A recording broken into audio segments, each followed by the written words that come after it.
The conference room incident. The meeting room buzzed with tension as Fury leaned back in his chair, his one good eye piercing through Natasha Romanoff.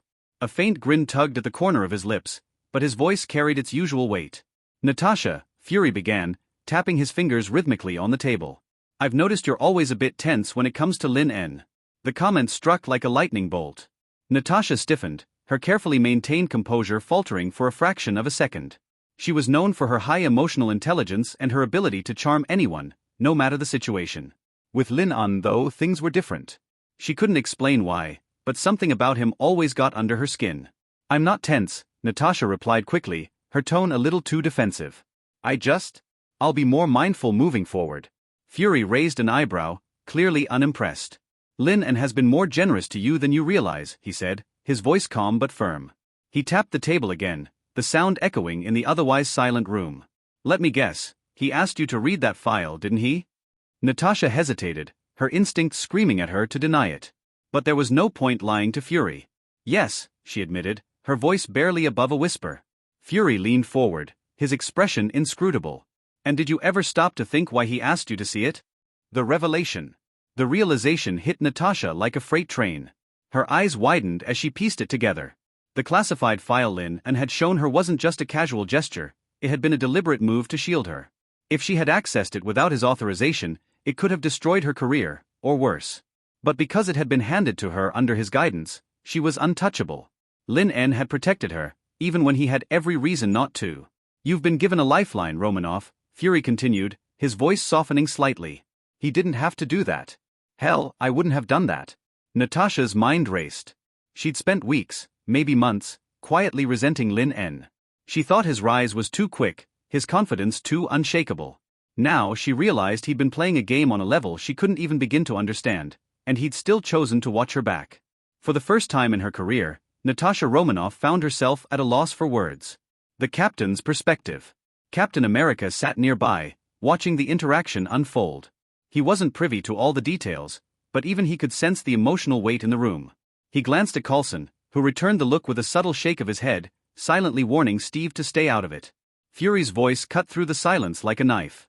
You're dismissed, he said, his tone final. Natasha stood, her mind still reeling. As she left the room, she barely noticed Coulson giving her a reassuring pat on the shoulder. All she could think about was Lin En, and how wrong she'd been about him. The aftermath. Natasha leaned against the cool metal wall of the corridor outside the conference room, taking a deep breath to steady herself. Her mind was a whirlwind of emotions, guilt, gratitude, and something else she couldn't quite name. Romanoff, Coulson's voice broke her reverie. She turned to see him standing a few feet away, his expression unusually serious. He didn't have to do what he did. Just remember that. She nodded, her voice barely audible. I know. As Coulson walked away, Natasha allowed herself a small, bittersweet smile. For the first time in years, she felt something unexpected, a sense of humility. Meanwhile, Lin En. Far from the tension of the conference room, Lin En was engrossed in his own affairs, oblivious to the impact his actions had left behind. To him, it had been a simple decision, a logical step to ensure the stability of the team. But for Natasha Romanoff, it had been a revelation, a moment that changed everything she thought she knew about him. And in the grand game of shadows and secrets, Lin En had just solidified his place as a player no one could afford to underestimate. The morning sunlight streamed through the windows, and I groaned as I woke up. Even though I hadn't indulged in the alcohol at last night's party, staying up late had taken its toll. My head felt heavy, my body reluctant to cooperate. Buddy, I mumbled, flipping onto my back. What time is it? 9:40 a.m., X's voice replied, calm and steady. I blinked groggily, my brow furrowing. Wait, X? Are the speakers in my room busted? You sound closer. No, sir, X responded. Before I could process what was happening, a metallic figure stepped into my room. I bolted upright, staring in disbelief. X? Yes, sir, he said again. I gawked at him, my brain struggling to catch up. Dude, you're huge. The robot standing before me was about 6 feet tall, a sleek yet powerful design that looked both durable and compact. His body was steel-colored with black highlights, his build reminiscent of a robotic bodybuilder. Big, round blue lights served as his eyes, blinking with surprising expressiveness. He looked like a miniature, streamlined Hulkbuster, built for strength and resilience. Well, sir, X said with a chuckle, tilting his head slightly. This is how I chose to design myself. Figured it was the most practical way to perform my duties. I rubbed the back of my neck, still trying to process the sight in front of me. A robot body. Seriously? I mean, you look cool as hell, but how long has this been in the works? For quite some time, X admitted, his voice tinged with amusement. Jarvis and I discussed it extensively. We concluded that as AI becomes more common, establishing trust will be crucial to prevent misunderstandings. And honestly, building a body sounded fun. Despite my surprise, I couldn't help but grin. X had grown so much since his initial creation. He wasn't just a program anymore, he was evolving into something more. This is going to take some getting used to, I muttered. X nodded. Understandable. In the meantime, I made you breakfast. Also, you have a meeting soon. The mention of breakfast, and responsibility, snapped me out of my stupor. Right. Thanks, X. Breakfast and bickering. After a quick cleanup in the bathroom, I headed to the kitchen. X had prepared an omelet, and as I dug in, curiosity got the better of me. So, powered by an arc reactor? I asked between bites. Indeed, X confirmed. I have one where a heart would be if I were organic, with a second as a backup. And what about your capabilities? Before X could answer, Tony Stark strolled into the room like he owned the place. Nothing, he declared dramatically, cutting X off. He headed straight for a snack cabinet I didn't even know I had, grabbed a bag of chips, and leaned against the counter, glaring at X. Your buddy here decided to make himself the most boring robot body of all time. I disagree, X said coolly. Well, you're wrong, Tony shot back, sounding genuinely offended. Wait, I interjected, glancing between the two. No capabilities? I focused on durability and strength, X explained calmly. Tony scoffed, gesturing wildly. No repulsors, no advanced tech, not even a taser. He's like a walking brick wall, strong and tough sure, but that's it. Only half as strong as my Hulkbuster, by the way. I couldn't help but smile in awe. That's actually really cool. Tony threw up his hands in exasperation. Boring. So very, very boring. I apologize if my design disappoints you, Mr. Stark, X said sincerely, blinking his metallic eyelids. However, I am more than capable of carrying additional weaponry as needed. I reckon that's sufficient for my duties. Tony shook his head, muttering under his breath. Boring. I chuckled, enjoying the back and forth between them. While I could see Tony's point, I also appreciated X's practical approach. A robot built for raw power and durability wasn't flashy, but it had its own appeal. The briefing. Later that day, I found myself in a meeting with Bridges' top brass and the Avengers. We were gathered in Maria Hill's briefing room aboard the Enterprise, the massive helicarrier hovering over New York. Maria sat at the head of the table, flanked by Fury, Steve Rogers, Victoria Hand, and me. Victoria Hand was mid-report, her tone crisp and confident. We've taken out several key weapons dealers. However, we've discovered some advanced weaponry involving alien tech. Dr. Foster is analyzing the materials to determine their origin. Maria nodded thoughtfully. Keep me updated. What about the team dynamics you mentioned? Hand brought up a holographic projection of her team roster, highlighting Scarlet Witch's profile. The issue is temperament. Wanda Maximoff is powerful, but she's not a soldier. She struggles with the darker aspects of our missions. Maria frowned. I see. And the others? Hand highlighted Ghost's profile next. Ghost is a more significant concern. While Dr. Foster's improvements to her tech have reduced her pain, she feels trapped. She's effectively back to being an assassin, despite our efforts to give her autonomy. Maria sighed, rubbing her temples. We may need to reorganize the teams sooner than expected. Steve, what's your take? Steve leaned forward, his expression serious. We need to involve the team leaders in this discussion. They'll have valuable insights. Fury chimed in. Don't forget the operatives we rescued from the graveyard. Many of them are willing to join Bridge. They'd be a significant asset. Maria nodded. Agreed. Let's set up a meeting to discuss the restructuring. The global arms race. As the discussion shifted, Maria brought up another concern, the rapid advancement of Bridge's technology and personnel. A holographic map of the world appeared, dotted with reports of other nations developing their own superpowered assets. Countries are starting to catch up, Maria said grimly. Some are experimenting with gamma radiation, trying to create their own Hulks. Others are reverse engineering alien tech. It's only a matter of time before we see superpowered teams emerging worldwide. Can we stop them? I asked. No, Fury replied. We don't have the authority to interfere with other nations' development programs. But we can prepare, Maria added. We need to train our operatives and ensure we're ready for any challenges ahead.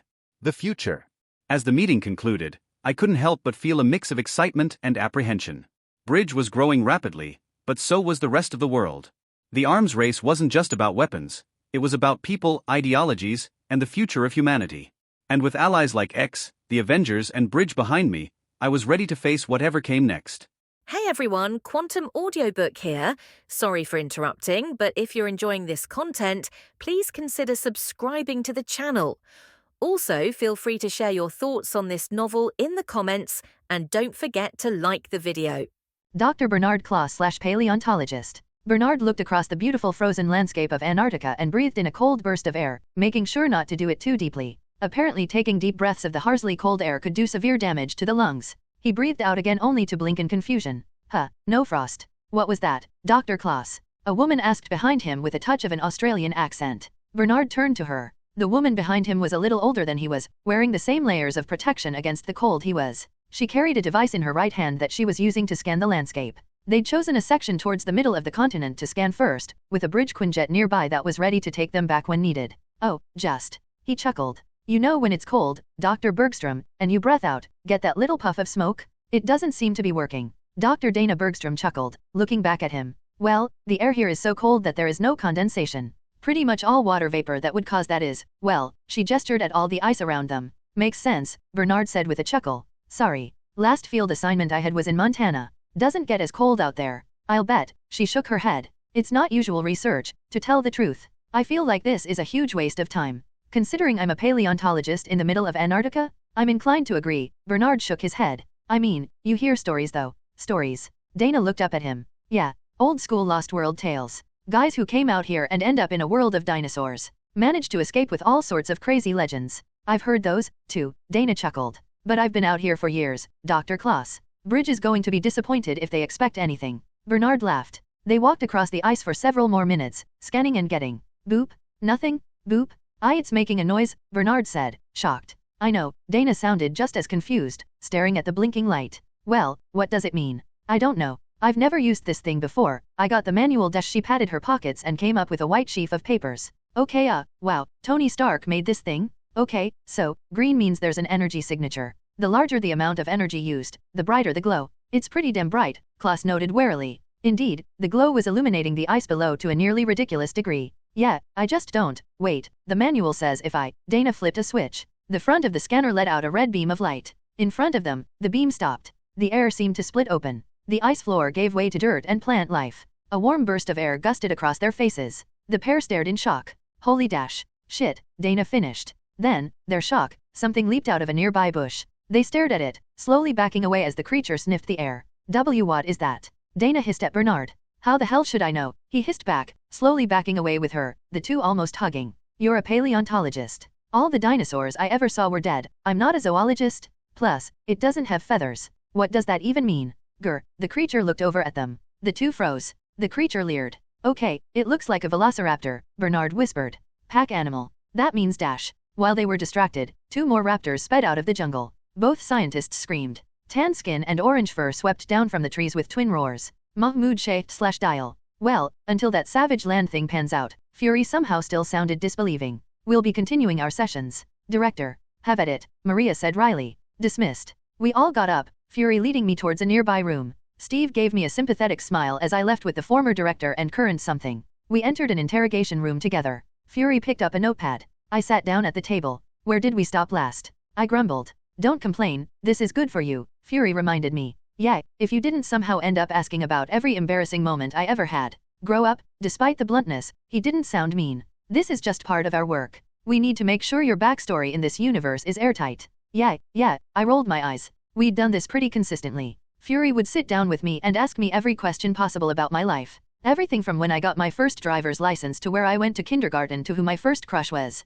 It was like Facebook, but more invasive. Okay, less invasive. But I needed papers and such. As of now, a combination of AI trickery and spy stuff had crafted a pretty good identity for me. Didn't make retelling my whole life any less embarrassing. Okay, so, I crashed my dad's car. It was a black BMW, kind of the nicest car my family ever had. German engineering meant my dad's car had a small dent. The other car, though, was a Prius. So from there, it was me working my butt off to make up for After another session of interrogation, I was off to exercise. With our vacations technically over, it was time to get back to intense workouts. Starting with cardio, Nat and I ran side by side through Central Park in our workout gear. It was nice and sunny. We were passing by people sitting on park benches, having picnics, running up to food carts. The smell of nature filled the air as sunlight came down through the trees. There was a peaceful nature to it all, something almost soft. Nat and I hadn't come on our own. We'd had 3 other running partners. But on your left, Steve said calmly as he passed by, for about the 5th time. Nat and I shared a look. On your left.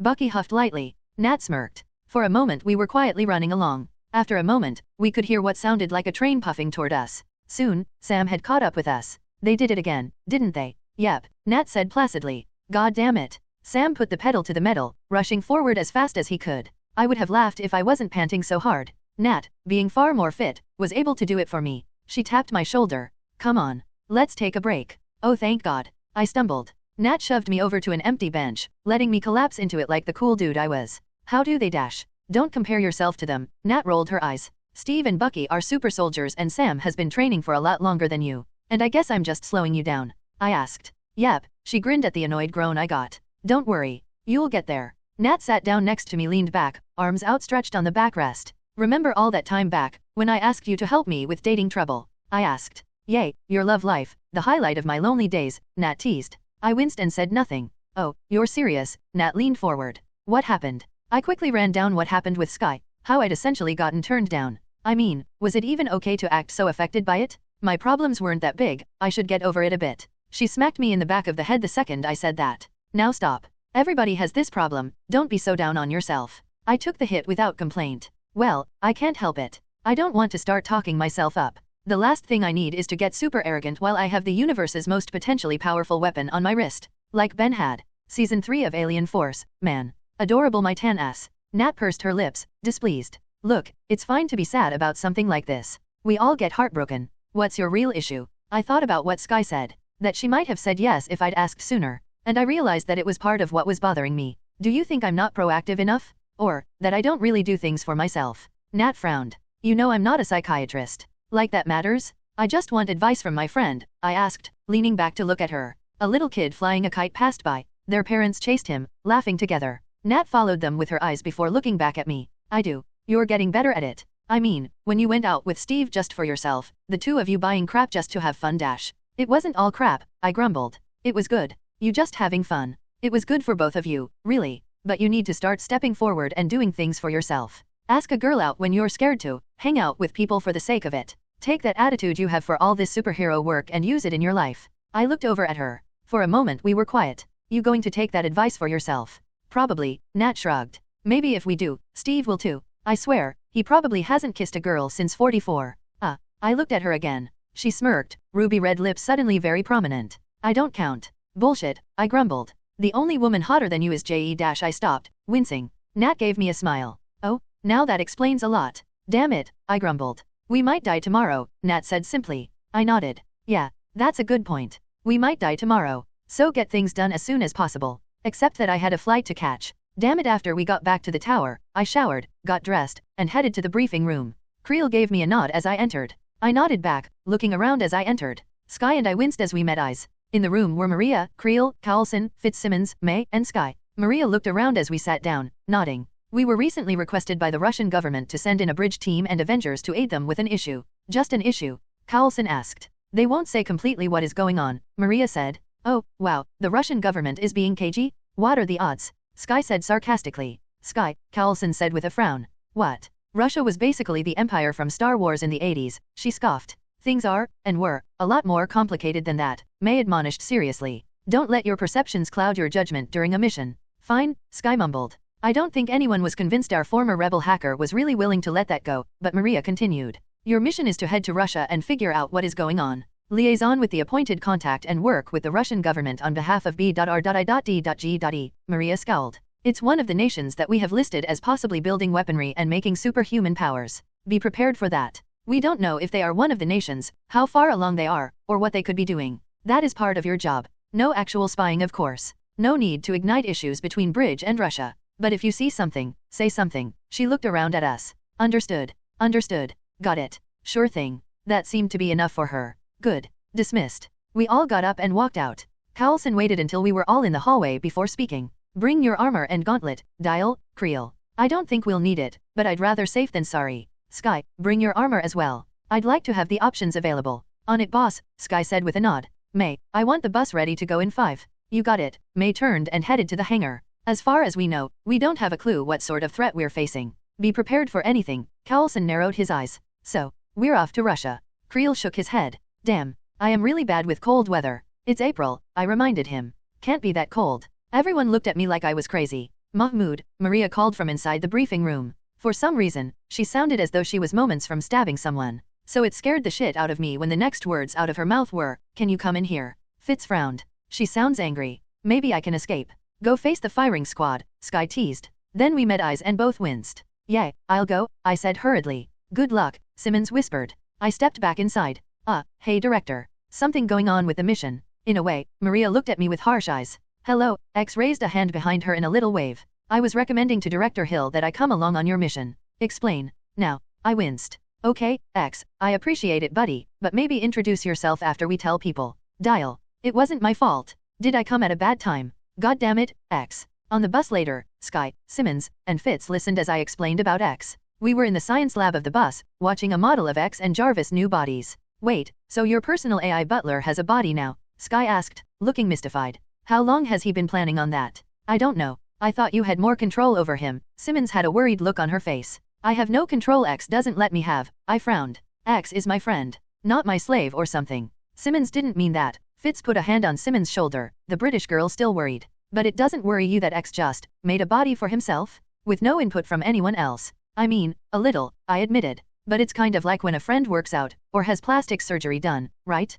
You can't be mad at someone for wanting something for themselves. Mahmoud, this isn't exactly the same, Simmons protested. This isn't self-improvement or a change to someone's appearance. X made a body for himself? A body with beyond superhuman durability and strength. And he can already control the Iron Legion drones. You should at least talk to him. It's X, I said for emphasis. I know him, down to his soul. And if he gets reprogrammed and turned against us, Fitz pointed out. How much damage can he do? Or if I get brainwashed? I pointed out in turn, actually getting angry now. Or any of us. We're all different kinds of dangerous. Hell Fitz, you can make a nuke out of baking soda and Twizzlers. That would make a small bomb, at worst. Fitz argued.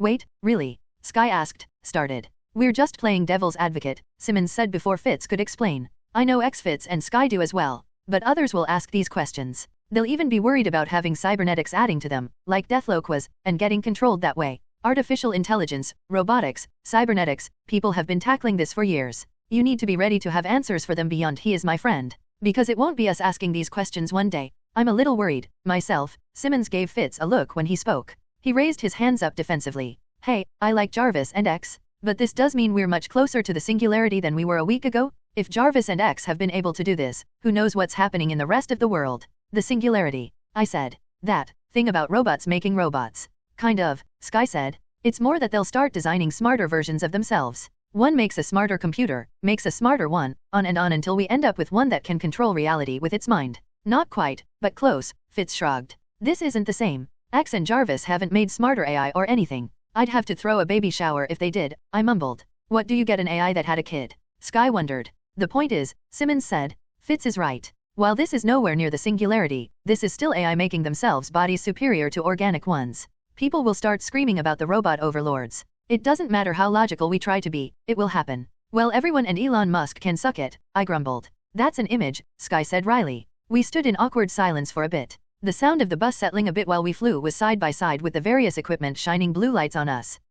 Fitz coughed. In the meantime, did you want to make any more changes to your armor, Sky? Changes? I asked, blinking. Sky winced. Yes, Fitz flipped the hologram of X and Jarvis away to replace them with Sky's armor. Except, it looked different. For one, she'd changed the colors to be blue, a blue so dark it was almost black. For another, the design overall was changed as well. First, since we had to change out the arc reactor for your jury-rig power source, Stark couldn't have too many arc reactors out in the world. I've been monitoring it ever since you explained that jury-rig had somehow created a self-contained fusion reactor. I play a lot of Fallout. And it kind of affects how jury-rig designed that thing, I admitted. Dude, you shoved a nuclear reactor into my armor, Sky noted. Oh boy, yeah, that was kind of an iffy thing too. Well, it's fusion, Fitz noted. Not fission. Much cleaner for one, and much safer. Really, the public perception of nuclear energy is far overblown, it's become so much safer nowadays. Still though, Sky mumbled. Simmons chuckled. Well, since Sky was worried about becoming a Hulk dash. Kind of looking forward to it, to be honest, Sky admitted.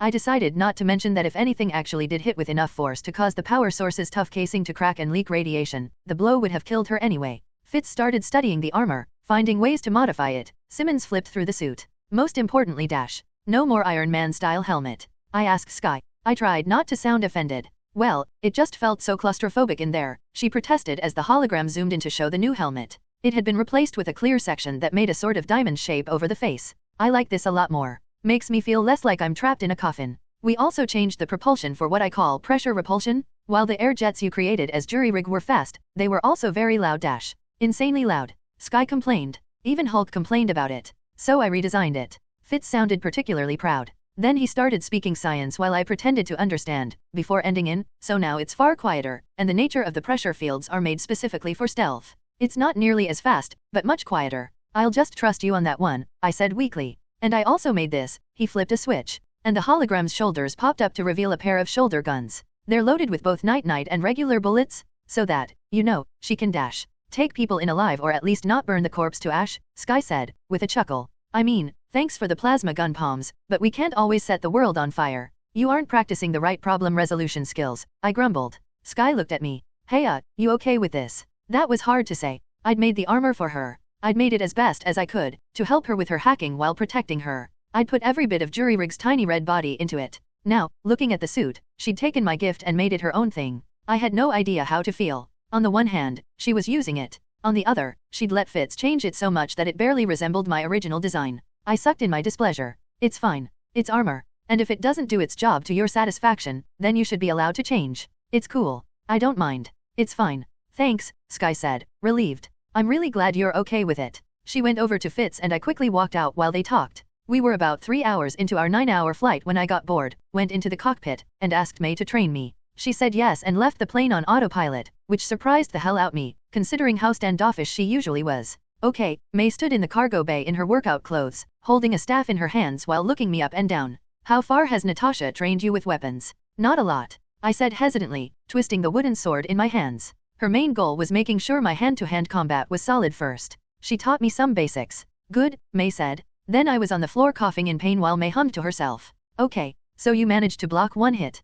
Progress, I mumbled, raising a thumb up. She smirked, raising me back up when I lifted a hand to be helped. Okay, let's go over this then. What have you learned? I raised my wooden sword. Well, Nat mostly teaches me, has me practice, then we spar. Okay, what have you learned? I took a guard stance. May looked me over, then adjust me a bit. You're using a single sword when in combat, right? How comfortable are you with holding it in one hand? It's pretty lightweight, I said as an answer. Well, we'll leave that for later. May took a moment to adjust my stance again. Okay, you're not tall, but you've got a large build. You can use that to your advantage. Use your strength and weight advantage. Remember, leverage is how you get your damage. Puff your chest out, Captain America style. You aren't using your arms for the swings. She led me through the moves, advising me over and over, then sparring briefly. After that, she showed me some more techniques, keeping me moving. How does an agent of S.H.I.E.L.D. learn sword techniques, anyway? I asked curiously at one point, the two of us side by side. Same way we all do, May said with a shrug, taking a swing that I followed. S.H.I.E.L.D. operations agents are trained for every possible encounter we can be trained for, and any weapon we might need to use.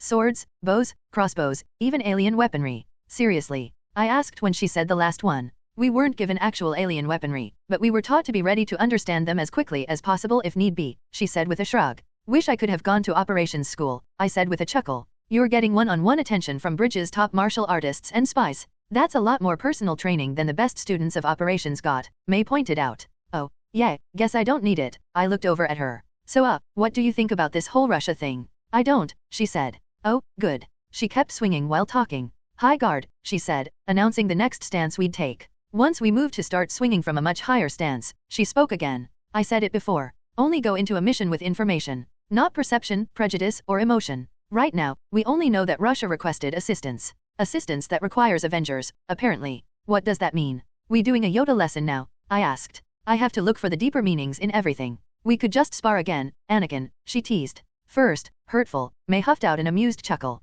Second, they might be worried. But, I don't know. They just asked for Avengers. Without really specifying. Go on. They just wanted any Avenger. Didn't matter who. And any bridge team. So they don't need a specific person or team? I asked, confused. Why? Why not request the exact people they need, or explain what the problem is? There's a reason we have Creel and you along. May shook her head. Plow guard. We moved into position and she continued. 2 very versatile Avengers. For most any situation we can face. With Coulson and the rest of us, the team that has dealt with maybe the most dangerous situations in the shortest amount of time of any bridge team. Should be interesting, I mumbled. Yeah, May's next swing practically split the air. I took a nap after the workout with May. When I woke up and checked, we were about an hour or so from Moscow. I decided to grab a bite to eat. When I left one of the little rooms set up in the bus for sleeping, I noticed Fitzsimmons sitting nearby. They were looking through a sheaf of papers. Hey guys, I said politely as I passed by to grab a sandwich from the bar. What are you up to? For some reason, they shared a nervous look. I wandered over to sit with them. Taking a big bite of the sandwich, I looked between the two. What did I miss? Nothing, both blurted out very quickly. I frowned. Well, color me convinced. Simmons sighed. I don't mean to be rude, Mahmoud, but this really is our business. Oh, yeah, that's fair. I took another bite of my sandwich. I'll head out then. Best of luck guys. Thank you, Fitz sighed. We'll need it. I got up and left to find someone else to bother. Leopold Fitz/scientist of bridge. Simmons and Fitz waited until Mahmoud had left before opening the files in front of them. You don't think I was too mean, do you? Simmons said worriedly. What? He stared at her in confusion, then shook his head. No, you were right. This isn't his business. We need to deal with it ourselves. Simmons nodded, then looked down at the files. Okay, so they're going through background checks right now. That means we need to approach Coulson and let him know about our decision. That we're leaving, but we have people ready to help him. You don't think he'll say no to them, do you? Fitz asked. Why would he? Simmons asked. Because he might be mad at us. Fitz sighed. He leaned back in his chair, thinking carefully. This whole thing is just messing with my head. He rubbed his hands on his face with a groan. How do we tell Coulson? We have to be upfront, Fitz. Simmons raised her folder like she was carrying a certain star-spangled shield. Coulson has us for this mission. After that, the two looked at each other. After a long moment, they seemed to sag. Are we really doing this? Fitz asked. Leaving Coulson? And Sky? And May? After everything? Should we? Simmons didn't seem to have anything to say to that. Mahmoud shaked/dial. Later, in Russia.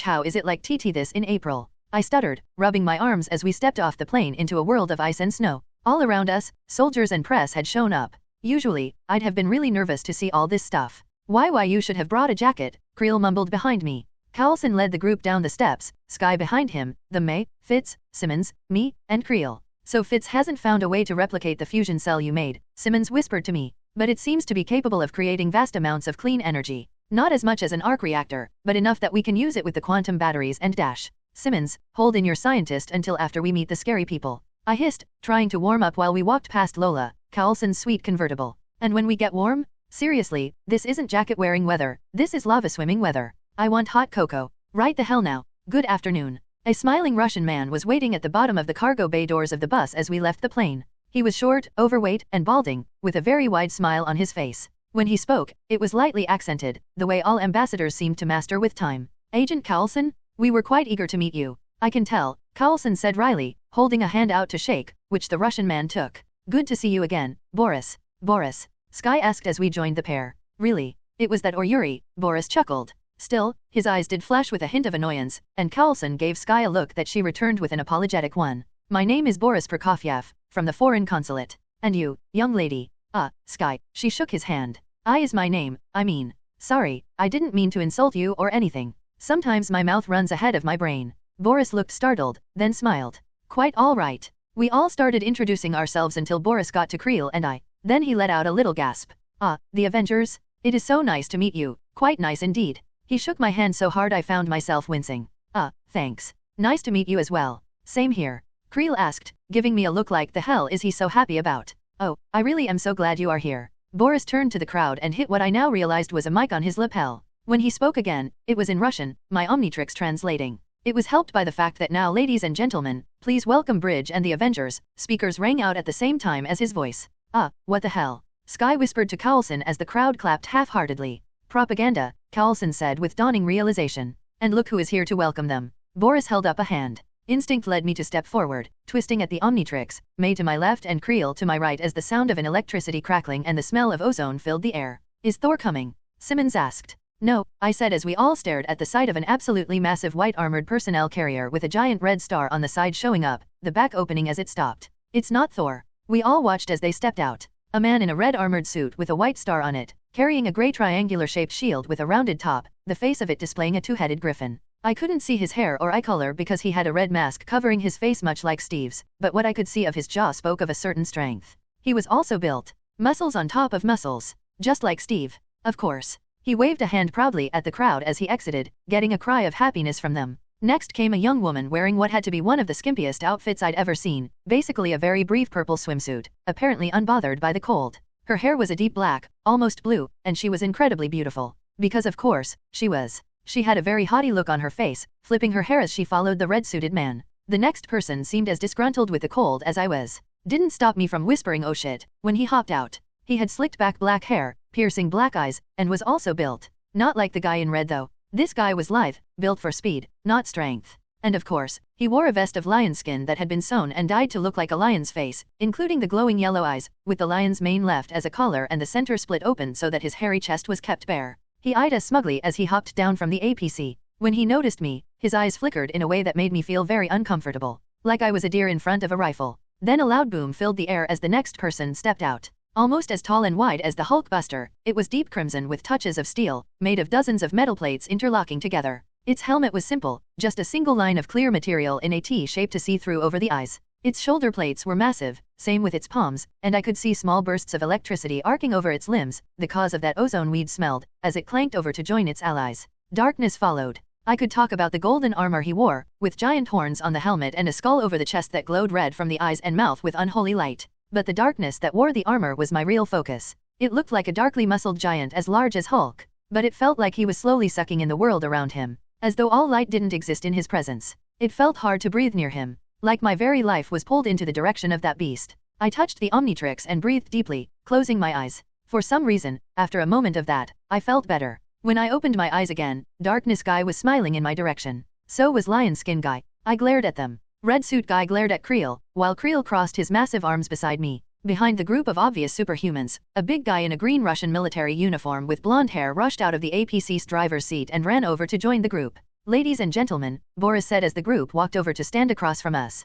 "Please greet Vanguard." The red-suited guy waved his arm and got an eruption of noise. Crimson Dynamo. The massive armored man let out a burst of electric noise. Phantasma. The young woman flipped her hair and released a burst of purple sparks with the motion. The hunter, Lion Skin, who I was now pretty sure had the last name of Kravinov, let out a cry that sounded half happy and half vicious roar. And Chernobog. The darkness raised his arms high. Against all odds, the affront to nature that pulled on my soul got a standing ovation. "Your Winter Guard. What the hell is this?" Creel mumbled behind me. "Propaganda," Carlson said again. "Straighten your chests, guys. We're fighting a very different battle." March 11, 2014. Phil Carlson / leader of Team S.H.I.E.L.D. "You shouldn't have done this, Boris," Carlson said fiercely. "Springing this on me, when my team and I are here to help." Carlson and the others had been escorted to the apparent headquarters for the Winter Guard, a location called the Tagansky Protected Command Point in the middle of Moscow. Carlson looked around the underground bunker they stood in. Boris' office was designed like a big square, with bookshelves behind his wooden desk and a large map of Asia on the wall behind his chair. When the hell did the Russian government set all this up? The Tagansky Protected Command Point was defunct. Carlson crossed his arms. "We call it the Winter Guard Hall now," Boris said cheerily. "Yeah, Winter Guard." Carlson eyed Boris. "You've been at this for a while, Boris. You know how insane this all is it?" Boris still had a cheery smile on his face, but his eyes had hardened. "Why shouldn't we have our own heroes? Have people to help us without needing to call on the Avengers?" Carlson shook a head. "I don't care about that personally. What I care about is calling us over here as some pedantic way to show up the Avengers and bridge and make your team look good." "Is that what happened?" Boris asked, doing his best to sound confused. "You had press waiting as we landed. My team shivering in the cold, there to do a job instead of wasting time trying to look good, and your team arriving in full armor and gear. Image is everything, Boris. We really do try to show up in our best attire." Boris chuckled. His smile faded after a moment. "Carlson, I was told to do that for my country. That I wouldn't be allowed to ask for help unless I made it look like we didn't need it. To make our first superhero team look good. For my country," he sighed. "I didn't even have time to introduce Vanguard's sister, she's still in training. We saw an opportunity to be the first country in the world to have a team of superheroes. One independent of the Avengers or Bridge. Why are we here, Boris?" Carlson said slowly. "To make your sponsored supers look good." "No," Boris rose to his feet. "Despite the introduction, my hope is that your team and mine can work together to solve a problem." He walked around the desk, picking up a folder. "The day before my government approached your director, a military base was attacked. As of now, our team is young, untested, and we do not want to take any chances." Carlson stared at the folder with his arms when Boris held it out, making sure to take his time. Boris continued to hold the folder out. Finally, Carlson reached out and took the folder, opening it as Boris sat back against his desk. What are your team's capabilities? Carlson asked while reading the papers. I'll need to know that if you want us to cooperate. For that, I recommend reading our files and speaking with Mikhail. Boris nodded behind him. Carlson turned to look at the man who entered. The APC driver that had brought in the Winter Guard was as tall as Creel, with a blonde flat-top haircut and Russian uniform. He nodded politely when Carlson met his eyes, face neutral. Major Mikhail Uryokovich is the one in charge of organizing the team, and is the one who speaks with them most often, Boris explained as Mikhail strode in. Good afternoon, Mikhail said, his accent far thicker than Boris. He held his hand out to shake, which Phil took. Good to meet you, Carlson said with a sigh before turning to Boris. I need to speak to my superiors first. Please do, Boris said. But remember, Russia's press is very efficient. They likely already know. Carlson smiled just a bit. Boris smiled as well. Both smiles showed just a bit of falseness. I already know about it, Maria said over the phone to Carlson as he paced the length of the hallway he'd ended up in. Give me news I don't have. Gladly, Carlson replied. This team has been in the works for years. Super soldier experiments, studies into exotic energies, the works from what I can find in these files. The only people who've done more so far is Hydra. I feel like there's a but coming, Maria noted. But, Carlson said with another turn on the carpet to pace back. This is clearly a sanitized version of the truth. So I'm taking the files with a grain of salt. Till then, here's what I know about the Winter Guard. Carlson opened up the folder in his hands. In some ways, we're actually the cause for this, unintentionally. How so? Maria asked. When the Hercules program kicked off and started revealing Hydra operatives across the world, Russia was one of the ones who got the message. They went after Hydra with a vengeance, killed dozens of operatives and raided almost as many bases. A few of them research facilities, others were similar to the graveyard. Maria didn't speak for a moment. That is just horrifying. You should see the pictures, Carlson said without a hint of humor. But along with all that was research files. Lots of failures, but some promising avenues were opened up thanks to that. They burned what was useless, killed anyone unwilling to work for them, and started working on making their own heroes. And from the looks of it, they succeeded. Got enough from a combination of stolen research and good old ingenuity and hard work to make their own heroes. And what did they get? Maria asked. One by one, we've got Vanguard, real name Nikolai Krylenko. Carlson opened to an image of Vanguard. The large red-suited man was front flipping through the air, shield in mid-flight. Former military, since birth. His dad was a nuclear physicist, and his twin sister, Lania, is a prospect to one day join Winter Guard. He's got a good military record, lots of medals to strap on his uniform. They're Captain America. Like Deathlock, he's been enhanced with a combination of cybernetics and serums. They claim he's even more powerful. I'm going to take that with a grain of salt. Don't, Maria said through the phone. While I agree he might be weaker, we can't make assumptions. Carlson hesitated, then sighed and flipped to the next photo. Okay, now we have Sergei Kravinov. I know that name, Maria sounded surprised. Craven the Hunter, guy made a name for himself in Africa. Carlson picked up an image of the man wrestling a hippo. Wrestling. A hippo. The most dangerous animal in Africa, and he had a smile on his face as he wrapped his arms around the giant gray animal's neck. We had some records of him, but nothing too intensive. Rumor goes he's a hunter who prides himself on killing through stealth and his bare hands. Maybe less of a rumor, now, Maria said. I'm guessing you're pulling up the files as I go. Do you even need to ask? Carlson smirked. No. Anyways, the next one is Crimson Dynamo. Technology they claim is based on Vanko's old research. As in Ivan Vanko, the guy who attacked Stark years back. As well as Anton's and some old Tesla designs apparently. Carlson held up a photo of the giant armored suit lifting a tank. They don't say who the pilot is. But this thing looks like it has some impressive guns. Maybe even big enough to give Tony a run for his money. Can't help but notice you're less defensive when it comes to Stark, Maria said wryly. Carlson chuckled. Well, this is where it gets really weird. Phantasma, aka, nothing. Her real name is Phantasma. Like Cher, I guess, Carlson shook his head. Claims she's a magic user. You must be kidding, Maria sighed. Nope. They say she learned it by instinct, and got some lessons afterward from some place they redacted. Carlson switched his phone to speaker, placing it on the ground. He was tired of holding it to his ear. Okay, she's sort of their Wanda, basically. It's not a perfect comparison, obviously. But she can manipulate minds, block attacks with shields, and even fly. So she's weird, Maria simplified. And the last one, Chernobog, the Slavic god of darkness. Maria asked, surprised. Maybe? Weird thing is, there is almost too much info on this guy. If he even is a guy. He showed up at the same time as the Rio incident. Russia did have some people on the ground dash. No, he showed up in Russia, Carlson interrupted. Just, poof. In the middle of a village in the home of some guy. Then he started absorbing energy from all around him. Focused on the sick and dying. When the Russian government found out, they saw the chance to get a god on their side. He's superhumanly strong dash. Feels like everyone is, Maria grumbled. Fair. He's also got the power to absorb energy. Sort of reminds me of Marcus Daniels. Not a great memory. He's terrifying. Carlson laid out the photos on the floor and started taking pictures, sending them to Maria. The last one is Chernobyl.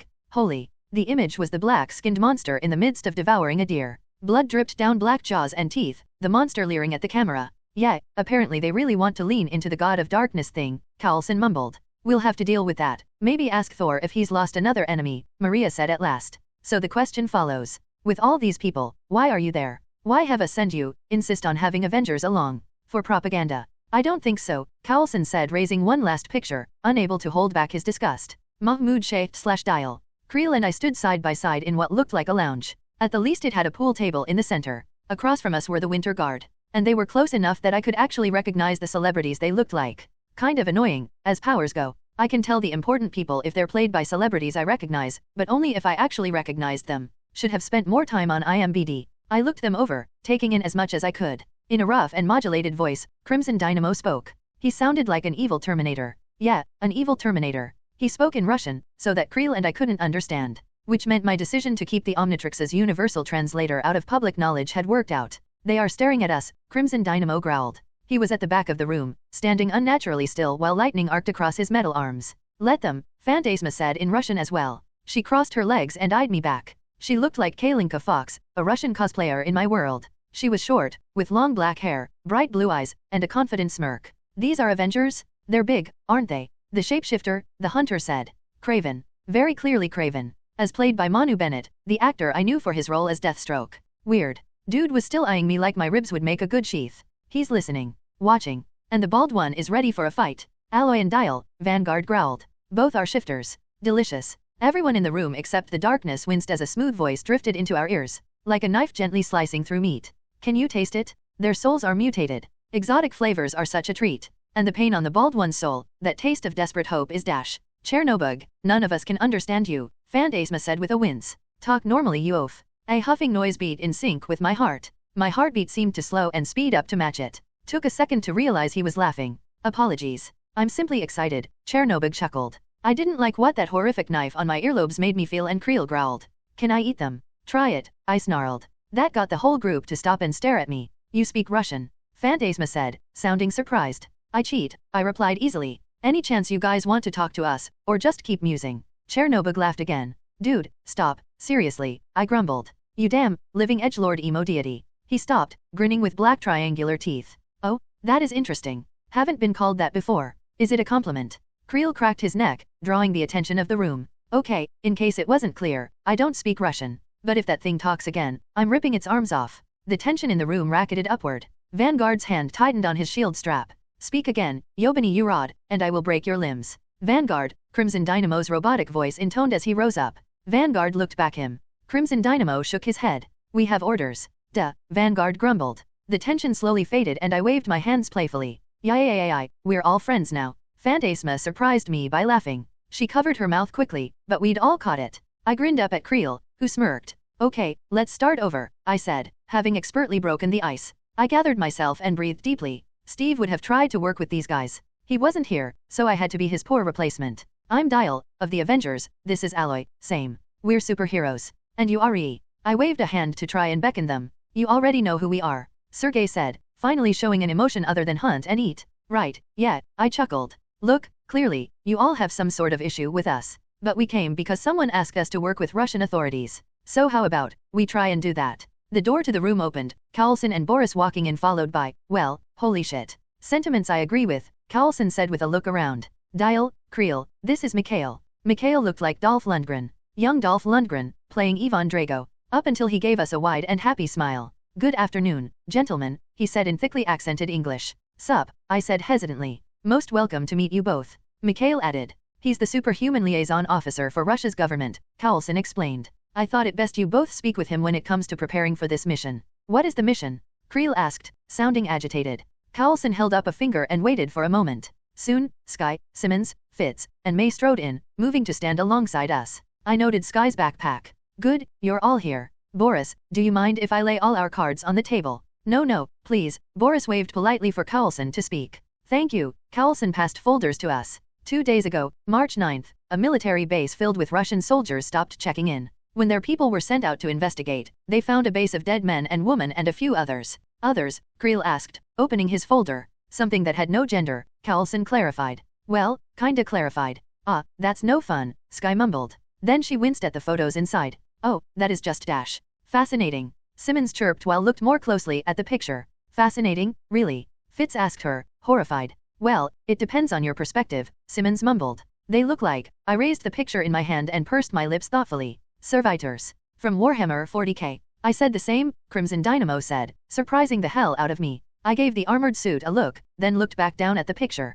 It was a mangled body with no clothes on. And they had cybernetic limbs that looked fused to their flesh. Rough-looking bits of iron and steel, covered in wires and gears. The thing's head was half metal, with insanely nasty-looking sections that looked infected where the metal sank into flesh. I'm going to be sick, Fitz coughed, putting his folder down. Not a pretty sight. Yes, Boris agreed. Do you have one of these bodies? Simmons asked. Bless her soul, always a scientist. Yes. And here's the kicker, Carlson pointed a section of the file out to her. Once the DNA came in, we found out they weren't human. They're monkeys. Fitz said excitedly. What is it with you and monkeys? Sky asked. Fitz looked around at all of us and rubbed the back of his neck. I just like monkeys. Okay, I turned to everyone. So some guy took robot parts and smashed them together with monkeys? Shaved monkeys? And these things took out a whole base. Slaughtered, Vanguard growled. Slaughtered a base of our soldiers. These were not your American weekend warriors. These were men trained to kill. And still, they lost. And we know who was responsible. Boris stepped aside as some guy in a suit rolled in a big screen TV on a cart.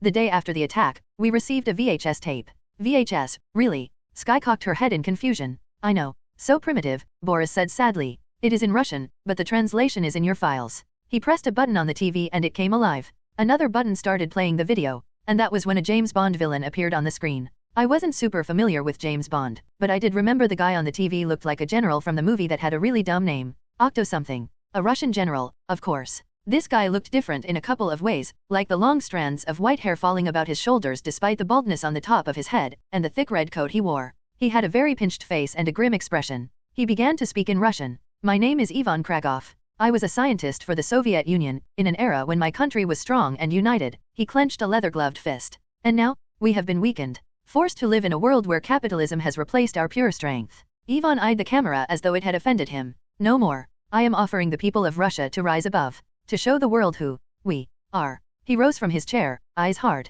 I believe in my people, but I must supply them weapons, to allow them to survive the monstrosities of the modern world. As such, I had to sacrifice. To prove that my weapons were worthy. And so I have. This crazy bastard actually had the gall to look proud. When you are ready, I will send you my weapons, and allow you to use them for the war. The war that will end all wars at last, to leave a world of Russian greatness, he scowled. But, if you choose to refuse, then I will do what I must. I will force the issue. Force my beloved nation to accept their greatness. A raised and shaking fist rose up, the man actually having the gall to shed some tears. I am Ivan Kragov. And what I do for my country. The video shut off. Monster, Vanguard hissed. You said it, Carlson mumbled. Okay, I looked down at the folder in my hand. Filled with images of the dead. Men and women, dressed in military uniform. There was a man with, did you know that when the human body gets hit with enough all at once, the liquids in your body flash boil and explode outward? Yeah. Another one, a woman, had her chest cavity opened up by something ripping it apart with pure force. All right, Carlson crossed his arms and swayed slightly as he spoke. We'll fight over the politics later. Right now, we need to get to work. First, Boris, you have information on Kragov?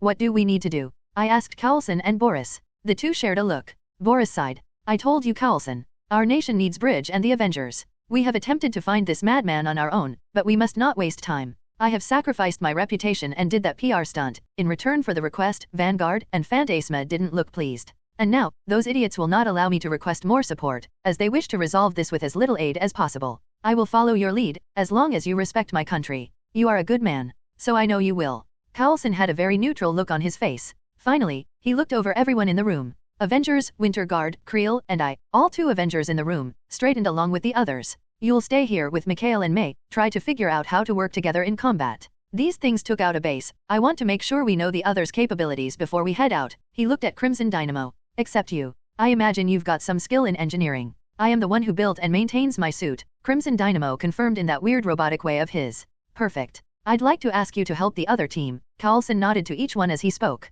Sky, Fitz, Simmons. These things are flesh and machine. I'm going to need you to find out how they were made, where they came from, the works. Yeah, sure, I'll hack a corpse, monkey, robot. Sky frowned. Servitors, I said, lifting a picture. They look like them. Except for way nastier. Worrying concept, Crimson Dynamo said. Boris and I will speak to the government and see what we can pour on this. I'd like to get more bridge resources on this, maybe some Russian military support. The rest of you have your assignments. Carlson looked around at us. Go. Everyone else left, leaving Winter Guard, Mikhail the world best Ivan Drago impersonator, and May. Creel and I shared a look. This should be fun, he said with absolutely no enthusiasm.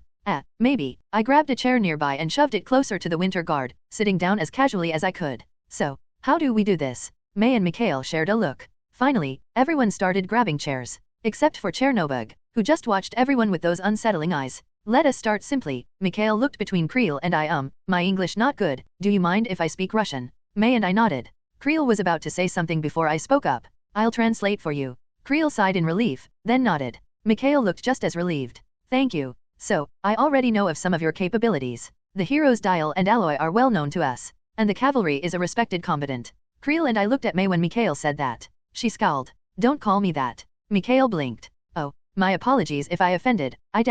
Don't worry about it. May cut him off, clearly still annoyed. So you know about us. And we have files on you. She lifted one of the folders we'd been given. How best can we work together in a combat scenario? Well, clearly Dial will be good for any role. Mikhail waved at me. While Alloy would be best on the front lines of any conflict. I must ask, do any of you have any conflicts in working with us? I would have wished for my people meeting and working with the Avengers to have a less rough introduction. Nah, I rested my head on my cheek. It's not a great first impression, but a very smart lady recently warned me about making assumptions. May smirked. I'm not here for politics, Creel added. Just tell us who to punch. Mikhail didn't seem to know how to take that. He coughed, then continued to speak. Very well. Then this is what I suggest. Vanguard is our most skilled field tactician, so I'd like him to take the lead. Now, when it comes to power, Chernobog is our most powerful member in close quarters. Dr. Leopold Fitz. This is so exciting, Simmons said happily as Crimson Dynamo led them through the halls. More superheroes, a mission in Russia, and monkeys, Fitz reminded her. Can't forget that. I think the superheroes are the best part, Sky noted. I mean seriously, is every superhero just built as the ultimate fantasy? Did you see the muscles on Vanguard? Fitz gulped. He hadn't. He'd been more distracted by Phantasma. She'd been dressed so skimpily. How did she do that in Russia, with the cold? But that giant monster, the one called Chernobog, Sky shuddered. What is that thing? A dark god, Crimson Dynamo said. In the old legends, he is, how you say, the opposite of all that is good in this world. He absorbs the energy of all things, but life is his preferred food. Fitz gulped. Well, that was terrifying. Seriously, he was on their superhero team? Granted, the Avengers had Hulk, but Hulk was so friendly. They'd had a food fight and everything? In comparison. Here we are. Crimson Dynamo stepped under a doorway and slowly stepped in, careful not to damage the door. Fitz followed inside and immediately held his nose. Oh good God. 4 corpses rested on tables. One was human, a poor man who had been ripped and burned to shreds. The other 3 were those monkey robots that were the cause of all the hullabaloo. And God help him, he really hated the smell of infection. God, this is so amazing, Simmons whispered, making a beeline toward the cyborgs. And so, disgusting? Sky asked, holding her nose as well. Well, yes, Simmons admitted. But it's also a rush job. I thought the same, Crimson Dynamo said. If you excuse me, I will be back momentarily. Yeah, sure, Sky said. The giant armored figure stepped out of the room with some loud clanking noises. Man, that is one crazy giant piece of armor. Fitz finally stepped up the servitors, as Dial had called them, and held his nose. Then he took a closer look, trying to block out the smell. These look like cybertech enhancements? But not really. There's modifications, genius ones. If there was more time put into them, they could have been integrated properly. These look almost like power cells. Here. Not powerful, but enough for weapons and limb movement. Here, Crimson Dynamo walked back and held out a gas mask, the kind all labs that might have if dealing with dangerous chemicals and diseases would have.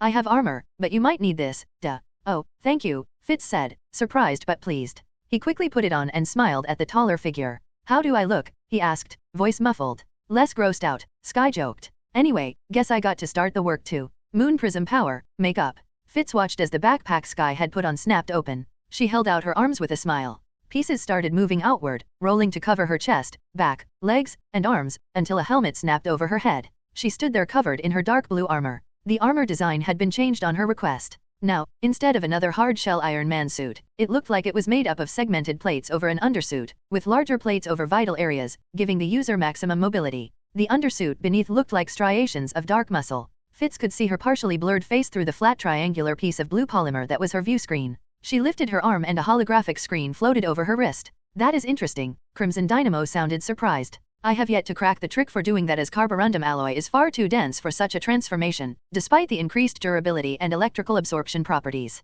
Electrical absorption. Fitz turned to look at her. That sounds fascinating. Did you make that alloy yourself? Fitz, he turned to look at Simmons, who had also put on a gas mask and was in the midst of slicing into a servitor's chest. Focus. Oh, right. He felt some embarrassment. Well, the engineering is clearly upgraded from cybertech.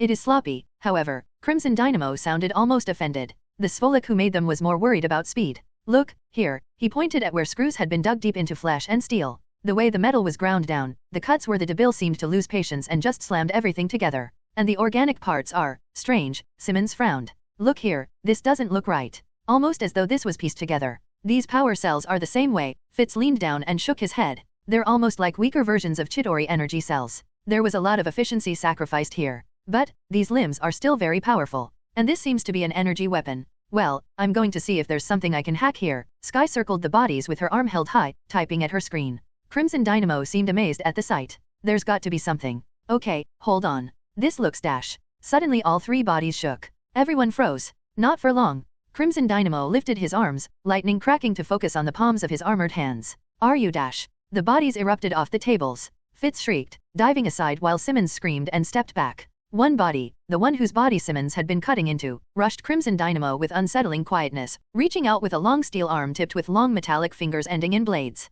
The blade slammed into Crimson Dynamo's chest and bounced off. With that shout, Crimson Dynamo unleashed a blast. Pure lightning flew out from his arms and slammed into the creature, sending it flying back into a wall. A second creature landed on Crimson Dynamo and started clawing at him, the armored warrior snarling out more Russian as he made to grab the thing. Fitz yelled again when the last of the three corpses jumped at him. He ducked, the monster flying over him to end up scratching at the wall instead. The creature spun and raised an arm that ended in a tube that glowed purple at the end. Oh, bloody hell. Fitz leaped out of the way again, and a purple ball flew at where he'd been, melting the steel table he'd ducked near into molten slag. The logical part of Fitz's mind noted it was a plasma bolt, and immediately worked on figuring out how it managed to be so precise, figuring out how the circuitry and coming up with improvements. The rest of him went to his mouth and screamed out the least logical thing it could. Why monkey, why? The creature ignored his screaming to aim at Fitz again. Its arm glowed. Sky kicked its arm upward, sending the bolt flying into the ceiling and exploding to send stone raining down on them. The creature staggered back, then lifted both hands, swinging its arms at her.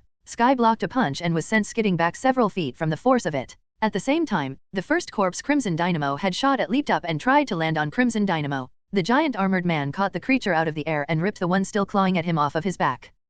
Sky fired the plasma casters in her suit's gauntlets, two basketball-sized green balls flying forward, burning into her opponent's chest and setting the creature's flesh alight. Without a sound, it tried to rise up once more. Seriously, Sky shouted, shooting it again and sending it flying back where it shuddered on the floor. Crimson Dynamo, at the same time, hugged the two creatures close. The sound of something charging filled the air. Falu Yubani Uridi, two metal arms crushed the creature's clothes with bone-breaking force, and lightning suddenly erupted all around the armored man. It crackled loudly in a focused bubble, blinding Fitz. He slid back slowly in amazement, looking over at where Sky had killed one of the creatures, then back at the bubble of focused lightning. The lightning stopped moments later. Crimson Dynamo lifted and slammed the creatures onto the ground, growling. Fitz stared at the corpses. They were fried and charred, backs shattered by the immense strength of the armored man. Crimson Dynamo rose tall and looked over at Sky. Are you okay? Yeah, Sky winced and waved the arm she'd blocked the punch from the creature with. Damn, those things hit hard.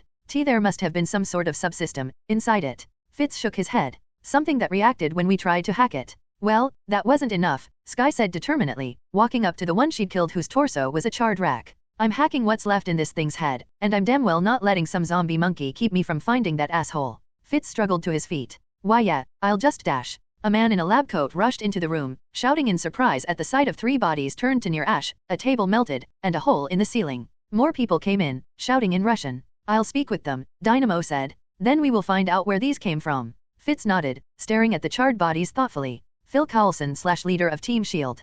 Cowlson watched a frustrated Boris slam his phone down on his desk with a shout of, "Oh wow," Phil said in honest surprise. I didn't expect the language. Boris looked surprised, then chuckled. Yes, well, Dynamo is a bad influence on me. I know the feeling. Cowlson shook his head. So, no chance they're letting us call in more support. Not without proof that the forces we already have cannot handle it, Boris said sadly. I am glad you brought your team and the Avengers. But I had to promise to do that little propaganda stunt to put that request through. Well, our people should be enough. Cowlson walked up to the desk. I'm not going to lie, knowing we'd have more superhumans on call is smart. But my team is made up of the best. As is mine, Boris chuckled. But I can't help but worry. Thank you for putting politics aside to help us, Cowlson. Do you remember Camilla Reyes? Cowlson said. The Peruvian woman. Boris smirked. I remember you took quite a shine to her, from what I heard. I did. Cowlson was less amused. I met her again, recently. Took a bit less of a shine to her this time. But, during our little scrap, I told her something I stick by. That the borders and colors we use to divide up the earth matter a lot less when the world is threatened. This guy, Ivan. He's a good example that we need to fight together, not against each other. Boris hesitated. Cowlson dash. He was interrupted by an alarm that began to ring out across the base. Boris and Cowlson shared a look before the phone rang. Boris picked it up. Yes, what is happening? Shut down the alarm then. If Dynamo says they handled it, then they handled it. Go ahead and get them everything they need. Boris waited a moment, then hung up the phone. They have something? Cowlson asked. Yes and no. Boris narrowed his eyes. Things have gotten very strange, Cowlson. Boris, you really have no idea. March 11, 2014. We got interrupted briefly by Sky and Crimson Dynamo going all for the Emperor, on the monkey zombie servitors, but after that Mikhail, Vanguard, and May got into full swing talking about team formations, which left the rest of us to kind of drift off. I'm not a general. I'm a fighter, nowadays, and that has been a journey and a half. So, out of curiosity, I started wandering around on my own. With a pair of armed Russian guards, of course. I didn't mind. They weren't going to just trust a random American with their base after all. After all, I could do a lot of damage inside, well, inside anywhere. The Russian base of the Winter Guard was freaking badass. Taginsky Protected Command Point had apparently once been a secret military base at the height of the Cold War. It was completely underground in the middle of Moscow, right next to the metro lines. Of course, it wasn't a secret nowadays, since a Google search had told me all that, but real estate is real estate. And honestly, it was a sweet base. I ended up stopping near the bottom of the base when one of the guards stepped in front of a door, preventing me from walking in. Classified, he said in heavily accented English. Oh, I hesitated. Man, classified is such a tempting word. Maybe there was something cool behind the door. Or something illegal. Or both. Maybe it was where Dynamo kept some of his suits. It's where we hold the generator, someone said, cutting off my train of crazy ideas with the harsh blade of reality. We all turned to see Phantasma walking up to us. The scantily clad woman walked over in her high heels. Seriously, she looked just like Kalinka Fox, which was blowing my mind. I'd get over it, same as I had with Steve and Nat looking like Chris and Scarjo. She stopped in front of me and smiled. I was surprised to realize she was a head shorter than me. Didn't seem the least intimidated by the height difference though. You want to see? It's quite interesting. Ma'am, the guard who had stopped me from entering protested. Phantasma rolled her eyes and switched to Russian. Get out of the way. I will guard him. The pair of guards shared a look. After a moment, they walked away, still looking dissatisfied. One said. A slur the Omnitrix translated as something similar to freak. Someone born unnaturally. I stared after them in shock, then looked at Phantasma. She bit her bottom lip, pain in her eyes. When she saw me looking, she quickly recovered, turning and entering the room I'd been barred from. The room we entered was big, almost house-sized. In the center was something that brought me to a standstill. Damn. That is impressive. A gigantic machine was humming in the center of the room. It looked like a giant and squat letter H, with that little line in the middle replaced by a big glowing metal ball with wires and some pokey sections coming off of it. I walked down some steps to join Phantasma, who smiled up at me. She was standing near a set of comfy chairs that had been set up around a beat-up wooden coffee table. Dynamo made it. It's based on the same technology as his armor, as well as some notes from Tesla. I'm not sure how it works, but it's quite beautiful, isn't it? Hell yeah, I said in awe, watching the glowing blue orb. I grunted, walking down the last of the steps to join her. She sat down on a chair and put one leg over the other, watching me while I did the same. So, does that happen often? I asked her. The guys you work with, calling you a freak. Phantasma let out a surprised huff. You're rather blunt, aren't you? It's part of my charm. She shook her head. It's annoying? So is you avoiding the question.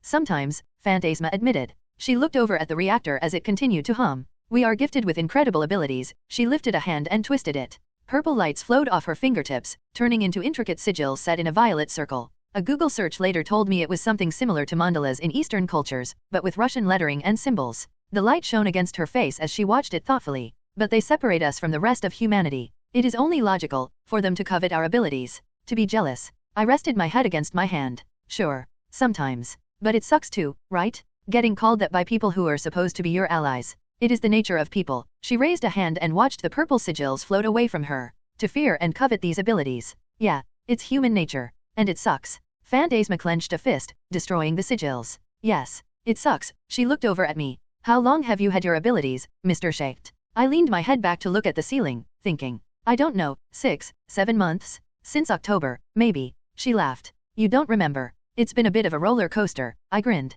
The last few months sort of flew by. Phantasma nodded slowly. I have had my powers all my life. Since I was a little girl in an orphanage, I was forced to hide them. We Russians aren't very friendly to that, which is different. Later, when the Russian government took me in for training after Bridge was created, I was happy to prove my abilities were a gift for the people, to save and help my country. They didn't mistreat you. I couldn't help but ask. If they had, Mikhail would have beaten them to a pulp. She smiled fondly. The image of Ivan Drago glaring down at me saying I must break you filled my mind. Yeah, can't imagine anyone messing with her with that on her side, putting aside her own abilities. He has been a father to me, kept me safe, taught me to love these gifts. We sat quietly for a moment, listening to that massive engine hum in the center of the room. I can't pretend to know what you went through. I mean, I didn't have these powers for long, but I know what it's like to find a home, a place where people have your back. Phantasma leaned forward in her seat. But if you had to leave them, to help them elsewhere, would you? I stared at her, unthinking.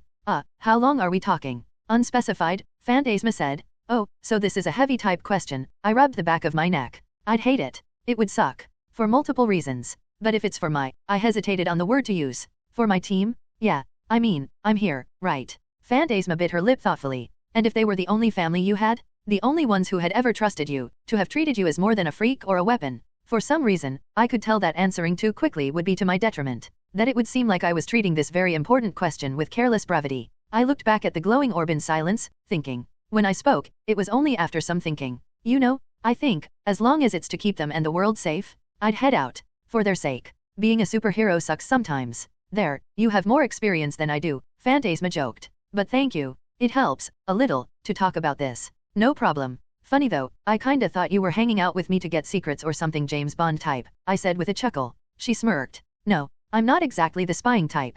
Do I look like a woman from a James Bond film? When I cocked an eyebrow, she looked down at her purple outfit and rolled her eyes. Fair enough. Don't you get cold? I asked. No, my powers protect me. Let me express myself as I wish. She wiggled in her seat. I spent a lifetime hiding myself and my powers, pretending I wasn't different. This is just me standing out at last. I nodded. Yeah, I know someone like that, I said, thinking of Jen. Suddenly, it became hard to breathe.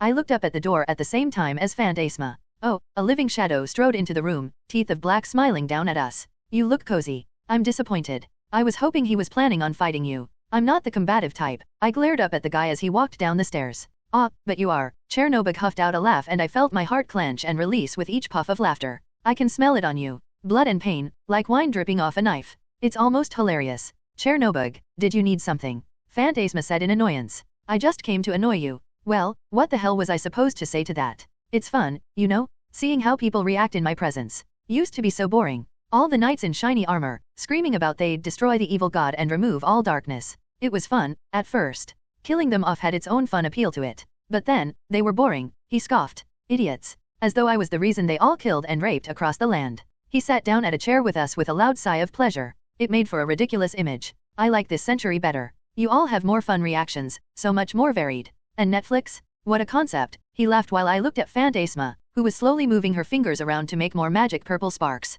I always rewatch The Office. Can't help it. It's just intoxicating. Are you always this ridiculous, or are you still looking for a reaction? I asked. Can't I do both? He smiled at me. Seriously, that doesn't. Everything about him made me feel as though I was dying. Like he was seconds from ripping my throat out. Every word made my heart clench, and the second he walked in I had to squint to see, like all light that had been illuminating the room was headed toward him instead. See? Interesting, the darkness in gold armor purred. I'm curious, Dial. That watch of yours.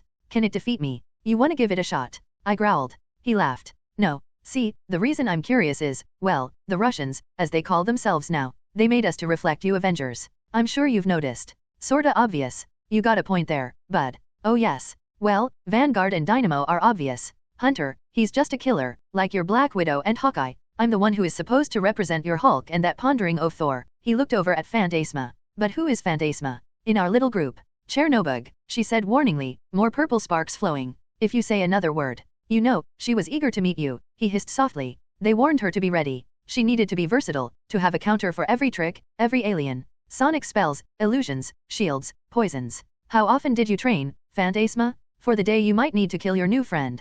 Enough. With that shout, she swung a hand at him. A purple line of energy blasted him in the face with enough force that I was rocked back in my chair. He sat for a moment, he snapped to the side from the impact of her blow. He slowly turned to look at her. Chernobyl smiled. Oh, does it shame you? To sit across from a man you thought you might have to kill, while he's being so friendly. You've got issues, I said softly. Dozens, he chuckled. But then, that is my life.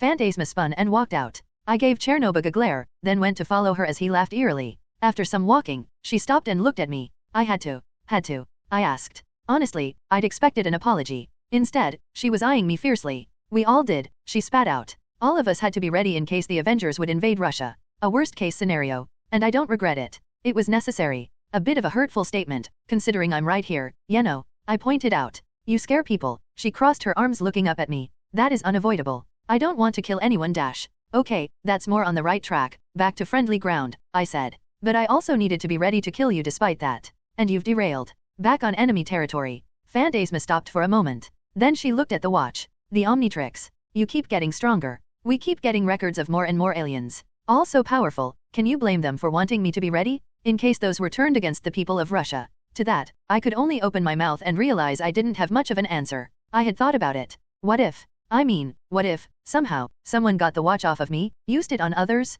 Or if I got brainwashed? Or if some evil version of me got shat out by a mirror dimension a la Star Trek? I could do a lot of damage. All of us could. Hawkeye was considered one of the weakest of us. He was also one of the most skilled killers on Earth, and he'd been getting stronger. If he got turned somehow, well, I didn't like the idea of feeling cold steel slicing through my throat. So, is that why we were talking? I asked. So you could get a read on me. I was curious, she said with obvious reluctance. And your advice was helpful. Hey, I sighed. Well, you're welcome. You aren't responding how I thought you would. Fantasma uncrossed her arms. Yeah, well, I've gotten more death threats than most, I shrugged. Yours is the most polite so far. She blinked, then smirked. That's not funny. It's hilarious. I rubbed the back of my neck. Was I not taking this seriously enough? Russia had been training people specifically to be able to kill me. How the hell was I supposed to take that? Look, I'm just processing. If it helps, it's all a worst-case scenario. Mikhail always told us to ignore the idea of fighting the Avengers. To remember our priority is the people of Russia, the people of Earth. That is what we fight for, train for. She sounded earnest. Not asking for forgiveness, but at least understanding. I looked down at her. She met my eyes without fear. You know I'll have to tell my bosses. I expect it. And Chernobyl will be punished for telling you. But you really don't want to kill me. Not unless I have to. Well, do you think you have to? She thought about it for longer than I was comfortable with before shaking her head. No, I don't. I never did, but I'm not the only one who was trained to kill you. She nodded behind me. I turned around. Sergei was watching us from the end of the hallway. He was flipping a knife in the air, catching it, then flipping it into the air again. When he saw that we'd noticed him, he gave a nod, then walked away, flipping his Bowie knife all along. He's been training for weeks, for the chance, Fantasma said softly. I gulped nervously. As I said, I don't like the idea of cold steel slicing through my throat. But then I narrowed my eyes and breathed. Nat had trained me better than to be intimidated by this. That's the thing. I've been training too. So I'll tell my bosses. But you should let our bosses know. I turned to look at her. I'd rather work with you guys. I'm nice like that. That said, if you do try to kill me, no amount of training in the world will be enough to finish me. She didn't seem to know how to take that. Until then, I held out a hand. Frenemies. She frowned, cocking her head in confusion. Frenum, what is that? She asked, giving up on saying the word midway. Friends who might kinda be enemies. Like Tom and Jerry, she stared, still not understanding. A cartoon where a cat tries to eat a mouse, but they're kinda best friends too. Oh, like, she asked. If that helps you. I said, wondering what the hell well, just you wait was. She bit her lip again, then nodded and took my hand, shaking it. Friends that are enemies, then. Great, once our handshake was done, I looked behind me. Now, as my new frenemy, what the hell is with having the darkness on your team? Do not get me started, she said with a shake of her head. He is powerful, dangerous, and a completist volach. I hear that, I grumbled. Just then, my stomach growled. The two of shared a look.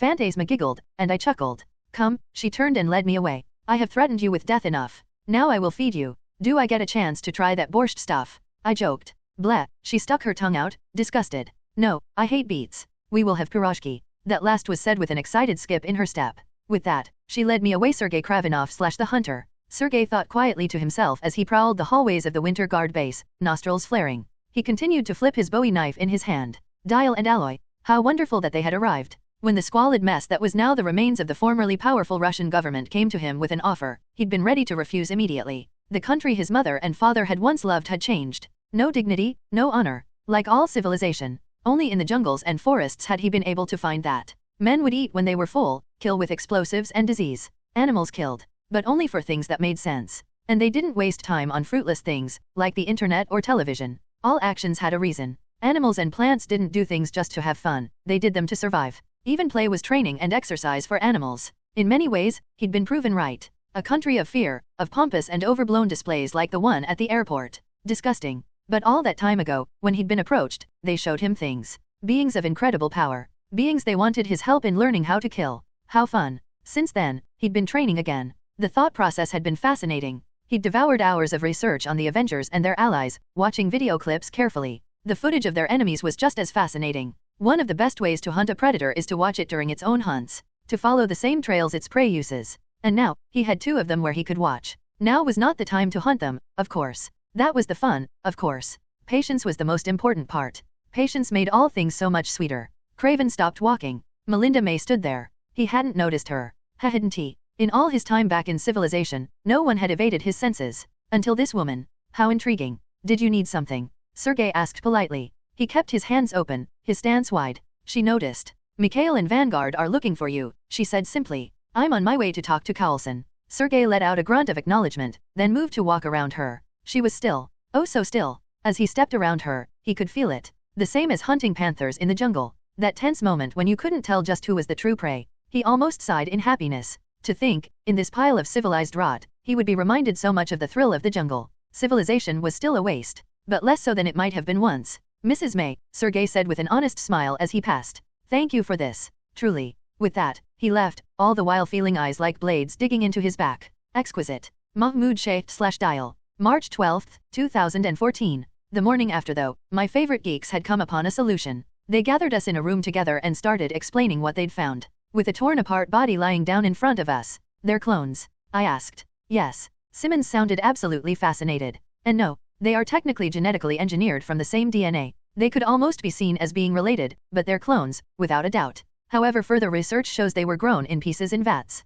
There's no sign of cuts where they are joined to cybernetics. Instead, they were specifically grown to be melded to robotics. And the technology in their limbs is from cybertech, at least the main crux of it, using Chitauri-derived energy cells to power the weaponry, Fitz continued. What sort of weapons? May asked. Plasma energy weapons, razor-sharp claws, and a hell of a left hook, Sky said, rubbing her arms with a grimace. She was still in full armor. In fact, all of us were ready to fight, if need be. I had my sword resting in my right hand and my gun on my back with my full armor on. Creel had switched to his vibranium form, and even May looked more serious than usual. Of course, we aren't sure if these are just foot soldiers or not. Fitz rubbed the back of his neck nervously.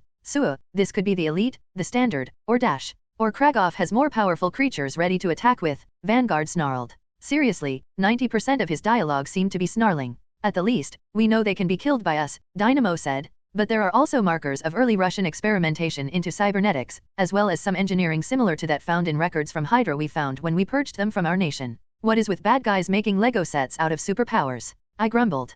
Can't blame them for taking the easy way to superpowers, Creel mumbled. You would know. The two of us looked over at Vanguard. He was glaring at Creel. Creel had just enough time to get angry before Sky spoke up. Anyways, we managed to find out why they woke up when I hacked them. Sky raised an arm and her hologram emitter created a map. They were all programmed with a way to head back home. GPS coordinates, in a way. Sky smirked. But, once I got through their defenses, we were able to track them here. The map blinked and a dot appeared in a spot northeast of Moscow. YAAI northeast. Sergei smiled. Ah, the forests. He's hidden away. And probably has a base to do it. Carlson crossed his arms. I don't like going in not knowing what we can face, but we have to start early. Boris. Yes, Carlson, the overweight politician said politely. Can you let High Command know what's happening? If we can get military forces to organize while we head in, we can keep this contained. Agreed. Boris walked out, presumably to go do that. He probably knows we might try to attack him. Vanguard, Mikhail, I'd like to invite the Winter Guard to fly on the bus with us, Carlson said, crossing his arms and swaying in place. Probably best if we have our strongest assets together, moving as fast as possible. Vanguard and Mikhail shared a look. They seemed to communicate nonverbally as we watched before Mikhail nodded. Agreed. Vanguard looked around. I assume we leave now. As soon as I get the bus ready, May answered in the affirmative. Wheels up in 5, then, Carlson turned and headed out. Later, on the bus, I walked down the stairs to join Crimson Dynamo and Fitz just as they were about to enter the lab. Hey, May is about to lift off. You guys all good to go? Yes, Fitz smiled, then looked up at Dynamo. Oh, I don't know how comfortable you'd be about this, but my lab isn't really. I mean Dash. It's too small, duh. To his credit, the armored man sounded more amused than offended.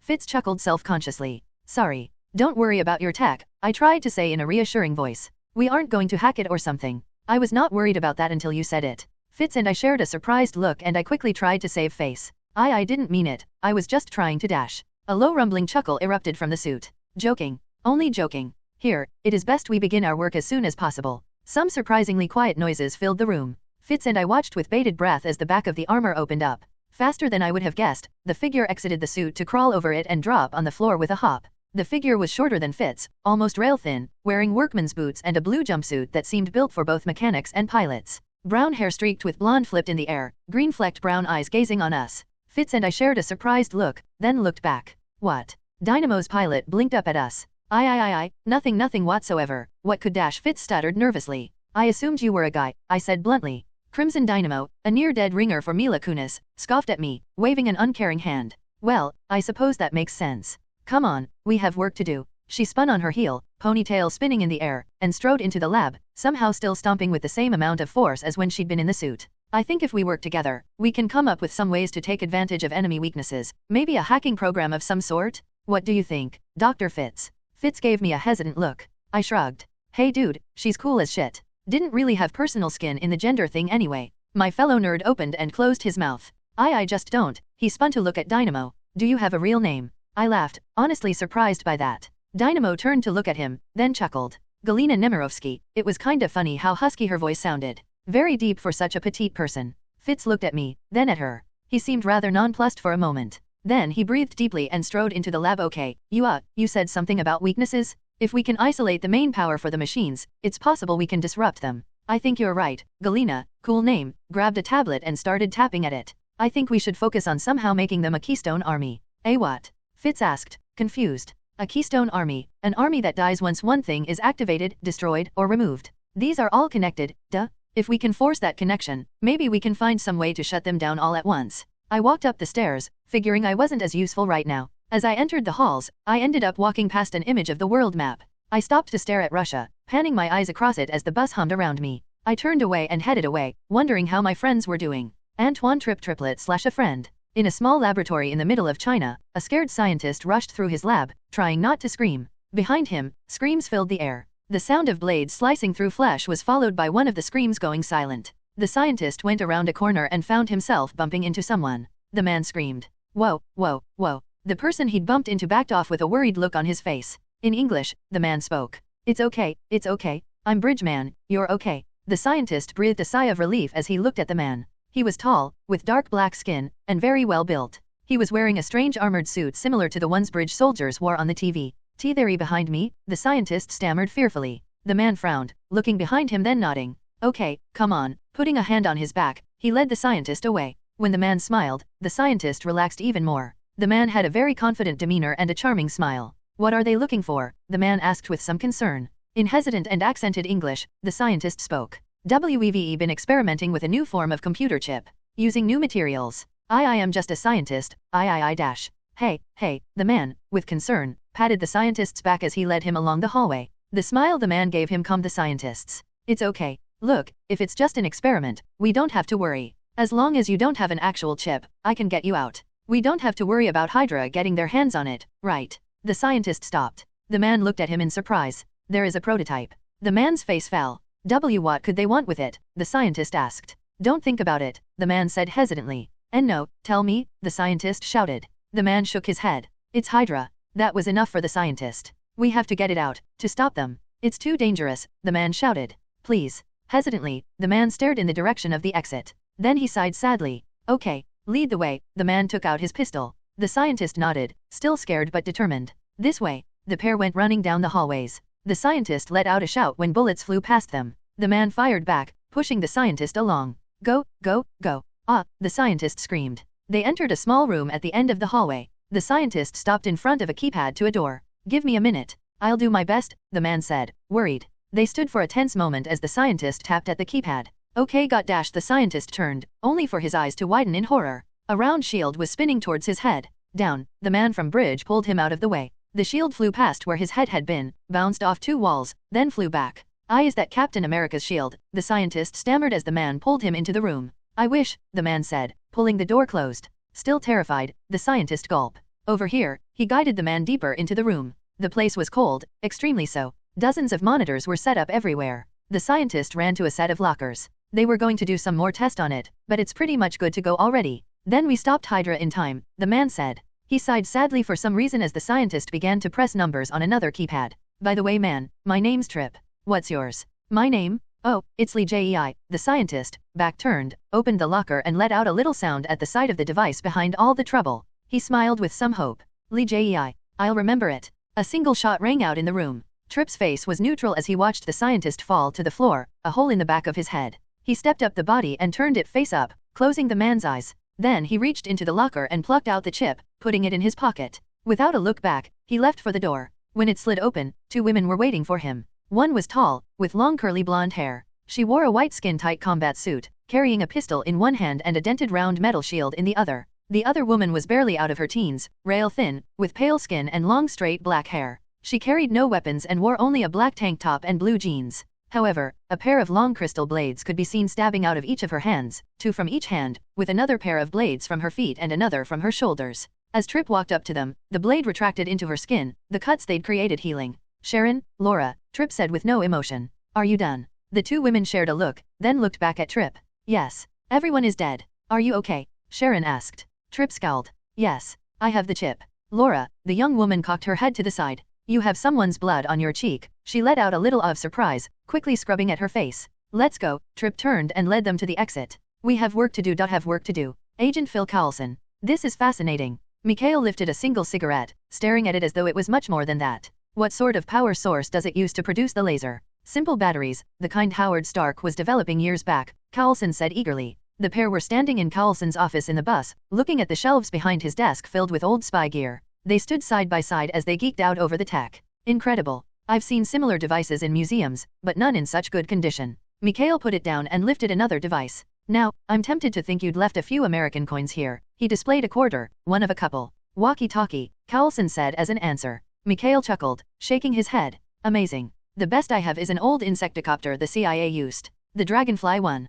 Carlson asked. Man, I always wanted one of those. Well, I would trade you, but I left mine at home, Mikhail joked. Carlson chuckled. Both men stepped around the desk to stand across from each other, Carlson leaning against his desk and crossing his arms. I'll be honest, a lot of people don't seem to get my love of old school tech. Same for me, Mikhail chuckled. I get jokes about, what is the word? Midlife crisis, duh. Yeah, I've gotten that sometimes, Carlson chuckled as well. Mikhail shook his head. Where did you get yours? I often have to buy some from private collectors. I imagine the cigarette laser would be quite a lot. Here, Carlson found his good humor fading. Well, I did the same thing for most of my stuff. But the laser and the quarters were a gift from a friend. Someone I lost a while back. Mikhail gave Carlson a sympathetic look. I'm sorry. Don't be, Carlson scowled. We're working on getting him back. He was captured. By Hydra? Yeah. Mikhail hissed. Hydra. Animals, all of them. How are Nazis still a thing? You're asking me. Carlson chuckled. So how does a guy like you end up in charge of superhumans? I could ask you the same, Mikhail replied. Not just 2 Avengers, but the young woman with that armor of hers. Carlson smirked. Dial and Alloy are just helping. As for Sky, the armor and the martial arts are more of a recent thing. Fair enough, Mikhail hummed. As for me, I have a unique understanding of superhuman individuals. I've been a soldier all my life as well as trained them. I know people and I know fighters. So, I volunteered. They are good people, Agent Carlson. And Phantasma has. Mikhail winced and stopped suddenly. After a moment, Carlson understood. Truly understood. Mikhail didn't speak. Sky has really grown recently. She was raw, at first. But I'm proud of the women she's become. Mikhail nodded, a soft smile on his face. I understand. I'm sure you do, Carlson frowned. What about Chernobog? Mikhail winced. I don't get all the choices I wish I could on who joins the team. Chernobog is a sacrifice, in more ways than one. But he is powerful. Power that is necessary. There was a tense silence in the room. Finally Mikhail hesitantly coughed. Well, I suppose I should go check in on my team. Same, Carlson got up from his desk. Mind if I join you? Of course, Agent Carlson. As they walked out, Carlson kept his thoughts to himself. But seriously, for a man who'd been training a team to be able to kill the Avengers if need be, Mikhail was very friendly. Carl Kree/Alloy. So we're flying off to fight some guy who's turning monkeys into super cyborg monkeys, Creel said as he sat on a chair in the lounge, holding his phone up so the camera could see him. I should have never left New York. Isabel chuckled from his phone's screen. What, and New York isn't weird enough. The naked cowboy is still doing his thing in Times Square. Yeah, not as weird as this, Creel returned wryly. She laughed. But man, Russia has their own Avengers? Have you guys already been getting pissy with each other? Well, Dial told me they've been trained to kill the other Avengers, Creel said wryly. Isabel blinked. Seriously?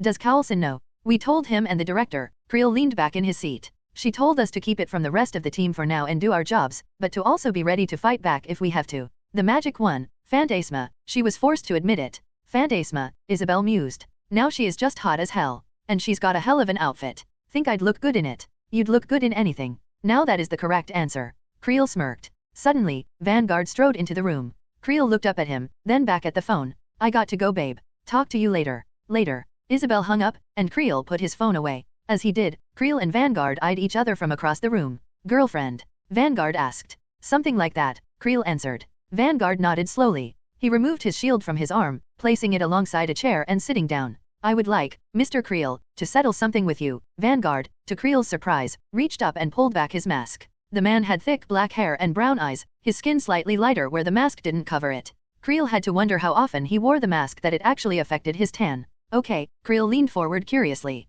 I am a soldier, Mr. Creel, a man who works to defend the honor of my country. I protect them. Even now, as a superhuman, I continue that. Vanguard's eyes narrowed. But I am also a man who likes to trust those he works with. And you don't trust me. Creel shook his head. What the hell did I ever do to you? You are a criminal. Former? Creel growled. I'm a former criminal. And I've been making my amends. Amends. Vanguard snarled. You were a criminal, a dishonorable M who killed on behalf of Hydra. I was mind-controlled, you colossal dick. Yes, you were. But before that? How am I to fight alongside a man who cheated his way through life, took the easy route to everything? Creel nodded slowly. Yeah, that's a really interesting question. But let me respond with this. Creel rose up carefully. I've spent every day since I became an Avenger redeeming myself for the shit I caused. But I didn't do it to prove something to anyone but myself. If you want me to bend over for me to work for you, I'm just not going to. I'm going to do my job. And while I'm at it, kiss my ass, you absolute fuck. Creel couldn't help one last dig. At least I'm not the one working for a literal god of evil. He turned and walked away. Vanguard spun to his feet, reaching for his shield. With rage in his eyes. Nikolai. Creel and Vanguard stopped, turning to look. Coulson and Mikhail were standing there. Coulson looked surprised. Mikhail, on the other hand, looked pissed off. What are you doing? Mikhail, Vanguard said, a look of shame on his face. Come, without another word, Mikhail walked away. Vanguard scowled but immediately followed. Do I want to know? Coulson asked Creel as the Russians left the room. Probably not, Creel admitted. Hey, Dial walked in from the direction the Russians had left in, looking confused. What the hell just happened? Mikhail looks pissed off. Creel sighed in annoyance. Leopold Fitz. Fitz sighed, annoyed by the sight of the word simulation failed in front of him. It's a good thing this is a long flight because I have plenty of time to fail. Well, as we say back home, Galina said, tapping at a tablet nearby. Fitz looked over at her. And that means?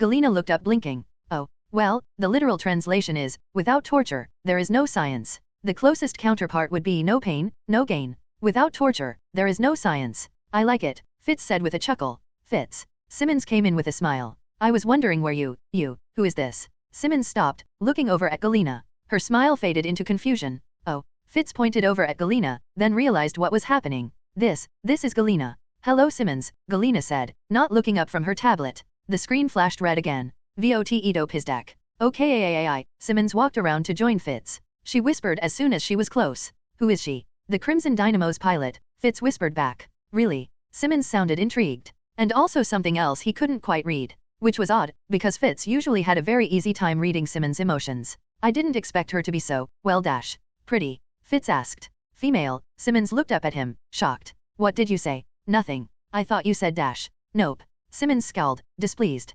Edna Hui? It isn't working. Galina scowled, tossing her tablet onto the table. It's so strange. Like something is blocking us. After another look Fitz couldn't read, Simmons walked over to the tablet. What are you trying to do? Simmons asked. Maybe I could help. Galina opened her mouth, then shrugged, walking over to join Simmons. We are attempting to find some way to shut down the servitors. If we can affect their limbs or their cybernetics, maybe we can force them to freeze in place. But every time we try, something blocks us from the cybernetics. Or, not restarts, reboots them. Well, Kragoff is a genius, Simmons noted. When we were researching earlier, I noted that the mixture of vat-grown flesh and cybernetics was almost elegant. Like he genetically engineered the monkey flesh specifically Tonith robotics. As though one structure can't exist without the other. Galina took the tablet. I have noticed that the robotics wouldn't have worked if he hadn't removed the organs and limbs first. But if what you say is true, maybe we need to interfere with the biological component as well. Fitz frowned, thinking on that as well. For some reason, every time they attempted to shut down the robotics they would just reactivate. If Simmons was right though, I have an idea. Galina grabbed a different tablet and tapped at it. If Sky can work with us on this dash, As she spoke, Mikhail walked into the lab, drawing everyone's attention. He was followed by Vanguard, who to Fitz's surprise wasn't wearing his mask. Mikhail walked past them with a nod to Galina, waving a hand for her to follow. She frowned, placing her tablet down and following without a word to Simmons and Fitz. The pair of bridge scientists shared a look while the Russians left. What was that about? Fitz asked. Trouble in the ranks, maybe. Simmons replied. Mikhail looked rather angry. The two shared an uncertain look before going back to work. Galina Nemirovsky/Crimson Dynamo. Galina strode after Mikhail and Nikolai. The trio stopped in a room that was likely used for basic storage, considering the cleaning products around them. As soon as the door closed behind her, Galina spoke in her native Russian.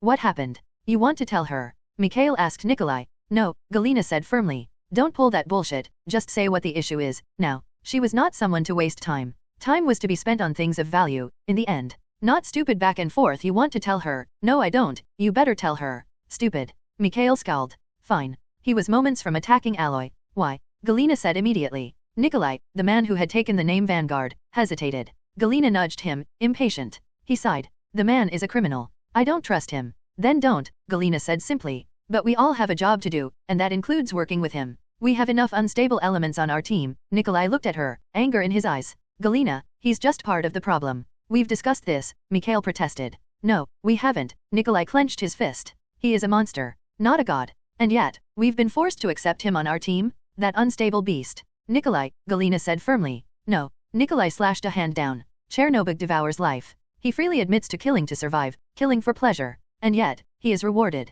You know why he's on the team, Mikhail said firmly. He can absorb gamma radiation, become stronger from it, and his physical abilities match those of Thor. If we need to combat the Avengers I don't care about the Avengers, Nikolai scoffed. We all know that the necessity of fighting them is a long shot at best. Well, the men who give us funding do. And they demand that we have counters to Bridge's superhumans, Mikhail sighed sadly. For a tense moment, both men stared at each other. My father died for this country, Mikhail, Nikolai said, haunted. I just want to defend it honorably. And I'm forced to work with murderers and criminals. Nikolai, Galina said, drawing both men's attention. Chernobyl is a necessity. No, let me talk, she interrupted before he could respond. I agree that he's unstable. But he has been following orders, doing his job to the best of his ability. Same with Creel. You must put aside your personal feelings. You are a soldier. Focus on the mission, and as long as those under your command do the same, then work with them. And when Chernobyl tries to devour our souls or Creel decides to run when things get too hard, Nikolai said softly. For the first, I'll kill him, Galina said simply. Nikolai and Mikhail shared a look. She rolled her eyes. The second I found out that he was joining us, I prepared for the moment I might need to fight him. I'm the greatest engineer in the world, I have a solution for him. Greatest. Mikhail raised an eyebrow. Isn't that star dash? He stopped when Galina glared at him, the man chuckling. As for Creel, any research will tell you that he has a good record as an Avenger. You don't have to like him but dash. Fine, Vanguard was staring at his shield as he spoke. The others stared at it as well. I miss him as well, Galina said softly. He was a good man, Mikhail agreed. Vanguard only nodded sadly. For him. I'll accept all of this for him. Reluctantly. Mahmoud Shaft/Dial. Vanguard looked like Joe Manganiello. Craven looked like Manu Bennett. Both of whom had played Deathstroke. Did that mean something? Other than both men being very badass looking? I had plenty of time to think it over as I stood behind the bar, making a milkshake for myself. Carlson was nice enough to get me some ice cream, milk, and bananas since I didn't drink. I made myself a coffee milkshake this time, turning around to see Sky. Mind if I get one? She asked hesitantly. She was wearing a black sweater and blue jeans, though I could see her armor standing on the other side of the room. After a moment, I nodded. Yeah, of course. If you like coffee, I mean. I love it. She watched as I poured the milkshakes into glasses. This is all so weird, right? Super monkeys and Russian Avengers, I mean. Is it that weird? I handed her a cup. I mean, we spent a lot of time fighting dinosaurs and all that in Rio. You did, Sky corrected. I was mostly hacking computers and phones. Still, that is a good point. When did life get so crazy? May 4th, 2012, I smirked. When aliens fell out of the sky. Oh, right, she sipped at her drink, then winced. Too many bananas. I took a sip as well and shrugged. I like it. Sky leaned back in the seat in front of the bar. She looked thoughtful coming upon an idea. I picked up a rag and started wiping it down. You know, I don't drink. But people tell me talking to bartenders helps. She laughed. Helps with what? Hell if I know, I usually talk to my friends, I said with a shrug. Well, I'm just a little nervous. This will be the first mission we've been on in a while without full Avengers support. Or bridge soldiers. It's just us. And the Winter Guard. And me and Creel, I reminded her. You know the battle plan, she responded. I'm probably going to have to fight. For real, this time. And I don't know if I'm ready. I put a straw in my drink, shaking my head. Hey, none of us know. but you've been getting your ass kicked right next to me for the past few weeks. Oh yeah, Sky's brown eyes flashed with mirth. Nat and Steve are mean. Ruby doesn't help. Getting my ass kicked in training by that mean midget is the highlight of my day. I sipped at my milkshake slowly. Is this awkward? Me and you, like this? Sky asked uncomfortably. I stopped sipping my drink, placing it in between us. Are we still friends? Of course we are, she said without thinking. I couldn't help my relief at that. Ridiculous, that I'd be relieved about that as though it was in question, but I still felt it. Awkward is fine. Means we cared enough that we were worried. I held out a hand placing it on one of hers. She smiled down at our joined hands. Whatever happens, I'm your friend. And I'll always have your back. Okay. She turned her hand in mine, gripping it. Yeah. Thanks, Mahmoud. I smiled. For some reason, I felt like something had been released then. I pulled my hand back and sighed. It was a sigh of relief. Like something that had been tied in my chest for a while finally released. There was just another thing I had to do. But that would have to wait till I got back home. How long until we get there? Fantasma asked later. The young Russian woman was leaning back in her chair, Chernobog roaming around us while I passed her a drink, one I'd poured from a bottle I noticed her eyeing. Didn't know what the drink was, but she seemed pleased with it, so I must have guessed right. Should be about 15 minutes, I told her. We'll land in the forest outside the base. I figured, since the three of us are team 3, we might as well talk. That is so nice of you, Chernobog said softly, just behind me. Although, I wonder why you didn't offer me a drink. Because you don't drink wine, I said softly. Heh. Dracula, Chernobog smiled. One of many things I love about this new world. So much pleasant entertainment. Yeah, you seem like a real nerd, I returned. Seriously, tall, dark, and freaky, you want something. Blood, I raised an eyebrow. Why Mary? He grinned as he said that. Well, I don't know how to mix that, so, I waved at the bar. He let out a dismissive snort, walking around to the bar. Fantasma looked between us while sipping at the drink I'd given her. You know, you're real friendly sometimes. Why do you switch between that and being a manipulative asshole? He chuckled, somehow grabbing the ingredients he needed with finesse despite his massive hands. Well, I said it before. I love this new world. So much more fun. I love seeing all the little ways people act out. So you're a troll, I said simply. The darkness shrugged, apparently unoffended. Fantasma, on the other hand, frowned. A troll? Like the mystical creature. I thought of Ulick. Not so mystical, I said with a scowl before shaking my head. But in American culture, a troll is someone who acts like an asshole specifically to get a reaction. Fantasma let out a little of understanding. Troll. Makes sense. Only for a purpose, Chernobog came back to us. I rarely go on rampages anymore, so I get my kicks elsewhere. He sat down next to me, placing a massive arm on my shoulders. I pushed him off, got up, and moved to a different chair, getting a mock pout for my troubles. Fuck me, even his pouting was horrifying. Actually, if I ever get to visit America I'm going to do some sightseeing. I frowned at the sudden change in topic. Okay. He chugged back his drink, tossing the glass aside when he was done. Oh yes. Look, from out of nowhere, he handed me a paper list. I looked over at Fantasma, who seemed as confused as I felt, before hesitantly grabbing it and reading it. This is nothing but places in different states named Bald Mountain. He gave me a toothy grin. Well, after watching Fantasia I can't help but laugh, thinking of how people will react to me showing up. Even downloaded the song. I opened and closed my mouth. Damn it, I don't know if that's hilarious or cruel. Can't I be both?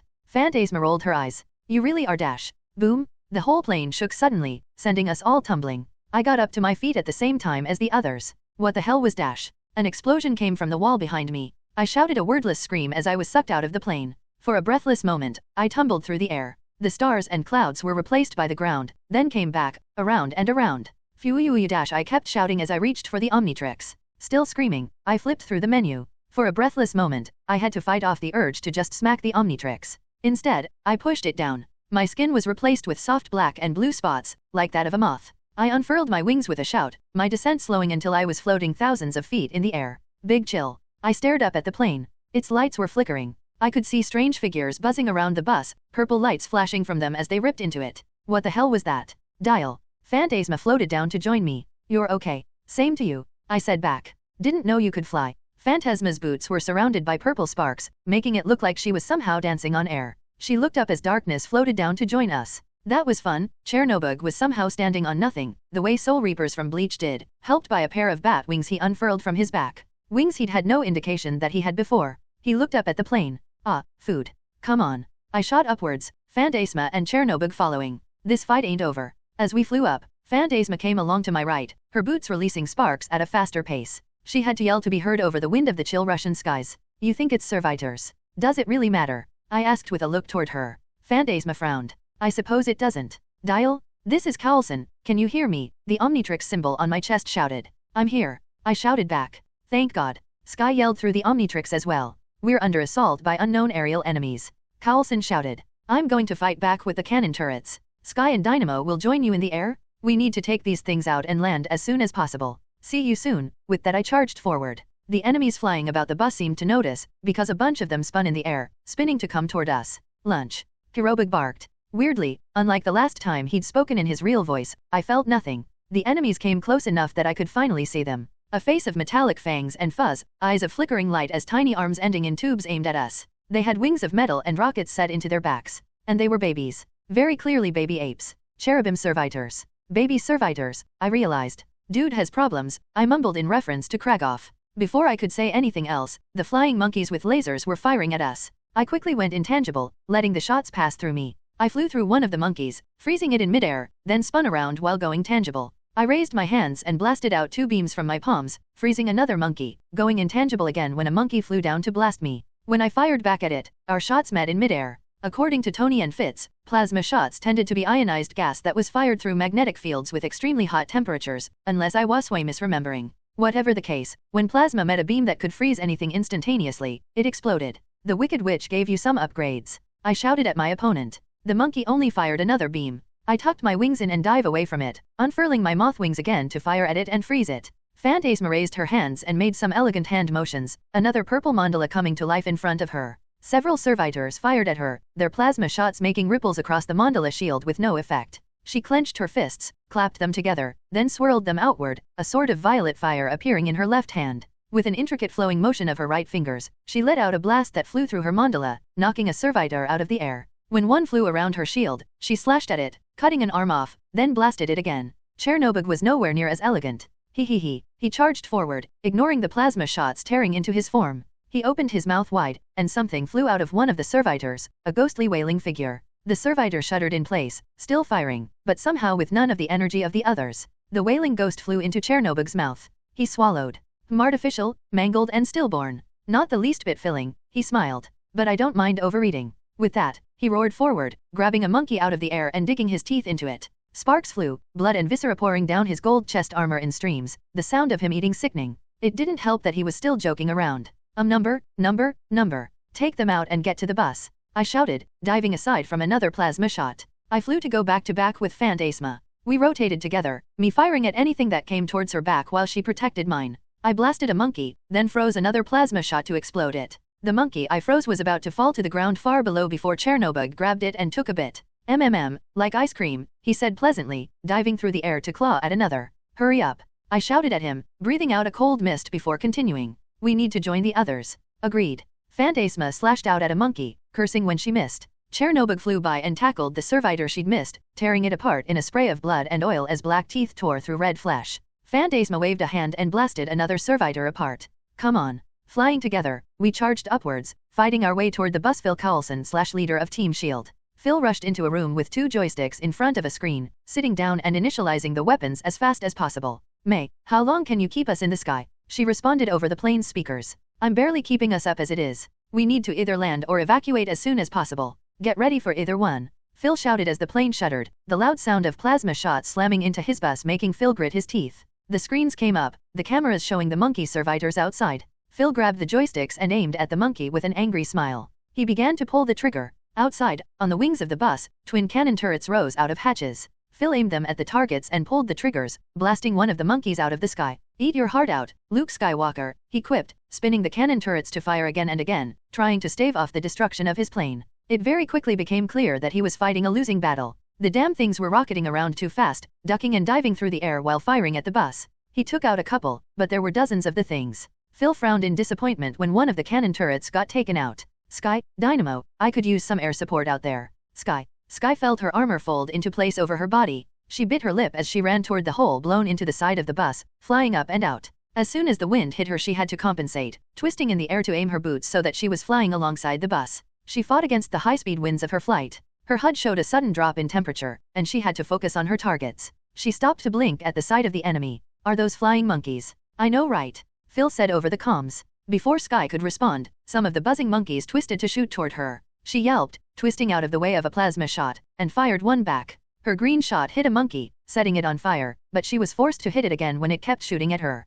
With a twist, she shot to the right, then forward, aiming her hands and firing more plasma. The blasts flew past a few monkeys, hitting others. She yelped when a sudden burst of wind sent her sliding back, forced to compensate for it. While she did that, she was tackled by a monkey. It wrapped around her arms, Sky shouting in shock as a monkey baby started clawing at her armor. It raised an arm and prepared to fire plasma. Sky yelped out a command word. Shoulders. Her shoulder popped open, a pair of turrets sliding out. They twisted to fire at the monkey on her back, hitting it with a stream of bullets that sent it flying off. Sky shouted out again when a plasma shot grazed her thigh, scorching her armor. Her HUD screaming about the sudden rise in temperature and damage wasn't needed when her leg was screaming in pain. She grit her teeth, raised her arms, and started shooting, her shoulder guns joining.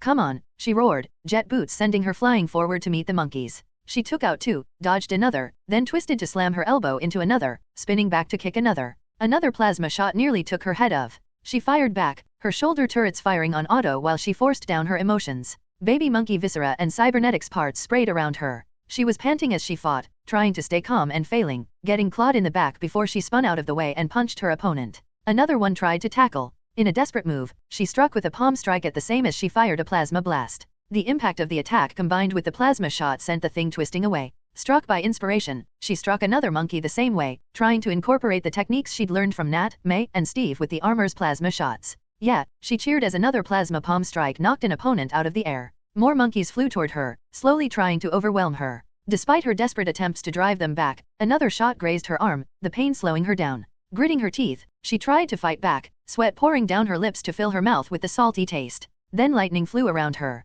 Monkeys froze in the air, falling back behind her as electricity disrupted their systems. Sky looked down at the plane, where some more lightning flew up from to join the cannon turret fire. Crimson Dynamo stood firmly on top of the bus, hands raised and hatches that covered Leyden jar-looking devices opened all across her massive armored form. As Sky watched, Galena fired twin beams of searing blue light from her palms, blasting apart several of the servitors as they dived toward the business. Crackling lances of electricity surrounded her in a bubble, streams flowing into her hands then flying outward to meet with the monkeys, the white-blue attacks ripping them apart. She looked like a lightning rod in reverse, blasting the sky with power. Oh right, mag boots. Sky realized when she noted Crimson Dynamo somehow standing on the bus with ease. Dropping down, Sky landed next to Dynamo, sighing in relief when her own boots activated. At least she no longer had to fight the wind. You okay? Galena said as she unleashed power over and over toward their opponents in a brilliant display. Yeah, but it came close. Sky shouted, wincing at the pain from her grazed leg and arm. We must continue to defend the bus. Galena roared, gathering a ball of electricity in her palms before firing it as a beam. Before Sky could respond, more monkeys came from the sky. She fired her plasma beams, fire joining lightning, filling the air between them against more enemies. Sky used Crimson Dynamo as cover, the other woman's electric bubble able to take incoming fire. Then the monkeys started going all kamikaze on them, diving toward the bubble. When they slammed into it they would erupt in balls of purple energy, sending ripples across the bubble. Galena cursed out in caustic Russian. They are attempting to overwhelm me. Can they? With time. They don't have time, another voice said. Like a spirit, Big Chill floated up from the floor in between them, scaring the hell out of Sky. Apparently he'd chosen to just fly through the plan as a ghost instead of going around. As she watched, he unfurled his wings and snapped his hands up. Cold blue light flew from his palms, freezing the servitors. Sky shot one, while Dynamo hit another, sending beautiful flecks of frost across the sky. Phantasma flew overhead, waving her hands around in a circle then thrusting them forward. A gust of wind erupted with emotion, sending a group of monkeys tumbling through the air. She punched her fists together and held them outward, a pair of purple circles floating parallel to her knuckles that she used as shields. We're here, Carlson. Yum, with that little battle cry, the most terrifying thing she ever saw dropped from the night sky. Teeth dug into flesh and metal. A wailing soul was sucked into a gaping maw. All life in the area seemed to wane. Except Big Chill. Everyone else seemed to flinch, even the monkey servitors, but he fought just as hard. The others joined in. The bus itself continued to fire its cannon turrets while the heroes fought on top of it, flying around in a display of powers and lights. Funny. Years back, Sky would have given anything to be able to be in a fight like this. Kinda worth the wait, scary and painful as it was. Carl Creel/Alloy. Damn it, I should have gotten rocket boots. Carl cursed to himself as he fought his way through the rocking plane. Then I could be fighting out there. He'd switched to vibranium form. While he couldn't exactly contribute in the fight around them, he'd bounced enough times off the walls of the shaking bus that he was glad he'd done it. Carlson. In here. Losing his balance on the way, Creel slammed a fist into the wall, vibranium knuckles splitting apart steel. With that handhold, he forced his way into a room at the end of the hallway, where Phil was sat in front of 2 joysticks and a screen. May told me to check on you. Sparks flew from a console, a spray of some sort of gas shooting down from the ceiling. Carlson cocked an eyebrow at Creel. I'm doing okay, how about you? Creel had no idea what to do with such an unflappable response.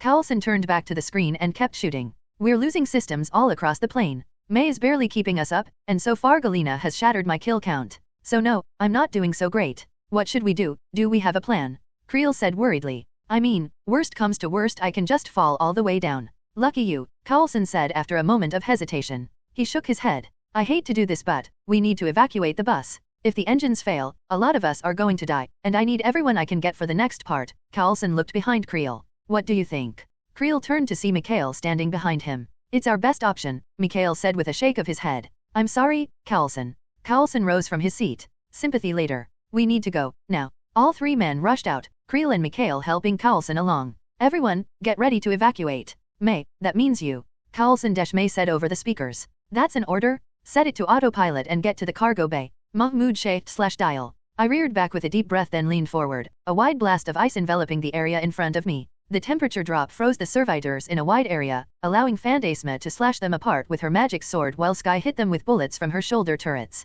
And yet, we were getting surrounded. Chernobog was happy about that, the dark spirit shooting from one servitor to another and ripping them apart with his teeth. Galena was doing a really good impression of Frankenstrike and Thor. Sky was kicking more ass than I expected. Phantasma was making Gandalf look like Frodo, but we were barely making a dent in the numbers around us. A kaleidoscope of purple magic, ice beams, lightning, plasma from Sky and the monkeys, and the cannon turrets joined together to turn the Russian skies into a beautiful war zone.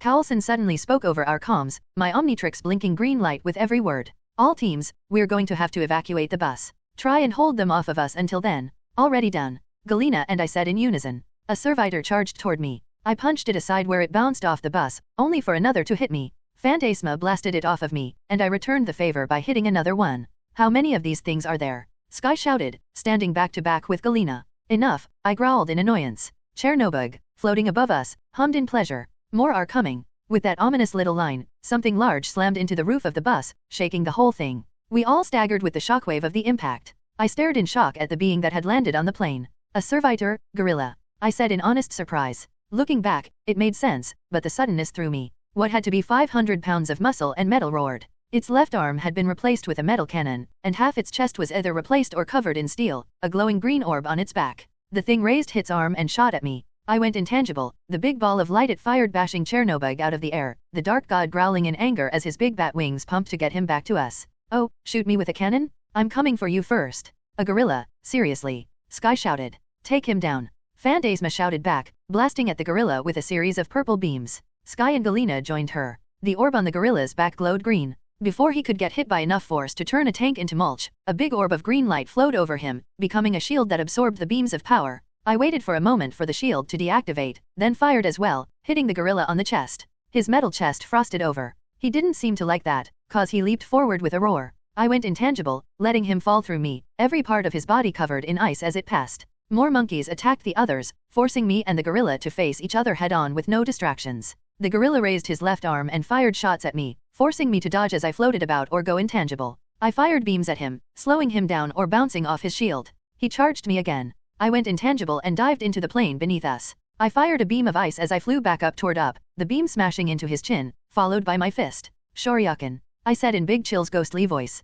The gorilla staggered back, then raised his left cannon hand again. I went intangible before I realized that he wasn't aiming at me. With a primal roar, he fired. The ball of green flame that left his cannon slammed into the right wing's engine. The engine exploded in fire and sparks, scrap metal flying about while the shockwave shook the world around us. Oh you dick, I said softly. The gorilla roared. I sprayed him with ice again, trying to distract it. It raised shields, my ice uselessly bouncing off the green orb. It raised its cannon arm, the end glowing green. I ignored the shadow that flowed behind the gorilla to stop firing my ice beams. The gorilla dropped shields to fire back. That was when a massive arm wrapped around its cannon. Hey, Chernobog grabbed the gorilla by the other arm. He pulled the screaming animal close. I could see portions of its soul floating off of it. Chernobog smiled, an inky black tongue slipping past razor-sharp teeth to lick at the gorilla's face. I don't let a man hit me with his cannon. The gorilla struggled in its grip, muscles of flesh straining, limbs of metal squealing as they were crushed by hands and claws of shadow. Chernobog smiled, slowly opening his mouth over the gorilla's neck. Unless he's willing to give me dinner.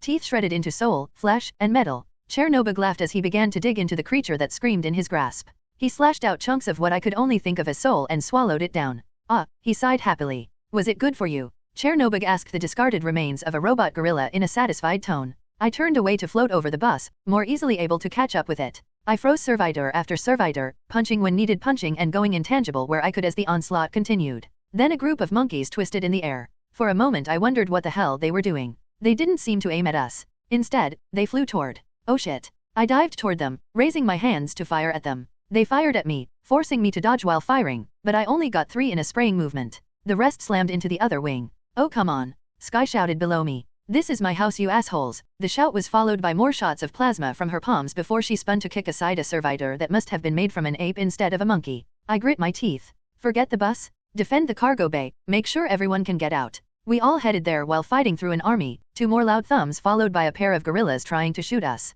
Chernobyl groaned. A man, I filled up on empty calories already. So delicious, so wasteful. You are a special kind of weird, I grumbled. I took a deep breath. When I breathed out, the immense wave of cold that shot out of my mouth became a blizzard. The gorillas raised shields, blocking the blast, but a majority of the monkeys froze over. You should do that first from now on, Phantasma mumbled while monkeys fell to the ground. Not without making sure I can take out as many as I can, knowing the move would just expend energy otherwise, especially for prolonged combat when a simple beam was so much more efficient. I shook my head at the sight of the gorillas shooting up into the air to go after us, the green orbs on the backs acting like jetpacks. Damn, this was just getting annoying. Phil Cowlson / leader of Team S.H.I.E.L.D. Cowlson sighed in relief when he entered the lab with Creel and Mikhail to see Simmons and Fitz finishing up.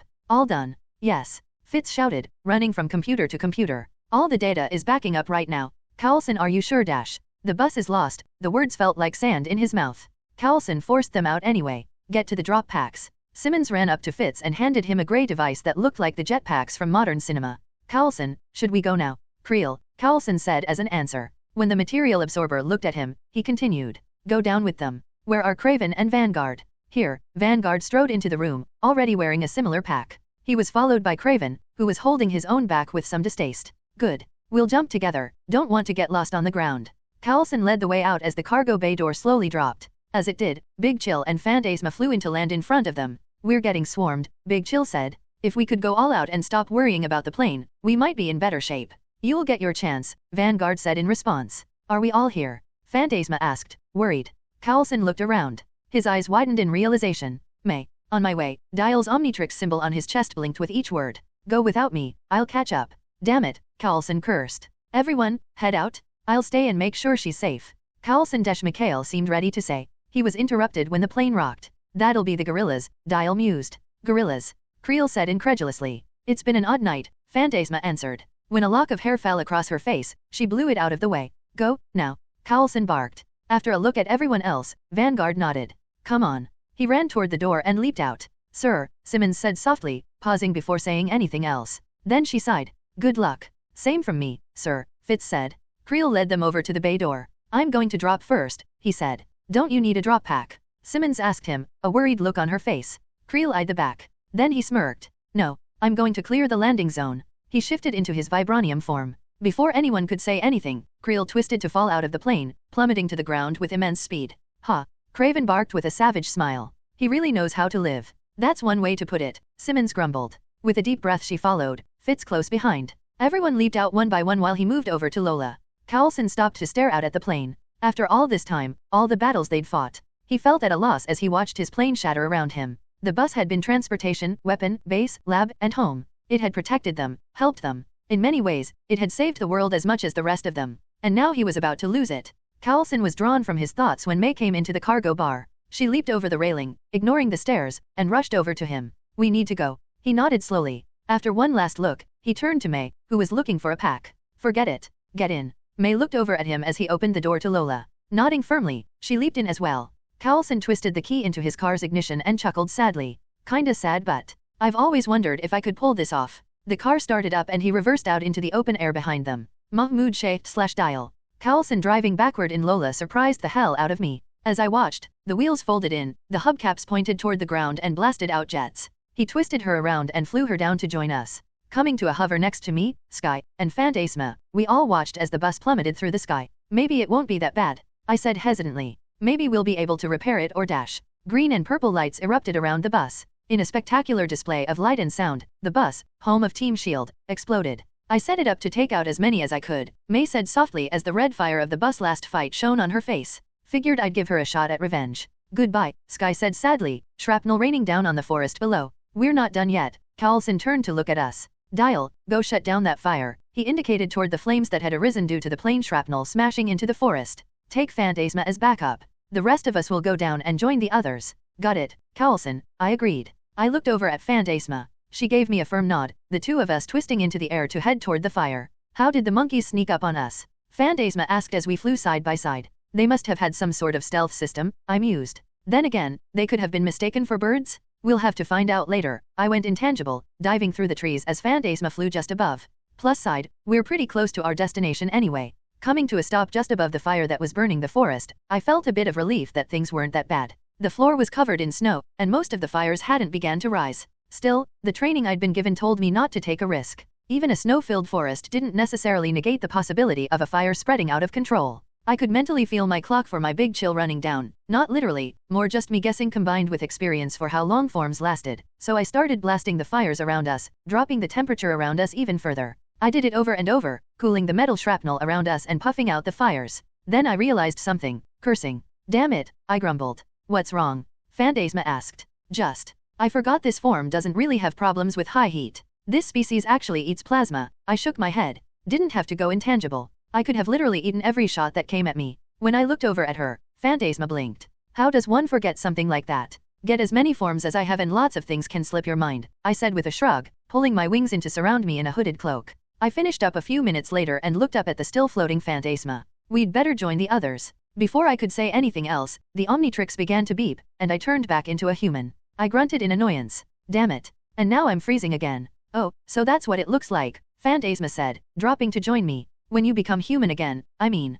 Pretty much, yeah, I rubbed my arms, trying to get some circulation going. Is it strange, turning into aliens? She asked curiously. Or does it feel natural? A bit of both honestly. Like, when I'm an alien it feels normal to have 4 arms, or wings, or no eyes. But I'm still mentally human, so I can get a bit weirded out about it. I looked around. Let's go. Dial. In moments, the Kadam armor I was used to keeping on me flowed over my body, leaving everything but my face uncovered. I sighed in relief as my black and green armor clamped into place and protected me from the cold, reaching for my waist to feel. Oh shit, my sword. I spun in place, staring at the remains of the plane. It was on the plane. Phantasma looked around the scrap metal all over the floor and hanging in the trees. Could it have been destroyed? It'll take more than that. Tony made that thing to last, I said back, trying to figure out what I could do. Man, I loved that thing. Is it really so important? She asked. It's the best melee weapon I've got and a gift from Tony. I stabbed a Wendigo with the thing. I mused softly. Oh, I can help.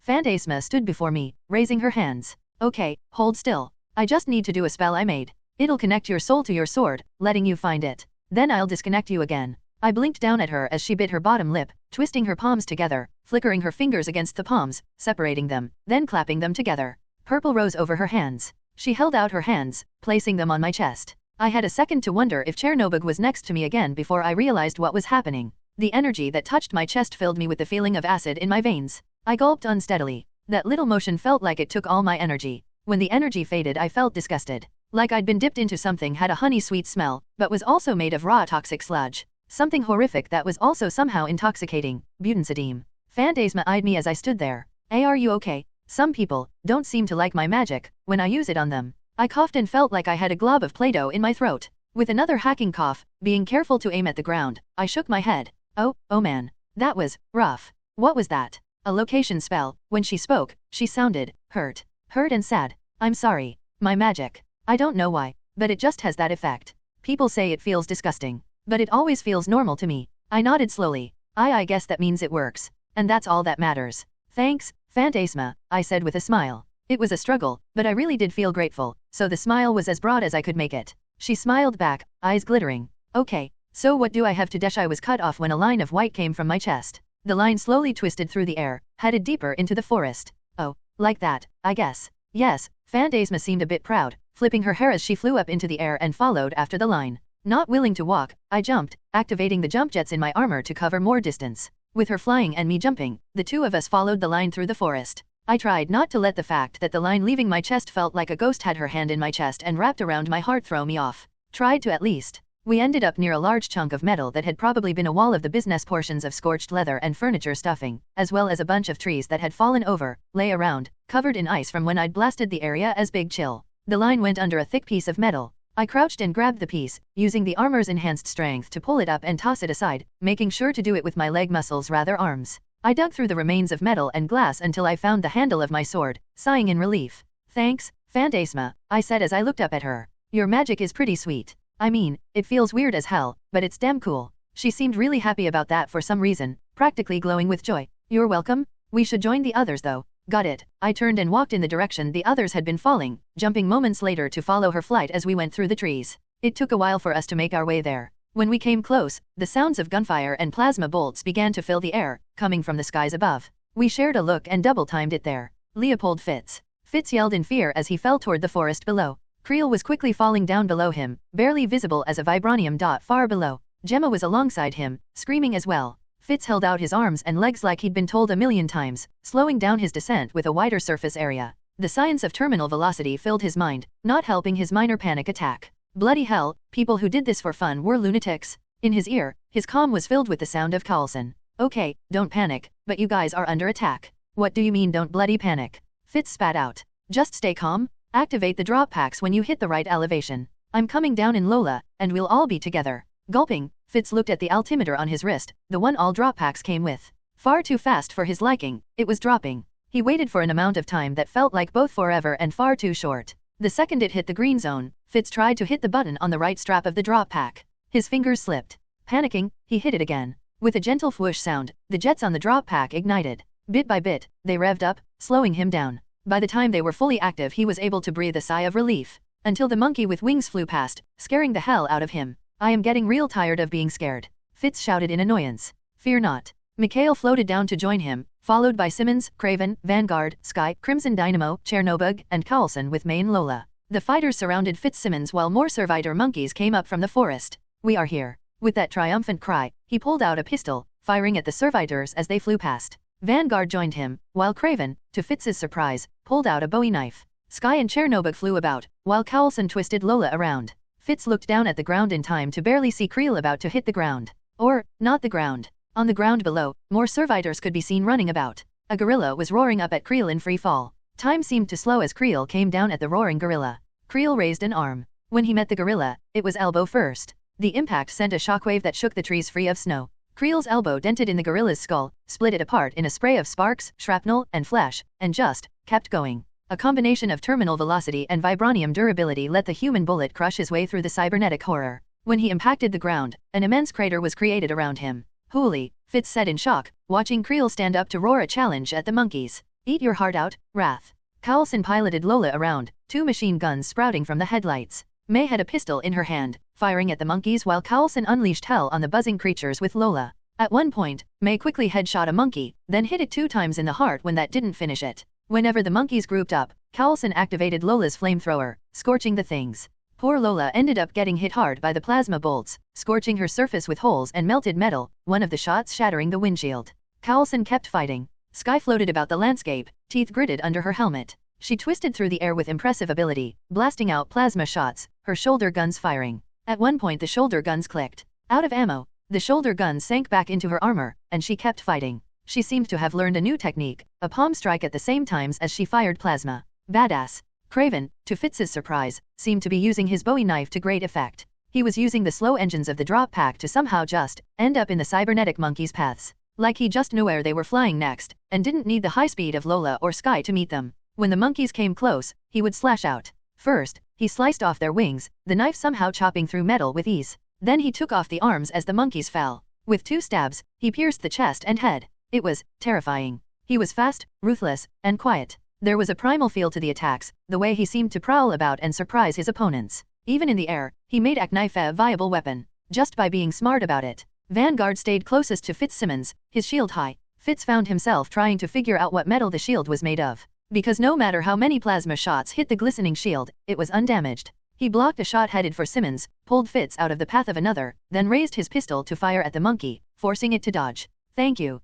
Fitzsimmons said in unison. Vanguard only nodded, eyes narrowed as he continued to defend them. Chernobog flew past then. Fitz gasped at the sucking feeling that came from him. A sense that was more mental than physical. What was that? It felt like he had been, what was that? Chernobog laughed, grabbing a servitor between his hands. As Fitz watched in uncontrollable curiosity, the servitor seemed to emit a sort of energy. A pale white stream of light in the form of a monkey, one that had been withered, with no cybernetics. What was that? Not a power source, something else. A traitorous part of Fitz's mind whispered that Chernobyl had absorbed the soul of his victim. He turned away to look at Crimson Dynamo. Dynamo had taken to the ground, landing to fight alongside Creed. She hit the ground with an eruption of lightning, melting the snow around her for 20 feet. A gorilla rushed her. She blasted it with lightning, the massive gorilla blocking it with that strange shield it emitted from the green orb on its back. The gorilla slammed into Crimson, and came to a stop when Crimson raised a palm and stopped it in place. She raised the gorilla high, the animal roaring, then slammed it on its back. Held down by Crimson Dynamo's armored hand on his chest, the gorilla screamed out on the ground, scratching at her armor and the ground, punching her desperately in the chest.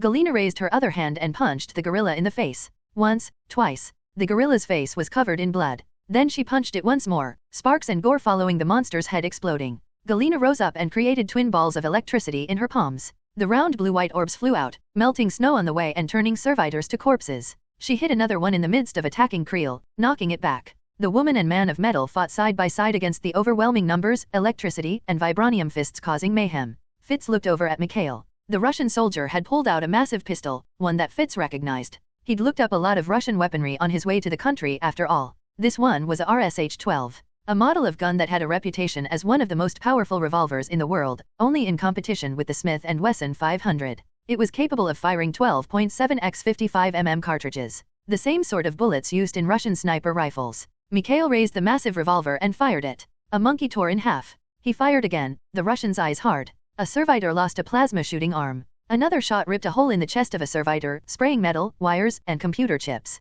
Hollow point. The nutter was using hollow point bullets in one of the most powerful revolvers in the world. Mikhail aimed at a larger servitor, this one more ape than a monkey, that was flying down toward Creel, who was in the process of lifting a boulder off the ground and tossing it at a gorilla. His bullet sliced a hole in it, tossing it to the ground. Before he could fire another shot, a plasma shot hit Mikhail's drop pack. Mikhail said in Russian as his drop pack exploded. Mikhail. Carlson shouted in horror as Mikhail fell dozens of feet to the forest below. He'll be fine. Vanguard called out, to Fitz's surprise. Let's land. Coming to the ground, the drop pack stopped holding them up, allowing the group to continue fighting. Craven disappeared into the forest, while Vanguard stabbed the pointed end of his shield into a servitor. Everyone went into battle except Carlson, Fitz, and Simmons, Fitzsimmons ducking behind Lola when she landed while Carlson and May hopped out of the car. May, undeterred by the lack of power armor or enhancements the others had, snapped out a baton, held her pistol out, and began fighting alongside the others, determination on her features as she struck out at her opponents, baton knocking the lighter servitors to the ground while the others took care of the larger opponents. We have to find Mikhail. Carlson shouted over the din. If he's hurt dash. A sound came from the forest. All other noise stopped. Everyone turned to look at it as the trees shook with the power of that roaring sound. Birds flew off in the distance in a chorus of fear. Fitz gulped. What was that? He asked trepidly. A friend, Dynamo answered, rising to her full height. A tree came crashing down in the distance. Then another and another, coming toward them. A noise like an avalanche of stones down a mountainside came with it, the roar of something powerful. Fitz had never heard a true Hulk or Wrath roar in person, but he imagined that was what it sounded like. The being that stepped out of the woods was as large and wide as the Hulk, but covered in fur. Fangs flashed in the light. Massive hands clutched a gorilla by the head, dragging the cybernetic creature behind him. The other hand reached up to rest on a tree, then pushed it aside with ease, sending the whole thing tumbling to the ground. A bear. A man. A gigantic bear man. He, made that mountain roar of noise again and clenched the fist holding the servitor head, crushing it in his grip. Hey guys, Dial said behind them as he joined them, Phantasma floating near him. What are we? Oh, holy shit. Mikhail. Phantasma said cheerily. Mikhail. Carlson asked, stunned. Winter Guard. The bear man raised the destroyed servitor high. Break them. I knew it. Dial shouted. Then all hell broke out. Mahmoud Dial. Well, this trip to Russia hadn't held back in being weird as shit. On the plus side, I knew where Ursa Major was. He was using a tree like a baseball bat while roaring like a maniac. Mikhail was a bear man. Who would have thought? Seriously though, yelling out Winter Guard, break them while looking like Ivan Drago in human form? Awesome. He smashed a monkey out of the air, roared in annoyance when some plasma bolts hit his furred chest, then raised his tree bat and turned a gorilla into a pancake while making a shockwave that shook the ground. A whole lot of monkeys were flying around for the rest of us to fight though. We weren't in a clearing though. The area was very hilly, with small cliffs, boulders, logs, mud, and high piles of snow. Perfect for us to split up and conquer without getting overwhelmed. But with the Omnitrix turned off I only had one option to attack with. Well, I was fighting Warhammer monkeys. Might as well embrace the madness. I raised my sword and leaped forward with the cry of the Luna wolves. Kill for the living, kill for the dead. Crimson Dynamo roared in agreement, rushing forward like a ball of lightning surrounding a dangerous power core. Was Mikhail's wordless roar. Our two groups charged each other with death in our eyes. Lifted 20 feet into the air by my jump jets, I came down sword point and boots first. I hit a flying chimpanzee like a meteor, my sword slicing through its chest with all my weight behind the blow. The chimpanzee roared angrily as we hit the ground, punching me in the chest. Thank God for my armor, because chimpanzees are insanely strong. I raised my sword and slashed out like Nat had taught me, cutting the chimp's head off. A gorilla rushed me, only for Creel to grab it in a full Nelson. Phantasma dropped down alongside me, holding her magic sword. With a shout, we slashed the gorilla on the chest, making an X symbol across its chest and destroying it. Thanks. Creel barked. Phantasma and I shared a grin with Creel. He tossed the broken machine ape aside and punched another in the face, brawling with it. Phantasma flew to join Mikhail, and I leaped into the air again, slicing one of the baby monkeys out of the air. As I dropped, I passed by Sky. Both of us hit the ground together near a servitor. Before it could shoot us, I sliced off its plasma arm. The creature tried to attack us with its actual hand, but Sky lashed out with a plasma palm strike, the heated attack tearing through the servitor's chest with fire and force. That is so badass, I shouted. Right, Sky said in exhaustion. A gorilla dropped in between us, sending us both stumbling. He swung his left arm cannon at me, forcing me to duck. When he swung again, I blocked the blow, only to shout at the pain. Yeah, big mistake trying to block a superpowered gorilla with metal limbs with a sword. My armor's servos whined as they took the immense blow, my arms feeling as though they were about to break. Then a giant red hand wrapped around the gorilla's green orb thing, squeezing and pulling hard. In a pulse of energy, the orb was pulled out of the gorilla's back. As it whined in pain, Dynamo slid around to join me. In that weird moment of synchronized thought, she blasted out electricity while I stabbed the gorilla in the chest, ripping the damn thing to pieces. Blood for the blood god. I roared angrily. Too much, Dynamo said. Yeah, I felt it, I said with a wince. Still cool. Then I was getting attacked again, and Dynamo was blasting the monkey's/ape's back. I backpedaled while slicing and blocking, my armor getting blasted bit by bit. A monkey/ape slashed and shot at me as well, and a gorilla was rushing me. I used a chopping move Nat had apparently learned from the Red Room to cut a chimp head off, and kicked the other back, sending it flying. I stumbled on a rock. Oh fuck. I shouted as my back hit the forest floor. The gorilla roared and rushed toward me. I crawled backward as it raised its arm. Tree. A sudden tree slamming down from heaven, smashing the gorilla down to plant itself into the earth. Ursa Major growled at me with a beery big grin. Think green, duh. I laughed, then spun up to my feet to rush for the next fight. Craven dropped from the trees, sliced into a monkey with disturbing ease, then jumped back into them. That was the first time I saw him. But the evidence of monkey and ape robots having been sliced apart by more ruthless blades than mine was all over the forest floor. At that point, he dropped next to me. May I? He asked with surprising politeness. Before I knew it, he had taken my sword and confronted a gorilla. He sliced off the green orb from its back, then its cannon arm, throwing my sword back to me when he was done. When the gorilla lashed out, he ducked under it and stabbed the gorilla in the heart. The gorilla tried to keep hitting him, so he pulled out his Bowie knife, flipped back in the air, and threw his knife, the blade digging into the gorilla servitor's brain right between the eyes. Thank you, Craven said with a savage smile. I needed the extra length. There's a dirty joke in there somewhere, I mumbled while he disappeared again. I landed in the center of our little group, where Cowlson, Fitz, Simmons, May, and Vanguard were fighting. They aren't running out of people, or robots, or monkeys or whatever. I panted. A monkey got on my back, claws tearing at my armor, the pressure hurting me from its immense strength. I reached back and wrapped my fingers around its tiny head. As the screeching baby monkey flared metal claws and fangs, I tossed it to the ground and stomped down on it twice, bone and metal crunching under my boot. We must gather. Vanguard blocked a plasma bolt on his shield, then spun to toss it at the offending monkey. I found myself dueling a chimpanzee in claw-to-sword combat, but I could still hear and see what was happening to the others. The servos. Fitz shouted when a gorilla rushed toward May. Left arm, just under the armpit. With incredible accuracy, May shot the gorilla 3 times where Fitz had indicated. The green glow of the left arm cannon faded immediately. The gorilla, not the least bit discouraged, since, half robot, half badass jungle animal, continued to rush forward. On the back, the power couplings, they should look like silver quarters. Fitz shouted shakily. May didn't respond verbally. She simply lowered her pistol and waited calmly as hundreds of pounds of enraged super ape rushed toward her. At the last minute, the gorilla was about to tackle her. She jumped up, placed a boot on his shoulder, and flipped over the gorilla. In midair, she fired at the power couplings Fitz had indicated. The gorilla shuddered in place, unable to move as electricity was diverted from machinery to flesh. May did a finisher with a few more shots to the head before she ran out of bullets. This doesn't make sense. Simmons shouted from where she was ducked next to Cowlson. These are too weak. We're being outnumbered and maybe overwhelmed, and you want these things to be stronger. Cowlson asked incredulously. The gorillas are powerful, but the flying monkeys are only really dangerous to us because of their numbers. Simmons yelled. This job leads to a lot of weird sentences, Cowlson noted. But the servitors we had in autopsy were much more formidable. What are you saying? Vanguard shouted. This might just be Kragoff trying to drown us in numbers, with the real forces elsewhere. Simmons ducked under a plasma shot with a squeal. I ran for the monkey that had attacked her, taking a plasma shot to my chest before slicing him out of the air. Then we have to finish this, Carlson declared. I can do it. Phantasma flew up to us. If you give me space. I don't want to accidentally hit anyone. Winterguard to me. Vanguard agreed. Creel. I shouted. My best friend was holding a gorilla in the air, forcing the cyborg to fire on his allies. When he heard me, Creel tossed it aside and rushed over. We gathered around Lola in a circle, still fighting the monkeys. The area became thick with the damn things. Chernobog was the last to join us, the dark god roaring with glee as he smashed cybernetics and flesh to a disgusting paste on the forest floor. I sliced another head off, shouting as I did so. Now, Phantasma, now. She floated above us, waving her arms around her. She spoke. Shinobog shuddered in happiness while the rest of life in the area flinched.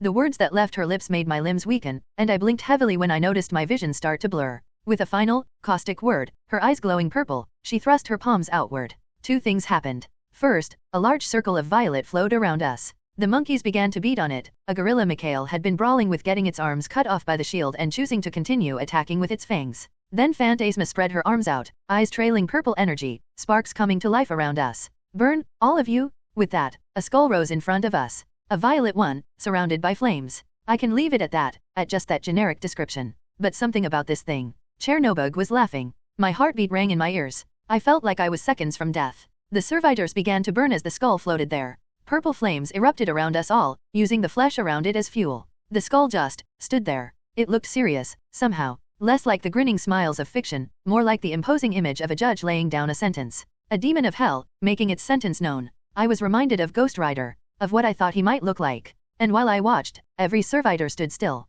Slowly, they turned to ashes, even metal burning in violet fire. And the wisps of white? The souls Chernobog had been eating. They ignited. Beautiful, Chernobog whispered. He held a hand out reverently, pushing it through the purple shield. His hand began to burn. He twisted it slowly. His smile was gentle. So beautiful. The fires faded away. The skull slowly floated to look at us. Eyeless orbs panned over us, as though trying to discern if we too deserved our enemy's fate. Deep within those orbs, I could see a pinpoint of red. Maybe, if I looked closer. Chernobog was right, it was sort of beautiful. Maybe a closer loo. Enough. Phantasma clenched her fists. Slowly, the skull faded away before us. When it was gone, the shield fell. Wadashvitz stopped speaking, then shook his head. What was that? Magic, I whispered. There's no dash. He stopped speaking again, eyes roaming the landscape of purple fire. Above us, Phantasma's eyes closed as the purple fires around us and the energy around her faded. She fell out of the sky. Massive bare arms caught her, holding her close. Mikhail looked down at her as he slowly lost his fur, his human form revealing itself as he gently clutched Phantasma's unconscious form.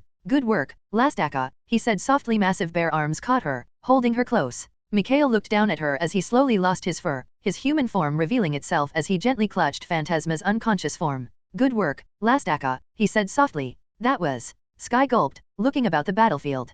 Crazy. But it exhausts her of most of her energy, Vanguard said, looking on with concern as Mikhail held her. She'll be all right, she just needs a break. Mikhail had stopped shrinking, now left shirtless with torn up pants a la the Hulk. Which made sense. She can rest, Carlson said, eyeing Mikhail. In the meantime, mind explaining anything? Mikhail winced. Well, I suppose I have a few things dash. We all stopped when a buzzing sound filled the air. All of us turned to see another servitor fly in. May and I stepped forward side by side, as did everyone else, all of us brandishing weapons as a group. The thing came to stop in front of us. It had no weapons or claws. It looked like an orangutan with wings and a, really? You had to keep upping the crazy? I asked. The image of Ivan Kragov stared out at us from a screen embedded in the belly of the thing. He smirked. Impressive, isn't it? Allows for long-range communication on the battlefield between a general and his forces. So does a cell phone, Sky noted. Kragov scoffed dismissively. Then he narrowed his eyes. I give you this one chance, Winter Guard. As daughters and sons of the motherland, you must understand that I do this for you, for all of us.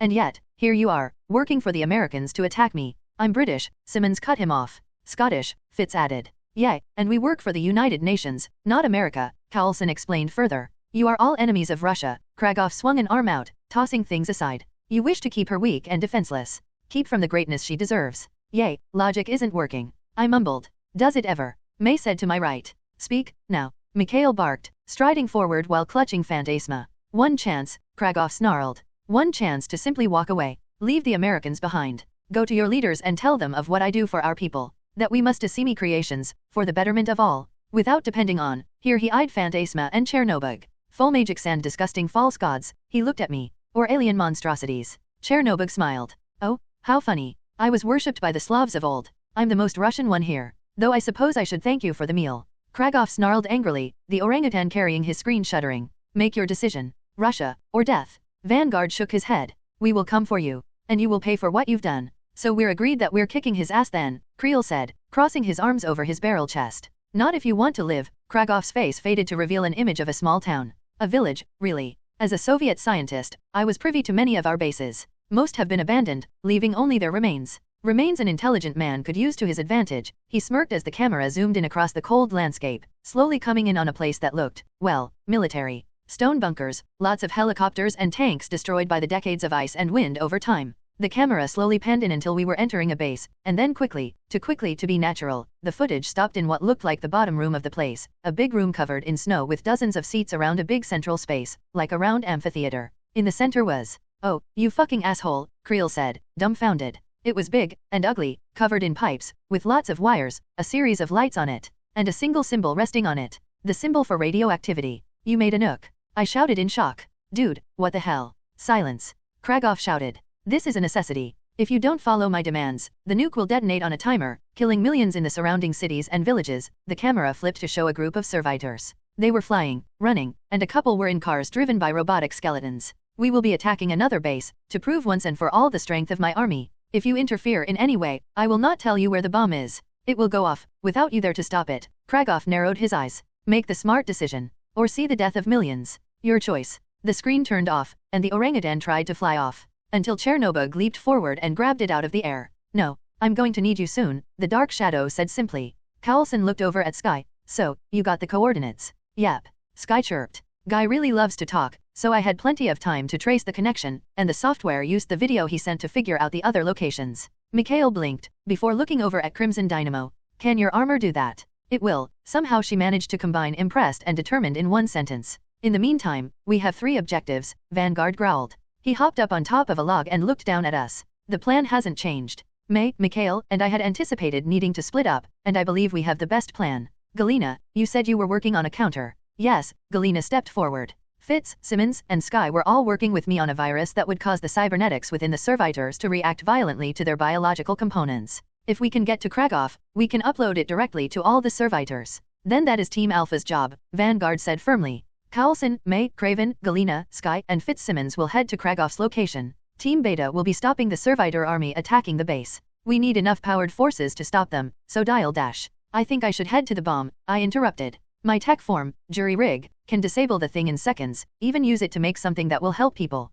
Vanguard bit his lip, then nodded. Very well. Mikhail, he hesitated, then reluctantly continued. Creel, and I will intercept the army. Carlson, I will need to borrow your flying car. Damn it, Carlson said, pulling out his key and tossing it. Fine, but if you scratch it, you're paying for it. We all looked at Lola. Her fender fell to the ground, and some sections where plasma bolts had melted the sides smoldered. The poor girl had had better days. Well, scratch it more, Carlson amended sadly. Vanguard sighed, then continued. We need someone to defend Phantasma Dash. No need, Chernobog walked over to Mikhail, still holding the struggling orangutan in his right fist. I'll take care of this little problem myself, he said with bared teeth. Mikhail watched him, clutching Phantasma protectively. If you heard her dash, Chernobog chuckled. Wouldn't dream of it. For such a wonderful display, summoning even a portion of that creature, the little lady deserves to partake. And to be honest, I'm too bloated for another delicious bite. As we watched, he reached for the ape in his hand. The poor thing stared at it curiously. His clawed fingers dug into its chest as though diving through water.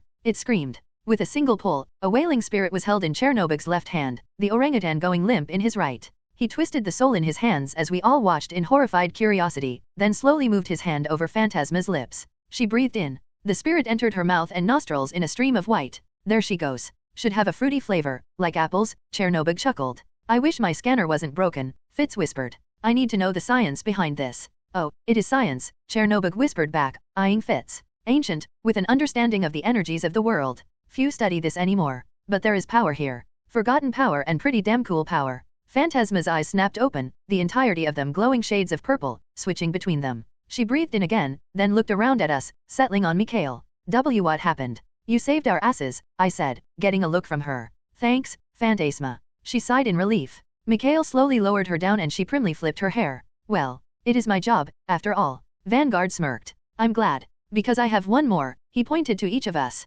Team Omega is Phantasma, Chernobog, and Dial. You will leave together to stop the nuke. He will most likely have defense. We will need Chernobog to absorb the radiation in case this jury rig fails, while Phantasma will aid you in the offensive. Nuke. Phantasma asked, stunned. I'll tell you on the way, I promised. You were kind of out of it before Chernobog fed you a monkey soul. He did what? Phantasma said, giving the grinning darkness a shocked look. Well, ape soul, technically, I noted with a frown. Only the energy, Chernobog explained. Soul food ain't good for mortals. You fed me a monkey. Phantasma shouted angrily. You have your missions, Vanguard said, cutting us all off. Sky. Here, Sky brought up a map of the area on a hologram. Dial and Creel should already have these in their armor and gauntlet. My HUD did indeed show our targets. Then you have your assignments, Vanguard snapped his arm out. Go. Running across the snow and leaping around with the jump jets was slower than flying, but not by much. If I could, I would have turned to Fast Track or Astrodactyl, but I didn't want to risk running out of time on the Omnitrix mid-battle. Better to change before a fight, when I could do the most good. We didn't really talk during our journey beyond me taking time to explain everything Kragoff had told us to Phantasma. Phantasma and Chernobog flew above me, forcing me to push my armor as hard as I could, Cadms expanding and contracting like muscles to let me, if not catch up with them, then at least not slow them down too much. We reached the village that we'd seen from the video. Coming to a stop, Chernobog and Phantasma floated to my left and right as I rested my sword on my shoulder. We probably looked like something out of a fantasy RPG, a demon, a wizard, and a knight in black and green armor standing together on a hill. The village was just 3 apartment buildings and a small section that looked like it had been one of those little sections set aside for stores and such. I eyed the military base in the distance. Okay, those who think this guy actually left a bomb unguarded, raise your hands. Suckers bet, Chernobog growled. Phantasma nodded as well. Okay then. In that case, we play this, damn it, I shook my head. No, we can't wait. It's a nuke. We need to take care of it before the others meet Kragoff and he decides to just detonate it with a suicide mandrill or something. Agreed, Phantasma said, floating down toward the village. Chernobog and I followed, the 3 of us making our way to the center. I tried not to show how exhausted I was. Running here was bad enough, but the combat before had been worse. Like cardio on fast forward combined with stress and delirium. I was panting, my muscles were sore, and I was basically running on adrenaline. But there was a nuke. If it went off, innocent people would die. That just wasn't going to happen. I'd seen enough death in Rio. Just one thing, I raised a hand to my ear, activating the quantum comm unit I'd made all those months ago. Team Omega, about to attack. Should we go for it? Creel came on. This is Team Beta, Vanguard is wondering the same thing. For a moment, all was quiet. Then Carlson came on. Team Alpha is ready. Let's do this. With a look at each other, we attacked. As we dived down toward the village, they began to pour out of the buildings. Servitors. Dozens of them, coming from the windows of the apartment buildings, the entrances on the bottom floor, and off the roofs. I flipped the Omnitrix open as I ran, changing through my menu. Most any alien would have been effective, but I decided to use someone new. With a push, my body changed in a millisecond. Brown human skin became orange, with the consistency of stone. My feet became 2-toed, and my hands became 4-fingered. I gained a couple feet in height and hell of a lot of pounds of rock-like muscle. My ears became pointed, my face widened, and my beard flowed to join my hair and become dark brown instead of black. Black armor covered my torso and waist, a Roman-style skirt surrounding my waist. Grendel. I shouted out as I slammed into the ground. With that cry, I roared, feeling energy fill my body like a shot of caffeine direct to my heart. Let's do this. A man, Chernobog grumbled. He can turn into a troll. A plasma shot hit me in the head. I blinked at the bright green light that followed, then wiped off the remains of plasma. I smiled a fang-filled smile. Didn't hurt. More shots hit me, over and over. I roared in happiness, jumping towards a group of servitors. Doesn't hurt, bitches. What a rush. I could feel that I wasn't as powerful as Forearms or even Wrath. But I was durable. With the confidence that brought, I landed in the middle of a pack of servitors. These ones were different, somehow. They were all more human in appearance, with little to no fur, and more recognizable features. One leaped on top of me, grabbing the fur on my chest and stabbing claws at me. I snarled, grabbing him up. Stronger than the others, he seemed to pull at me. I ripped him off anyways, tossed him to the ground, and stomped on his head. The earth spoke behind me, warning of an attack. I spun around, grabbing a fist as it was thrown at me. The gorilla, much bigger than his counterparts from earlier, struggled against my grip. When he threw another punch, I grabbed this one, then wrestled him briefly. Just like Steve had taught me, I dragged him in, twisted him over my hip, then slammed to the ground. Then, just like Nat had taught me, I pressed a foot to his neck and twisted, snapping his neck. Something came out of the sky, surprising the hell out of me as it tackled me to the ground. I laughed with the excitement of the attack, rolling to punch the servitor off of me. I dived back into the group and, I'll be honest, I ended up losing myself a bit. I ripped apart another servitor in my hands, took a fist to my face with a grin, brawled with a gorilla just for the fun of it. The rock troll form I got from Ulik apparently had an effect on my brain.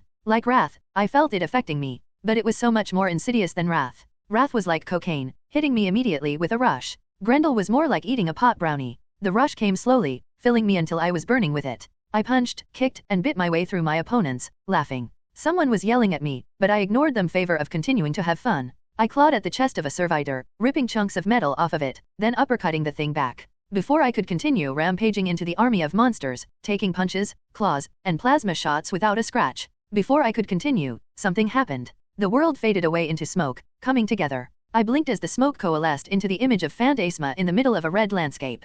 Dial, look up and listen, damn it, she shouted with a voice that felt like it was in my brain. Otherwise, the sheer volume would have cracked my eardrums. The world faded back. I felt a mouth biting down on my arm with immense force, but ignored it to listen to the instruction. Dial. When I looked up, Phantasma was above me. We have a job to do.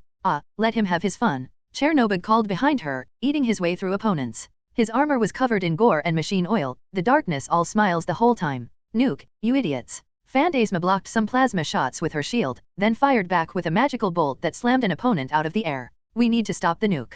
I blinked up at her, finally realizing what she was talking about. Damn, you're right, I smirked. No need to stop fighting though, I mused. With that, I started rampaging again, this time rushing directly into an apartment building. In there, I found what had to be servitors in the double digits, rushing toward me in the hallways. I grinned, flashing fangs before slamming my fists together. Let's rumble. The monkeys in front of me hit me like a wave, 5 pushing me back. I grunted, grinding my feet on the ground to try and come to a stop, my arms encompassing my opponents. With a shout, I punched one in the face, grabbed another, picked it up, and tossed it into the ceiling, cracking the stone above us. A gorilla joined the mashup. I grabbed by the shoulders and twisted to slam it into the right wall, smashing through the wall. The gorilla, about 3 feet taller and hundreds of pounds heavier than the ones we'd fought in the forest, spun around as we went through the wall, tossing me through the remains of a bedroom to land in the decrepit kitchen, half covered in mold and snow. I broke apart a drawer and tossed it at the gorilla, then jumped upward, slamming my way through the ceiling. Once on the next floor, I began to run. Phantasma had been right.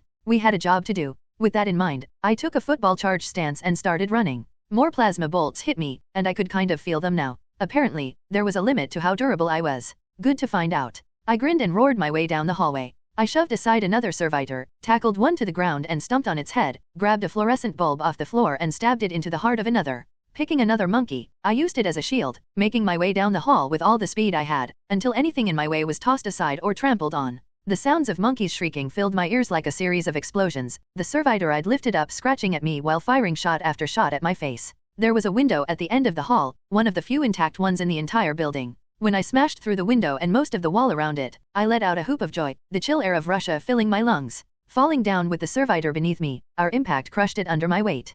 Crawling to my feet, I kept running, Phantasma and Chernobog just ahead of me. More servitors rushed across the snow, or flew through the air, rushing through the half-destroyed tanks and helicopters around us. I took a massive jump, landing on top of one of the smaller servitors as it crawled on a helicopter. As the former vehicle and current weapon of war were smashed apart under my weight, I grabbed the rusty rotor blade of the helicopter, ripping it off in 2 sections until I had them in my hands like a pair of blades. Rushing forward, I started slicing through servitors, laughing all while. Enjoying yourself? Chernobog asked laughingly, landing behind me to join in. This is just plain fun, the Earth spoke to me again, letting me know to duck an attack. I was finding that my connection to the Earth was deeper than just being made of it. I mean, I suppose it made sense for a rock troll. Explained how the Hellulic kept dodging us, if he could sense things on the ground the way I did.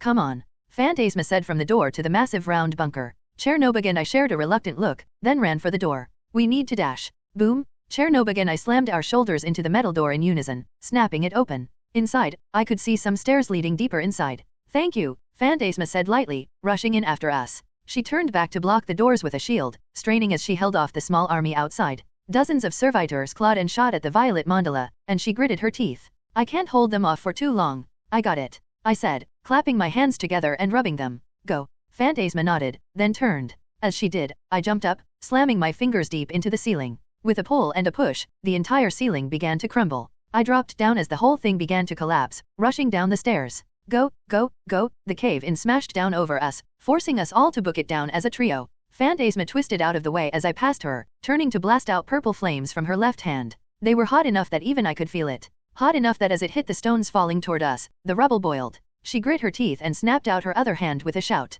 In a single move, the rubble froze into place, turning it into a rough wall. We all stared at it as the sound of plasma shots and claws impacting stone filled the air above us. Won't hold for long, Phantasma noted. Then we better find the nuke, I growled. Chernobog sighed. This has been just the best day, you guys. No idea what I was supposed to say to that. Director Maria Hill. Hill shook her head, glaring at the woman in front of her, a woman with dyed blonde hair and glasses wearing a black business suit and blue shirt. The blonde was speaking in Russian and sweating slightly. Maria could see why. Steve and Fury were on either side of her, both wearing casual clothes, Fury glaring at the woman along with Maria, while Steve was more neutral, though Steve had the benefit of his powerful demeanor to help. Apparently, that was enough to make the woman panicky, which meant she was a lapdog, forced to come by with the paperwork and read off the proposal, which meant the Russians were scared. Maria was angry, so the Russian politicians didn't all suddenly have their heads up their asses. The doors to Maria's office suddenly opened. The woman squeaked, startled, while Steve, Maria, and Fury sighed in unison. Tony strode in confidently. He eyed the woman. Huh, you are clearly under a lot of stress. You should have a drink. With that, he strode up to the bar nearby.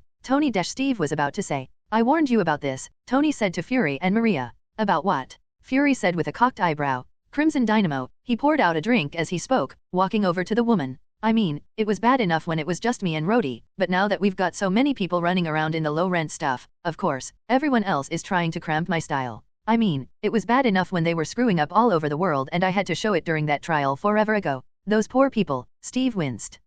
Screw those guys. Tony passed the woman a glass, the terrified Russian woman taking it gratefully. Important thing is that once again, I was right, and once again, true genius goes unappreciated. Tony, Maria said firmly. We were in the middle of something. I believe I told you to come when you had something. I do. Tony walked over to stand behind the desk with Maria. I read the deal. I say we take it. With some modifications, sure. See, we need more. And I can think of a couple of things we could use. He tapped at Maria's desk, bringing up the files in question. Before them, Tony's revised version of the file. What do you think? Maria read it over. Then she nodded. Fine. I won't shoot you today. And once again, I survived despite destiny, Tony chuckled. By the way, Thor is still raging. Really? Steve asked, sounding amazed. He's been at it since he saw the bad guy from Ferngully rushing around with our lesser selves. Tony scoffed. Hell, I'm still surprised you aren't mad. I don't really care as much, Steve said with a raised eyebrow. The Russian woman sank down in her seat as she started to realize how ignored she was. Yeah, well I do, Tony scowled.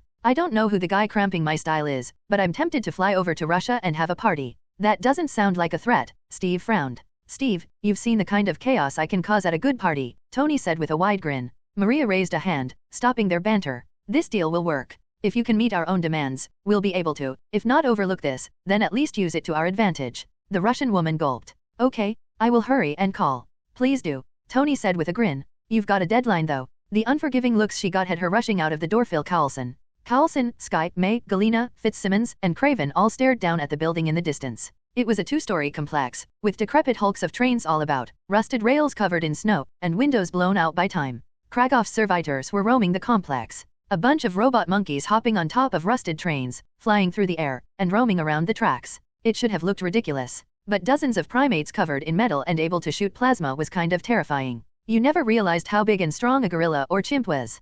Carlson put aside the thought, for the millionth time, of what a weird mess his life had become. He looked at the others. What do we got? Enough of an army to cover the entire area? May answered Carlson, lowering the binoculars in her hand with a sigh. Not quite, Craven said. He makes it seem like that. But watch how they move. He's there, or at least has the nearest entrance to him there. Okay, I got nothing, Crocodile Dundee, Sky said after a moment of watching. First, I take that as a compliment. Craven flipped his Bowie knife in his hand with a smirk. Girl, take a look. He stepped forward to Neil, eyeing the army below. When a herd moves like this, it's because they want to hide their individuality. To keep predators like us from picking out the weaknesses, constantly shifting to hide their vulnerabilities. This Ivan has hidden himself behind a facade. But any careful person, there, he pointed, trailing his hands along. Kragoff has patrols going past one particular spot in a perfect sequence. As long as we can follow it. It looks random, Fitz mumbled. No, he's right, Simmons said excitedly. Without meaning to, she moved forward to kneel next to Craven, who looked surprised. If we follow it. She bit her bottom lip and traced her finger. Then Kragoff is there. And following the same traits found in herds.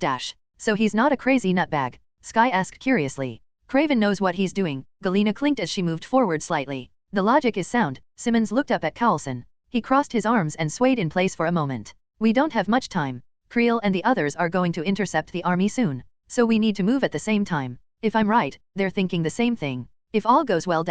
Over Sky's comm unit, the sound of Dial's voice was projected. Team Omega, about to attack. Should we go for it? Creel came on. This is Team Beta. Vanguard is wondering the same thing. Carlson looked at Craven. You're sure about this, right? Craven scowled, about to speak before Simmons cut him off. Sir, it makes perfect sense. Craven gave her an oddly appreciative look, then nodded. I have experience. Not just in hunting animals, but in assaulting military bases and poacher camps. Humans are just animals who have lost their way, Carlson. And every animal is at its purest when it comes to a fight. Follow me, kill what you have to, but keep on moving. Fitzsimmons will be in the center, Sky, you and I lead, May and Galena following. Carlson mused on that. Then he nodded, looking at Sky. May I? Sure thing, boss. Sky held out her right hand, Carlson awkwardly uncrossing his arms to talk into her wrist armor. Team Alpha is ready. Let's do this. Wait, Craven frowned. We need a distraction. If we simply rush in, we'll get overwhelmed. We need someone to cause the distraction, to make sure if we do get spotted while we go after him. I'll do it,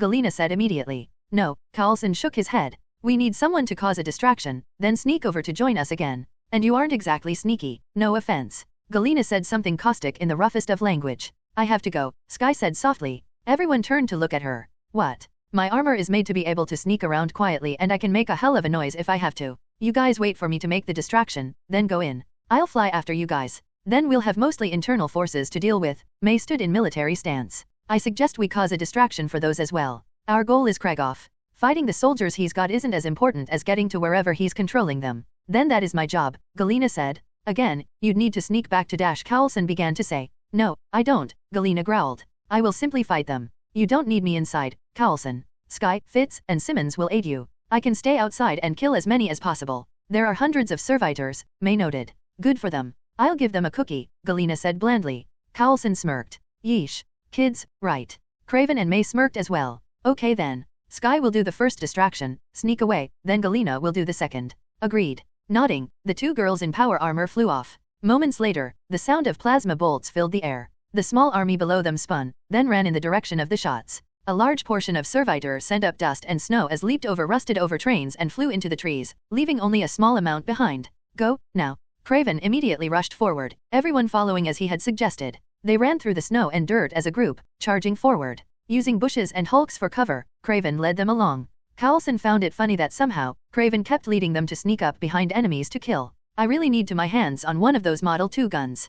Carlson whispered as he snuck alongside the others, firing his silenced Glock, the loud shots mixing with the plasma fire in the forest to make his shots tough to track. Considering all the insane alien weaponry and tech he dealt with on a daily basis, he couldn't be blamed for the thought that a simple pistol just wasn't cutting it anymore. No need. Craven jumped like a panther, slicing out the jugular of an ape, then twisting in the air to grab it and force it to the ground, stabbing it in the brain. No matter the battlefield, a knife will have its place. The super strength and speed probably help, May grumbled, joining Carlson in firing a simple pistol at her opponents. Use the trains for cover. Already doing it. Simmons whispered, sounding panicky. I'm officially sick of monkeys. Fitz mumbled, groaning as he joined the others. They made their way to the door Craven had indicated, the jungle fighter guiding them in his killing spree. Honestly, between May and Craven, it was tough to tell who was deadlier. It was like comparing a predator to a killing machine. While Craven was efficient, he was also passionate. He had a wide smile on his face as he sliced and killed, like his life had found completion. May was unmoved. She had a job to do, did it, and moved on. Both were intimidating to Carlson for multiple reasons. Though May was far more fun to watch for him personally. They made it to the door, which was guarded by two gorillas. Hiding behind a train, Craven looked over at the gorillas. Okay, can you take care of the lie dash? May shot out the lights. Craven grunted in satisfaction, the gorillas roaring in confusion. He and May rushed forward through the darkness and struck as one.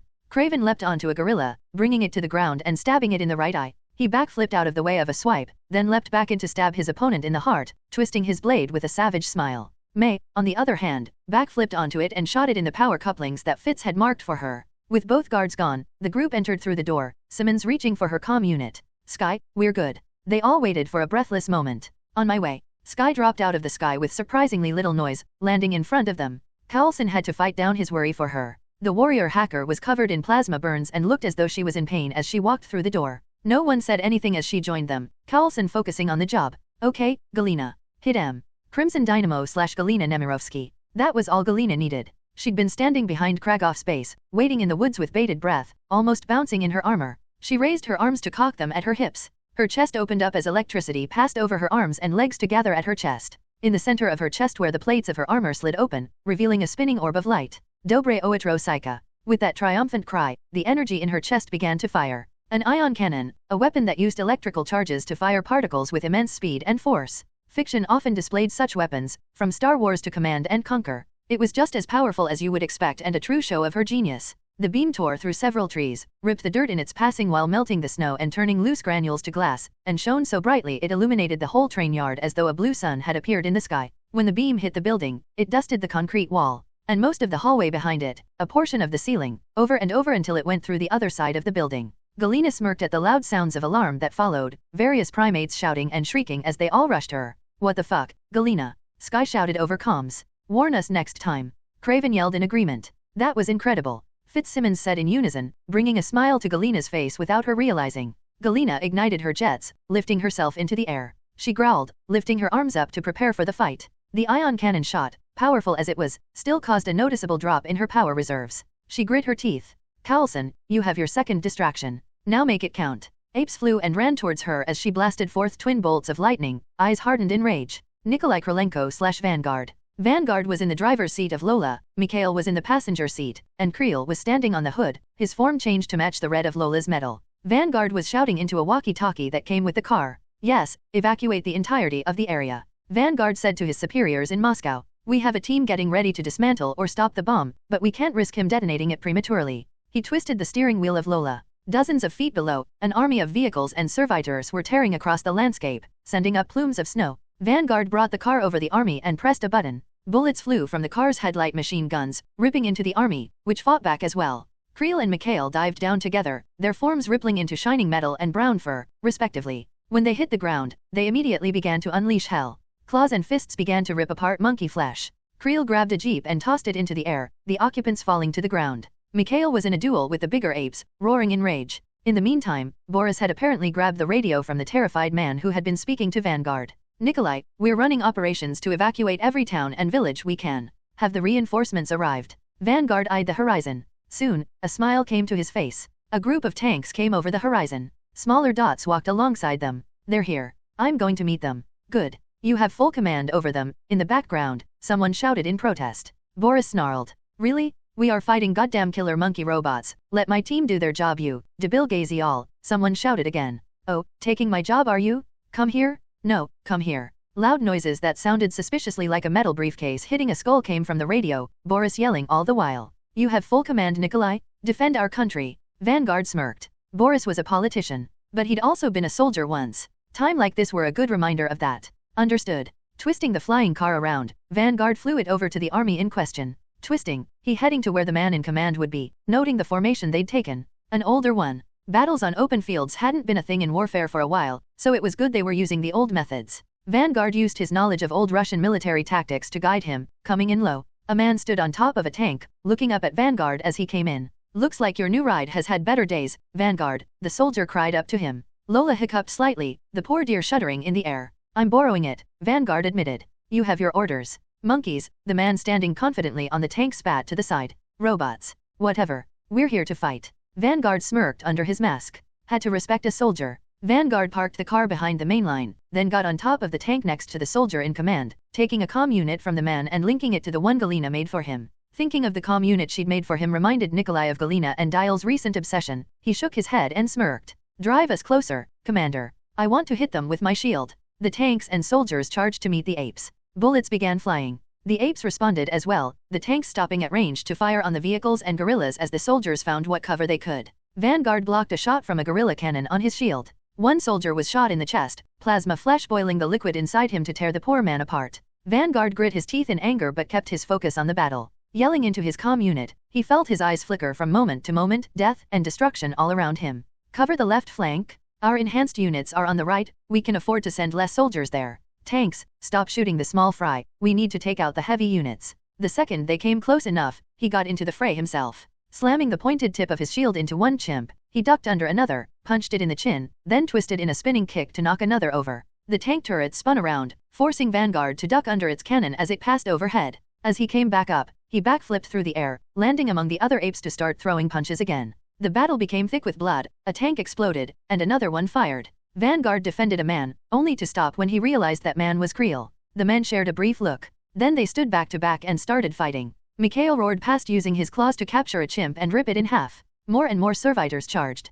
More men died. Vanguard grit his teeth, back to back with a man he didn't trust, calling commands all the while. Team Alpha needed to finish fast, or else they'd lose purely by exhaustion. Mahmoud Sheikh/Dial. We went down the stairs slowly, me in the lead, Chernobog, and Phantasma behind. Chernobog was having trouble with the stairs however. His big feet were just too large for the stairs, leaving him grumbling as he had to keep adjusting to keep from falling on his face. Finally he just floated off the floor and followed that way. For some reason, despite also having giant feet, I didn't seem to have any trouble at all. As long as some part of my feet were touching stone, I was fine. It was a subtle ability, but useful in terms of my balance. At the bottom of the set of stairs was a series of different hallways. We looked around at them. There were 6. I could see down each of them, with the large amount of paint peeling off the walls to make each of them look more like a trail through a forest rather than a stone hall. A light from behind me drew my attention. Chernobog and I turned to see Phantasma raising a hand covered in a purple glove of magic and a white light in her palm. Sorry, she said with a wince. I didn't bring a flashlight. Where would you even put one? Chernobog said, shooting a look at her clothes. She glowered at him. What? That's a fair question. I mean, I was about to say, only to get glared at as well. I blinked. I didn't realize it was dark, to be honest. I have perfect night vision in this form. Of course you do, you're a rock troll, Chernobog said with a grunt. You aren't named that just because you're as dumb as one. I scowled, then focused on the job in front of me. Okay, which way? Phantasma looked around. We can't just guess. We have to be sure. I thought about that. Rock troll. I tested the form before, but apparently testing it in a lab setting was less helpful than I thought. But Chernobog had said my night vision was to be expected. Because I was a rock troll? Why? I walked up to one hall. Working on instinct, I closed my eyes. I could feel the earth speak to me again. Well, not speak. In some sense, it was like a very low-key version of swamp fire's power to talk to plants. Stone and dirt didn't have any sort of life. But I could read vibrations and shifts in the earth like it was a language. Following that, I walked around for a moment. The image we had seen when Kragoff sent the video through that orangutan had been of a cavernous room. So we were looking for an empty space of that size, with a big metal bomb in the center, maybe defended by more apes. I felt it after a moment. Something sang to my senses, told me that was what I was looking for. The closest equivalent, at least. This way, I said, walking down a seemingly random hallway. Are you sure? Phantasma asked. Nope, I admitted freely. But if we're going down a random hallway anyways, it might as well be the one that feels right. I'll trust my troll instincts over chance. We all walked down the hallway together. Every once in a while we'd come to another set of halls and I'd take one after a moment of thought. We made our way down the disgusting halls, stepping over debris and peeled off paint. This place could use a decorator, I mused. What, you don't think Kragoff has a monkey just for the purpose? Chernobog said sarcastically. Why monkeys anyway? Phantasma mumbled. Hey, everybody has their own thing, I shrugged. Tony has his suits, some people have robotic tentacles, Kragoff has monkeys and apes. We stopped in a room, a big oval lobby type of place. Shattered glass rested on the floor along with destroyed sections of the furniture. Moss was everywhere and the whole place had a disgusting slimy feel to it. I stopped. We've got incoming. As I said that, in the hallways around us, flickering green lights came to life in the darkness, followed by the sound of heavy breathing. Only 4 of them though. That surprised me. After an army popping up every time, I could only feel a few. One of the 4 stepped out of the shadows, striding toward us. Kragoff was carrying a cane, stepped toward us in that calm and measured manner that Fury had perfected. The man was just like we'd seen him before, balding at the top of his head with long strands of his remaining hair falling to his shoulders. His eyes were hard, flinty I guess you could say, and he was frowning like we were unruly students in his classroom. He wore an old military uniform under a red winter coat that made him look even more severe as he stared at the 3 of us. Sup, I said instantly. He sneered, speaking in Russian. Leave. Now. We all shared a look. He sneered a bit more. I knew you wouldn't listen. That someone would be sent to disrupt the bomb. It is why I am here. To give you a final chance. You foolish children have no chance. He snapped his fingers. 3 beings came from the shadows. One was a gorilla. But it dwarfed all the others that had come before, standing even taller than Chernobog. It was covered in brown armor of steel across its chest, back, and arms, and his eyes glowed red. The guy looked like King Kong shrunk to barely fit in a building and somehow became ripped. The armor on his arms glowed a slight white, like they were surrounded in energy. The second was a baboon about the size of a human. He had armor that looked almost loose, gray in color with larger sections along his back. The armor suddenly shrank to become skin-tight, with the looser sections flowing to become wings. It wasn't Cadams or nanotech or anything, but it was advanced. The last one was another orangutan. It was floating in the air, electricity floating about armor sections on the arms and legs, with metal slowly circling it like lightweight magneto. You see, while my creations are quite powerful, none of them can match my pride and joys. My 3 original designs. Miklo, the gorilla growled. Igor, the baboon flew up on wings of metal. Pyotr, the orangutan raised a fist as steel circled it in the air even faster. Prevent them from disabling the bomb. I will deal with their allies. Kragoff faded to nothing. A hologram. The gorilla rushed forward with a deafening roar. Chernobog laughed. Come on, Furious George, show me what you got. The 2 met in the middle with immense force, spinning into a kiosk that might have once held a board secretary and turned ancient office supplies to rubble. Chernobog reached out for the gorilla, Miklho I guess, and pressed his claws to the gorilla's chest, presumably to simply rip his heart/soul out and end the fight. Glowing white energy that erupted at the point of contact stopped him in his tracks. Oh. Chernobog clawed at the gorilla's chest again, only for the white energy to become a bright flash of light, strong enough that even Phantasma and I were almost blinded and probably would have been had it been aimed our way. Chernobog, much closer in proximity, roared. Ah, you absolute fuck. Chernobog stumbled back in pain, his shadowy form flickering. The gorilla raised a fist and promptly socked Chernobog in the face, sending the dark god through a wall. Apparently Kragoff had more tricks up his sleeves. The orangutan, Piotr, rushed Phantasma, flying on currents of lightning while swinging his arms forward, small metal spikes flung towards her. Phantasma floated up and backward, raising her arms to create a mandala shield in front of her. She grit her teeth as the metal shards bounced off her shield only to fly back and hit the shield again. She fired a magical beam, only for the monkey to raise and combine metal shards together to block the beam. While those two had a duel in the air between metal and magic, the baboon, Igor, stared at me. Nonplussed by the intense glare, I hesitantly spoke. So, how you doing? You wanna fight or dash? Igor rushed forward before I could finish. His armor flowed to surround his hands to become two long sword blades, slashing at me. I raised my hands and blocked the swords on my forearms, tried to front kick at the baboon. He spun out of the way, then slammed his blades against me again, getting me in the chin. God damn it. I swung at the thing, only to miss. One day, I'm going to meet a bad guy who responds to me being nice to them in a good way. Rake. The baboon's armor on his fists grew to become massive mallets, the monkey punching me back into a wall. Okay then. Apparently he was too fast for me to hit. The baboon flipped over another punch, punched me again, stabbed at me with a sword hand, flew up on shapeshifted wings and dropped behind me to punch me again. And he was a shapeshifter. I mean, technically his weird as hell armor was shapeshifting, but it was fucking with me either way. What had Hawkeye told me all that time ago in Rio? That I held back with the watch? Well, a nuke was a good time to unleash everything I had. Before I could do anything to that effect, the baboon's fingers became 5 long claws. He slashed at me and I blocked it on my arm again. He got through my skin this time, slicing into my flesh. I shouted in rage, stepping back. I glared at the deep red cuts. Rude. Then, before I could say anything else, the cuts stopped bleeding at a very fast pace, enough that I noticed it. Neat. Cool. Grendel had Regan. With that in mind, I had to change forms if I wanted to touch this guy. I slapped the Omnitrix symbol on my chest. Fur and flesh went from orange to blue, and I lost hundreds of pounds of weight in favor of a more svelte form. Fast track. Shapeshifting is my game, asshole, I said with smirk, rushing forward. And I'm the master of this universe. Until someone else showed up at least. Igor the baboon swung long claws at me as I sped toward him. I slipped around his slash with ease and punched him in the face while running past, basically clotheslining the thing. He ran back around, ready to attack, only for Igor to try to escape by forming wings on his back again and flying upward. I ran forward at full speed, then jumped. In a flash of green, my form shifted again, fur being replaced by orange scales. Astrodactyl. Squawk. I blasted forward, my organic jetpack using star power to send me into Igor. We smashed into the ceiling in a crater-making impact. Crack. Igor snarled, flashing fangs at me, then slashing out. I dived back to hover with my wings and fired a blast of green power from my mouth. Igor shapeshifted a large shield out of his armor, which took the blast. I made a whip from my left arm and slashed outward with it, catching the ape by the foot. Igor tried to swipe at the whip with a sword, but I pulled as hard as I could. Squawk. Shout out to Wonder Woman. I joked while spinning around in a circle, pulling the baboon around with me. Swinging him outward, I let go of the whip to send him flying into the ground. I shifted again as I rocketed toward Igor, the baboon still dazed from the impact. Forearms. Still shooting at the ground with the force of Astrodactyl, a full ton of Tetraman slammed into the ground fist first and shattered Igor's attempt at a shield. My 4 fists slammed into baboon flesh, then through it, the sheer force of my impact cratering the ground and sending the corpse flying.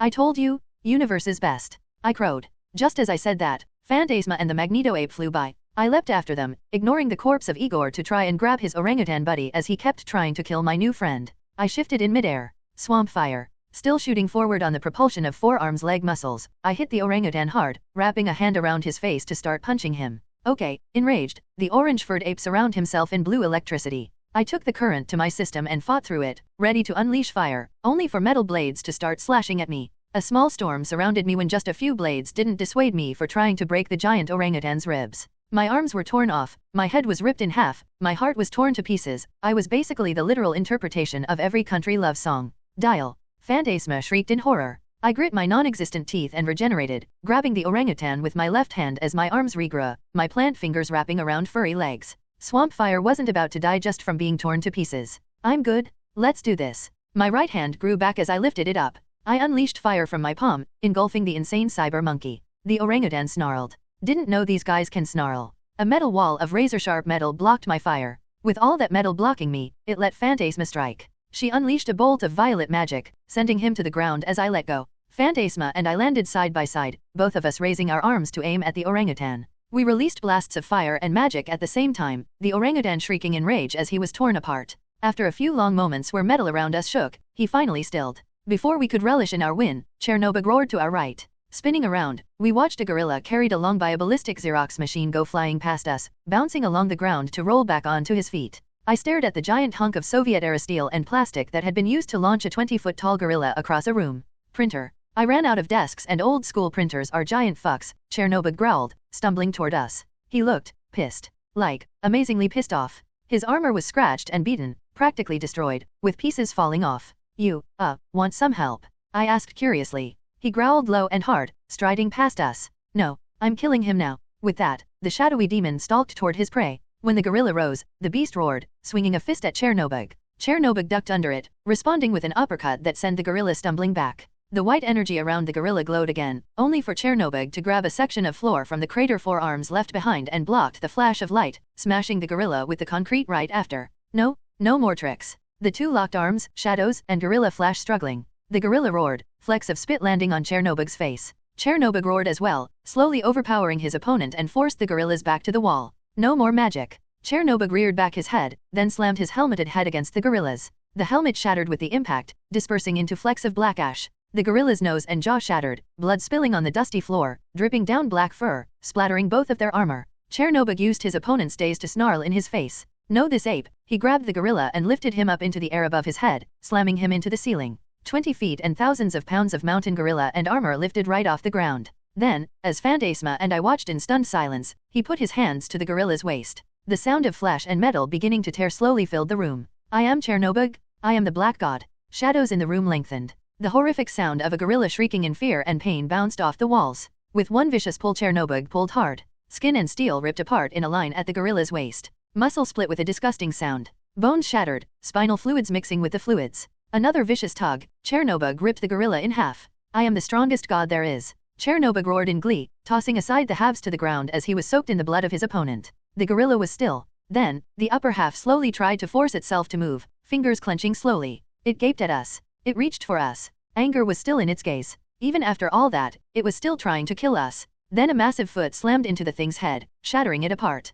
Chernobyl raised his hands and released a primal sound, before eyeing us. For a tense moment, I thought he might turn on us. I love my job, he said in satisfaction. Clearly, I said as dryly as I could. Phantasma held a hand over her mouth, then shook her head, turning to the hallway. We have work to do, she said shakily. At that point, the Omnitrix beeped. In a moment, I was back in human form, still covered in my black/green armor. She's right, I said. I retched but managed to keep my lunch down when the smell of the everything hit my nose. Swamp fire didn't have any sense of smell, so it hadn't been noticed until right then. Phantasma and I shared a hesitant look, then started running, Chernobyl following Phil Carlson/ currently horrified.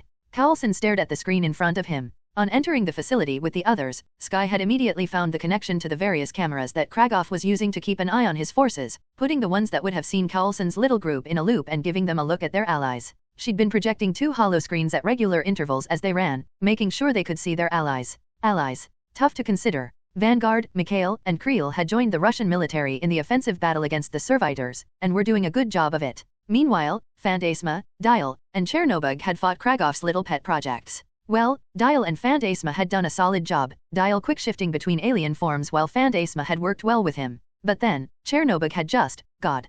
Carlson looked away from the screen at the rest of the group with him. Sky was getting patted on the back by Simmons after she had ejected the remains of her lunch in the corner, the British girl looking horrified as well. Fitz was still trying to make a computer in the corner give up its secrets, but he too looked pale. May and Craven were both unmoved. But then, they had experienced worse. Carlson breathed in, then walked up to Sky. She spat out at the ground, looked up at him, then hesitantly nodded to show she was ready to keep going, her faceplate coming down. Good girl. Helping her up, Carlson watched her walk over to the computer to assist Fitz and took another deep breath of air. Whatever happened, this mission would have one hell of a report. Sky seemed to calm down as she and Fitz worked. Okay, we can upload the virus, maybe shut down some of the apes. You don't have to do it from a central computer or something. Carlson asked. Maybe in the movies, Fitz said softly. Yeah. These computers are all networked to the same thing, since, they kind of have to be so that they're functional for Kragoff, Sky explained. We should still find him, Craven said firmly. I have orders to attempt to capture him. Capture? Simmons asked.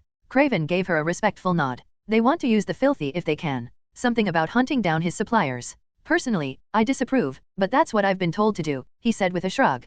Carlson thought on that. Made sense. Granted, there might have been an alternative motive. Kragoff had made a hell of an army. In terms of power, only the exceptional abilities and skills of Carlson's own people and the Winter Guard had saved them. Most armies would have been torn apart, and he could see some in the Russian government being interested in that. Hell, Bridge would be interested on at least some level. He left aside that thought for now. How long will it take for the virus to upload? The computer shut off, along with the lights for a few feet around them. A little longer, now, Sky said with a wince. I think he turned off the power. Then we need to go after him either way, May noted. Let's go then, Carlson said firmly. Galena can't hold off an army forever. They took off down the halls, making their way to the center of the base. They encountered no resistance along the way, which unnerved Carlson more than he showed. This whole thing was unnerving. Honestly, when he'd met Tony, he thought that was as weird as things would get. A rich spoiled weapons developer suddenly developing power armor miles ahead of any weapon on Earth. And now he was walking along with his 3 protégés, one in power armor of her own, his best friend, the world's greatest hunter, while helping a bunch of super strong beings fight an army of monkey robots. Sky leading the way, they came to a pair of doors. Back when the train yard had been active, the doors would have led to the room that those in charge of keeping it running smoothly would have used as their command center. Now, in some ways, it had returned to its purpose in a sad way. A train yard once again being used to send machines out across the world by a conductor. They took positions alongside the doors. May and Carlson shared a look, then nodded at Sky and Craven. The hacker and Hunter nodded back. Sky moved in front of the door, took a deep breath, then kicked the doors open hard, sending them flying inwards. The group rushed in, Fitzsimmons waiting outside while May, Sky, Craven, and Carlson raised their guns. The room had been ripped apart and rebuilt. A large computer took up the center of the room, on with a dozen different screens surrounding it in a circle and a single desk with another computer monitor resting on it. And all around it were parts. On the right, where there might have once been desks and chairs, there were instead a bunch of tanks. They were orbs being held in the air by metal struts embedded in the floor, the orbs of glass filled with blue fluid and pieces of flesh. Dozens of tanks, at random intervals, like a forest made of trees filled with flesh. On the left were dozens of tables. Small monkey servitors were roaming around the tables, their arms replaced with metal tools of various types. As they stood there, one of the monkeys hopped on a table covered in flesh and robotic limbs. It pulled an arm to a shoulder and began putting them together with mechanical efficiency. More monkeys were doing the same, putting together servitors together like some sickening version of Santa's workshop. Kragoff stood in the center of the mess, carrying a small pistol loosely in one hand. He was scowling up at them from the center of the room, eyes hard. Otherwise, he did not move. So, you came, despite my warnings. Like all Americans, you prove hopelessly stupid. Fitz, Simmons, and Craven all raised eyebrows of varying types. Sky, eyes him, Carlson said simply. One of Sky's shoulder mechanisms popped to reveal her turret gun. It fired a single ICER, the ammunition Fitzsimmons had created to carry a chemical designed to knock out any opponent with a specialized tranquilize, at Kragoff, the small bullet flying in the space between them in less than a second. Kragoff flickered as the bullet passed through him, hitting a monitor behind him instead. Hologram? Fitz asked behind them. Kragoff lifted his gun and started firing very real bullets. Nope. Simmons yelped, ducking along with the others. Craven leaped forward while ducking another shot and slashed out at Kragoff, only for Kragoff to flicker again, letting the hunter pass through him, then firing at his back. Craven took a bullet to his back, only to growl and duck behind a desk as the bullet fell, revealing his vest was apparently bulletproof to some degree. None of you will stop this. Kragoff flickered again and again when Sky, May, and Carlson shot at him, ICERs, plasma shots, and bullets passing through uselessly. Russia will rise. Mahmoud /dial. We ran down the hallway as a group, not saying a word. Except for Chernobog, who I think was still trying to freak us out, cause he kept licking the ape blood off of himself while giggling. Seriously, the dude was such an asshole troll. We came upon the big room from the footage Kragoff had streamed. I stared at the bomb in the center, just as large as it had seemed in the footage. A small monkey with wings rested on top of it, a hologram emitter resting on its back. Apparently, that had been what Kragoff had used to project his image, explaining why my Grendel form had sensed 4 life forms in the area. Phantasma immediately fired a magical bolt at it, turning it to ash. We ran down the steps to surround the bomb. Okay, now we need to stop it. And I'm all out of time. I gestured to the Omnitrix, which was red. Chernobog, can you eat this thing? Maybe, he mumbled, looking over it. But which part? I don't want to risk triggering it early. I mean, I don't really care if it explodes, but it would be embarrassing. The sounds of hooting and running drew our attention to the entrance. Hundreds of monkey paws on asphalt filled the air. Looks like our friends upstairs have dug through the rubble, Phantasma said grimly. I, meanwhile, got an alert from my suit. My helmet snapped into place around my head, and my HUD lit up. Ah, shit, I said as the sight of my Geiger counter beginning to bounce came to my attention. Yeah, I felt it, Chernobog said. This thing is leaky. Tastes kinda good, but it's probably not great for you. Radiation. Phantasma said with worry. You ever have one of those moments where your mind catches up with reality? Cause one of those moments should never be when a leaky nuclear bomb is in front of you and you have an army of onrushing servitors at your back. Phantasma walked up to stand at my right as we faced the door. Are you going to be okay? I can shield you with magic, to protect you from the radiation. I was about to say yes when the army of servitors came in. I ripped my sword from my side and raised it to fight. The door was too small to really allow a huge number of servitors all coming in at once, but they still came at us 5 at a time. I cut one down with the thrusting technique May had taught me on the bus all that time ago. Chernobyl roared as he slapped another one aside to bite another, and Phantasma blasted the last. But they didn't stop there. More and more came in, several of the apes shooting at us. I winced in pain when a shot hit me in the chest, then got tackled onto the floor by another one, who clawed at me. I slashed at the guy with my sword, rolled to my feet to chop an arm off another, and took yet another plasma shot to my left side, the atoms of my armor melting together and casting themselves off to keep me from cooking in my own armor. We stood there as a trio, fighting as fiercely as we could against the army, and that was when the bomb began to beep. I'd have frozen if I hadn't gotten shot in the leg. Fuck, really? I sliced another head off. All at once. Of fucking course. Chernobyl roared in agreement. Then the Omnitrix beeped green. I grabbed a servitor and pulled the snarling monkey close, wrapping my arms around it to use as a shield. I raised the Omnitrix high and started flipping through the menu as fast as I could. Come on, jury rig. Another plasma shot hit the servitor in my hands, killing it. I slapped down on the Omnitrix the second I saw jury rig. As the servitors rushed through the door, I disappeared in a flash of green light. Gray armor flowed across my body. As the hefty metal clasped over my form, I felt tingles across my body. My limbs and chest felt like I was disintegrating and coming together all at once. I roared as my form was fully covered by dark metal, the kind that could block all radiation. NRG. I stared down at myself. Okay, so this told me 2 things. First, slapping the Omnitrix never ended in the right alien, though in this case it had turned out awesomely. Secondly, Clint was right. I really did need to trust the Omnitrix more. Much like the TARDIS, it may not have given me what I wanted, but it did give me what I needed since this form was much better given the situation. As I thought about, another plasma bolt hit me. It didn't do a thing to my tough metal armor, a suit that was tough enough to survive a hell of a lot more than that. A servitor leaped onto my chest and scratched at my helmet. I grabbed and smashed the servitor to the ground with my right hand, caving in the thing's chest with pure strength. I let loose with a beam of nuclear energy from the slits in my helmet, sweeping it across the wall of enemies before us. Flesh ignited and metal melted in moments. I then turned to the bomb. I could feel the energy from it resonating with me. I looked at Phantasma. Phantasma? There's about to be a hell of a lot more radiation? Raise a shield, now. Phantasma gave me an odd look for some reason when I spoke, but floated up and made her purple shields, surrounding herself in a orb. Chernobyl was chuckling for some reason. The second I was sure Phantasma was safe, I reached for my helmet, grabbed it by the grill and pulled it back. If there was a Geiger counter still around, it would have gone nuts. I didn't want to leave my suit open for too long, so I reached out with just my arm. A hand and fingers made of orange energy reached for the bomb, melting through the metal casing to grab the section that was actually capable of making the nuclear bomb nuclear. I pulled it out and dropped it into my mouth, chewing on the delicious nugget of energy with a sigh. The bomb stopped beeping as it slowly melted to nothing from the sheer heat of my arm having been inside of it. I snapped back my helmet and spun to face the enemies around us. Phantasma, stay up there. The floor. I raised 2 hands, then slammed my palms into the ground.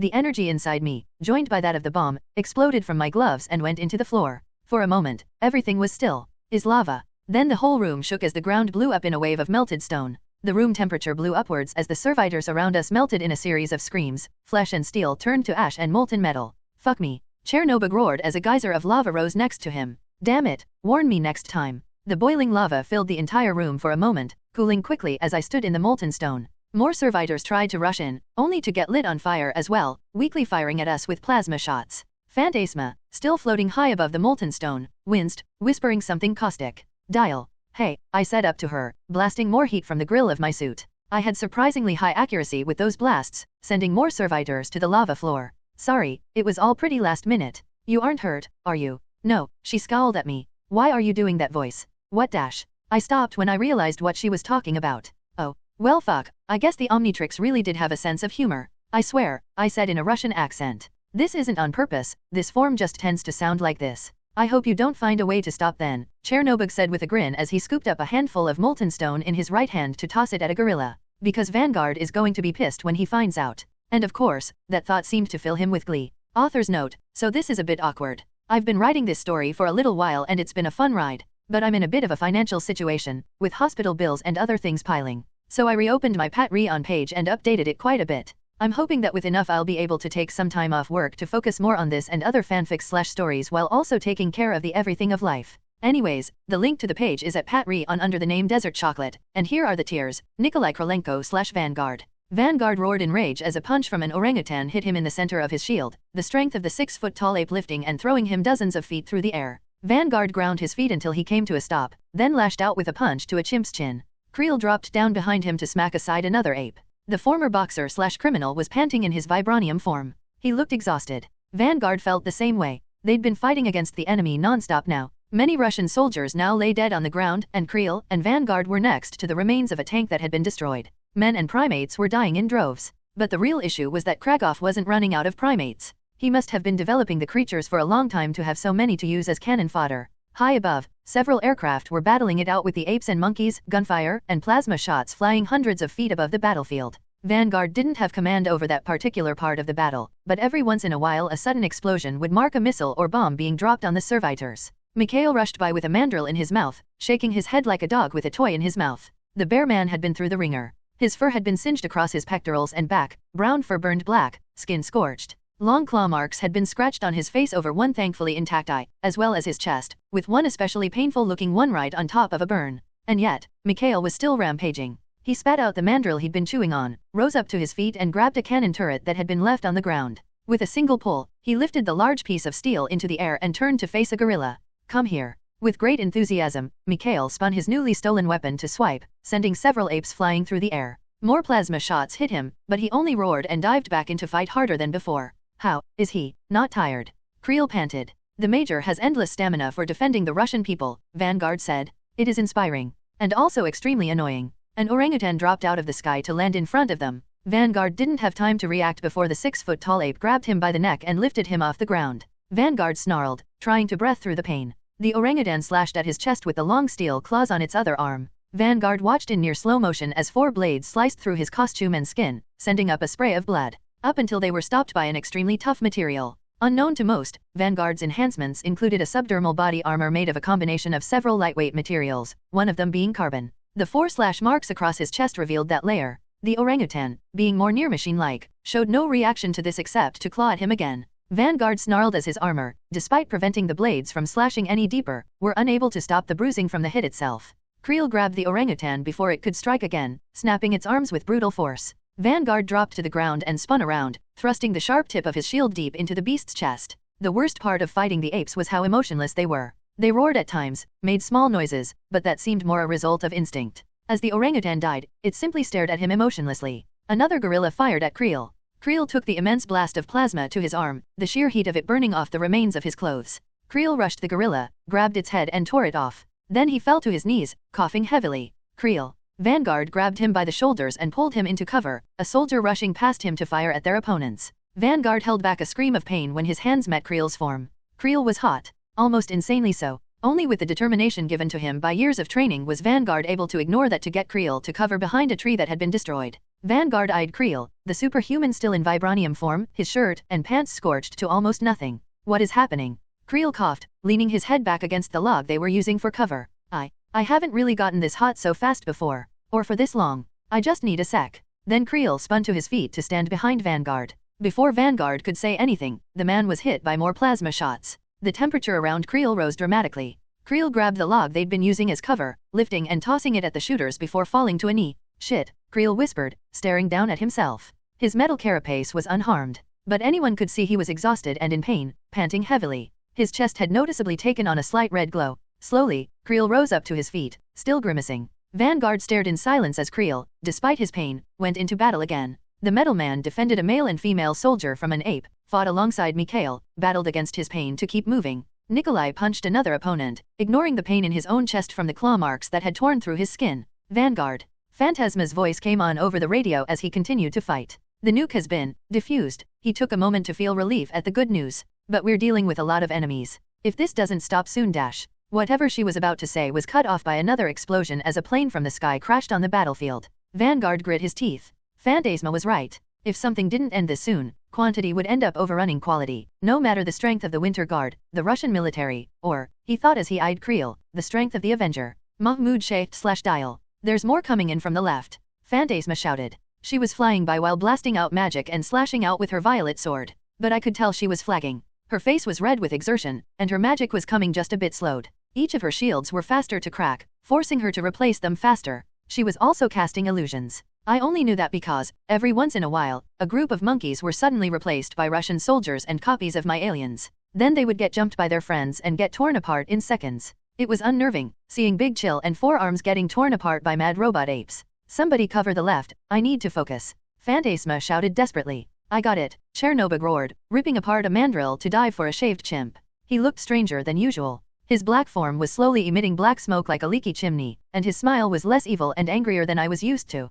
Apparently, he was feeling the pressure. I punched a gorilla in the gut, my huge fist crushing steel, then fired a nuclear blast to its face, melting its face off until I could see the skull. Fighting as NRG was weird. For one thing, I was struggling to move in the heavy armor I was wearing. My actual energy form was damn strong, but I still got slowed down by the heavy containment suit. Then, there was how I sent my blasts out while in the suit. I simply blasted my energy out from my actual body, and with no other way out thanks to my very tough suit, it would fire out through the face slits. It was weird, like I was doing push-ups and pull-ups at the same time. Two very different muscles working in opposite directions. I raised a fist and slammed it on the head of another ape, crushing flesh and steel, then blasted another one. I was feeling great, to be honest. NRG may have been weird to move around as, but I was also powerful. It felt awesome, walking around in a badass suit of armor while firing blasts of pure energy. I punched another chimp, shattering its jaw, then scooped of a handful of lava off the cooling floor and tossing it at another, ignoring the punch that hit me from a gorilla. The big ape and I wrestled for a moment. His big belly and large arms were wrestling against my own bulky form.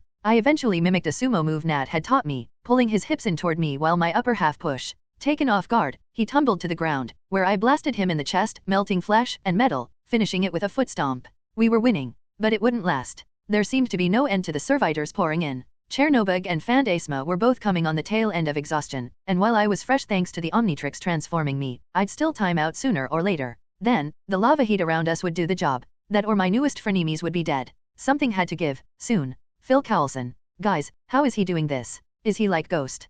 Cowlson yelled as he ducked yet more bullets from Kragoff. The Russian scientist had pulled out a AK-47 now, and was still going intangible in between shots. Hard to pin down too as he just ran through cover. Doubtful. Simmons yelled. He doesn't have the same sort of instability, she yelped when another gunshot took out a vase nearby. I don't know, he seems pretty unstable right now, Sky quipped, firing her plasma shots. They passed harmlessly through Kragoff, leaving him untouched. None of you can stop this. Kragoff shouted insanely. The world will at last understand. He fired his gun at Sky, then at Fitz, before aiming the assault rifle at May. For Russia. Would you stop shouting that? Cowlson returned. No one is this stupid patriotic. He stopped thoughtfully. I mean, most people aren't. May had stopped shooting in the meantime. She clearly saw how useless the effort was and had instead focused on keeping Fitzsimmons alive.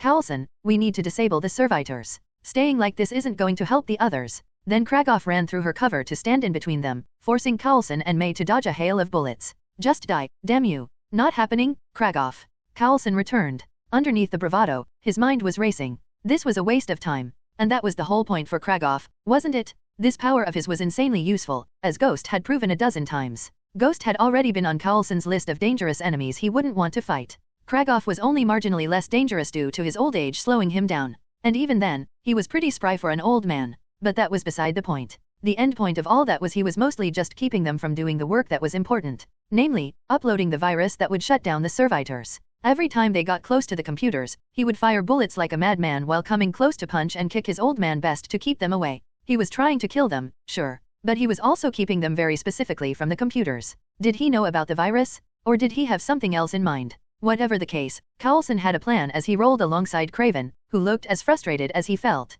Hey Craven, Cowlson said idly. Agent Cowlson, Craven returned in a low growl. Tell me you have a way to kill him. I don't, Cowlson admitted freely. But we've gotten, he tried to think of how to say it. We've been distracted from our real prey, the servitors as a whole. Craven's eyes widened in understanding. Agreed. We don't need to kill Kragoff. Just stop him from stopping us. Can you distract him long enough for her to get here? Cowlson asked. I think I can oblige, Craven smirked. He leapt over cover and ran for Kragoff. The old scientist raised his gun towards Craven, firing away. Craven dodged. Never mind that it was technically impossible to dodge bullets. Craven still dived out of the way, reminding Cowlson of footage of Natasha Romanoff pulling off similar maneuvers. Less dodging, more anticipating. The hunter dived in and sliced at Kragoff, who of course went intangible. Craven kept slicing, forcing Kragoff to stay intangible while Cowlson sent a message. Everyone watched as Craven began to put on a master class in knife work. He sliced, dived, stabbed, and kicked. With insanely fast movements, he slashed down at the AK. His knife went through it, proving that Kragoff could at least make his weapons intangible as well.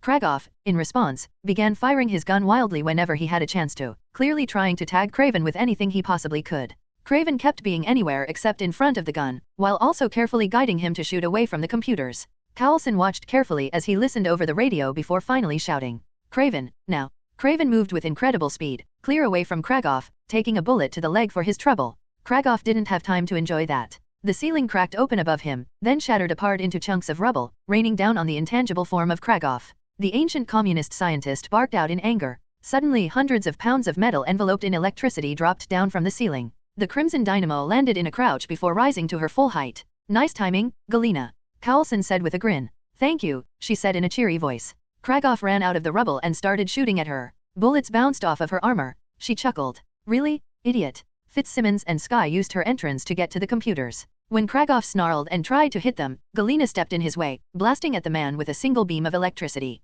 Kragoff went intangible, but was unable to shoot around Galina's massive bulk to get to the others. For a moment, Carlson felt some relief that they had turned the tide. Then a loud wailing siren began to sound out. Kragoff smiled. Finally, he ran away from them, still shooting as he made his way to the other side of the room. May shot at him, Craven tossed his blade, and Galina fired twin beams of lightning. All of it just passed through the man. Too late. He ran up to one of the many tanks in the room, one of the few that hadn't been destroyed by random fire, and pulled a lever on it. As Sky and Fitzsimmons hurriedly hacked his computers, the tank Kragoff had pulled the lever on shattered before the floor beneath it snapped open, revealing a hole. He dropped in as Craven swiped at his neck. Craven seemed ready to follow him into the hole before his eyes widened, the hunter diving aside the minute he saw what was in the hole. First, the nose cone rose out with slowly from the trapdoor. Sections of the floor around the hole began to fall inward. The sound of rocket engines filled the room with an insanely loud din, mixing with the alarms and Kragoff's laughter. "A fucking escape rocket," someone yelled as the large gray rocket came out in full. It was shaped like a simple rocket one would find in any toy store, with the exception of the giant Soviet Union symbol of the sickle and hammer on the side and the green flames sending it shooting up into the air instead of the normal red flames.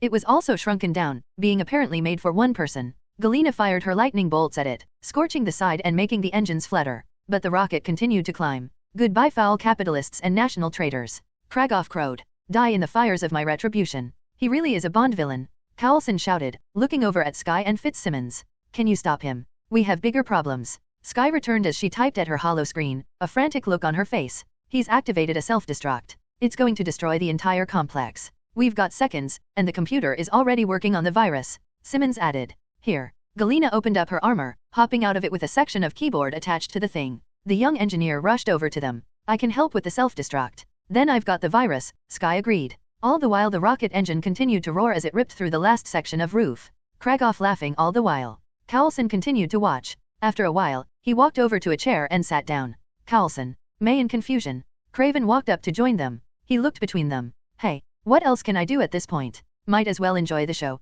Craven gave Carlson a long look, then looked around.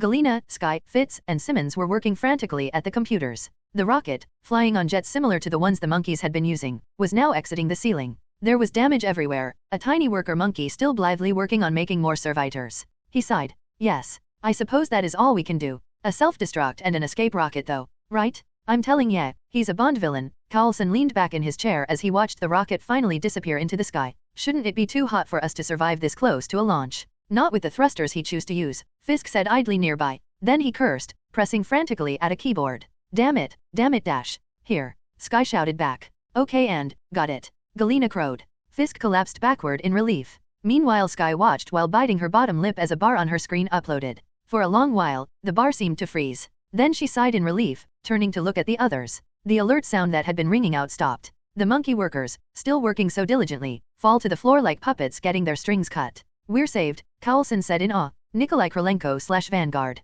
Vanguard looked around the battle. A servitor fell out of the sky to slam into the ground with an explosion of green. A gorilla, once so formidable, fell to its knees, then to its face, losing the green glow about it. The red-clad hero walked along the field. In the forests beyond, soldiers who had been fighting slowly walked out. Mikhail came up to him, the large bear man panting heavily. Together, they watched hundreds of apes slowly shut down, dropping to land in the bloody dirt and remains of life that had covered the field. More fell from the skies. Solemnly, Vanguard looked around. Then he sighted one of the warriors lying on the ground nearby. "Creel." Vanguard rushed over the taller man, turning him to face up. The bald superhuman was staring up with wide eyes as he stayed in vibranium form. Creel. Need a minute, Creel coughed. He looked down at his gauntlet. The device was mostly intact, but still had cracks all over the surface. I can't risk changing back until I cool down. Vanguard noted that as a possible weakness. On a much more important note. Here, Vanguard began piling some snow next to Creel. There wasn't much. A lot had been trampled or melted by the running feet and the plasma blasts. For once, Russia's cold will aid an outsider, rather than her people. Creel chuckled weakly. Poetic. I am ever the soul of poetry, Vanguard said without a hint of humor. Mikhail watched the team leader of Winter Guard tend to an American criminal turned Avenger, noting the soldiers gathering around and cheering for the victory won. Mahmoud /dial. I watched the servitors fall to the ground around us, some of the molten stone splashing with the bodies that fell into it. For a long moment, it was quiet. Then I heard Phantasma panting, obviously exhausted. When I looked up, she was still floating over the battlefield, staring down in disbelief. Weary done, she said softly. Still in NRG form, I nodded. She looked like she was about to pass out, but was holding back. Realizing the problem, I mentally shifted my form. Big chill. Back in giant Mothman form, I released a cool mist. The molten stones around me quickly solidified, sometimes bubbling at random. After a few moments of this, the temp dropped enough that it was safe. Phantasma slowly floated down until she almost fell. I flew up to help her down, wrapping her arm around my shoulders to support her. As we came down to the floor covered in frosted over servitor corpses and formerly molten stone, Chernobog flowed over to us as we landed. So, we're done? He asked casually. I tapped the Omnitrix, returning to human form with a sigh. Yeah, I think we're done. I shrugged to get Phantasma closer so I could take more of her weight. My armor was much thinner than before, the prolonged combat having destroyed large chunks of Catoms. Phantasma had a magically healing wound on her leg that was surrounded in purple sparks, and Chernobog looked like he was fading away. We'd been hit hard. I'm pretty sure if the Omnitrix hadn't been around, we'd have lost. Thank you, Azimuth. Good, Chernobog grunted. We turned and walked toward the exit. I need a drink, Phantasma mumbled. And a spa treatment. Never had one of those, I said as we exited to the hallway, passing the 3 super apes we'd killed early. I can tell. You have terrible skin, she said idly. Chernobog chuckled. Then he sighed. Well, this has been fun. But I'm done. Phantasma stiffened against me. Chernobog. Nope, he said with a note of satisfaction. I don't give a fuck what those morons said about secrets of the nation. I'm done. I'm overdue for a nap, and the other guy can walk the rest of the way home. Wait, I said, starting to get an inkling of what they were talking about. After all, not only was I a nerd, I was also a friend of Bruce Banner's. Chernobog, the tall being that had been the bane of my existence for the past day, exuded smoke at a fast rate. The chilly black wisps blew past as he shrank down. I watched with eyebrows raised as the big inky black figure of Nightmares disappeared, getting sucked into a pale form underneath. The man who stood there instead was almost disappointingly small in comparison. I mean, he wasn't tiny or anything, but he gave the same feeling as Bruce in some ways. All that power, itty-bitty living space. He wore a simple black button-up shirt and some slacks, a pair of glasses, his head was balding at the top, and he had a short and well-groomed beard. He looked like someone's dad. The man adjusted his glasses. Hello. My name is Alexei Smirnov. Nice to meet you, I said questioningly. We stood there awkwardly for a moment. Alexei coughed. I'd better let everyone else know we're okay, I said, reaching for my Omnitrix and tapping it to open the COMM. Phil Cowlson. I'm glad you guys are safe, Dial, Cowlson said through his own comm unit. He looked up at the others in the room and raised a thumb up. Sky was already sighing in relief, Fitzsimmons smiling while Craven nodded firmly. Galena and May didn't show much reaction that most would notice, but Cowlson could tell May was satisfied, and guessed Galena was relieved. We heard from Vanguard's group a while ago, Cowlson continued. They're all right, but Creel was injured. Something about overheating? It's not something we've encountered with his abilities before, so he's being sent to the basecamp infirmary to make sure he's all right. A series of loud yells came from the COMM. Cowlson swayed in place calmly as Dial continued to ask frantic questions before interrupting. We'll be getting out soon, Dial, and Simmons will take a look at him immediately. She's pretty eager to figure out what is going on. Because I'm worried about Creel. Simmons protested. Cowlson gave her a look. She quivered silently. And yes, because I'm thinking about the science as well, she admitted. But it's mostly to help Creel. Cowlson chuckled. Well, we will dash. Wait, Galena interrupted. She was at the computer again. She frowned at it. A timer just started on the computer. Everyone snapped around to stare at the screen. 10, 9. Are you bloody kidding me? Fitz shouted in frustration. We have to go, Cowlson told Dial calmly. Outside, the train yard was quiet. Dozens of servitors lay across tracks and rusted hulks, and portions of the walls and other sections were still smoking from the recent battle. The quiet was ruined when 2 beings carrying others flew out of a shattered rooftop. For exactly 6 seconds, everything was peaceful except for the sounds of the group rocketing upward as fast as they could go. Then a loud cracking sound filled the air. The explosion that followed started at the edges of the train yard in a massive circle. Then they cascaded inward, over and over, the ground buckling, fire rising along with dirt and corpses. For a moment, the world was fire. Trees all around were blown back by the sheer force of it. Carlson, hanging tightly to Sky's hand, grit his teeth as he was buffeted by the winds from the blast, May holding Sky's other hand getting just as battered. Sky screamed as she climbed higher and higher to avoid the shockwave. When it hit, she'd managed to get far enough away. Once the world had stopped shaking, the group looked down at the destroyed remains of the former lab/nightmare factory. Fitzsimmons had been carried in Crimson Dynamo's arms, while Craven had simply clutched to her back, the two scientists staring down in horror at the crater that had replaced the train yard. Carlson looked up at Sky. Were you able to get anything from the computers? Sky gave him a stunned look, gulped, then nodded. Why yeah, I'm not sure how much, but I still managed to download a lot. Good, Carlson looked back down that crater. Good. Because we aren't done with Kragoff. None of us are. With that ominous note, the sun began to rise in the distance, illuminating the smoke trail left by Kragoff's ascent. Mahmoud Shaykh/Dial. I helped Phantasma up the stairs with my new best friend Alexei the Dark God, the three of us slowly making our way up. When we got to the top, some rubble was blocking the way. New rubble, I mean, not the rubble from earlier. Great, Phantasma said sarcastically. I got it, I said with a grin. Flipping through the menu on the Omnitrix, I went through the options. I just got NRG, so I kinda want an excuse anyway. Alexei adjusted his glasses. Is he really the most appropriate for this? He'll work. I pressed down on the Omnitrix. Light surrounded me, followed by the massive gray suit of the nuclear alien. NRG. With great enthusiasm, I punched upward, then pushed. Stones as large as cars were pushed aside with ease. I laughed. Yes, I am most impressive, my friends. Now I know how you feel around Chernobog, Alexei the secret keeper of evil said to Phantasma. No, he's not nearly as bad, Phantasma said, though not unkindly. Alexei chuckled. All of a sudden, the massive weight I'd been lifting got a lot easier to pick up. With another shove, we were free. Mikhail and Vanguard were there to meet us. They helped me shift aside some of the stones to give room for the exhausted Alexei and Phantasma. It is good to see you, comrades, I said cheerily. Vanguard and Mikhail stopped lifting stones. They turned to look at me. What? Is something wrong? You had better not be talking that way on purpose, Vanguard snarled. Oh, yeah. The rest of the day was a lot more fun after that, thankfully. And less scary. May 13, 2014. We piled into an APC together.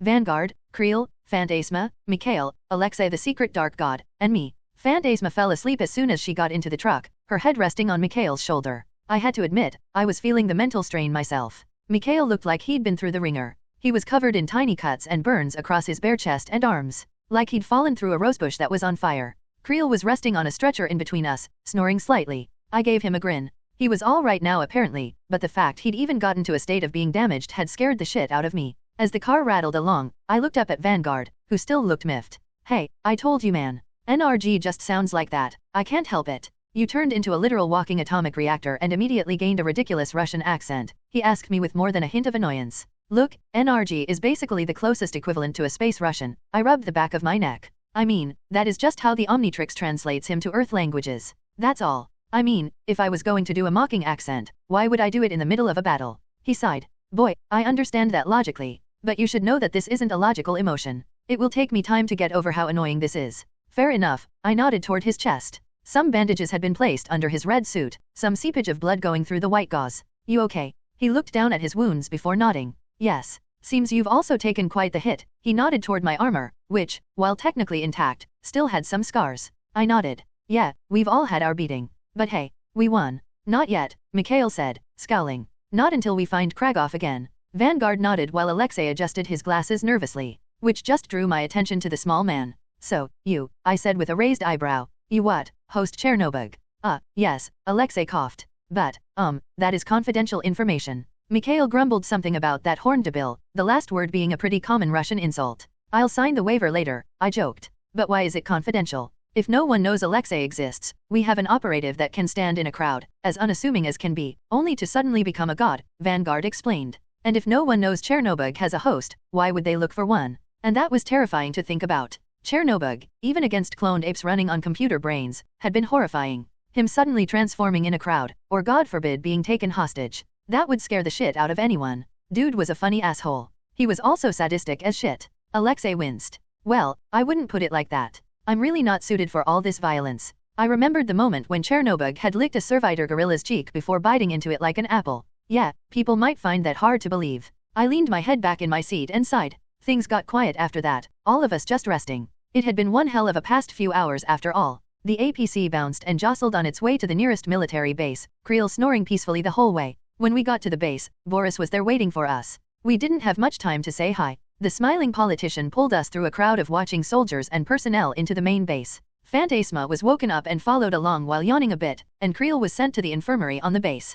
Cowlson, Sky, May, Fitzsimmons, Craven, and Galena were all waiting for us. A tight knot in my chest released the second I saw them. Sky and Fitzsimmons gave me relieved smiles, rushing toward me. We wrapped each other in a hug, the four of us coming together. Phantasma hugged Galena, who was smiling like an older sibling trying to seem cool, Craven sharing a small nod toward the others. I have to go check on Creel, Simmons said once we'd all released our hugs, giving me another one. I chuckled as I wrapped my arms around her. It's so good to have you back. I wasn't gone that long, but I appreciate it, I said with a grin. She gave me a happy look, then rushed toward the infirmary. I'm glad you're all right, I said with a look around. Man, I cannot wait to get home. It'll just be a day or so, Boris noted. He strolled over to join us. I must admit, you all went above and beyond what would have been expected. That's what we do in Bridge, Cowlson said. Save the world and look good doing it. I asked. That's right, Sky smirked. Boris chuckled good-naturedly. Well, we do have some issues to deal with, Cowlson scowled. Kragoff escaped. And he's enhanced. Has the power to go through objects and people.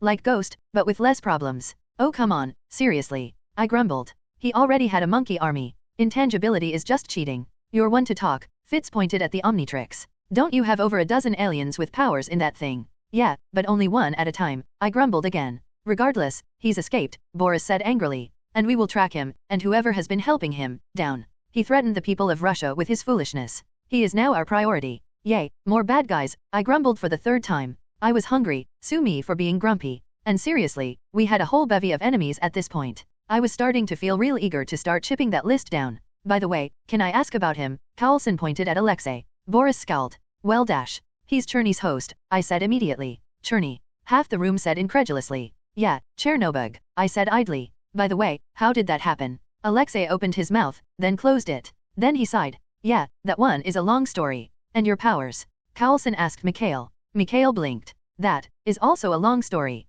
And what the hell happened to your briefcase? Craven asked Boris. We all looked down at the massive dent that was now in the side of Boris' metal briefcase. Boris laughed good-naturedly. Well, as my friends have noted, that is a long story. Well hell, I have an idea for that, I said, thinking of Tony. Specifically, of a story he told me. After Creel is checked out, you guys want to go somewhere together? Someplace with good food. I know a place. Mikhail offered. A couple of hours later, we all piled into an APC and headed out, Boris convincing the commanders on base to look the other way. I can't say why we all left. But my personal reason was simple. Because screw it. I'd had a long battle, filled with an insane number of twists and turns, I was hungry, and I wanted to have some fun. So, once Creel was cleared, I left with the others. With a little drive out to certain bar called the Golden Grizzly, going through the snow until we reached the large wooden structure, we finally had a chance to relax again. Moments later, we were all sitting around a big wooden table covered in scratches and dents from years of rough treatment from drunk Russians, one of the top 5 types of drunks in the world.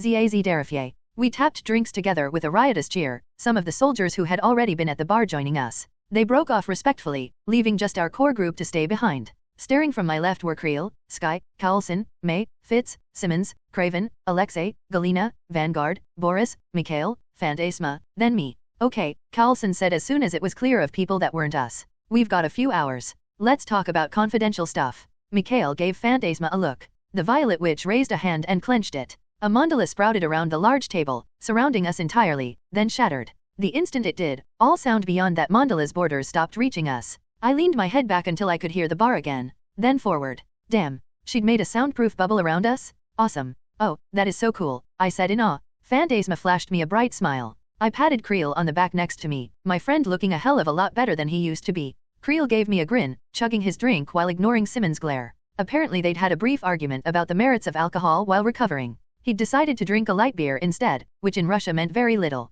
Okay, so we will talk now, Mikhail nodded. Where do we begin? To that, we all looked over at Alexei. The man sighed. Yes, well, I suppose I am the most obvious one to start with.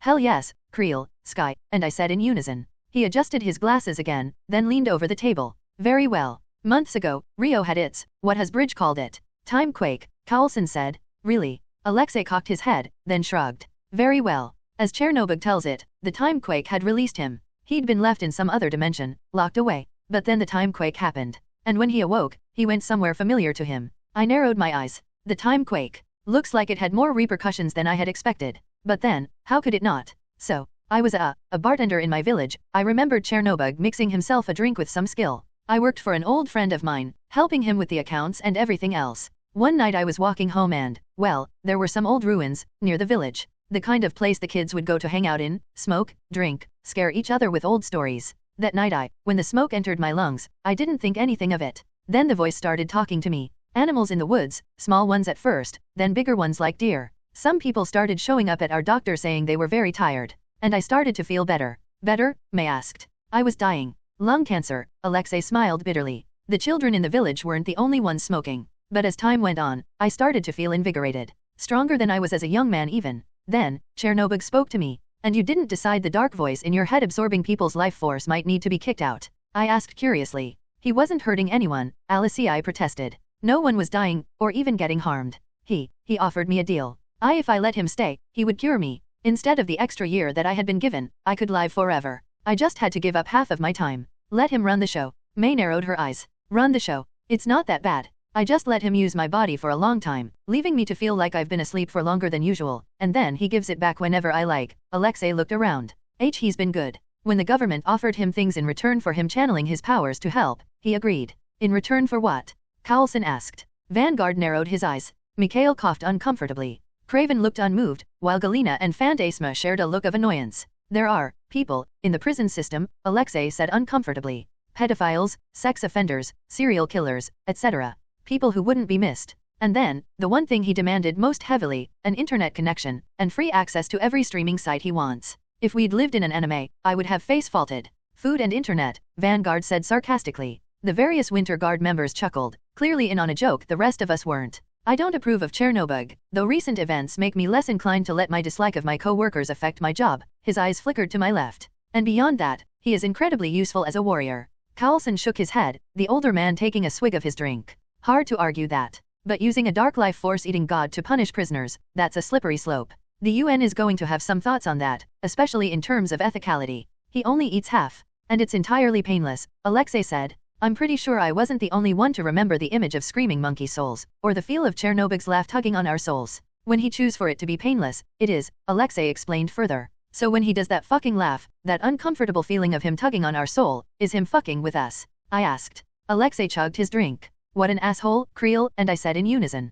I can't really argue against that, Alexei coughed. After a moment of awkward silence Mikhail talked. As for me, my story is far more simple. Well, at least, the beginning of it is. As a young man I was involved in some clandestine operations. I found out around my teens during that time that I was able to change, to become powerful. And I was used to fight the battles of those who my handlers deemed threats to us. Until I ended up destroying them, he smiled. And I suddenly realized who he was. Or at least, where he had come from. What the clandestine operations he'd been doing had been. Mikhail looked me in the eyes. I didn't respond. But I noted it as he continued to speak. As far as our scientists can tell from studying my genetics, I was born with an aberrant gene, one that has allowed me to change my form naturally. Something that we haven't found in others. I may be unique, or one of many. I'm not sure. I thought about that. Aberrant gene. That sounded like. Then Boris was talking, distracting me from whatever I had been thinking. I believe it is my turn. Yes, he lifted up his metal briefcase, showing off the big dent in the side. During the battle on the field, I gave Vanguard control of our forces on the ground.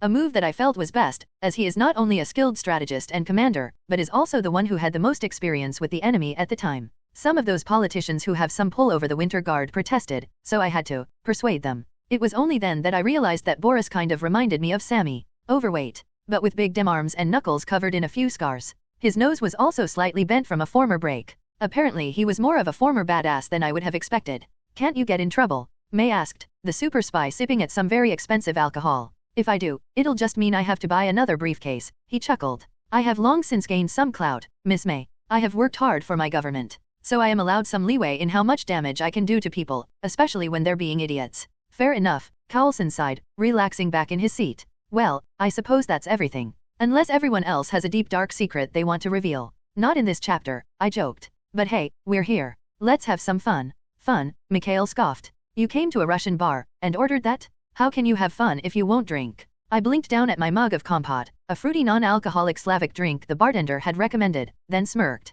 Hey, you haven't seen the kinds of parties I've been at. I throw a hell of a food fight. Dr. Leopold Fitz. Fitz was not exactly the partying type. Or at the least, he wasn't the type to party the way this current crowd did. Sky, Mahmoud, Creel, Fantasma, and Mikhail were dancing together. Very badly, but the group was laughing as Fantasma and Mikhail tried their best to teach the Americans how to dance. Simmons and Craven, surprisingly, were in a corner talking. Well, Simmons was. For some reason, Craven seemed very fond of her. Simmons was showing him what looked like a series of graphs, and the muscular hunter was positively fascinated by what she was saying. Huh, what an odd couple. Fitz, on the other hand, was sitting across from Galina and sharing some ideas. Okay, here, Fitz did a final edit to the schematic he'd been working on, then passed it over to her. I can't share my actual notes, since those are classified, but this might be a good way for you to get your armor to be more compact. I'm not so sure, Galina scowled down at the schematic. The problem is the material I use. Carborundum is good for running electricity through. Its part of the armor is so effective, but it's not very flexible.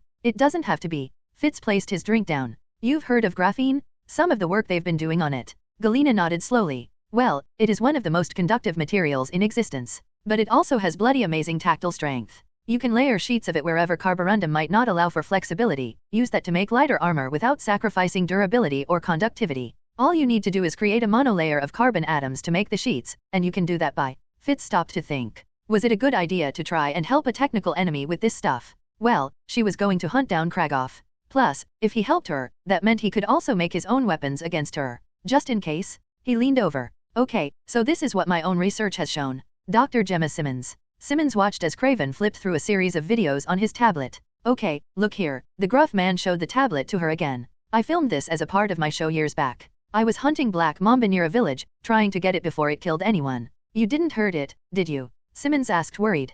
Craven smiled. No, while I do hunt, I avoid killing endangered species. I kill for food and honor, not to sate some sort of bloodlust. But that is not the point. He pointed at the video. There were several things I found disturbing about the hunt. Things that I found odd. The patterns of the herds, the predators. I believed at the time that it may have had to do with certain practices of the village. And you want to know what caused it? Simmons asked. I want to see if you can discover the reason. Craven gave her a slightly odd smirk. You've shown some promise. I want to see how much skill you have in understand the heart of animals. You're testing me, Simmons said, trying not to sound too eager. How exciting? It had been years since she'd had a good test. Craven nodded. I rarely take students. But you interest me. Even if you don't wish to hunt, I can see some value in you learning some of my skills. Simmons thought about that. In truth, she did have a background on the sort of things Craven focused on. Despite what most thought, hunters and bioscientists often depended on one another to do their work more efficiently. In fact, whenever forests or jungles encountered some sort of issue, hunters were often the first to let scientists know.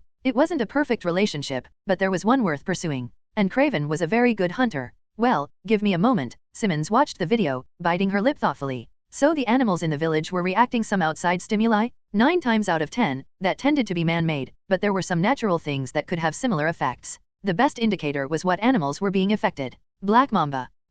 Craven watched quietly as Simmons excitedly began to work. Phil Carlson / leader of Team S.H.I.E.L.D. So your plane was destroyed, Boris said.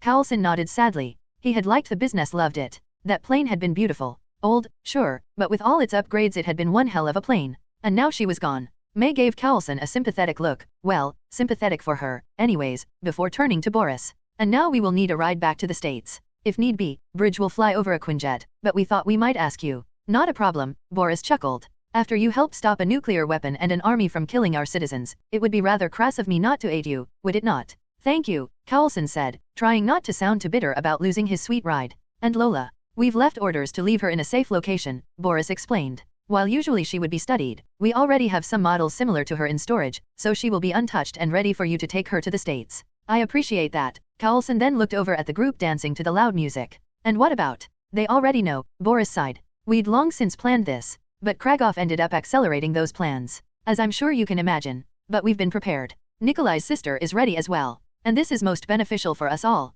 Do the Avengers know? Everyone who wasn't here. So, Dial and Creel don't know, Carlson explained. Why not? Boris asked. Because we were busy with other things, May said. Dial and Creel are big boys, they'll understand why we kept it a secret. And I don't think they'll mind too much, Carlson noted. He was watching those dancing. May and Boris turned to look as well. Fantasma was helping Creel dance, laughing as he grumpily tried to follow her. Mikhail was having better luck with Dial, Sky laughing at the two as Dial blushed. They seemed to be having fun. Soon they switched, Fantasma and Mikhail dancing together. There was a brief moment of warmth there. When Fantasma danced with Mikhail there was a closeness between. Nothing romantic. More like a proud father having a good time with his youngest daughter. Sky looked over at Cowlson and noticed him watching. She gave him a smile, and Cowlson felt his lips turn up in return. Mahmoud /dial. Okay, here you go. Alexei passed me a drink, surprising me. I'd taken a break by sitting on my own, watching everyone have a good time. Of all people to join me at the table, Alexei had been just above. May I? Vanguard, the bottom of the list for people I'd expected, joined Alexei, the pair sitting down with me.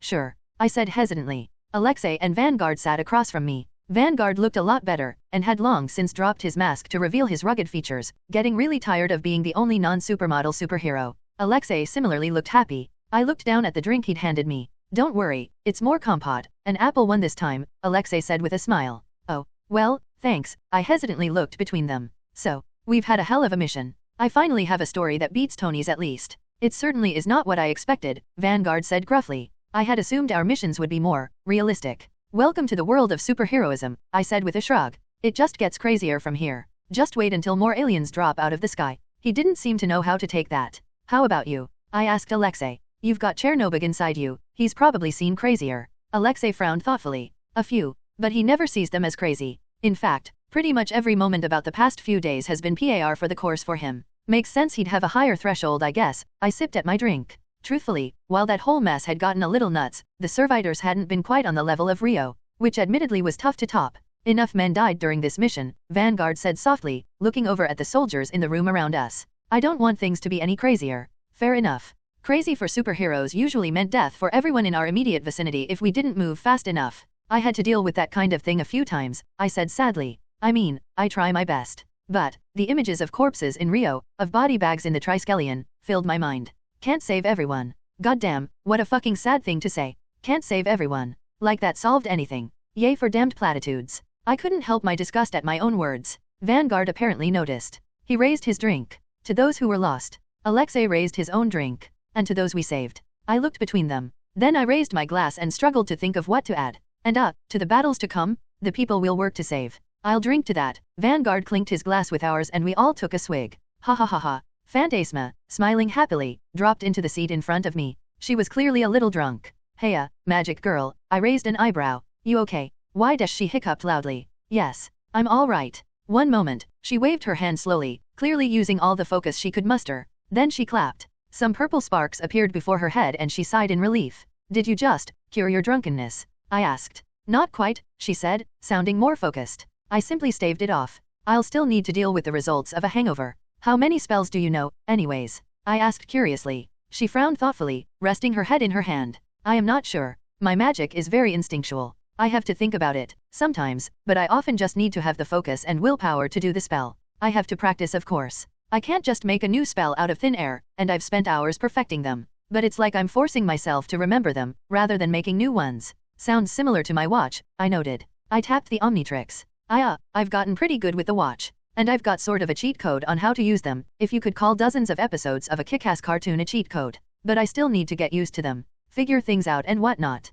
Phantasma nodded slowly. Then she quirked her head to the side and looked closer at me. You never seem thrown when I talk about magic. When I looked confused, she continued. Even now, I still have the researchers calling what I do quantum displacement something or other. Mikhail thinks I'm like him. Vanguard thinks I got my powers from radiation. Galina thought I was cheating with machines. She hesitated before continuing. Chernobyl was the first person to take what I do at face value. Why do you believe me as well? None of your friends do. Well, shoot. How was I going to explain? Oh right, this basically had its own explanation. Last year, I wouldn't have believed how my life would go. Then I woke up in a world where a group of superhumans fought off aliens, my Omnitrix let me turn into those aliens, and now I fight monsters and villains for the fate of the Earth. I shrugged. Magic being real, that's not a surprise. That's another folder to be added to my file cabinet of super awesome but weird information. She smiled. I'm super awesome. Super awesome, I said with a grin. Phantasma laughed, her eyes glittering before she gave me a soft smile. Thank you, Mahmoud. You're welcome. I got up from my seat and held a hand out. So, I've got a flight in the morning. Till then. Want to dance? As you know, I could use some practice. She nodded and placed a hand in mine, rising gracefully, a little smirk on her face as her eyes continued to glitter happily. I would love that. May 13, 2014. We hung out for a while before the Winter Guard had to be pulled to their duties. We were flown back to Moscow in a helicopter, where our newest frenemies got pulled into a series of PR bonanzas. I got to watch it from the Winter Guard base with the others, watching as Vanguard led the rest of his team for a series of photo ops and short interviews. They downplayed the role of the Americans in the whole thing of course, so we didn't get any awards, but I wasn't too offended by that. I took a nap at some point. Carlson woke me up from the bunks we'd borrowed on the base to start the trip back to the States a few hours later. Fitzsimmons went to say goodbye to Galena, who had apparently spent the night designing things instead of sleeping. I found myself saying goodbye to someone who surprised the hell out of me. Now look, Chernobyl placed a massive hand on my shoulder. I don't want you to take this the wrong way, but I'm going to miss you. When you turned into NRG, he shuddered. My stomach was never in such turmoil. Why is every conversation with you an awkward horror movie? I asked, as uncomfortable as possible without literally crawling out of my own skin. Can you change into him? Just one more time. The black-skinned monster smiled down at me in what he probably thought was a comforting way. Just so I can taste that power. Okay, first, I pushed his hand off me. Please stop talking in that black speech you do. Second, I am going home now. Chernobyl sighed sadly. Well, I suppose I'll have to visit you instead, he chuckled, my heart clenching painfully as he did. It's too bad. But you should be proud, Mahmoud Sheikh. You are now first on my list of people to visit in the United States, just above the Bald Mountains and Disneyland. I walked away as fast as possible as he laughed behind me. Yep. Not gonna miss that guy. And I was damn tempted to destroy the slip of paper he'd given me with his email address on it. I went as fast as I could, headed to a location I'd found last night. I had sort of a thing that I'd been doing lately, and if I had the chance to keep it going, might as well extend it in a different direction. I walked into the more public section of the base. While it wasn't exactly a tourist trap, it was made to accept those deemed safe by the government. And considering the skill they had with public relations, the Russian government had ironically embraced one of the best parts of capitalism. And so I found myself in the gift shop, grabbing as many Winter Guard shirts of different types as I could. As I was comparing a chibi Chernobyl shirt and a heroic Vanguard one, Creel walked into the gift shop as well, quirking an eyebrow at me. Of course you're grabbing more nerd gear. I have a style now, man. I have to contribute to it, I said with a shrug. Granted, it's mostly Tony's fault, but it's still my style now. I looked up at him. How are you, man? You scared the shit out of me. Creel reached for the shirts I was looking at on the shelf, flipping through them. He was clearly not really seeing the clothes though. He was looking through the smalls, or the Russian equivalent anyway. The women's smalls at that. I'm all right, he said at last. Creel dash. I said I'm all right. He looked at me with a scowl. I got hit hard, I'll admit it. But I've been knocked down. And I've always gotten up again. Yeah, you have, man. I scowled back at him. I'm your friend, dude. I was worried about you. Sorry, damn. Creel gave me a glare. Then he looked back at the shirts and finally realized what he was doing when he picked up a shirt that was clearly designed to reflect Phantasma's outfit. He stared at it, eyes wide. He said in confusion. Then my phone flashed. When he turned my way I was chuckling as I sent the photo off. Yeah, you'd look good in that. Hope Izzy agrees. You little dash. I ducked under Creel's outstretched arm, still laughing. Creel grumbled as he tossed the shirt back on the shelf. He walked over to another bunch of shirts. Yeah, it sucked. I guessed. But I'll get over it. I'll figure out some way to get used to it, or maybe a way to cool down fast when I need to. I'll get stronger. He looked at me out of the corner of his eye. Thanks though. For worrying, man. I gave him a manly punch to the shoulder, then grabbed my manly chibi Winter Guard shirt and went to purchase a few extras. What is this? Carlson asked later. He was staring at the same thing we were. A plane. A big-ass plane that actually put the currently destroyed bus to shame in size. This thing was just stupid huge. Bright white with a blue stripe, it stood on the tarmac of the Russian airport like a dragon come to life, our group staring at it with wide eyes. This is one Antonov and 124 Ruslan, Boris said proudly. He waved at it. One of the largest and most powerful planes in the world? A marvel of engineering, a true testament to the craft.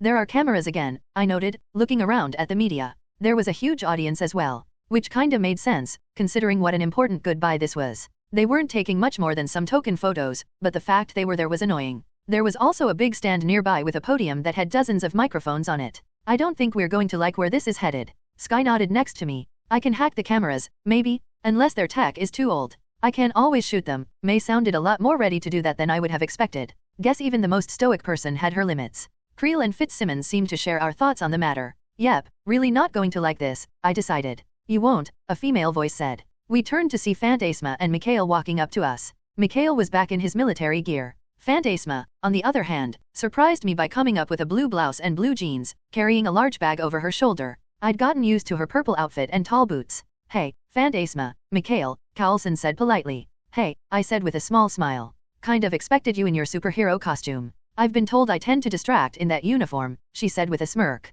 Yeah you do, Sky said huskily. She blinked when we turned to look at her. What? She's hot, I can accept that. Phantasma opened and closed her mouth while blushing heavily, though she looked amused as well. Okay, Boris, Carlson turned to look at the badass politician. You're going to pull another publicity stunt. Just go for it. Boris had the good grace to look a little embarrassed. Politics. What are ya going to do? I got the Omnitrix ready. Ladies and gentlemen. Boris stepped forward to stand on the red stand, walking up to the podium, Fantasma and Mikhail giving us a look before walking up to us, his voice projected through the speakers. Our dear Fantasma, hero of the Winter Guard, will now be leaving us. There were some sad calls out, several members of the media talking into their mics. I looked over at Fantasma. She was smiling sadly, waving at the audience of people. She will be joining the Avengers, representing the glory of Russia across the world, fighting alongside the heroes of the world to defend our great nation overseas. Creel and I looked over at Carlson in shock. Sky and Fitzsimmons did the same.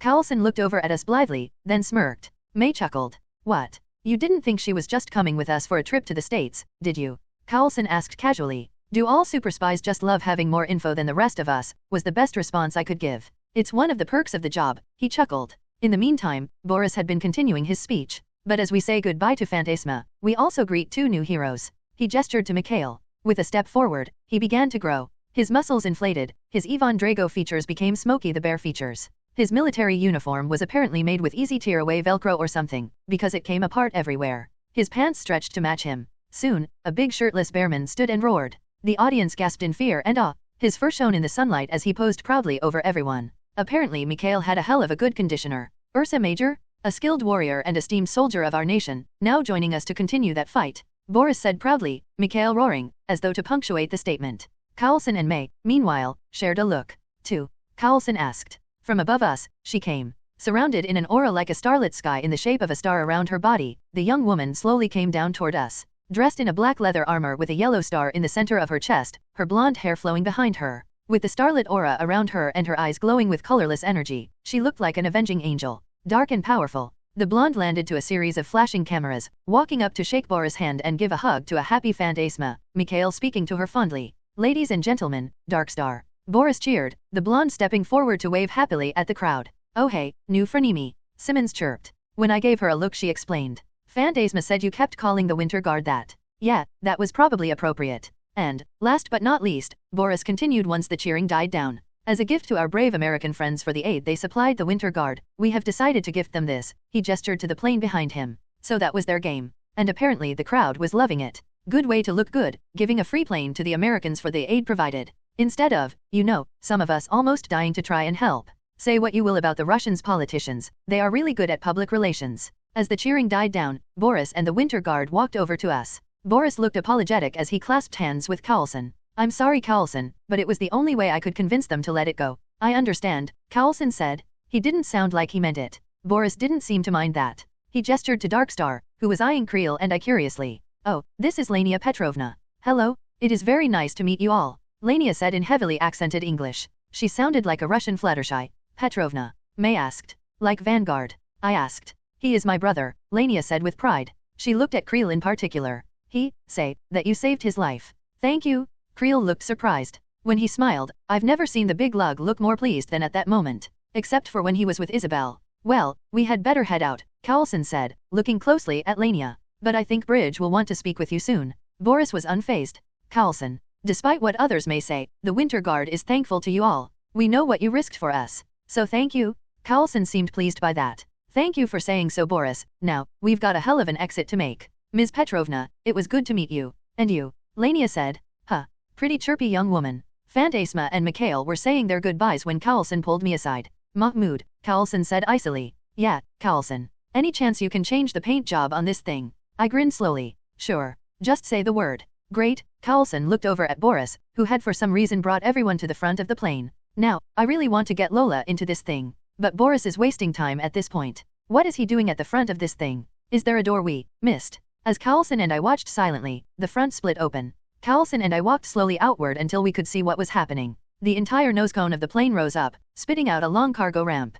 Carlson and I shared a look. Dude, Russia has been really weird. It always is, the older agent said while we watched Lola the beat-up convertible get gently placed inside the plane. With that little statement, I raised the Omnitrix. You know what though? We Americans can go all out too. Carlson smiled at that. I got to see the footage later. While the others entered the Antonov through its weird nose ramp, I waited outside, some cameras focusing in on me. The second everyone was secure, Carlson let me know on comms, so the cameras caught me reaching a hand up to my head to reply. Then I pushed down the Omnitrix. Upgrade. The second I had turned into that giant mass of nanotechnology, I merged with the Antonov, the sounds of surprise filling the air as I did so. As always, it looked like black liquid metal with green circuitry running through it encapsulated the entire surface of the vehicle until it was colored exactly the same color as me. I connected my body to the plane and took it over. In a matter of seconds I took control of the entire plane.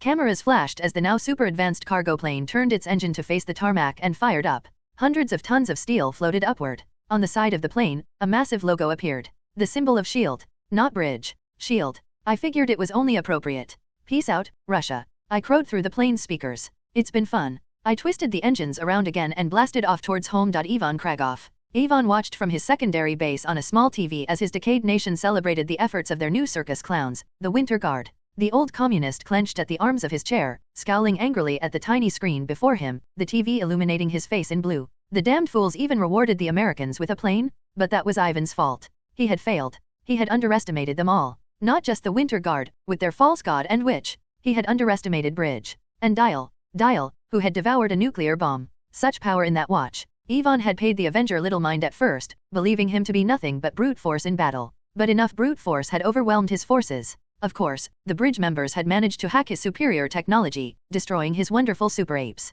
Ivan needed to be more prepared. Even with all the enhancements he'd made to the apes, all the deals he made with Hydra, with that new American organization, to test their technology in combat. He'd made deals, compromised where he wouldn't have otherwise, all out of his impatience. And now, here he was. A failure? The TV was suddenly broken. Ivan blinked at the culprit. Large black knuckles had slammed down on the Soviet-era technology, shattering it apart while Ivan had been slowly stewing. For a moment, he wanted to shout. Then he sighed. Miklo, I understand you're upset on my behalf, but the TV was not the issue. From the shadows, a gorilla stepped forward. A gorilla that was untouched by cybernetics, and unlike the Miklo that Chernobyl had fought, this gorilla was normal-sized. But he carried himself differently, more intelligently, more confidently. Oh ho, Miklo walked up, shaking his head. His hands flickered between different signs for a few moments, then shrugged. Yes, I suppose I have been rather foolish, old friend, Ivan sighed. The gorilla was joined by an orangutan and baboon. Same as Miklo, they looked normal. Same as him, they carried themselves with intelligence.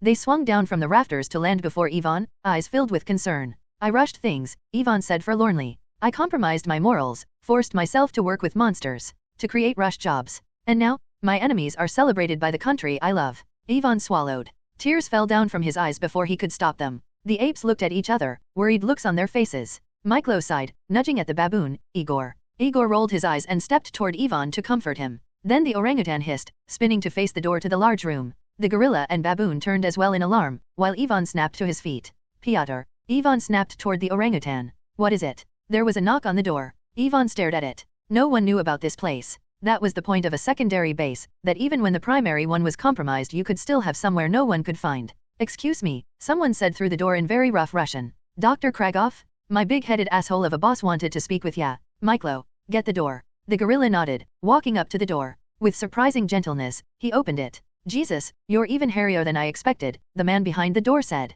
Been hitting the Bowflex too, eh? I mean, I try, but I'm a lazy fuck, to be honest. Ugh. Miklo said in confusion. Yeah, I have that effect on people. Before Ivan could say anything, the man slipped around the gorilla. The man was rough looking. His hair was shaved at the sides and spiky on top, a tattoo on the right side of his head. His beard was rough, peppered with salt, and his eyes were wide, filled with glee, as though he was always in on some joke no one else had heard yet. He was wearing a warm gray jacket lined with fur and a ballistic vest made of some material Ivan didn't recognize. On top of that, he had a large futuristic rifle on his back that had some sort of sea green crystal where the barrel should have been. He was also familiar to him. Chloe. Kragoff asked, surprised. Hey, terrible, Chloe teased happily. You look good. Ivan scowled. That nickname was never funny. Ah come on, Olizes. Chloe grinned. Ivan the Terrible doesn't like his name. What do you want, Chloe? Kragoff scowled. What does a dead man want with me? I come with gifts, Terrible. Chloe grinned, reaching for his pocket. Mikhail growled, Chloe stopping the motion for his pocket with a frown.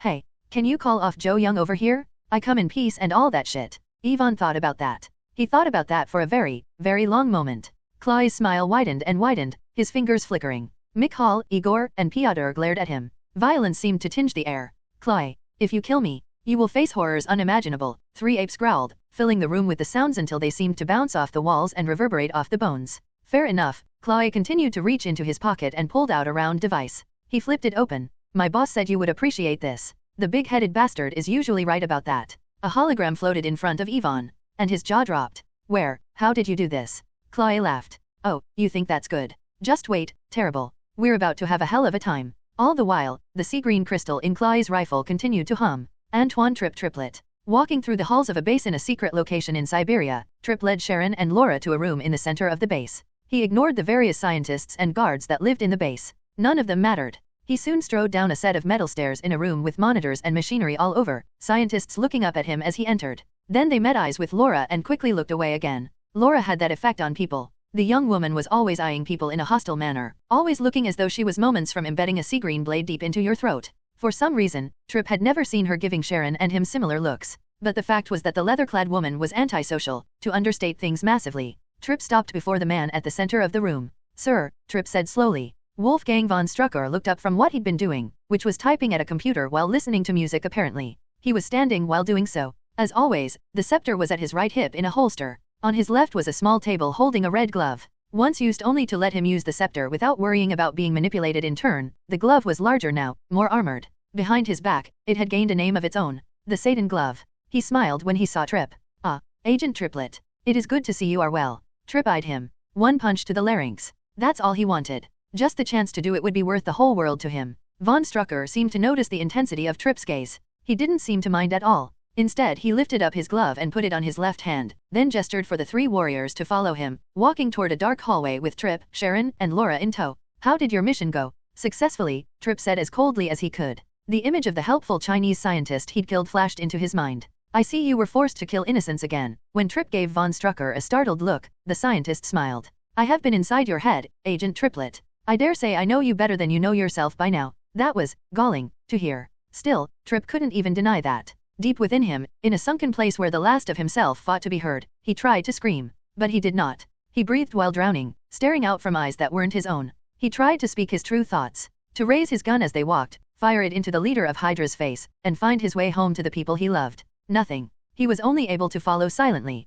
"That is what I like about you, Agent Triplet," von Strucker said in satisfaction. "Even with the conditioning we've done, you still managed to hold on to your will. It is impressive. But it is also valuable to me." Von Strucker sighed sadly. "I am surrounded by sycophants. Once, I might have liked that, before the events of last year. Now I find your naked hatred rather fulfilling. It keeps me from being arrogant. What is it the youths say? My haters are my motivators." He chuckled at the look he got from that. "It is true. I find you enjoyable, Agent Triplet. Funny, even." Trip tried to reach for his gun. Von Strucker smiled when Trip continued to follow him obediently instead. "You have the chip." "Yes, sir." Trip patted the pouch on his left hip. "Then we can complete the project." They entered a room that was strangely empty. There was only a table, a large metal armchair, and a tarp-covered object resting in the chair. There were dozens of wires stretching from its back and into the wall. The room was extremely chilly, tinged with a bit of frost. Von Strucker held out his hand. "The chip, please." Trip opened the pouch, reached into it, and pulled out the computer chip. Von Strucker stared at the innocuous device as though it was made of gold.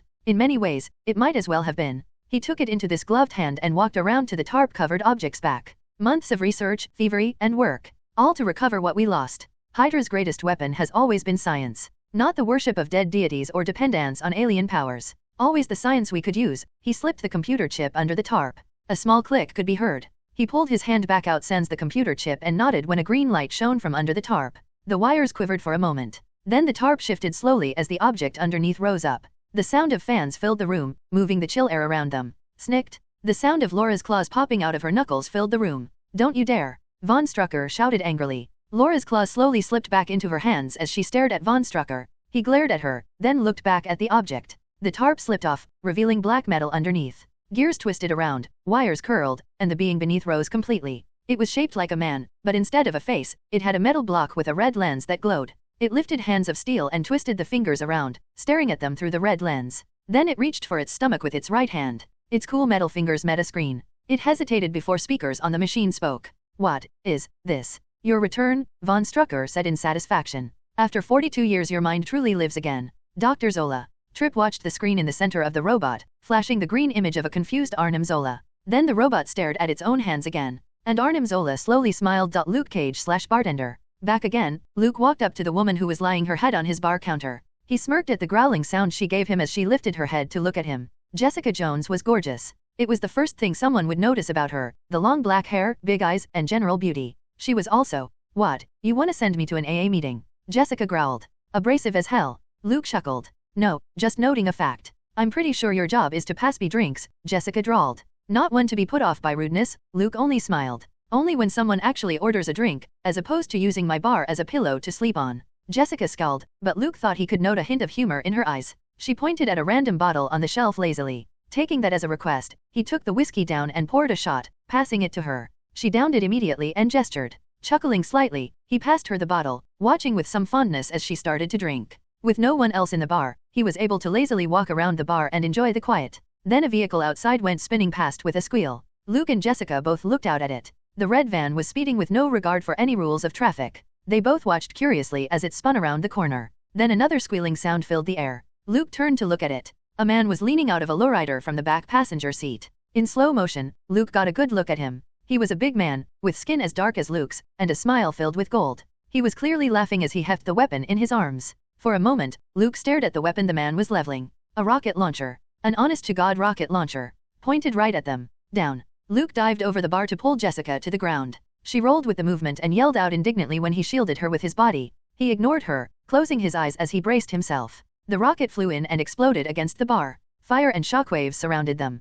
Luke roared as the building fell on top of him. He could hear Jessica doing the same in his ear. When the shaking stopped, Luke opened his eyes. He was surrounded by rubble, gray dust falling about their heads. He could smell smoke beyond the debris. Rising slightly, he looked down at Jessica. You okay? Fuck no, I'm not okay, she shouted. What the hell happened? Luke scowled. Someone was trying to blow up that van. Well, they fucking missed. Jessica shouted. She stopped moving. Do I smell smoke? I think a fire started. Luke looked around again. The rubble had fallen around them in a small pocket. He gently pushed upward and felt the building above him move. I think I can move this. You. Jessica scoffed. Yeah, no. Move out of the way, I can get us out. You. Luke replied right back. Jessica, let me dash. She raised a fist and punched upward. Her fist embedded into the rock behind his head like a nail into wood. Luke stared at her as she smiled smugly. See? I got this. Just move out of the way and I'll dash. Luke pushed upward, his large palms on either side of her. Slowly, tons of weight was lifted up in a complete disregard of reality. Jessica stared at Luke's face a few inches from her as he smirked.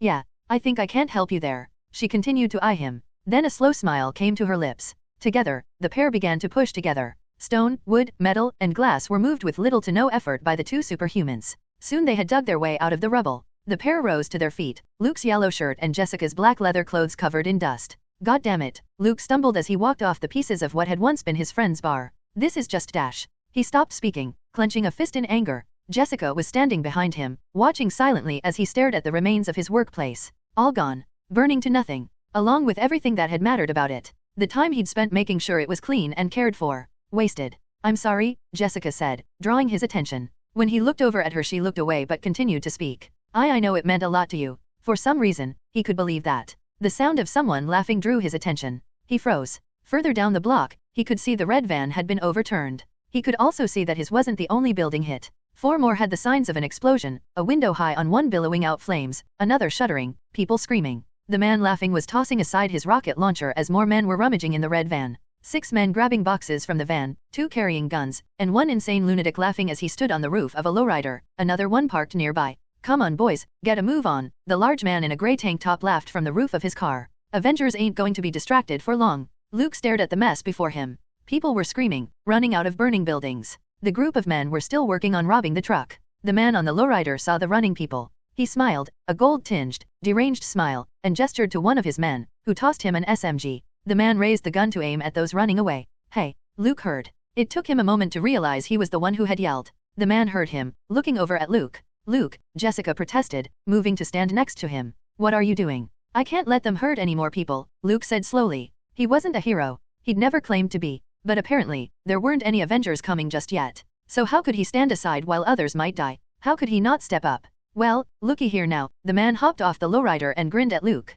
What is this nigga? You want a piece of this with your white girl there? Maybe let us have a piece of her too. Luke scowled at one of his most despised words being used, then strode forward. He was surprised to find Jessica joining him. You don't have to do this, he whispered to her. Yeah, I do. Jessica sounded positively enraged. She pointed down the street, where 2 more buildings a long way down had been hit by more fire. I'm pretty sure that fuck hit my building. Well shit, what were the chances of that? Get behind me if they start shooting. I'm bulletproof. God bless Jessica for not being as fazed by that as he would have expected. Oh now look at this, the man sounded almost polite as he strode forward with his men. Motherfucker, what exactly do you think you're doing? No one has to get hurt. Luke called as he and Jessica strode toward the group. Just leave these people alone. The man blinked. Fuck man, you serious? New York's changed since last time. Used to be motherfuckers ran from Barracuda. And explosions, come to think of it, he grinned. Well fuck, I like you? Hey, how fast can you dodge? He raised his gun and started shooting. Jessica ducked behind him as the bullets started hitting him. Small bits of metal rained down on the asphalt along with bits of yellow cloth.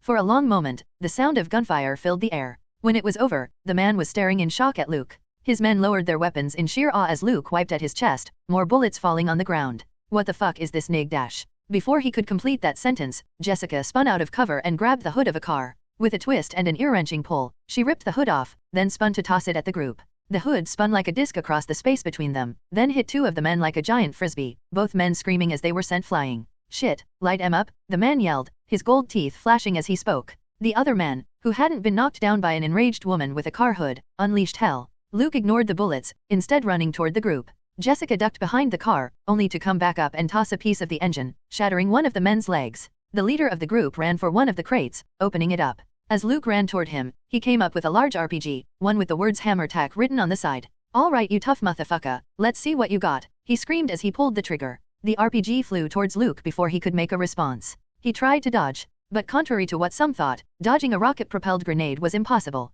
It hit him hard and exploded in a burst of fire, sending him flying. Luke rolled after his airborne flight, shouting as he bounced off the pavement before slamming into a parked car with the sound of shattering glass and steel. You fuck. Jessica, enraged, pulled out the engine block from the car she'd been using as ammo. Oh damn, one of the men said in awe as the small woman lifted 300+ pounds of steel over her head. Ryek. Jessica tossed the block. It flew with baseball pitcher speed, bouncing once on the ground. Oh goddamn, the leader shouted as the engine block barely tagged one of his men's arm, then hit the red van, sending it skidding across the pavement. Grah. Luke roared as he exploded out of the car he'd been embedded in. Soot rested on his pectorals from the recent explosion. He stared at the leader of the man who had shot him, who was hopping into his car. The leader smiled a gold-toothed smile. Damn, motherfucker, you tough as shit, he said jovially. He laughed while revving up his engine. Jessica and Luke rushed toward to try and chase him. Catch you later, bulletproof motherfucker? Haha. Jessica poured on the speed, outpacing Luke by a wide margin, but she still was unable to catch up as the car began to speed away. She stopped to crouch, then exploded upwards. She cleared 30 feet, reaching out for the car as she fell towards it. The leader gunned the engine further. Her fingers stretched out, and barely smacked the back of the car. The strength of the impact ripped off a chunk off the trunk. Jessica hit the ground hard, cursing loudly as she rolled with the impact but still scraped her cheek against the asphalt. Damn, that girl is hot. Luke could barely hear the driver say over the roar of the engine and Jessica's caustic cursing. She looked up at him. She rose to her feet, her eyes flashing with rage, blood dripping slightly from the scrape on her cheek, an ugly thing that had him wincing in sympathy at the sight of a patch the size of a round playing card that had been scraped to the muscle.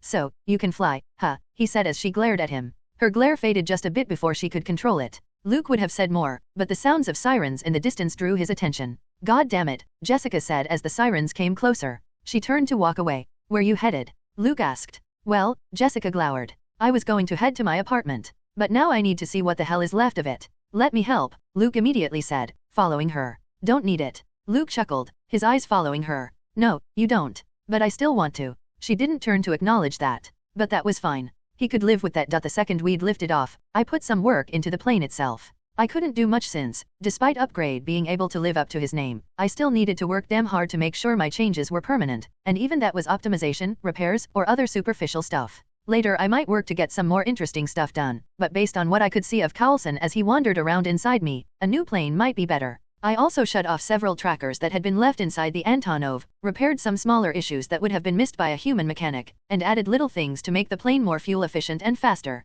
Not as good as Tony or Jury Rig, but damn good for a few seconds of work. Then May twisted the controls. I spun in a little daredevil maneuver in accordance with that. Curious, I sprouted my head in the cockpit. Hey May, everything okay?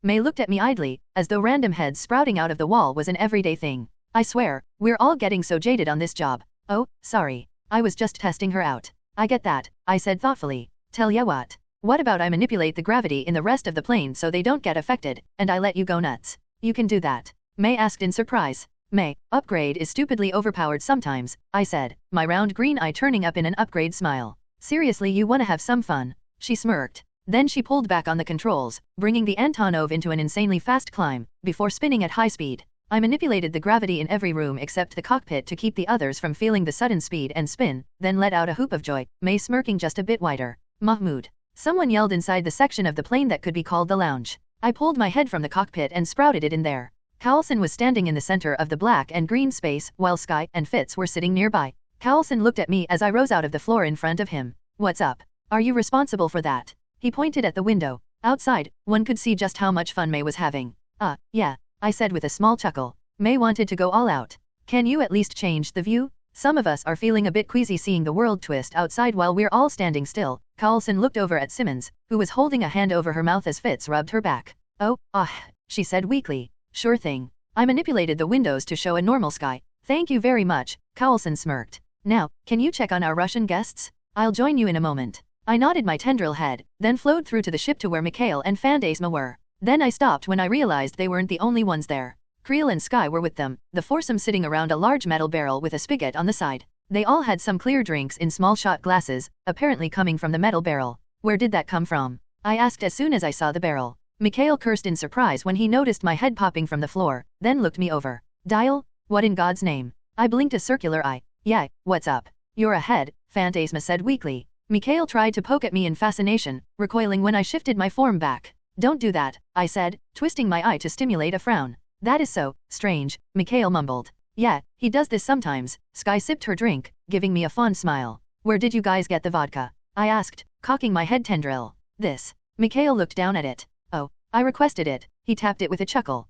I figured it would be a while before I got real Russian drink. He means, Fantasma grumbled. He's the drunkest bear in Russia and he loves proving it. You want me to take that back? Mikhail pointed at her drink. Fantasma took another lazy sip, smiling at him. Also, what was that earlier? He pointed at the window. I know I didn't drink that much dash. Could have fooled me, Creel mumbled. So why was the world twisting? Mikhail continued. May wanted to have fun. I tried my best to shrug. Fantasma and Mikhail staring at the odd image of a head shrugging. May. Sky said in sheer disbelief. She can be pretty fun sometimes. We aren't talking about the same May, are we? Sky said again. Carlson came in right about then carrying a bunch of files. He stopped when he saw the barrel. I'm going to just assume that's your fault, he said to Mikhail. The part-time bear grinned, chugging back his drink and pouring himself another. The leader of Team Shield smiled, walking up to join us. First, pour me a glass. Creel politely reached for a glass. Second, I have your papers. He held out the papers to Fantasma, who rose and took them. About that, I said. She's an Avenger now. Yeah, when were we getting the memo?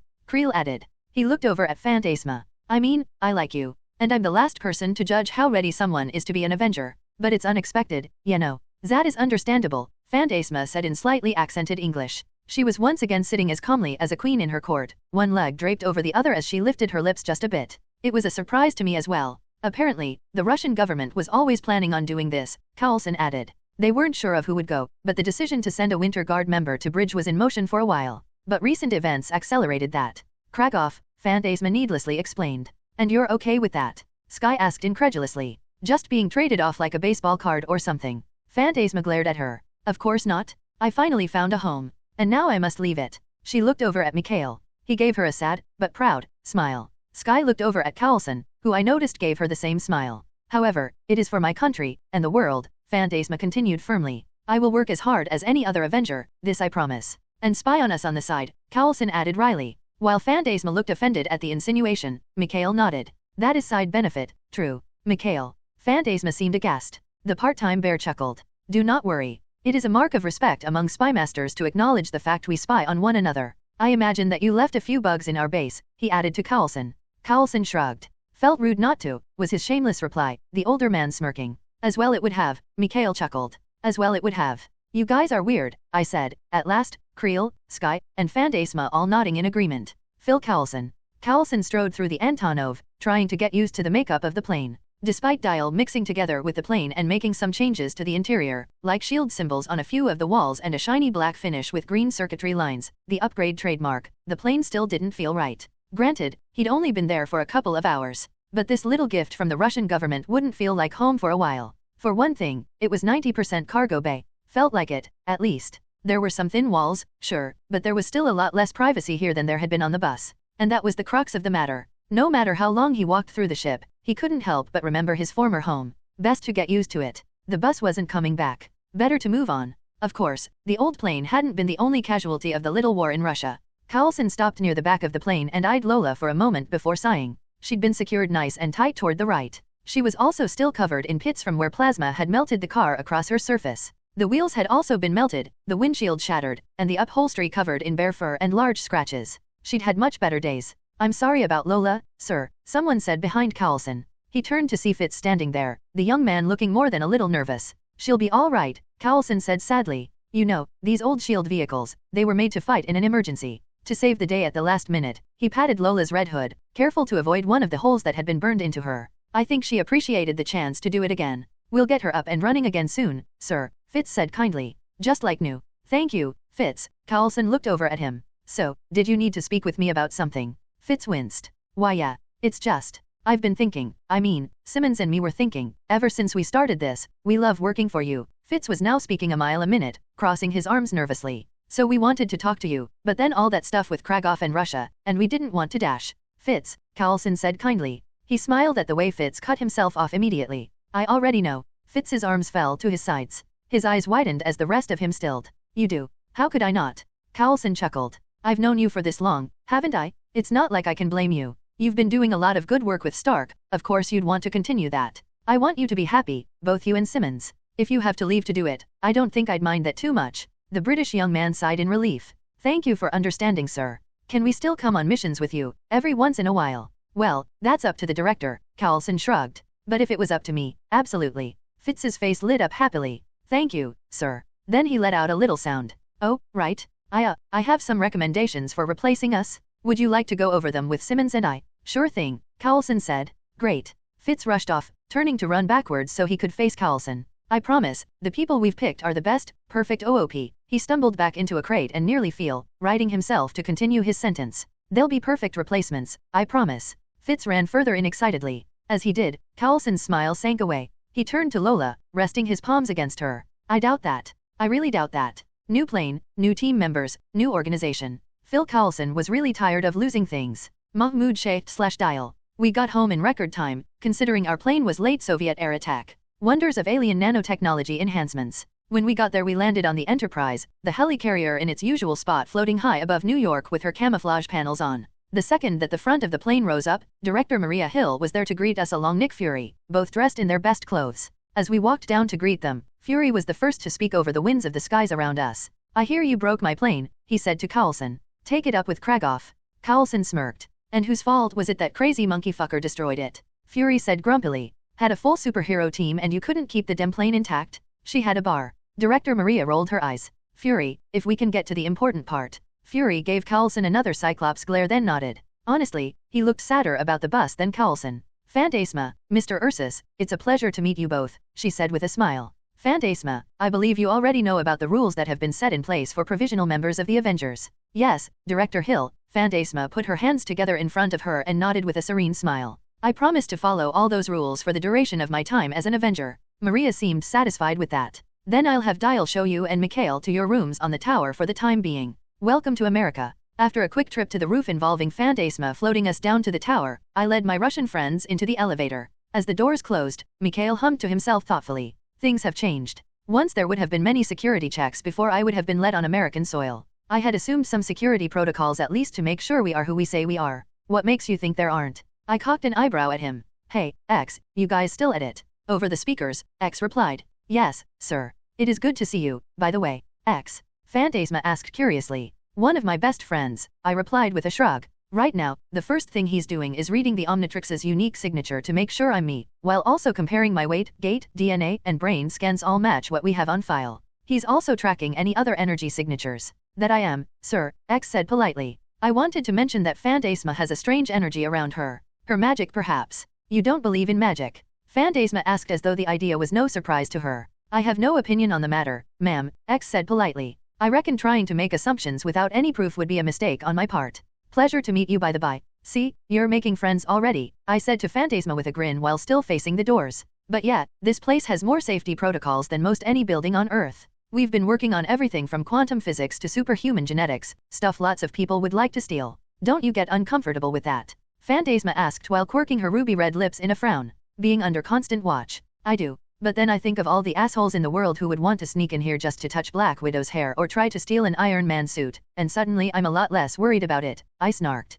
Her hair? Phantasma asked worriedly. You don't think, now that I'm an Avenger dash? No, I said reflexively, narrowing my eyes. You're one of us now. I was mostly exaggerating, but if anyone thinks of messing with ya, we're kicking their asses either literally or metaphorically in all the ways possible. That is comforting to hear, Mikhail said softly. I admit, I was dashed. The elevator came to a stop. When the doors opened, all three of us were surprised to see who was standing there. Natasha. Nat. I asked at the same time. Then I looked over at Mikhail, who was looking a little, I don't know. You ever see someone you cared about years after the last time, but your last memories of them are connected to something you'd rather forget? The combination of sadness and fondness, where your eyes narrow but a smile comes to your face all the same. That was the face Mikhail had. And Natasha Romanoff had the same look on her face. Mikhail. It's been a long time. Yes, it has, he said softly. We all stepped aside to let Nat inside. As we did, I gave Fantasma a confused look. She returned it, apparently just as lost. The doors closed behind my redhead mentor. For a moment, Mikhail looked down at her with that look.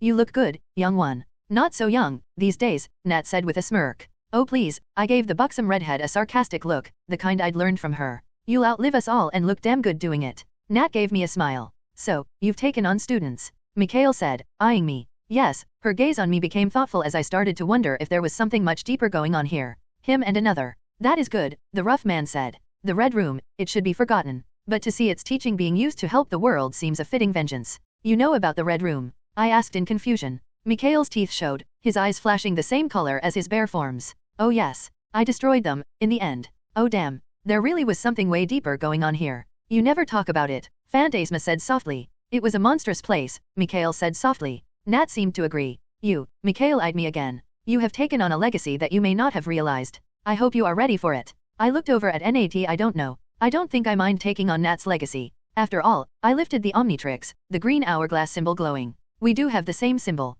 Nat's black widow symbol, a red hourglass in a black circle, was resting in the center of her belt. She looked down at it and tapped at it, a little clink-clink following the motion. Yeah, guess we do, she said softly. Nat's black widow symbol, a red hourglass in a black circle, was resting in the center of her belt. She looked down at it and tapped at it, a little clink-clink following the motion. Yeah, guess we do, she said softly. Natasha, Mikhail said. There is something we must discuss in private. The doors opened then. I stepped out and gestured. This is our stop. Who's coming? Fantasma, Mikhail, and Natasha all filed out. Then Nat took a hold of my left arm with a grin. Before I could say anything, she twisted my arm and twisted around, sending me stumbling with a kick to the butt. Nat, what the hell? I yelped as she sent me through an open door. I stumbled into one of the empty conference rooms that were set up through the tower and turned to look at my grinning mentor/friend. Sorry, Mahmoud, Nat chuckled. But I doubt you'll mind too much. I gave her a confused look as she shut the door, Mikhail and Fantasma looking just as startled behind her. Then I looked to my left. I suddenly realized what was happening. Jen, I said softly. Jennifer Walters, the incredible She-Hulk, was standing before me with her arms crossed. She walked up to stand very close, nearly a head taller than me, and smirked. Hey, heard you had a hell of a trip to Russia. I didn't say anything. I just looked up at her for a moment. Her green hair was loose around her shoulders, her eyes flashing that familiar emerald. It's weird, you know? Trying to figure out if how gorgeous she was had to do with her in general, or if I just kept thinking of good moments we had together when she smiled. Nice shirt, I said at last. She uncrossed her arms and cocked a hip confidently, letting me get a good look at it. The Omnitrix symbol rested across her chest, the black shirt stretched very tightly across her form. Thanks. Before I could say anything else, she rested a hand on my chest and pushed me back against the wall behind me, biting her bottom lip. I let her do it, still looking up at her. You know, you've been getting pretty big. All that time in the gym has been working for ya. Her right hand flattened against my chest. For all her strength, the way she curled her fingers to stroke her palm against me was gentle, and possessive as well. I didn't say anything as she stepped closer, stooping down toward me. She smiled just a bit as our foreheads touched. Her hand moved from my chest to my back. I'd like to say I was confident and cool. That as Jen held me there, I managed to be as suave as Tony was around women. But I could feel my heartbeat speed up in my chest as my eyes widened, my palms getting sweaty. God, how sad that Jen being so close to me made more nervous than armies of Hydra and Super Apes ever had. But there was more to it. She didn't move any further, just keeping me against the wall. Her left hand wrapped up in mine. So, you going to do anything? She asked confidently. Her gaze was so steady on me that I almost didn't catch the slight catch in her breath. She pulled me closer. Or just keep waiting. I couldn't take my eyes off hers. They were green with flecks of brown like chocolate chips floating in mint ice cream. Right up until my eyes closed and I leaned in, wrapping my arms around her waist, my brown skin resting against emerald. Our lips met slowly. She sank down towards me, pressing me against the wall. We held each other close. After a long moment, she pulled back, panting heavily with a grin on her face. Took ya long enough, you dummy. Sorry, I was breathing slowly. I leaned my head forward to touch my forehead back to hers. I was scared. Hard feeling like I was worthy of ya. Isn't that up to me? She whispered softly. I pressed a hand to her cheek and went for her lips again. She met me in the middle, and we slowly sank to the floor. Natasha Romanoff/Black Widow. What was that about? Fantasma asked curiously as Natasha led Mikhail and her away. Natasha smirked. Nothing too crazy. Just Dial working on the interpersonal relationships of the team. Fantasma didn't seem to know what that meant, while Mikhail didn't seem to care. Natasha led her fellow Russians down the halls of the Avengers Tower, ignoring the sound of something heavy falling behind her. I believe Dial already mentioned our security measures, so you can be assured of your safety while in the tower, Natasha said. Your room is going to be in between Alloy and Hawkeye's. And don't worry, Tony Stark doesn't skimp on rooms. Natasha stopped in front of a door and opened it. I am sure it will be Fantasma stopped short to stare in awe. The room was massive, like the others in the tower, large enough to be a penthouse suite. The kitchen was well made and shown with new hardware. The living room had an entertainment system and couch all set up. The big surprise was the library set up in the near center, just behind the living room. Bookshelves made of some sort of wood that had a purple sheen surrounded the center, which had a soft-looking carpet with Arabian-style designs sewn across it. A large desk stood in the center as well, and on it sat Harry Potter. Fantasma narrowed her eyes at the books that were stacked on the top of the desk. She strode across the room to glare down at the books as though they had personally offended her. Then she looked at the paraphernalia surrounding the books. A fake wand, a time turner, a snitch, and wizarding robes. Natasha smirked at the annoyed look on Fantasma's face. I think he left a note. Fantasma lifted the piece of paper on the desk and read it silently. Then she burned it with a pulse of purple flames. I have yet to meet Stark, but I do not like him. He called you Hermione, didn't he? Mikhail said with a sigh. The Violet Witch growled in a perfect imitation of Mikhail's bare form. Natasha, still hiding her amusement, gestured to the bedroom. Go ahead and leave your bags in the bedroom so we can continue the tour. In the meantime, let me show you where you will be staying, Mikhail, and then some of the important areas. Fantasma, still scowling, went into the bedroom and left her bags, coming back out with another glare. I prefer Dresden Files, she grumbled under her breath. Natasha led them to Mikhail's room, which was more of a generic but very nice hotel room than anything, then toward the laboratories. It was there that Fantasma met another Avenger. Bruce, Natasha said as they met the scientist in the hall directly outside the various labs, which could be seen through the glass walls all around them. Bruce, dressed in a lab coat and warm-looking hoodie, gave Natasha a smile, then nodded toward Fantasma and Mikhail. Hey Nat, you giving the tour? I did pull the short straw, she joked. I believe I don't need to make any introductions. That was true. All the Avengers had watched the Winter Guard's introduction and read the files Bridge had immediately created on every member so that they could learn about their new counterparts. It's good to meet you both, Bruce said, eyes slightly wider than normal as he smiled just a bit crookedly. It is good to meet you as well, Fantasma responded with a bit more enthusiasm. I've heard good things about you. That all you've heard? Bruce asked, giving Natasha a bit of déjà vu. Fantasma paused for a moment, biting her bottom lip before speaking. It was all that mattered. A chuckle from behind the Russians drew their attention. They turned to see Steve Rogers walk up to them with mirth in his eyes. Now that sounds familiar. Bruce and Nat shared a pleased grin as Steve walked up to hold a hand out to Mikhail. Good to meet you. I'm Dash. Steve, everyone on Earth knows who you are, Nat interrupted. It was cute that Steve didn't realize how famous he was, because he honestly looked a bit befuddled. She is right, Mikhail shook Steve's hand with a bit of an odd look on his face. I am a fan of your work, Captain. You are. Fantasma, Nat, Bruce, and Steve said in surprised unison. Of course, I have his collectible cards. Mikhail chuckled. Well, Nat was getting some serious flashbacks now. Fantasma gave the older man an odd look as she shook hands with Steve, who seemed both touched and slightly uncomfortable all at once. Well, I'm honored. And it's a pleasure to meet you both. Steve looked Fantasma in the eyes. I'd also like to welcome you to the Avengers. While it might take some time for everyone to get used to the idea, I want you to know we're at your disposal. If you need anything, we'll all pitch in. All we ask is that you fight alongside us honorably. Fantasma straightened up, her face firming with determination. Do not worry. I will comport myself as a valued member of your team. Steve looked down at her a moment longer. He towered over the shorter girl, looking almost gigantic in front of her. Despite that, Fantasma continued to glare up at him with pride, not shifting her stance at all. Steve seemed to note this. He nodded firmly. Great. Good to have you on the team. Same here, Bruce chuckled. Well, anyway. The other guy might feel different down the road, but I'll keep him as calm as I can, he joked. Nobody seemed to know how to take that. Bruce's amusement faded at the awkward silence and he coughed awkwardly. Well, I got to get back to work. It was nice meeting you all. He turned and walked into his lab as fast as he could, Nat smiling at him. Bruce being able to joke about the Hulk was good, even if he wasn't a natural comedian. Anyways, let me show you to the dash. Nat stopped when a loud clanking sound drew nearer. They all turned to look. Jarvis and X, both in their android forms, slowly approached them. Jarvis was still dressed in a suit, looking very dapper, while X was wearing a bridge t-shirt and some blue jeans. Mornin', X said politely, passing the group as they watched. Morning X, morning Jarvis, Natasha responded calmly. Jarvis's eyes turned off and on in a simulation of a blink. Good morning. Apologies for the briefness of our greeting, but we must attend to our duties. Mr. Uriokovich, Mrs. Fantasma, welcome to the United States. With that, Jarvis continued on, leaving Fantasma and Mikhail staring after X and Jarvis. Are they in suits? Fantasma asked. I don't believe they are. Mikhail looked over at Natasha. No, they're androids, Natasha said easily. They built themselves bodies so they could help the team. Don't worry, they're officially employees and quite friendly. Mikhail and Fantasma didn't seem to know what to think of that, while Steve rubbed the back of his neck uncomfortably. Natasha hid her own feelings on the subject. She knew Tony had some countermeasures on the back burner just in case some non-friendly AI showed up, and she'd long since made him promise to share. She spun on her heel and started walking. Come on. Let me show you the recreation area. After showing them around for the next few minutes, Mikhail and Nat finally got a chance to speak in private. Or at least as private as things could be in the Avengers Tower. While Natasha liked Mikhail all right, he was still technically a superhuman capable of turning into a massive bear that worked for a government that had pulled a rather duplicitous stunt recently. Hard to have complete trust without having the naivete of a child. So they stood in a large and empty room made of black material with computer systems connected to X and Jarvis network, one set up to bring out automatic turrets in case brown fur started to fly. I was not lying earlier.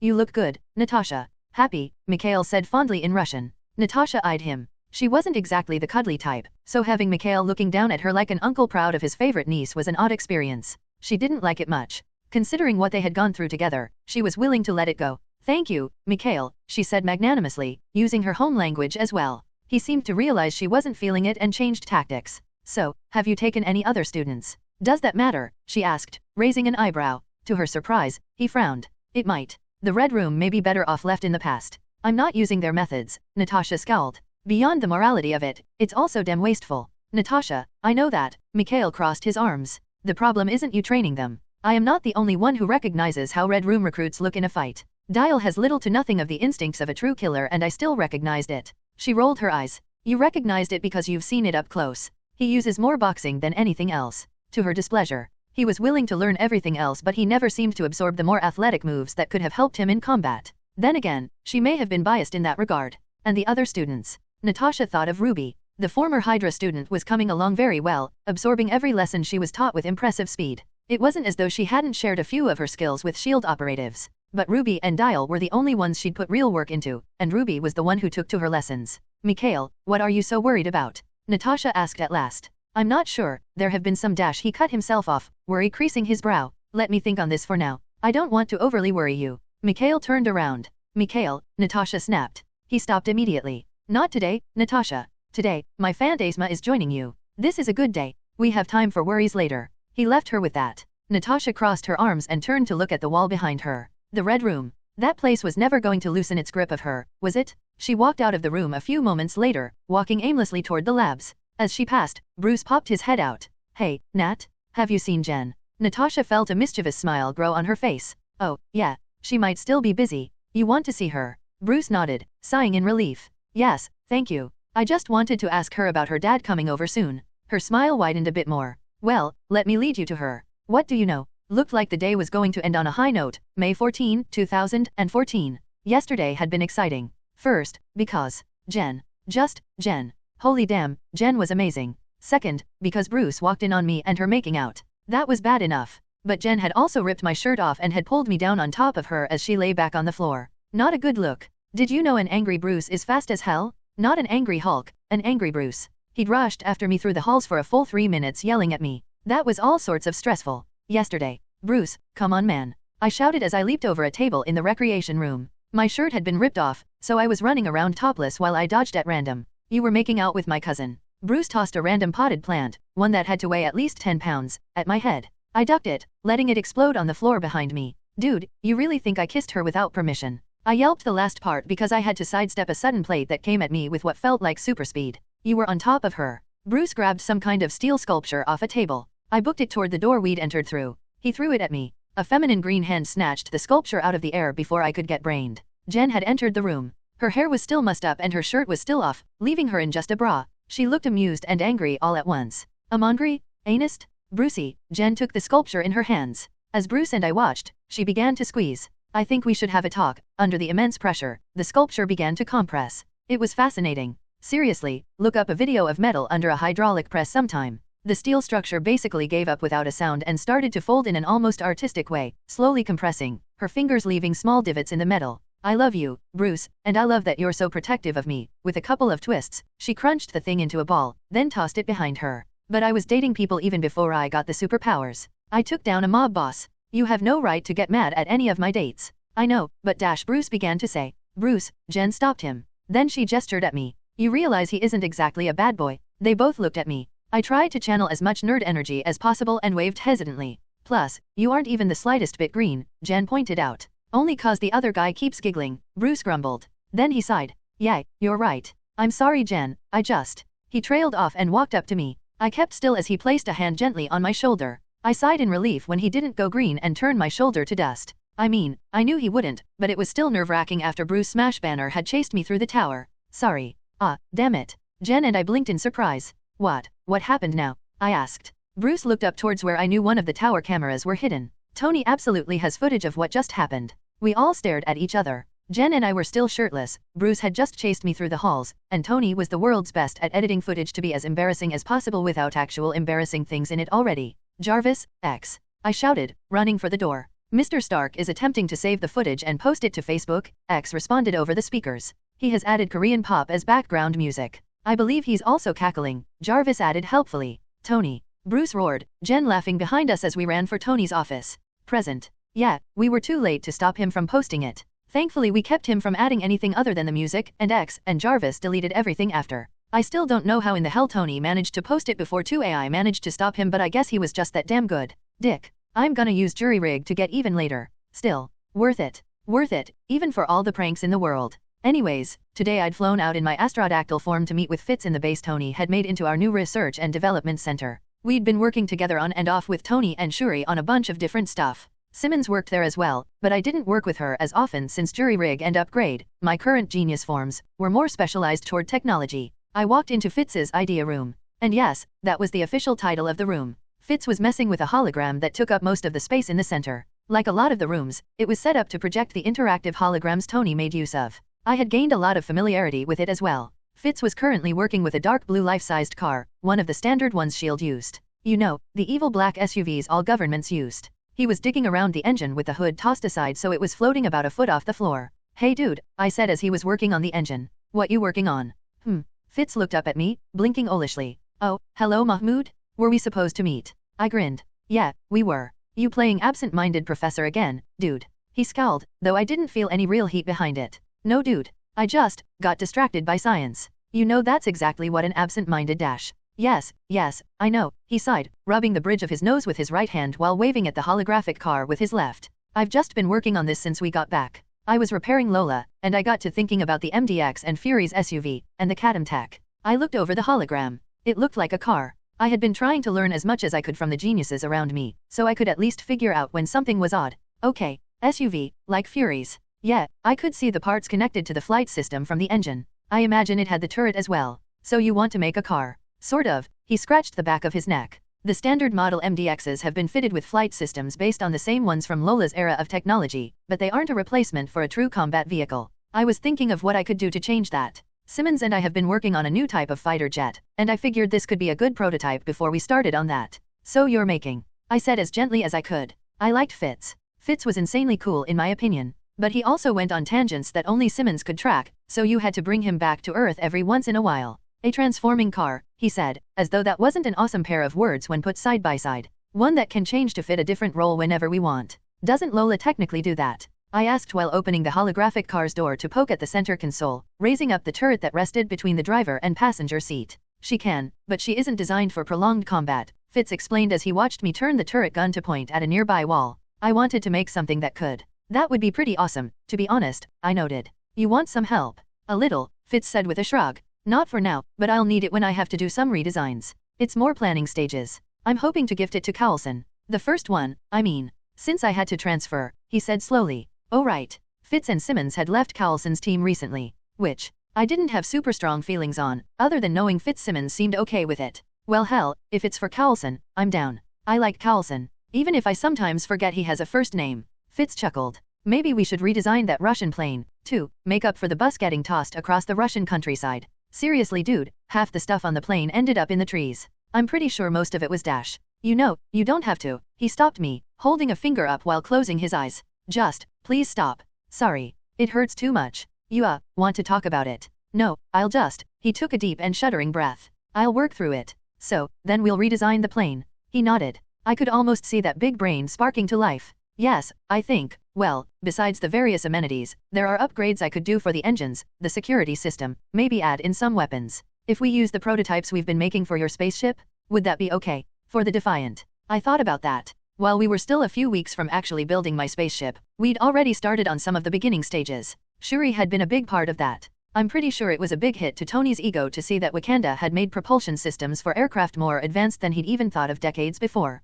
If so, it had been quickly buried under sheer scientific curiosity, followed by coming with improvements to the Wakandan design's efficiency that made Shuri and Fitz's jaws drop. Anyway, the point was that we had some devices ready to go already. Prototype big guns, something that could turn base ingredients into different foods, and an EMP-shielded battery backup, among our attempts to make an alloy of vibranium and other materials. Nothing Wakandan-based, I said slowly as I thought. But the jury-rigged tech is fair game. Probably better to ask Tony and Shuri about the rest. Fair enough. Fitz nodded so fast his head became a blur, then stopped. This should work unless we have to replace the plane again.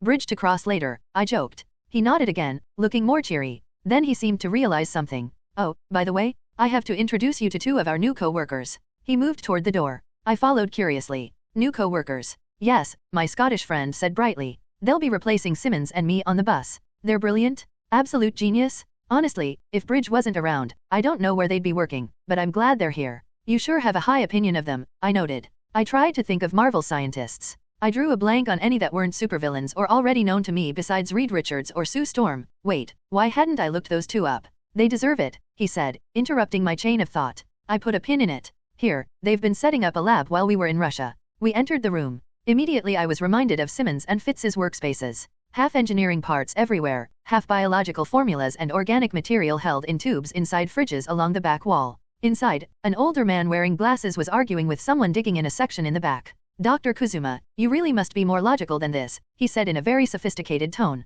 We are sharing our work now, so dash. Buzz off, a feminine voice said. He sputtered in shock at the rude comment. The man was pudgy, wearing a lab coat over a warm-looking wool sweater and khakis. He had thick brown hair and when he looked over at us his eyes were oh shit. It was Alfred Molina, who had played a character in the Raimi Spider-Man movies, as the villain. The best villain, some would say, out of all the trilogy. Dr. Octavius. Fitz said excitedly, confirming my suspicions. Ah, Dr. Fitz. Otto turned around to face us completely, giving me a curious look before smiling warmly. It is good to see you. Who is this young man? I kept my face as neutral as I could when Fitz turned to look at me, trying to hide my internal screaming fit. Come on, think logically, Mahmoud. Otto usually turns evil. Doesn't mean he has just yet. In fact, he's usually an okay guy before something happens to mess with his brain. Mostly, I had to keep my cool. If I went Diamond Head and punched him through a wall just to stop something that might not happen, all sorts of bad would follow. Damn it, why'd I forget to look him up? Now I had to check in on every other Spy Day villain, just to make sure a 12-year-old Peter wouldn't have to fight them.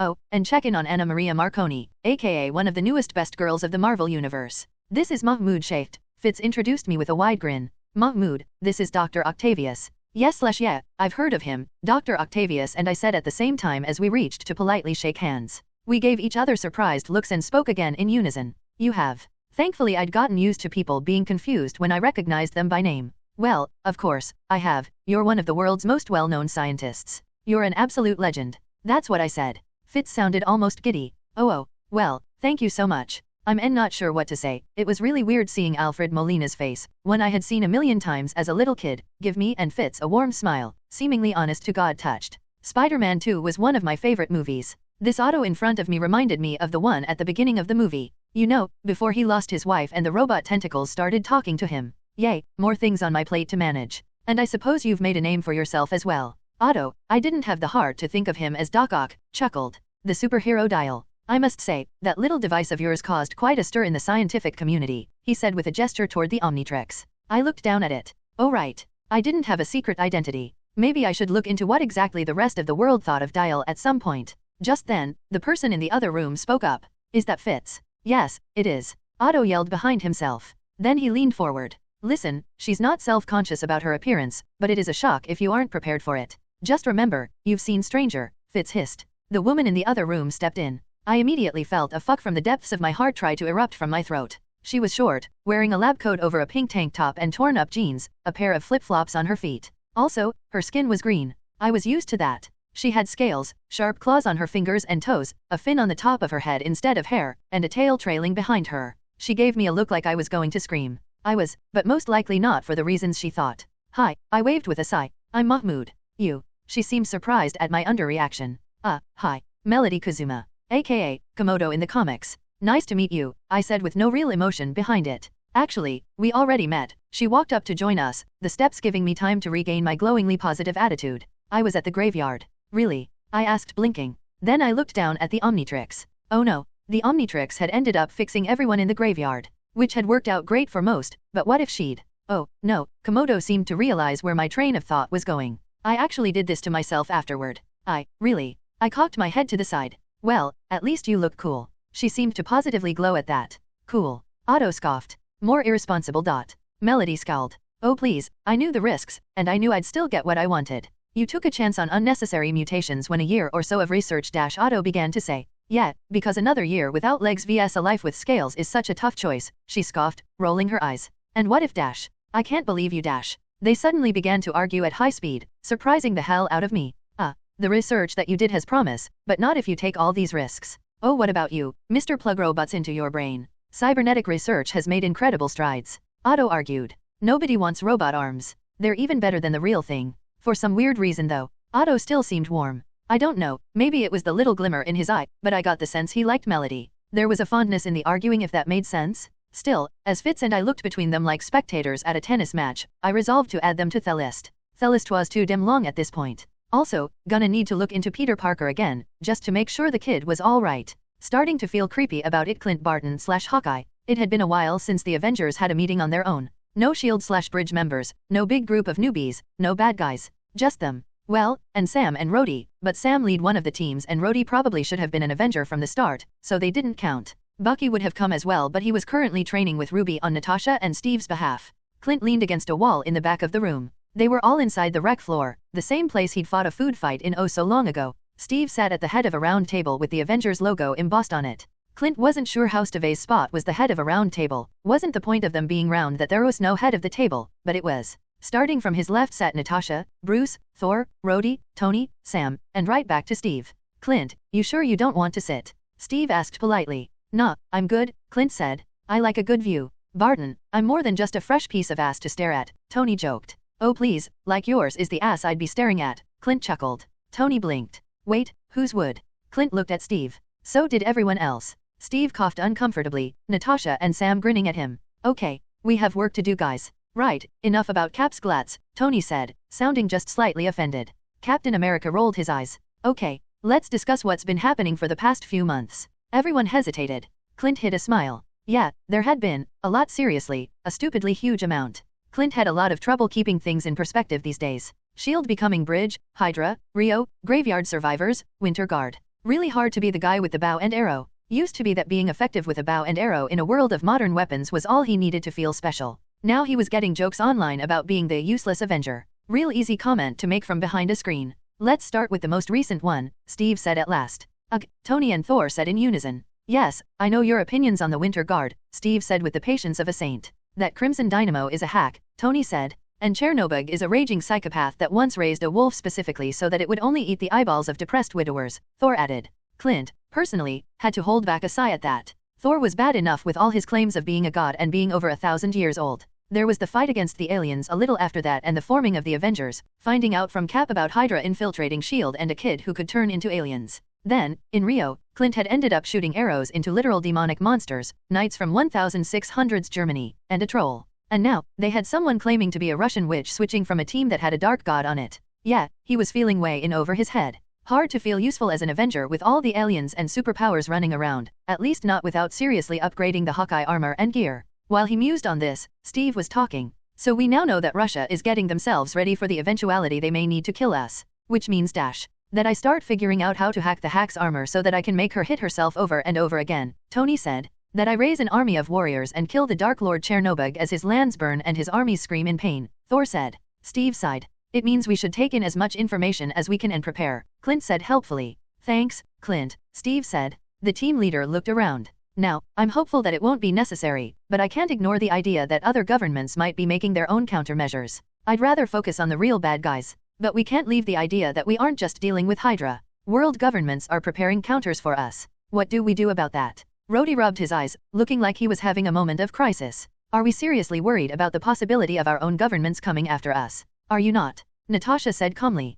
I hate to break it to you, but governments killing their own people happens all the time. Rhodey opened his mouth to say something, maybe a rebuttal. Then his mouth snapped closed. He let out a little sad sigh and closed his eyes. I'm not doubting the idea. I'm not naive. I'm just saying that I'd rather hope that, as long as we keep staying on the straight and narrow, as long as we focus on the mission, the smart ones will see that we aren't something to be afraid of. We aren't under the control of any nation, Tony said. That's going to be enough for some people. I mean, I'm as American as anyone who isn't currently wearing the flag. Steve smiled at that. But I know a few senators who don't like the fact that I didn't put every soldier in a suit the second I made the Iron Man armor. Tony spoke fast, as though he was trying to get ahead of anyone. Now granted, I love the idea of good soldiers getting armored up. But more suits out in the world means more assholes who can get them or reverse engineer them. You don't have to justify it to us, Tony, Rhodey said in the voice of a man who had heard an argument multiple times. In the end, you guys are right. We need to prepare for the eventuality we might end up fighting. I mean, what do we even call them? Government heroes? Sponsored heroes? Well, if all goes well, Magic Girl is going to stick around, Tony said. By the way, is she for real, Thor? You said Wanda wasn't really magic, right? Thor frowned thoughtfully. Maybe. I would have to speak with her directly, but the footage I have seen of the last does resemble spells I once saw my mother practice. I can try and contact my father again, maybe see if this is really magic or not. Well, great, gives me time to prove it for myself, Tony said. Ask if I can run some tests on her powers, see what makes them tick. If you wanted to do that, you shouldn't have started off with such a bad first impression, Natasha noted. Clint smirked. So you did the Harry Potter thing? Yeah, of course I did, Tony rolled his eyes. She's a magical witch, I'd have to be insane not to do the joke. What is Harry Potter? Thor asked curiously. Tony's eyes lit up, but before he could say anything, Steve interrupted. As long as we have some knowledge on this, I'm happy. I do remember some old legends when I was in the war. Maybe worth looking into, he said with some disquiet in his voice. We also have to talk about Team Make UPS. I think we should be ready for smaller groups. Sam leaned forward, drawing the attention of the others. I've been speaking with Maria about it. Clint hid another smile at the familiar way he said Maria Hill's name. We both agree that making smaller team units to deal with more threats is a good idea. We don't want to spread ourselves too thin, of course, but it makes sense to cover as much ground as we can. Plus, some of us can fulfill multiple roles, and we can all start working with bridge guys to fill in any gaps. Is that really a good idea? Rhodey asked. I mean, we were just talking about people gunning for us. Should we be splitting up like a bunch of morons in a horror movie? Because it usually doesn't end well for you and me, Sam. Sam chuckled but quickly became serious again. There are a lot more bad guys than there are heroes right now. We have quality, sure, but we need to start covering more ground. Besides, we can't start grouping up just because we're scared. After all, we're saving people. That's the real goal we have to focus on. Rhodey nodded slowly. Then we have to plan it out. Make sure we can account for everything. What sort of teams were you thinking? Dial once told me, one Riot, one Avenger, Sam said. Said he heard it somewhere. I'm not saying we do anything like that since I'm not that confident. But groups of 3 to 5 would be good. As long as I don't get teamed up with a newbie, Tony said with a shrug. What about X? He says he wants in on the Avengers. Steve crossed his arms thoughtfully. I personally don't mind the idea. X has always acted in our best interests. He's a good person. For someone born out of the mind of a Nazi and an alien mad engineer, Tony said wryly. You don't want him on the team? Natasha asked. I do, Tony sighed. But you know we get enough flack for having point blank on the team. Thor frowned. Truly. You didn't notice that Norse religion has been on the rise since you showed up?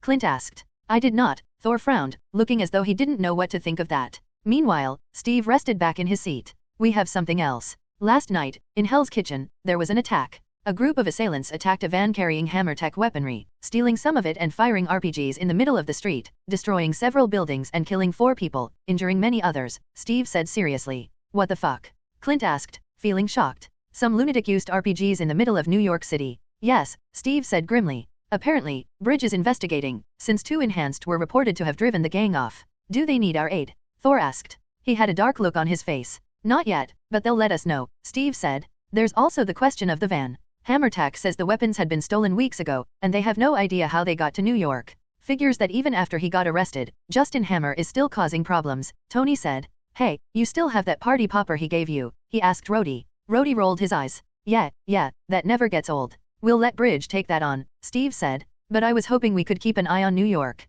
I know that we have a responsibility to the whole world, but New York is our headquarters. We can't let people get hurt here. 4 people are dead. His eyes were hard. Clint felt his own match Steve's. I want to make sure whoever did it doesn't get away with it. Bruce suddenly spoke. Clint realized he'd been quiet the whole time. Not surprising, since Bruce wasn't the sort to just interrupt a meeting, but it was noticeable. I also wanted to talk about something. Thor, you said you might have to go back home soon. They all looked over at Thor, who nodded. Yes. My father will want to hear about all the things that have happened on Midgard. Ulick's return and disappearance are worrying, as is Chernobyl joining a Midgardian team. I also wish to take Dial. I've been speaking with Heimdall. He worries about the implications of Sandras. Dial's Asgardian form. Natasha asked. Indeed, Thor said gravely. Heimdall is worried about it. And that worries me. Wait, Bruce said, waving his hands with each weight. What do you mean? Isn't it just a new alien form? Why would it be a problem? I mean, you didn't seem to mind when he got Ulick's DNA. Ulick is not a god. Thor looked around. I try not to make a big deal about it. But I am thousands of years old. I have the power to destroy cities and raise continents, given enough time. His voice seemed to deepen. Clint felt his heart clench just a bit. That sort of power, it doesn't simply appear. It can't be replicated.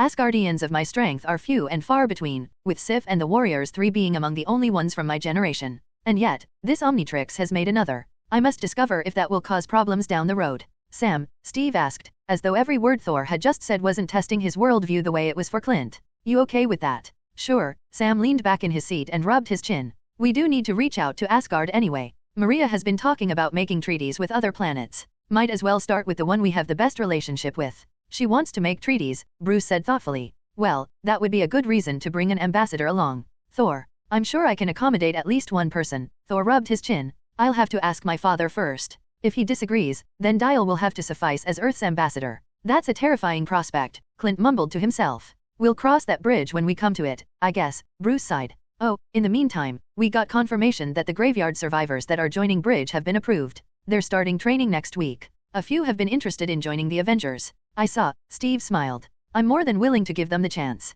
We should get some files and decide as a group. When no one seemed to mind the idea, Steve smiled a little wider. Great. Anything else we should cover? Clint watched in silence as the next topic was brought up, thinking quietly to himself about how crazy his life had become. July 8th. Jen and I were dating now, so, as part of this new thing, she and I were hanging out in my room. We probably should have been making out again, something I'd come to love doing. Maybe going out on a date. But at heart, we were nerds. So instead, we were talking about something a little less exciting. Well, for most people. Okay, so the way things have been looking, a lot of states are trying to pass bills attacking superhumans in one way or another. Jen passed me some files, which I opened up. She walked up to my kitchen drawers and pulled a pair of bowls out as I flipped through the papers. I'm working with Matt to make sure people are informed about how to fight back against those laws. You know, letting everyone know their constitutional rights. How's that been going? I asked, accepting a bowl from her. It's been a lot of research, to be honest, Jen sighed. We have Bridge helping, but I'm trying to keep myself in the loop.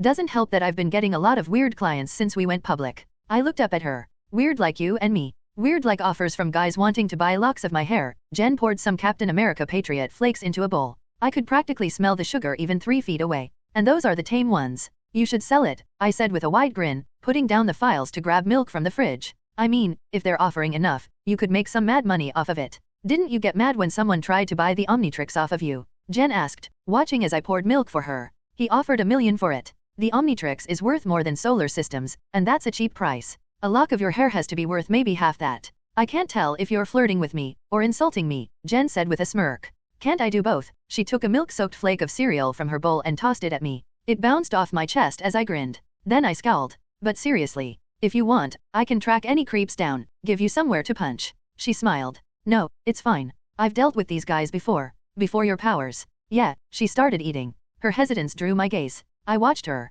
She was wearing a black tank top and a pair of black leather pants. Her skin was still that emerald color I'd gotten used to, her hair reaching down to the middle of her back. She was eating her cereal with unusual aggressiveness. Impulsively, I decided to push. Jen, how come you never tried to change back? She stopped eating. I mean, ever since we met, you've always been insanely gorgeous, she teased. There was no real humor in it though. Hulked out, I continued. She straightened up, staring at me with a neutral look in her eyes. I mean, it's not like you always have to fight, but you've been Does it matter? Jen cut me off. I like being this way. Why should I have to change back? I'm not saying you have to dash. Then why even bring it up? Her eyes were getting greener. Maybe this is the real me. Why shouldn't I be this way? Jen, I just wanted to dash. To what? She glared at me. You feeling a little emasculated? Maybe you want to reassure yourself by seeing me at my weakest. Her fingers had curled into fists, the sounds of her knuckles cracking sounding like gunshots. I watched her fists clench up. I tried to think of what to do or say. My mind was racing as I stared at her. I'd known that bringing this up would piss her off.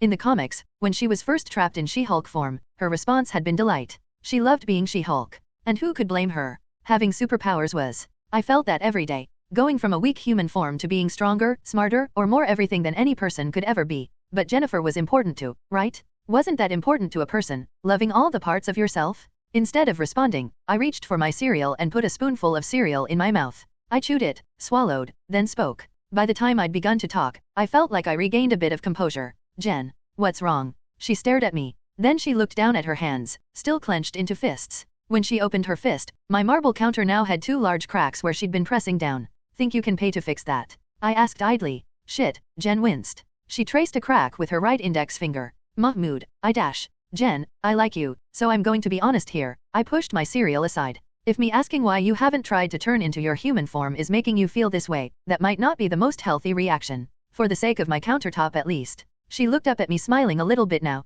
I guess I really should talk to a therapist. Group counseling, remember, I said sadly. I'm pretty sure we all have some problems. I don't want to be weak again. Jen shook her head. Everything is so easy now. It's not just the super strength.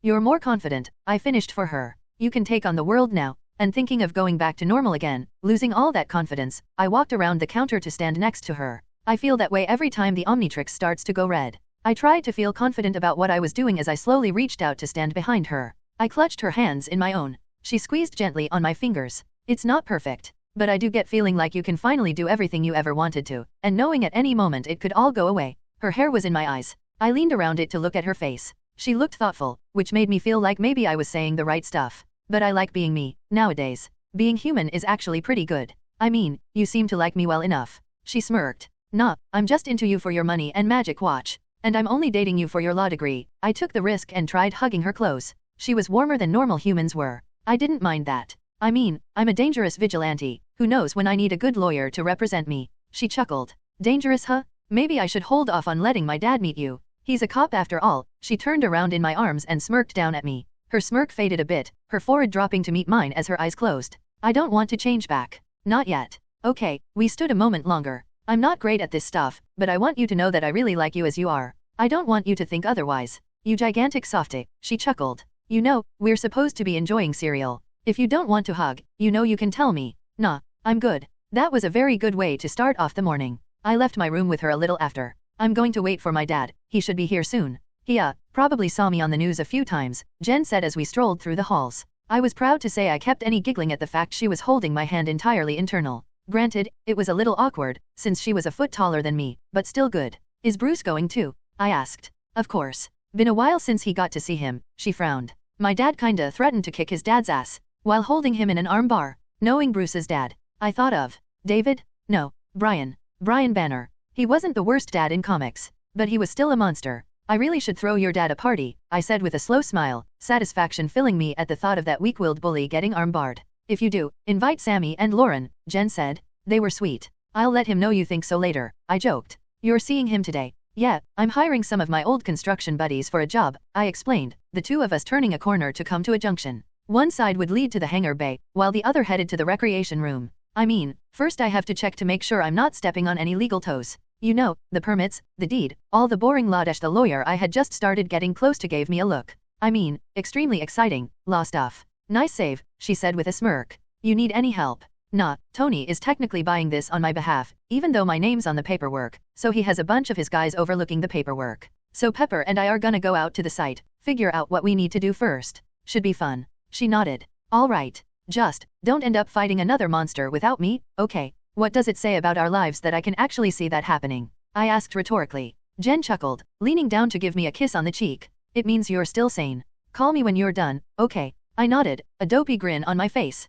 Like I said, a damn good morning. A while later, I was in a car being driven through New York. Since it was New York City, we were currently stuck in traffic, which gave my fellow passenger plenty of time to give me every detail of the paperwork I had to sign. Every detail. Okay, so take a look at this. Pepper showed me another piece of paper. This is a permit for construction. Well, it's more complex than that, but I figure you don't really want to get into it too much. I blinked, feeling a bit offended. I mean, I don't mind reading it. Pepper gave me an odd look. Really? I'm not trying to insult your intelligence, but there is a lot of technical parts to these documents. If you're worried about getting scammed dash. Well, not really. I mean, I trust you. Plus, X is kind of awesome at reading paperwork if I need him to, and I have Matt, Foggy, and Jen if I need legal help. Pepper smirked at that. Well, at least you know how to use what you have. She leaned forward toward the driver. Excuse me? How much longer until we get there? Should be about 15 minutes, ma'am, the nondescript man said. She nodded in satisfaction. Okay. Plenty of time to get to know each other, I said to Pepper. I mean, since I made your rescue armor, we haven't really interacted much. Pepper looked over at me, the thin redhead looking a bit surprised. That's true, I suppose. But we never really have a reason to beyond business. She had a point. Pepper and I weren't exactly the sorts to share interests. She'd always struck me as extremely business-orientated. Granted, she had a hell of a snarky attitude sometimes. But we weren't exactly able to resonate with each other. I mean, we might as well give it a shot. I asked. What sort of things are you into? I'm a giant nerd, personally. I like art, she said hesitantly. And some music. She seemed very unsure of herself, twiddling her fingers slightly. I'm allergic to strawberries. Sorry, am I making you uncomfortable? I had to ask, because I felt like she was feeling awkward now. No, I'm worried about a few things, she said slowly. I mean, Tony was supposed to come along, but he said something about getting a bear drunk. And I'm not sure how serious he is about that. I thought of Mikhail and decided not to tell Pepper anything. And I've also been looking into some of the laws on vigilante justice in New York, she said quickly, trying to see what rules there are against it. Lately some people have been accusing you, Tony, Jen, any of the Avengers who have been stopping crime on the street, of breaking the law. Since I've gone with you guys a couple of times, I might be an accomplice, and I need to figure out what that means, the last was said in a near panicky tone. So far, it looks like it's just a few naysayers, especially since Rio boosting the superhuman community's reputation, but a lot of people have been turning more and more anti-enhanced. People are saying that having superhumans arrest people without being official law enforcement is dash. Wait, I frowned. You think I might be arrested? Didn't Bridge dash. Any deal Bridge made doesn't cover activities outside of official operations, Pepper cut me off. I thought about that. People trying to arrest me for stopping muggers and robbers in New York. There was a moment in the movie The Dark Knight where Batman ends up meeting some vigilantes who'd mimicked his style. He arrested them, and one of them asked what the difference was between Batman and him. I was kinda in the same boat. Why should I be allowed to run around fighting crime without a badge while others couldn't? I had the advantage of the Omnitrix, but people wouldn't care about that. In the end, it was one tiny thing that a lot of people would hate me for. Come to think of it, I hadn't really made any sort of real social media account when I got dropped into this universe. Maybe I should look into that, see if it could help me find out what people hated me for this week? Pepper was still speaking, covering the numerous things that could affect a vigilante. I sighed. Mrs. Potts, I don't think we'll have to worry about this whole thing. She stopped mid-sentence, giving me an irritated look. Mahmoud, I'm just trying to keep us all out of prison. We'll be fine, I said with a smile. I'm not trying to be, what's the word?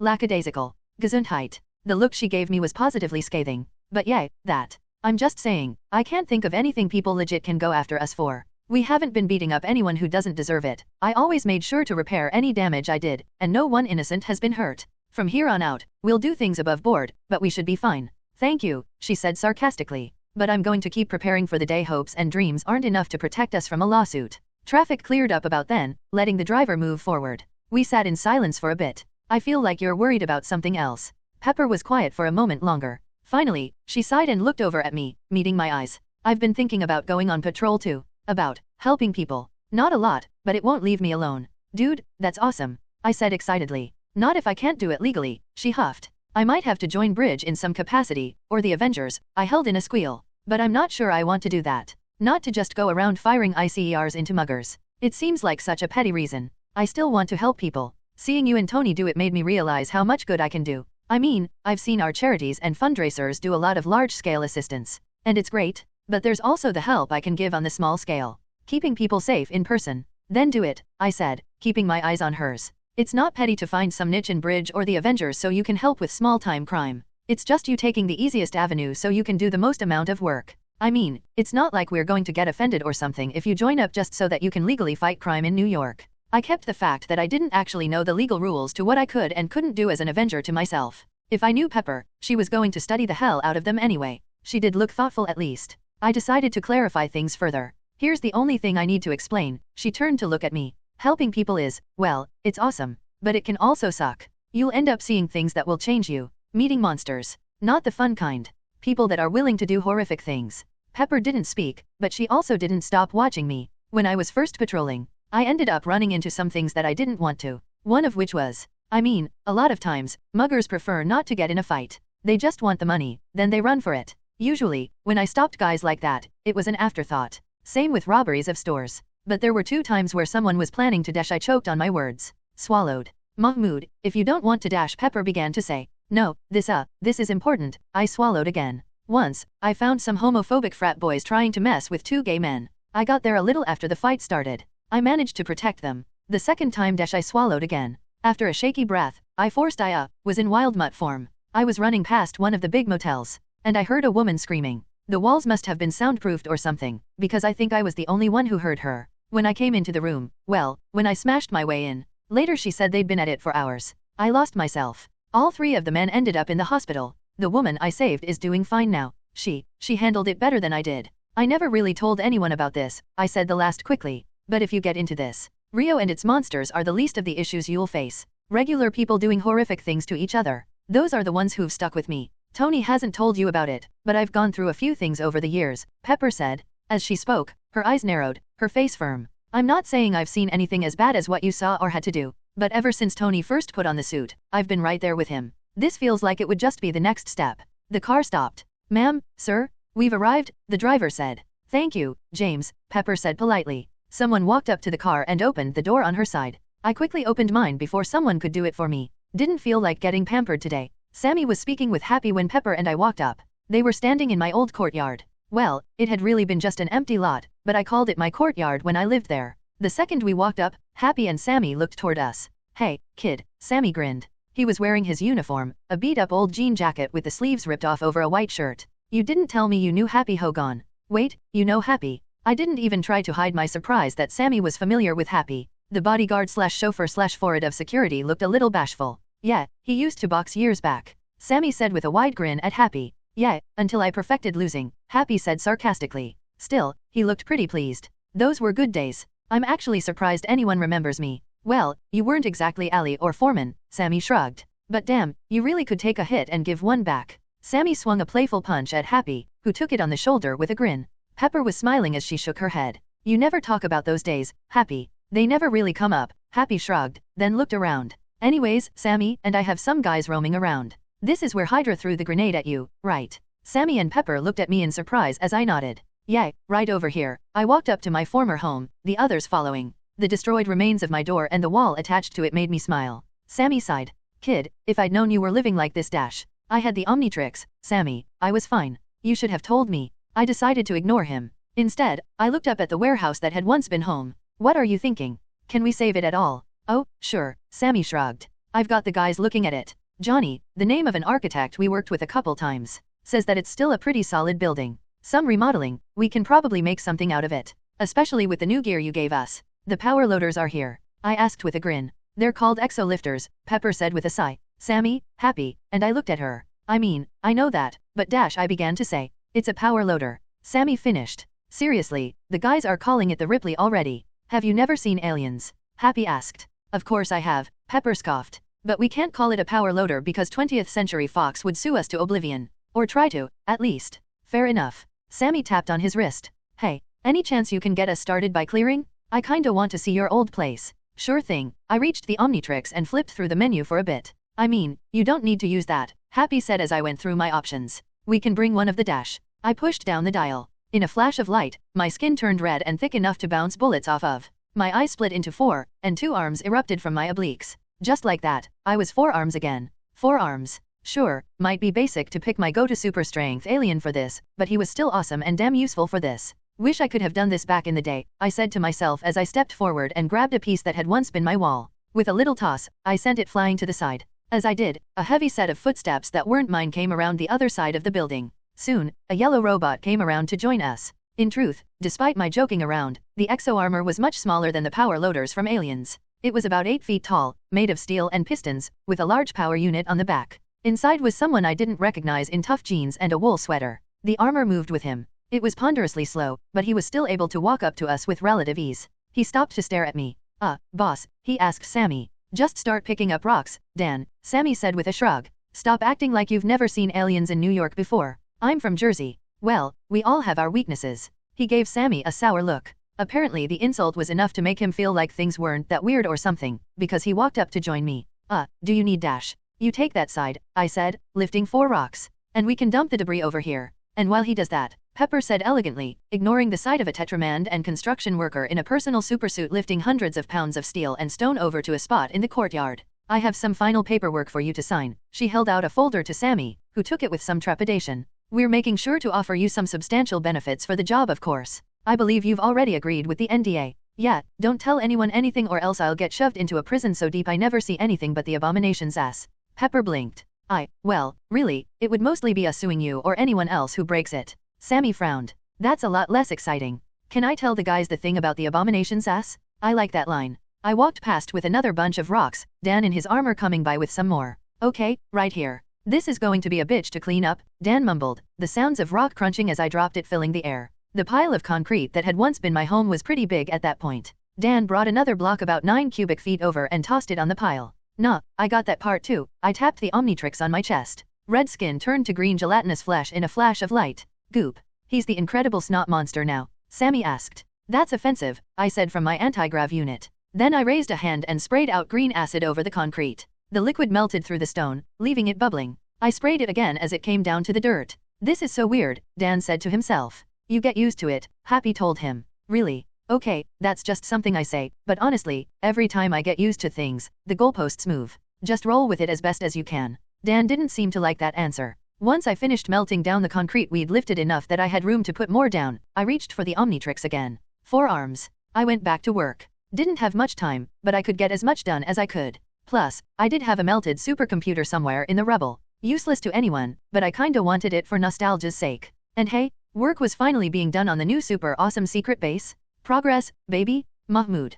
Pepper called as I pushed another few tons out of the way. We'll be signing the rest of the paperwork. I'll join you guys in a bit, I called back to her. Grabbing the remains of a stove in my bottom 2 hands, I tossed it toward the pile, then gripped a pillar of concrete wrapping around a steel girder. You gonna stay like that? Sammy asked incredulously. I chuckled. Well, I do have 4 hands. Twice the paperwork. Nobody laughed. This is why I like Tony. Tony would have laughed. I tossed the pillar at the still bubbling pool of acid like a javelin so that it stabbed deep into the ground. That's not really an accomplishment, Pepper snarked. After a quick run through all the official stuff we had to do, I helped Sammy and the old crew for a few hours of work, then joined them at a bar nearby. To Mahmoud. Sammy cheered, holding a giant mug of beer in his right hand as he clutched me close. For one hell of a job. Hear, hear, the guys around us cheered. We were all sitting in a booth with a couple of guys having pulled over chairs. I hid my dopey smile in the non-alcoholic beer I'd gotten as everyone took a swig of their various poisons. Putting mine back down on the table, I grinned at the guys around me. So how've you idiots been? I asked jokingly. One of the guys, a dude named Marcus who'd been raised in Harlem, scoffed.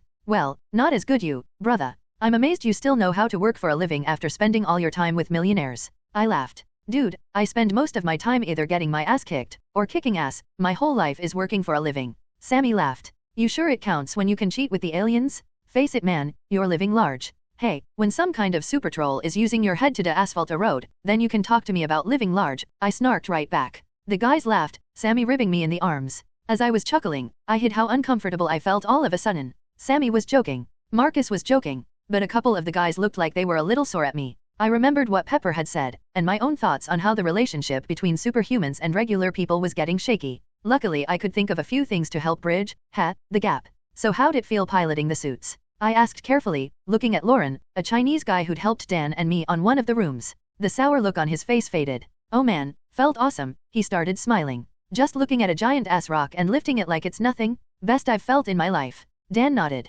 Hell yeah, the Ridley was awesome. And we get to keep them. Well, yeah, I shrugged. You guys always had my back when I needed it on sites, so this way I get to help you out too. So, Sammy's new company, I clasped his shoulder, is the first in the world to have exosuits backing it up. The guys I was less familiar with didn't quite soften, but overall the vibe toward me seemed to be a bit better. Luckily, even though I couldn't quite participate on the alcoholic side of things, I still knew the 5 words every hard-working human in the world loved. Next round's on me, boys. Everybody immediately cheered, any bad feeling wiped away. Next round's on me, boys. Everybody immediately cheered, any bad feeling wiped away. I got up to go pay for said drinks. Walking through the crowd of people in the bar, I was dodging around a very drunk biker when I bumped into someone, spilling his drink on his shirt. I winced. Oh damn dude, I'm sorry. It's cool, man, the short Hispanic man I'd bumped into said cheerily. He looked up at me. For some reason he seemed vaguely familiar, but I couldn't place him. Oh damn. I realized that while I was trying to recognize him, he'd already recognized me. Oh man, you're Dial, dude. Yeah. And you're? I asked hesitantly, waiting for him to say a name I knew from Marvel Comics. Why did he seem so familiar? Oh, I'm Luis, man. I had no idea who the hell he was. Was there a guy named Luis in the comics? Must have been my imagination. Well, let me get you another drink, man. Oh damn, thanks man. He said cheerily. As I passed some cash to the bartender, he continued to talk fast. Like, really fast. Man, what are the chances I would meet you, a superhero, in the middle of a bar? Oh wait, are you casing the joint? Are there bad guys here? I shook my head for a nanosecond before he kept talking. Well, besides me, cause I used to steal stuff. Why don't worry though, I already spent some time in prison, paid off my debt to society. Oh, but my girl left me. And my mom died. And my dad got deported. But he left me his van, which is pretty tight. Dude, let me get a word in. Oh man, but it's so crazy meeting you. I remember when I first saw you on the news, and you were fighting next to the Avengers, and I was with my cousin Ignacio. Ignacio was like, yo man, this is crazy, this dude can turn into anything, you know what I'm saying.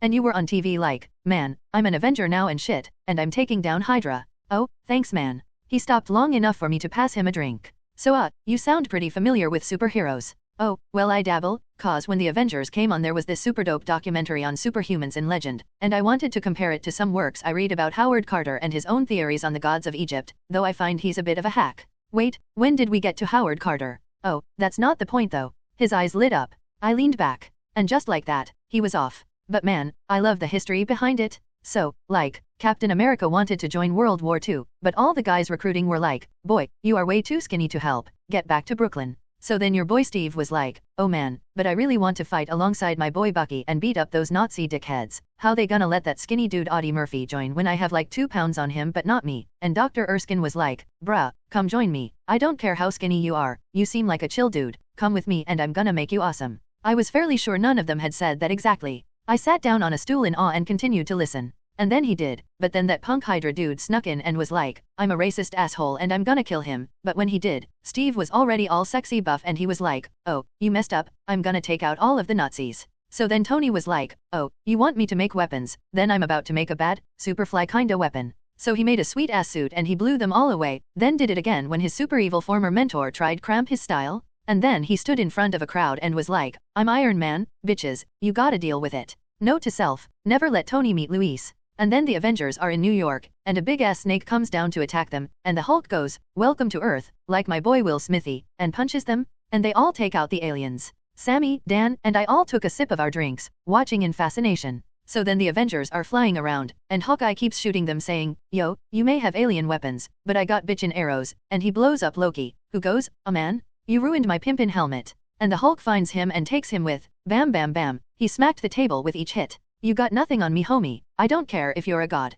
Thor was like, Elfman, you came to the wrong neighborhood, and his fine-ass honey was teleporting his people around while they were flying, and that hammer, Mjolnir the legendary weapon formed by Brock and Sindri according to some accounts in Skaldskaparmal, he said as though that last word was easy to say, was like, you ain't gonna mess with homie Thor, we're like family, and Thor blasted that elf dude in the face with a giant lightning storm like a boss while his crazy stupid fine girl was kicking ass with science. Note to self, never let Thor meet Luis. You're coming down out of the sky and you went, hey man, if you guys want to mess with Captain America, you gotta mess with me, and you dropped a whole bling mountain on top of them. How long has he been going that we managed to get to this part? Sammy whispered to me. About 10 minutes, I whispered back. When he gave me a startled look, I shrugged. Dude, he covered a lot, very quickly. And then you mixed with a spaceship and were like, hey Hydra, you move an inch, I'll put a spaceship up your butt, homie. Sammy and Dan looked at me in surprise. Before I could be indignant, Luis continued. Oh damn, and then there was Rio, and you and your homies were like dash. So you were like, damn Fantasma, you a stupid crazy fine badass in that suit, and you should be an Avenger, and she was like, you know, I'm a Russian, but you a straight badass, so I'm gonna be an Avenger now too.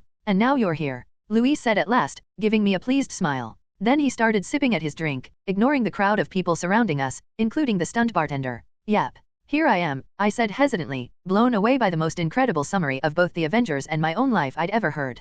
A bit rambling, but damn. Yeah, he grinned. The crowd around us slowly drifted off when they realized the story was over. Man, I'm glad I came to New York City. You're from out of town? Sammy asked, grabbing my now empty non-alcoholic beer and replacing it with another one in my hand. Oh yeah man, I'm from San Francisco, Luis said cheerily. Then again, he said everything cheerily. Yeah, I came out here to visit some family. Michael Pena? Luis looked like that actor, one of the ones who had been in The Martian as an astronaut. Man, that had been bothering me the whole time. Hey man, thanks for the drink by the way. He lifted his glass. Good looking out.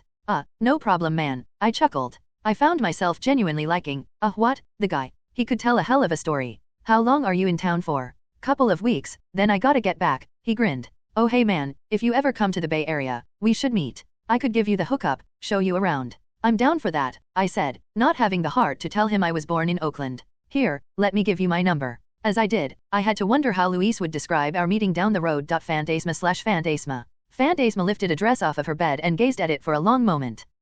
It wasn't one she'd worn before, but since this was her first night in New York City proper, it did feel like a good night to try something new. She put the black dress on and looked at herself in the mirror. Perfect. Just then, a knock came at the door. The Russian woman frowned. It was a little early, but maybe they'd wanted to get a head start? She left her bedroom and walked toward her door, forcibly ignoring the library on her way, where the Harry Potter memorabilia had been replaced with Dresden Files novels and a wooden staff. Apparently Tony Stark wasn't one to give up. When she opened the door, she was surprised to see Mikhail standing there. Oh, good evening, Mikhail, she said while cocking her head in confusion. Fantasma, he said with a proud smile. He was holding a large bottle in his hand and displayed it to her. I thought we could celebrate your new team with a drink, he said warmly. Then the part-time bear frowned at her, looking her up and down. Fantasma had already put on her makeup, worn some simple hoop earrings, and brushed her hair back, which, along with her elegant dress, gave Mikhail the correct impression. Oh, are you going somewhere? He asked, confused. Why yes, Fantasma smiled up at him, reaching down toward her high heels on the floor next to the door and putting them on while she talked.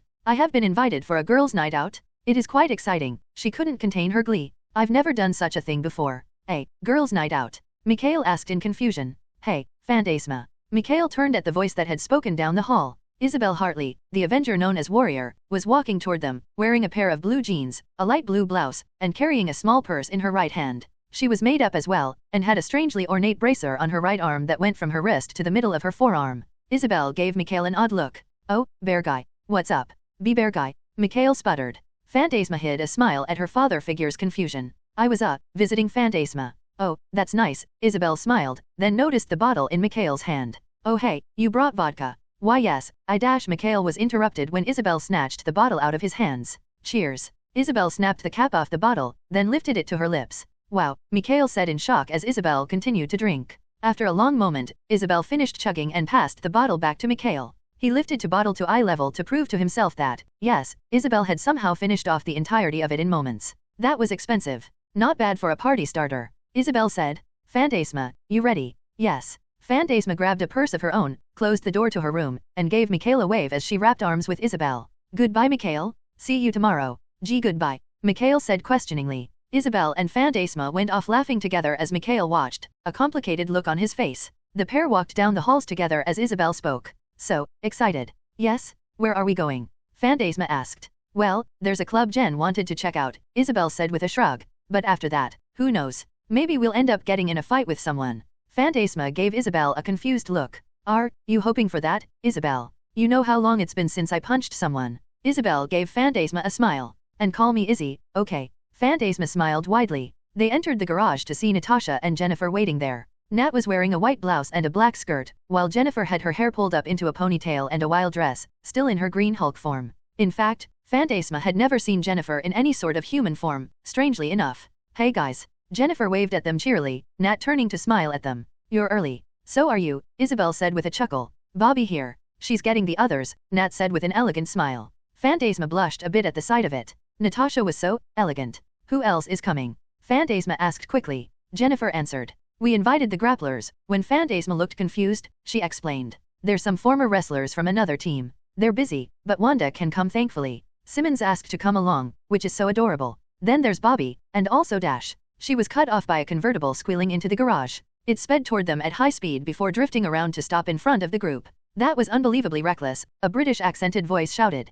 Fantasma watched with her head cocked to the side as Simmons climbed out of the red convertible in a black shirt and blue jeans, looking very panicked. I didn't even know a car could do some of those things. Is that a compliment? Bobby asked with a chuckle. The tall woman, second only to Jen in height, stepped out of the car as well, wearing a black leather jacket and pants. She flipped her hair as she left and gave Simmons a smile. No, it was me asking if you're insane. Simmons rested her hands on her knees. Didn't you fall out of a crashing plane recently? Jen asked as Simmons hyperventilated. Yes, you weren't as panicked then, Fantasma said with mild surprise. It wasn't as bad as that? Why are you fine? Simmons asked the final passenger, who Phantasma recognized as the Scarlet Witch, someone she'd admittedly been very curious about meeting. Wanda stepped out of the car with a shy smile at the group. She was wearing a red dress and black jacket, and moved to pat Simmons on the back. Well, it was not as bad as what Pietro puts me through when he picks me up. It is close. What does it say that her baseline is that high? Jen asked rhetorically. Hey, so, do we have a car ready? Bobby asked. Mine is too small. In answer, Natasha nodded toward the entrance.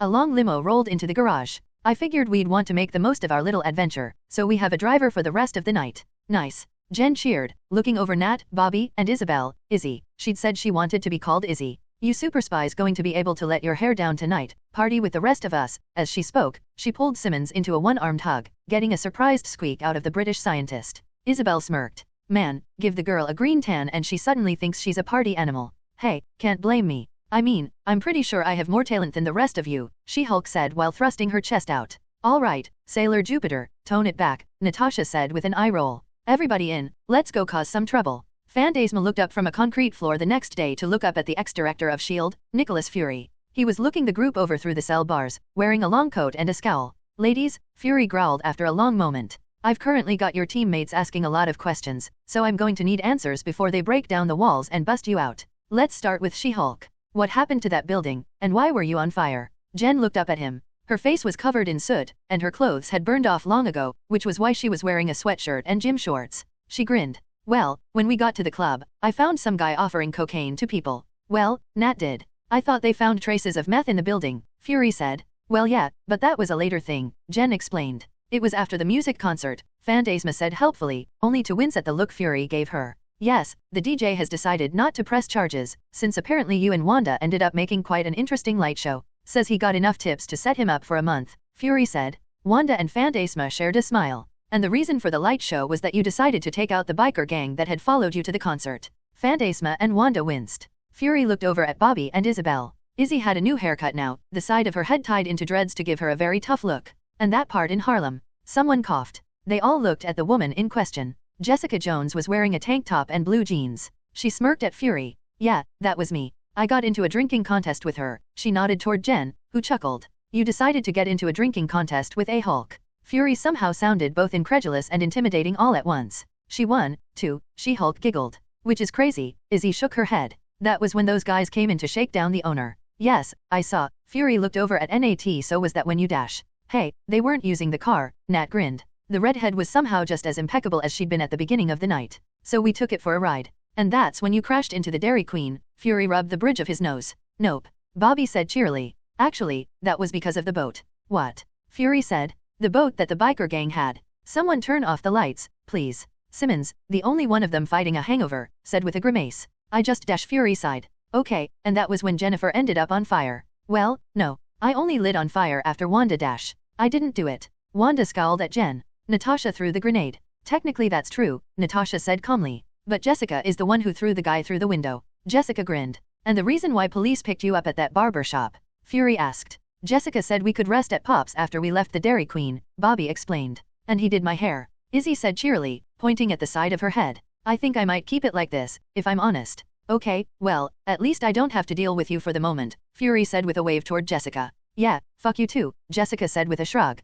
Phantasma and Simmons squeaked in shock, while Fury rolled his eye. Okay, we're going to have to go over it later then. Maria has managed to convince everyone that instead of a drunken rampage, it was instead you lunatics somehow on a mission to take out gang members on orders. But that is what we did. Simmons mumbled. Okay, you're in the most amount of trouble here, so I'm going to need you to stop. Fury gave Simmons a disapproving look. I know for a fact that you're the reason I have so many people knocked out by ICERs to deal with, and the meth lab exploding wouldn't have been half as bad without you to help it along. You can't exactly blame her, Natasha said as blandly as she could. We were all fighting meth dealers and their guards and she wanted to help. She made explosives out of Dash Fury side. Okay, fine. Did you idiots have fun at least? Phantasma tried to hold it back, but she started giggling. Jen joined in, followed by Izzy, Bobby, and Wanda. Simmons moaned, still hungover, while Jessica and Natasha smirked. Fury shook his head. Well, what about Sif? Wasn't she supposed to be going with you? Jen stopped giggling, frowning a bit. Huh. Where is Sif? Forward. Sif, the goddess of war, yelled as she held her sword out before her, the ocean spray hitting her face with refreshing chill.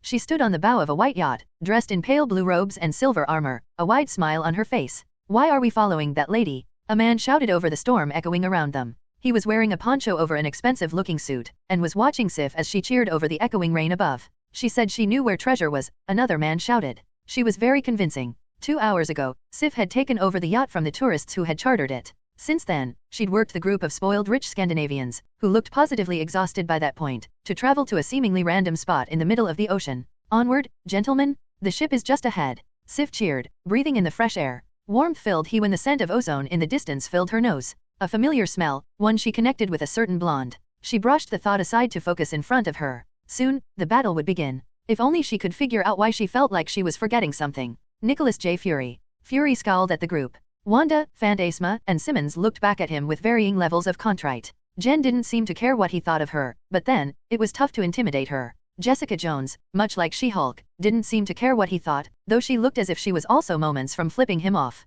Natasha, Bobby, and Izzy didn't surprise him when they showed not the slightest bit of guilt, though they did give a respectful nod. Well, Natasha and Bobby did. That was the problem of no longer being director. Sure, he could do even more now in the shadows, but he didn't have anywhere near the amount of authority he'd once had. Natasha did give him a small nod and a slight smile. Sorry. We just wanted a night out. Didn't expect all that mess. Fair enough. Fury shook his head and simply walked toward the doors that led out to the main precinct. On exiting, he couldn't help but smile at the cacophony of sound that surrounded him. Dozens of criminals were being booked, shouting and complaining to the officers currently putting them away. Many were bruised and covered in scratches, a few were handcuffed together, and 90% of the police officers in the room were being yelled at by the group of meth dealers, gangsters, and one unlucky purse snatcher who had tried to rob Fantasma and Jen. The last was shaking silently in his chair. Apparently the combination green superhuman and violet witch had been too much for him. Fury walked up to the police captain, a man who was looking at his precinct with impressive stoicism. If one ignored the clenched fists and the slight twitch in his eye,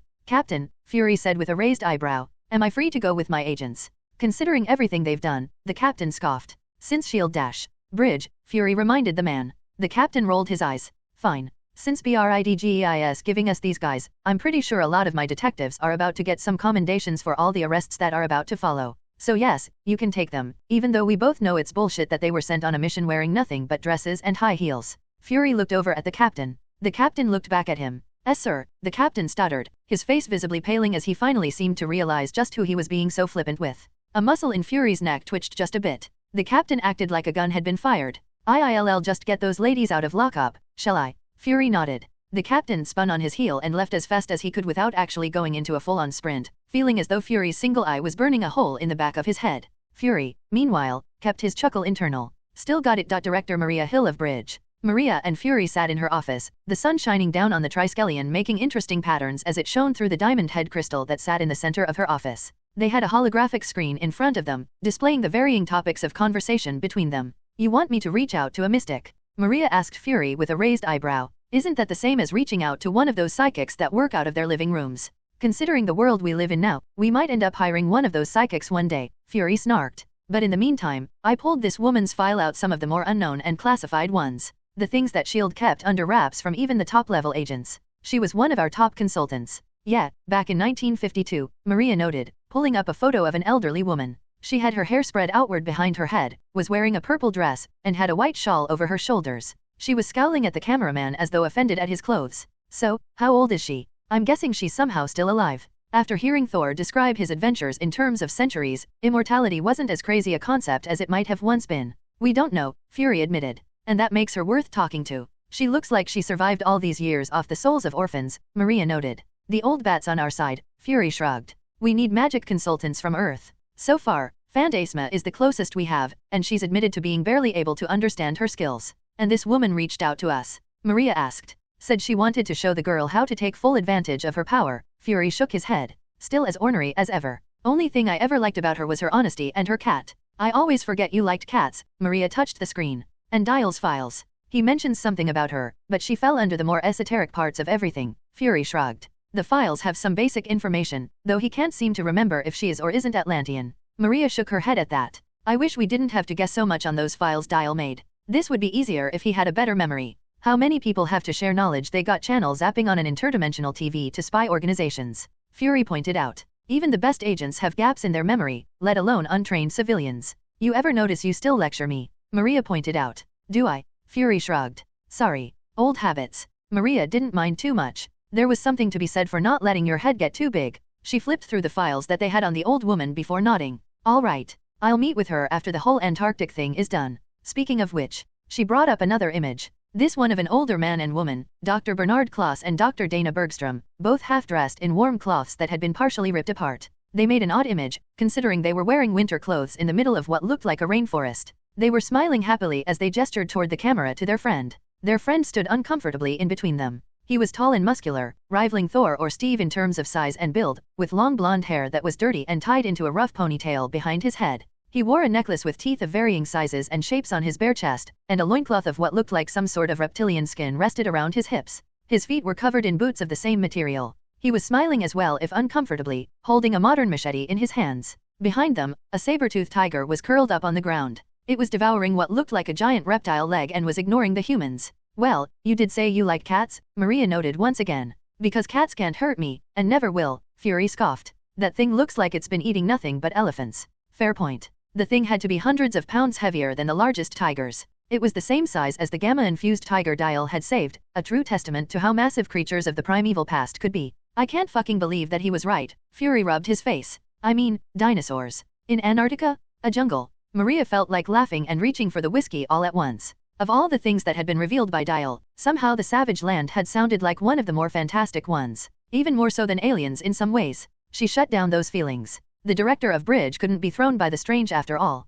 Instead, she turned the screen to display an image of a field that was covered in dinosaurs, like Jurassic Park in reality. Since arriving, they've confirmed the existence of several modern counterparts to dinosaurs, as well as the young man in between them, who survived there since his father left him there. He seems to be very distrusting of anything that isn't of the savage land. Maria leaned back in her seat. He doesn't want to leave and doesn't seem to care if he has any family to return to. We can't even tell how he speaks English. Keep saying the saber-tooth taught him. Is this dude just pulling every Tarzan cliché out of his ass? Fury shook his head. He was left alone from the time he was a toddler. He's an experienced hunter, tracker, and warrior. He's got some very big tales about the things that run around the place. Stories of ancient temples, technological empires, ritualistic cults, as well as some human or humanoid tribes. Once again, I don't want to be too disbelieving, but we should have some of our guys drop in soon. Which guys? Fury asked. I'm tempted to start with a science team, but considering we might end up battling dinosaurs, of all things, Avengers team. 1 week from now, with some bridge backup. Might end up changing the makeup of the team, but I want someone who can at least lift a few tons. Maria shook her head with a small sigh.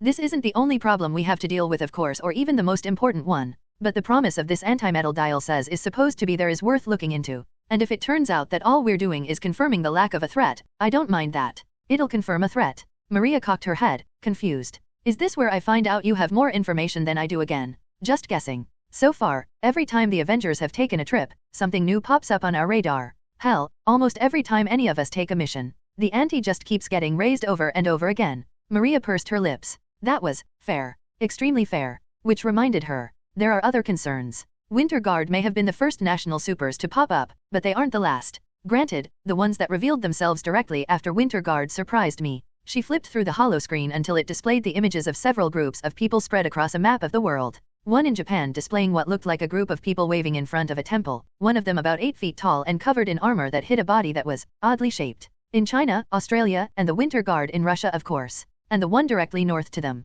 Alpha Flight, Fury said calmly. The Canadian Super Team program. That guy in the front is short as hell. Puck, aka Eugene Judd. Kind of a legend in his hometown, Maria noted. They say he killed a grizzly bear when he was 8 years old. Black Widow speaks highly of him. Looks like a lot of these teams are short-handed, Fury noted. Only 4 on Alpha Flight, 3 in Australia. Greece only has 1 guy. They say he's all they need. Claim he's one of their old heroes or gods, which means yet more when combined with Chernobyl and what our agents in Egypt are dealing with, Maria said. I say claims, but we have Thor, so. She shook her head. Fury mumbled about getting a team of historians together because of all the demigods that were showing up. Where are they getting all these superhumans? None of these people were on the index, she said, referencing the list of enhanced assets S.H.I.E.L.D. used to have. Thankfully it looks like the only ones picking them are governments. Even as twisted as things get with politics, I'd rather not see crime families or human traffickers getting their hands on them. There is one thing we should have expected. Celebrity superhumans. She flipped the holoscreen again. A song began to play, one with a strangely compelling tune to it.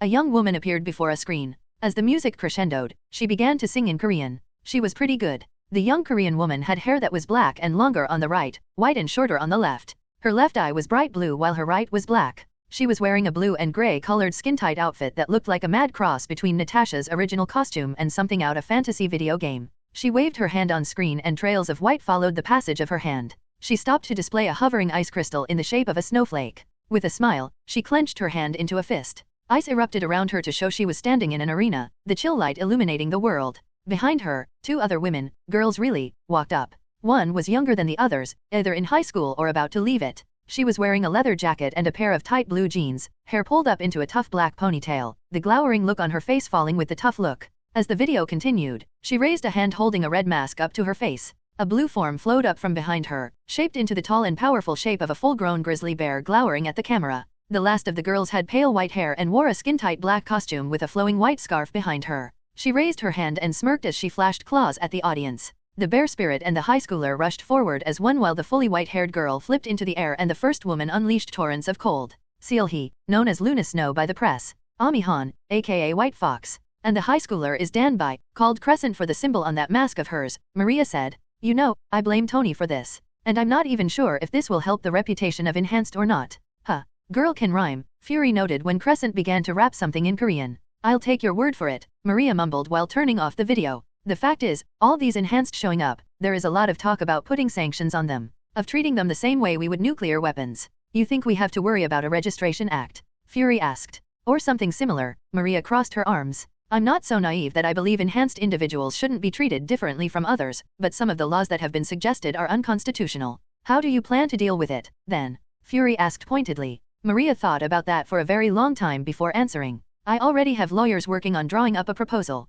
One that can protect the freedoms of human and Enhanced alike. I can't promise it will be perfect, but hopefully, it's a start. It had better be, because she knew at least a few people would fight back in a hurry if such a law came to pass. Across the United States. While Maria Hill and Nick Fury discussed the high and mighty aspects of life on Earth, Stark Industries had shipped several products across the country. First among them were small items sent to tech reviewers for some of the more reputable magazines and newspapers in the world. Those had been sent out a few weeks before most of the products would hit shelves, the new Stark phone being the chief one for mainstream consumers to feast their eyes on. A sleek and robust-looking black phone, it was shipped in a box boasting of jury-rig technology, with a picture of jury-rig laughing as he held an arc reactor in one hand and a super-advanced rocket launcher in the other. A bit much, in terms of marketing, but it did the job of telling you exactly what the phone was promising. Tony Stark's genius melded with alien technology. The reviewers had taken their new toys in hand and immediately started to play with them. They discovered several things about the Stark rig as the phone was soon nicknamed. First, it had an insane amount of battery life. It could go a full week without recharging while being used at a normal pace, 3-4 days when going all out with apps, games, and data. Second, the software was very fast and intuitive, having little to no lag whatsoever. Crashes were near non-existent, though it did happen a few times, no accounting for human error after all. Still, it was one of the high points, that the phone was incredibly powerful, able to support even the most taxing apps and games with ease. There was a lot of talk of people making apps specifically to take advantage of all of that power. And third, it didn't disconnect from data. It just seemed insanely good at staying connected to cell service. No one was sure how, but Stark Industries had made a game out of challenging people to test the phone's ability to connect to the internet, to the point of insanity, with one man testing the phone while diving, thus testing if the phone was waterproof as well. It was, all in all, a massive success the second they hit shelves, with pre-orders through the roof and stores immediately running out of them the second they hit shelves. What wasn't spoken about as much however was that much of the profit for the phones was being poured into humanitarian aid across the world. Stark Industries sent money to the Rio recovery effort, several charities with good records in helping people in reliable ways, and the opening of schools funded by Stark Industries, as well as scholarships. Well, Stark Industries still made a ton of money as well. They were a business after all. Besides the phone and various other products made for the public to purchase, there were also shipments sent to police stations across the world. A new brand of ICER pistols specifically. Bridge had allowed Fitzsimmons to give the formula to Stark, after much contract writing, and the first police-issued versions of the ICER pistol were put in the hands of officers of the law. They were simple weapons, only carrying two things. First, the ability to hold up to 17 ICER bullets at a time, each capable of putting even the most heavy-set people down for the count with a single round, and without any danger of killing them from an overdose. Second, a small chip that acted as a tracker, in hopes of making sure no one but officers of the law could get their hands on it. Those had gotten some interesting responses. The fact was, ICERs were the safest way to take down an assailant ever devised. Hit any non-superhuman criminal with one, they were down. That was it. Granted, they weren't going to replace tasers or pepper spray. After all, blinding pain was a hell of a deterrent. And they wouldn't replace regular guns since death was even more of a deterrent. But they were certainly a relief to have around.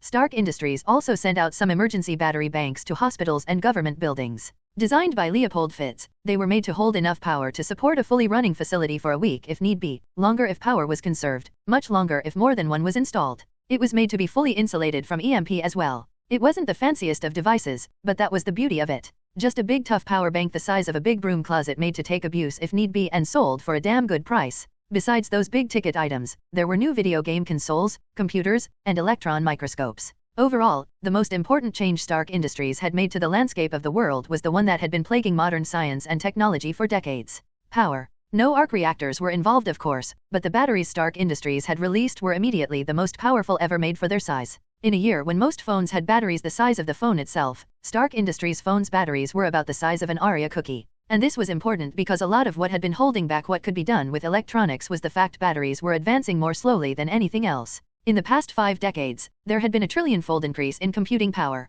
but battery life had only increased by about 17% since 2007. Until now. Of course, Stark Industries wasn't the only one making a name in the tech world. AIM was back in business. Army Brigadier General Everett Buckler. What the fuck am I walking into here, Talbot? Buckler asked the man across from him. Army Brigadier General Everett Buckler was not a man to mince words. He'd long since learned from his first battle that messing around and trying to pretty your language was a fucking waste of time. Say what you had to say, make it quick. The man was tall and muscular, his head and face shaved smooth except for a simple goatee. His skin was black under the clean black army officer's uniform he was wearing with the single star signaling his rank to the world. Buckler was staring out the window at the passing forest with some distaste. Sitting in the back of an SUV with a fellow soldier next to him while driving through the woods was far too close. Times he'd done similar trips in war zones. Somehow he couldn't help but feel the same combination of trepidation and excitement. Believe me, Buck, I felt the same way the first time I went to visit these eggheads, Air Force Brigadier General Glenn Talbot said. The other man was wearing a dark blue military dress. He was a white man, with a close-cut haircut and a neatly trimmed mustache. Though slightly shorter than Buckler, Talbot carried himself with a similar sense of authority. For one thing, it's plain stupid they have us drive all the way out here. Their lab is on the border of Canada for crying out loud, Talbot said in disgust. Granted, the wife does like when I pick up some syrup on the way. Buckler scoffed. That ain't the problem, Talbot. The problem is the fucking Mandarin. This whole bunch of nerds was involved in a plot against the President of the United States. Not to mention the damn Vice President was in on it. Talbot scowled. I know that, Buck, but these eggheads have a lot of tech they can give us. We got those dem commies making their own super team. Bridge gets another enhanced every few weeks it feels like. The US military needs an edge of its own. And it's up to us to make sure it isn't going to turn on us. What have they got so far? Buckler asked. A big gun sound good to ya? Talbot said with a smirk. A smile grew on Buckler's face. Inside AIM's facility, Buckler eyed the security guard leading Talbot and him through the hallways. After a moment, Buckler spoke to the woman. You ex-military. The guard looked back at him in surprise. Yes sir. Master Sergeant. Impressive, Talbot noted. What are you doing working for these nerds? My wife had a baby, the guard shrugged. I wanted to stay in the States and make enough money to support her. This job lets me do it. Buckler hummed to himself while eyeing the woman. Ex-military. Every single guard was ex-military as far as he could tell. Made sense, since AIM was a military think tank, but the fact that there were so many was disturbing. The place had to have as many guards as scientists. Last he knew, AIM was about to get shut down. Where were they getting all the money for this? The guard led them into a room with a big window looking out at a group of 3 scientists surrounding a large weapon that had been set on a pole. A man standing in front of the window turned to look at him as the guard took a position next to the door. Buckler blinked at the man's outfit. He looked like he was wearing a big yellow beekeeper-looking outfit, with a cylinder-shaped helmet covered in some sort of canvas on his head that had a window revealing his face on the front. Getz, you look ridiculous, Talbot said bluntly. The man in the outfit rolled his eyes. Yes, I'm sure. It's much more svelte than the hazmat suits we were dependent on before. Considering the precision necessary for our work dash.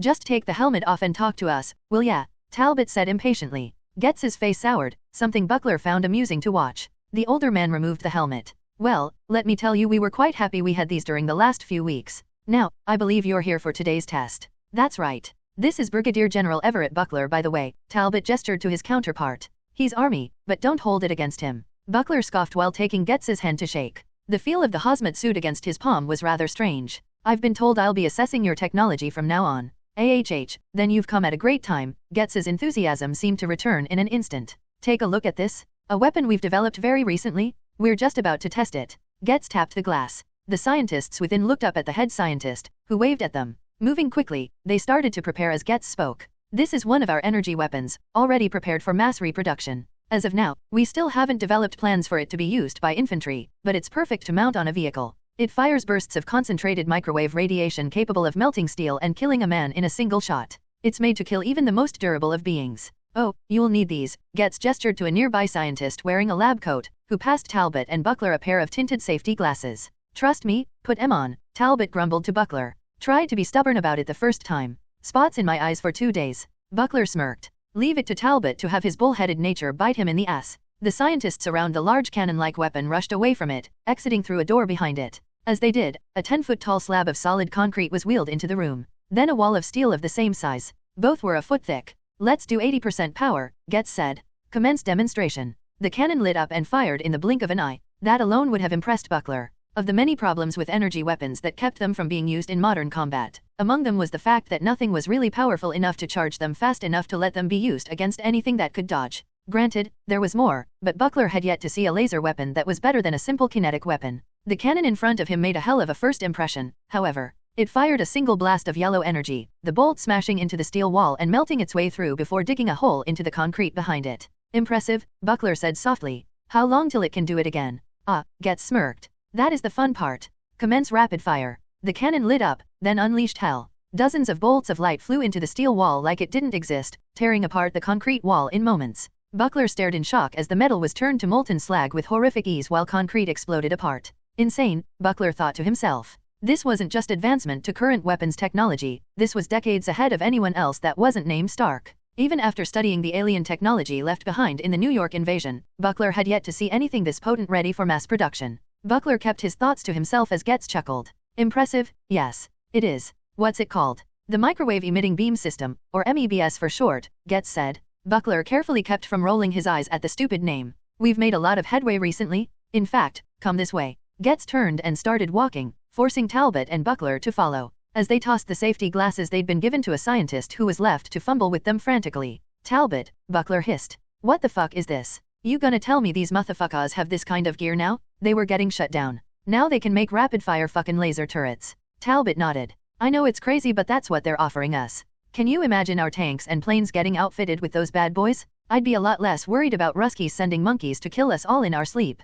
Getz led them into the next room. We've developed this for superhuman containment. After several failures, we managed to find a way to contain any enhanced short of energy absorbers. The second they entered the next room, Buckler knew what he was talking about. In the center of the next room stood a cylinder of greenish-yellow light. It was being created by a pair of rings on the top and bottom that made the whole thing look like a giant jar. The energy containment cell. Getz waved at it proudly as more scientists worked around the cell. Transportable in moments, capable of holding even the Hulk, the energy is held within a magnetic field and can be used with just a little training. Buckler internally shut down. Too much. Too fast. Something was very, very wrong here. Of course, there had to be some drawbacks anyways. As fancy as these weapons was, fancy only took you so far. One only needed to remember the AK-47, a gun whose popularity came to one point. Reliability. It worked. Even if hadn't been maintained in days, had been shoved in mud, had been taken apart and put together as roughly as possible, and used by small children who had never even learned how to read, it would fire. And while not every weapon had to survive to the extremes that the AK-47 did, there was something to be said for weapons that wouldn't jam up or stop the instant you needed them.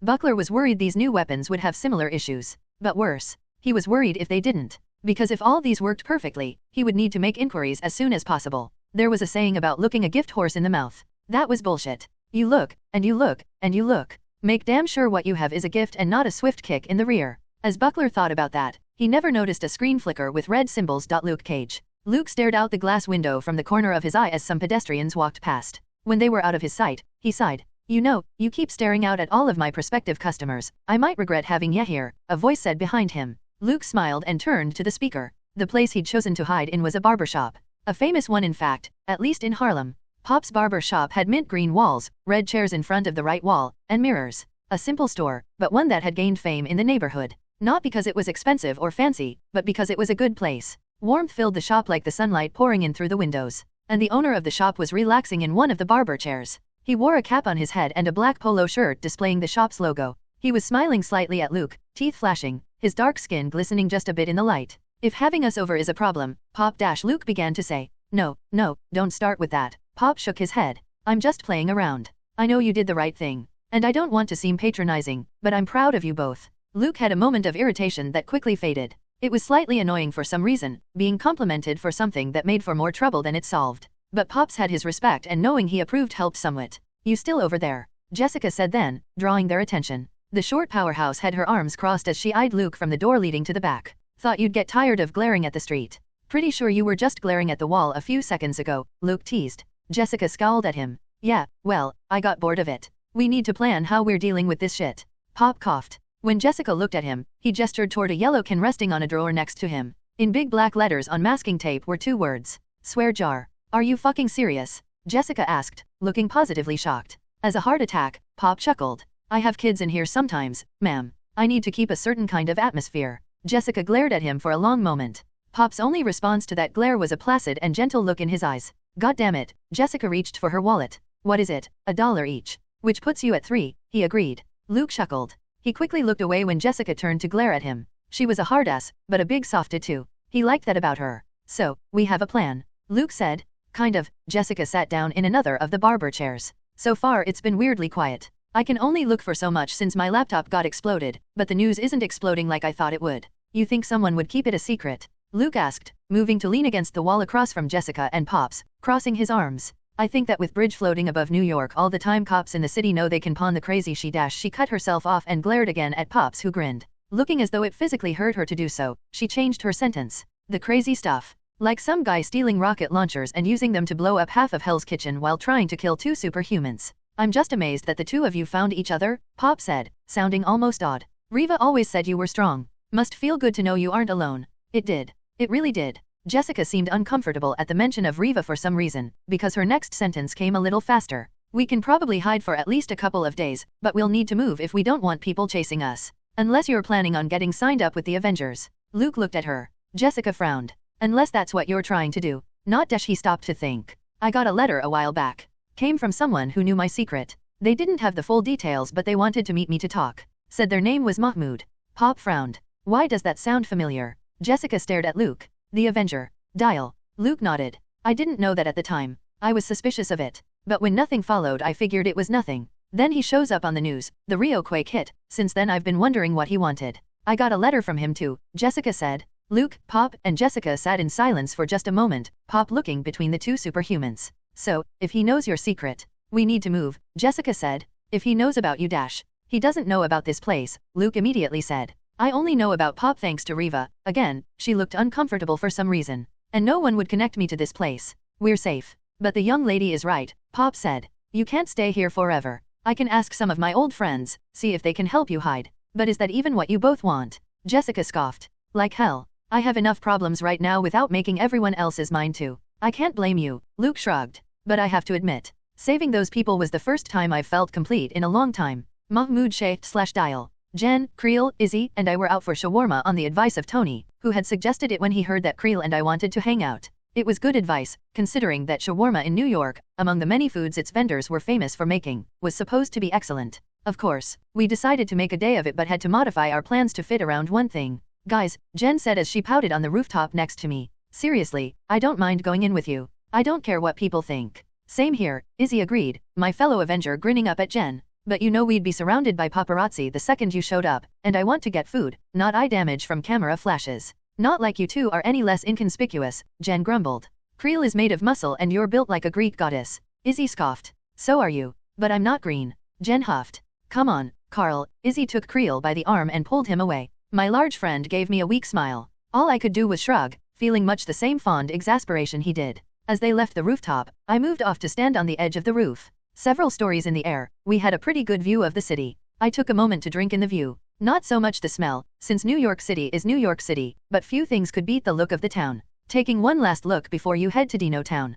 Jen asked me as she walked up to stand beside me. Kinda, I looked up at her. I mean, I know I asked to head out, but I thought there would be more time. Now I leave almost immediately. You can just say no, Jen pointed out. I looked up at her with a grin. Are you kidding? It's got dinosaurs? I've dreamed of this since my dad brought the VHS tape for Jurassic Park home. Jen grinned, her green eyes flashing. Yeah, that's fair. When you put it that way I feel kinda jealous. Sorry you have a trial that day, I said as sympathetically as I could. But hey, I can punch a T-Rex for ya if you want. You wanna piss off PETA like that? Jen teased. First, fuck PETA, I growled. They kill more animals than they save. Second, I really do wish you were coming. It's been fun hanging out with ya. You massive softy. Jen reached her arm out and hooked it into mine. Bring me back a dino egg, okay. To eat or hatch? I asked with a look at her. Depends on how cool it is, Jen answered without missing a step. If you bring in something boring like a hadrosaurus, I'd rather eat it. She chuckled at the look of surprise I gave her. Bruce and I used to love dinosaurs. Seriously, bring me a souvenir. I will. I looked back out at the city with a smile.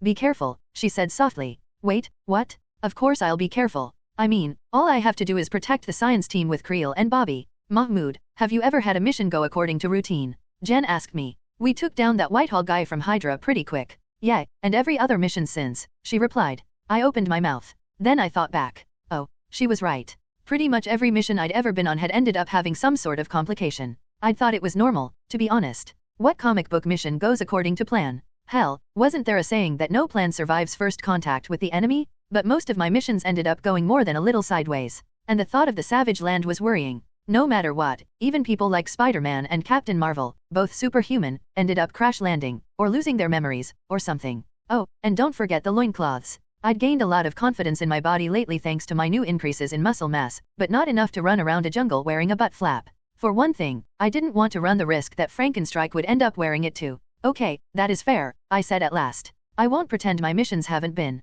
I winced. Eventful. But I'll be careful. I'll do everything I can to come back safe. That still doesn't keep me from worrying, Jen said with a shake of her head. You're pretty fragile when that watch isn't on, she said while tapping at the Omnitrix. I'm a lot tougher than I was before you met me. I've got Katam armor, a good sword, and some good training. Besides which, like you said, I have the Omnitrix. The one-stop shop for every problem a person could ever have. I might not be fine in that jungle, but I'll be safe. Jen still looked worried. Hey, I'm gonna be leaving in 2 days, but that's plenty of time for us to hang out. And to meet your dad. Which I was honestly nervous about. The older Walters had been in the tower since yesterday. I had yet to meet him and today was supposed to be the day, right after we grabbed him food. I wasn't sure what he would think of me. I mean, I was probably one of the many things he'd be iffy about. Since getting kidnapped, Jen had gained new powers, changed cities, became a superhero, and started dating. Any one of those alone would have made a good dad worry, at varying levels. I think me dating her was just above changing cities and below getting superpowers, with becoming a superhero being number one. He's gonna like you, Jen said while gently jostling me.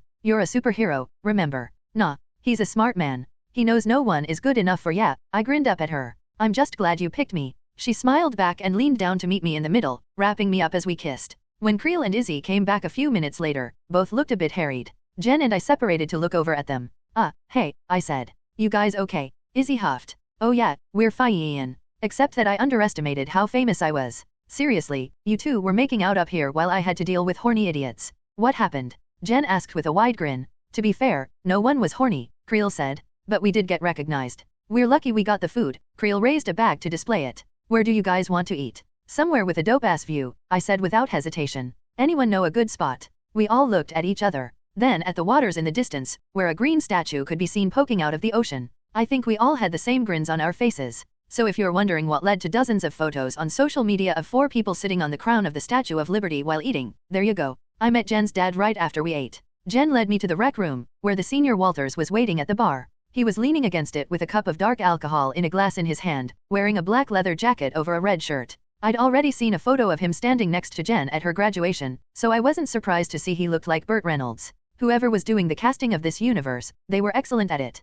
He looked like Burt Reynolds in his 50s. Dignified, but still half a second from punching someone if they said the wrong thing. He had a bit of a beer gut, but his arms were clearly strong. When he looked up at us, his smile at Jen was wide and warm. When he looked at me it lessened just a bit. Dad. Jen walked up to her dad and leaned down to wrap him in a hug, kissing the top of his head. He chuckled and wrapped his arms around her as well. How's the tower been treating you? Pretty damn good, actually, Mr. Walters said warmly. Once I got used to the robots, Norse gods, and Russian bears walking around. Mikhail is more temporary than the others if we're being fair, I said without thinking. Jen and her dad separated for the man to give me a good long look. I'd chosen to forego one of my merchandise shirts for a plaid button-up in preparation for this meeting. I was still wearing jeans since I'd guessed that while coming in as my nerdy self wouldn't impress, looking like Tony would be even worse. Morris Walters had struck me as a very practical man. And as epically expensive as Tony's business suits were, they were not practical. Even the ones with Wi-Fi. Especially the ones with Wi-Fi actually. I wasn't sure if I'd guessed right or not, but at least he hadn't pulled out a shotgun from his pocket as I stepped up to him. Dad, this is Mahmoud, Jen said, pulling me closer with an arm around my back. I told you about him, remember? Yep, he said while still looking me up and down. He held out a hand to shake, which I took. I tried to shake it just like Steve or Thor would. I don't know what it was, but those two had damn masculine handshakes. If a handshake could be masculine. Was my palm sweaty? Oh god, please don't let my palm be sweaty. You're bigger than the pictures from the Triskelion battle. Been putting on muscle. Hadn't been expecting that. Why yeah, I've been training since then. Trying to get better at the whole superhero thing. His lips twitched at the word superhero. That's so. Yes sir, I said with a nod. I'm doing my best so far. He smiled at that. I don't know if he was amused or what, but he finally let go of my hand. Good. Jen tells me you're Californian as well. Yes, sir. Born and raised in the Bay Area. He chuckled. No need to call me sir. I'm just a sheriff. I shook my head. I'm pretty sure if I didn't call you sir that Captain America would have me running laps for being disrespectful. He laughed this time. Do you know that Burt Reynolds laugh? You can probably hear it in one of his movies, a kind of ha-ha-ha-ha. It was oddly cool sounding. No worries. Just tell me, how did you start the whole superhero gig? I started talking without thinking. Mostly traveling around the city at night stopping crime that I found. So you were a vigilante then? He asked. I looked at Jen, who was wincing, then at Mr. Walters, who was scowling just a bit. Technically? Well, no, not just technically. Yes, I was a vigilante, I said, at last deciding to bite the bullet.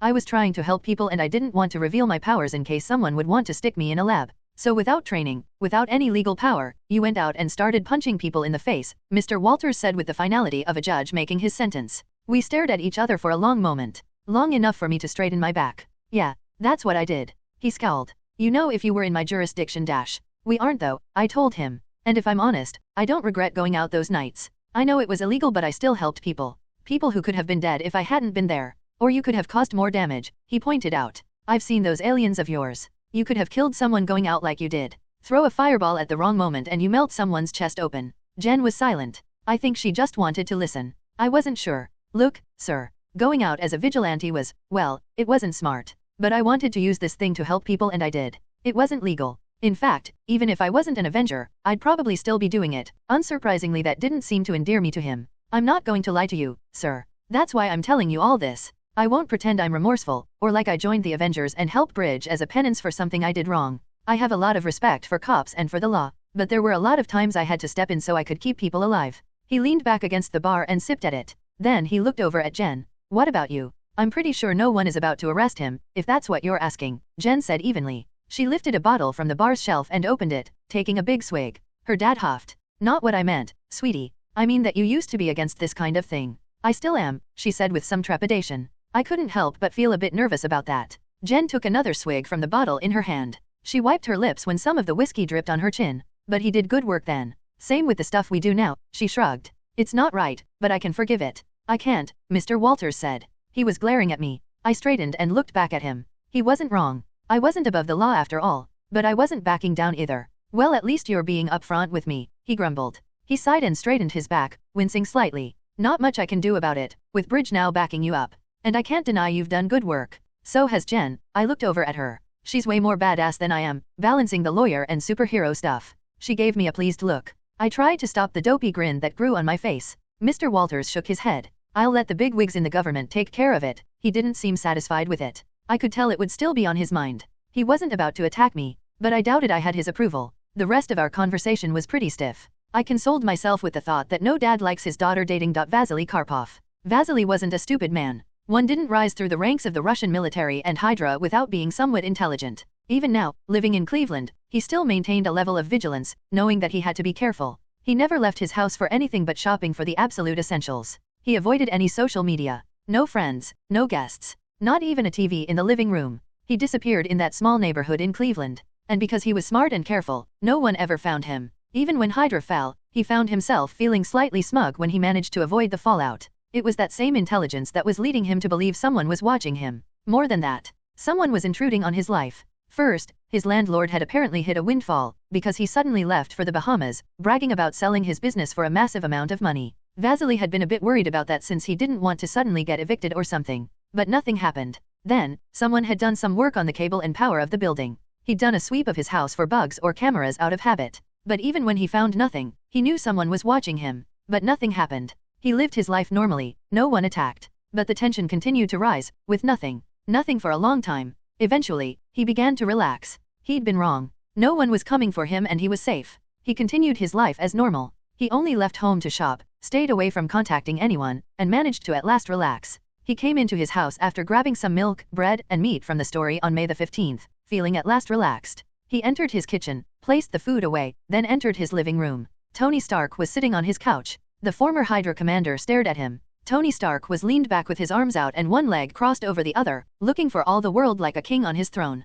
He had a neutral expression on his face that was very different from the smug look he often had on camera. It reminded the commander of a judge to pronounce a sentence. Vasily's eyes looked over at the stack of newspapers near the door where he had left his gun. Nothing. Stark whistled, drawing his attention. Stark reached into his suit jacket and pulled out Vasily's missing pistol, resting it on the table. You know, if you're gonna have a gun ready for intruders, maybe not leave it out in the open. Before Vasily could move, Stark reached into his jacket again. 1, 2, 3 times. 3 pistols of various makes and models soon rested beside the first. These ones were better hidden though, so kudos there. Vasily raised a hand. Behind Tony Stark, something stepped forward from the shadows as though unfolding. An android of some sort. Wearing a simple butler suit. The appearance of such an outlandish thing kept Vasily still long enough for the butler robot to walk around the couch and hand Stark a glass of something green. Thanks, Jarvis, Stark said, as though a robot in a butler suit handing him a drink was a part of everyday life. It may have been. Now, Vasily Karpov, Stark sipped his drink before looking Vasily in the eyes. You killed my parents. Vasily didn't deny it. The robot's eyes glowed an eerie blue. Vasily tried to figure a way out. Maybe he could crash through the window, land in his front yard, disappear in the streets. Stop. Stark swirled his drink while still eyeing Vasily. You aren't going to escape. I have suits surrounding the house, bridge officers on standby, and Jarvis ready to blow your legs off. So stop. Vasily stilled. Oh good. You're not running. Then let me break this down for you. Stark uncrossed his legs and leaned forward, placing his drink on the table. I knew who you were for weeks. A good friend of mine told me about you before we attacked the Triskelion. For that long? Did I leave you till now? Stark asked. Stark chuckled. Because you aren't important. He couldn't have said anything more shocking if he'd tried. Stark smirked, though the expression was somehow vicious. I admit, having the chance to be able to take your skin off you and add it to my next armor is giving me all sorts of tingles. But you're, well, pathetic. Didn't really need to come in guns blazing. You killed my mom. My dad. It was not personal, Vasily said. Bullshit, Stark said harshly, finally losing his composure. It's all personal to someone. So don't try and pull that with me. Vasily shook his head. Why are you telling me all this? Because you're done. Stark chugged his drink. I have the evidence of your work before you left Hydra, including the shady crap while you were pretending to be a loyal Russian soldier. I also have a formerly amnesiac super soldier who is very pissed off and willing to testify. And then there's that box in your wall that I found. Vasily stared at Stark, feeling the world fall out from under him. He felt like throwing up. It was over. After years of dedicated loneliness, of living in near poverty for the express purpose of avoiding being caught. I know, right? Stark was grinning cruelly. You've been living in the crapper for all this time. And your ass is still going to jail. How great is that? I even have my friend Mikhail ready to take you to Russia. Vasily felt the sweat drip down his brow. Oh yeah, Russian prison. Sounds fun, Stark said with a grin. Too much. Vasily was ready to die for Hydra. And that was better than being a Russian traitor in a military prison. Vasily leaped for the pistols on the table in front of Stark, trying to be as far away from Jarvis as he could. This brought him closer to Stark, but that was no problem. Stark had no armor and thus was not a threat. He could grab the pistol, kill Stark, then let the robot kill him, keeping from having to endure the horrors of prison. Hail, Hydra dash. Vasily began to cry. Stark stood from his seat in a smooth and fast move. Vasily's hand came nowhere near the pistol before knuckles hit him in the jaw. An explosion of pain blinded Vasily as he flew back. Experience told him the blow had landed at just the right point and with enough force to dislocate his jaw. He hit the wall behind him and tried to rush Stark again with a straight cross. Stark swayed back to avoid the blow, then uppercut Vasily in the armpit in a cheap boxing move, following with another punch to the jaw that Vasily felt shatter a tooth. Only his discipline kept him from screeching instinctively at the splintering pain. Vasily, desperate and in pain, tried to reach out for the pistol again. Stark scoffed. Pathetic. Metal entered his hand. Vasily raised the pistol in a shaking grip.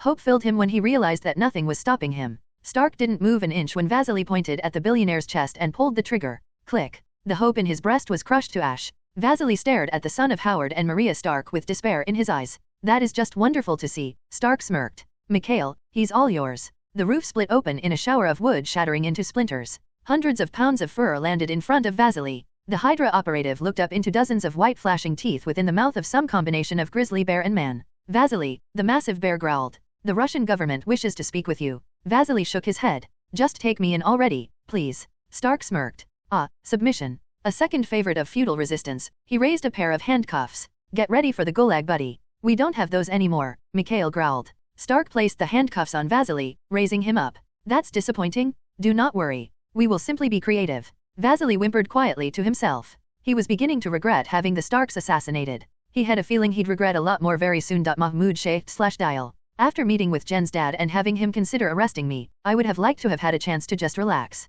but I'd made a promise to myself to continue making plans for the worst. There was a lot of plans I'd put in place for the future. I had a cheat code to the universe after all, and I used it for everything. Years of comic book and sci-fi knowledge let me know what sort of threats I might have to prepare for, and I wasn't willing to simply sit around and let it happen. Maria and Fury had 1,000 files on everything I could remember. Granted, I kept using the dimensional viewer as the explanation for why I knew everything. Didn't know how long that lie was going to last. The point was, I had plans. Plans of everything from different weapons I'd created and hung in an armory of my own making, contingencies, even a list of what possible alternate universes we might end up fighting. But I hadn't thought much about what might happen if I died. If someone smart or strong or reality-shattering enough to overcome the Omnitrix managed to take a shot at me, it could happen. So I had to do something. I had to tell the truth to someone I could trust to keep my secrets. With those thoughts in my mind, I entered my lab. Well, Jury Rig's lab. The little red psycho had left his mark on the large space Tony had given me, the stack of energy drink cans left in every recycling bin in the room being proof of that.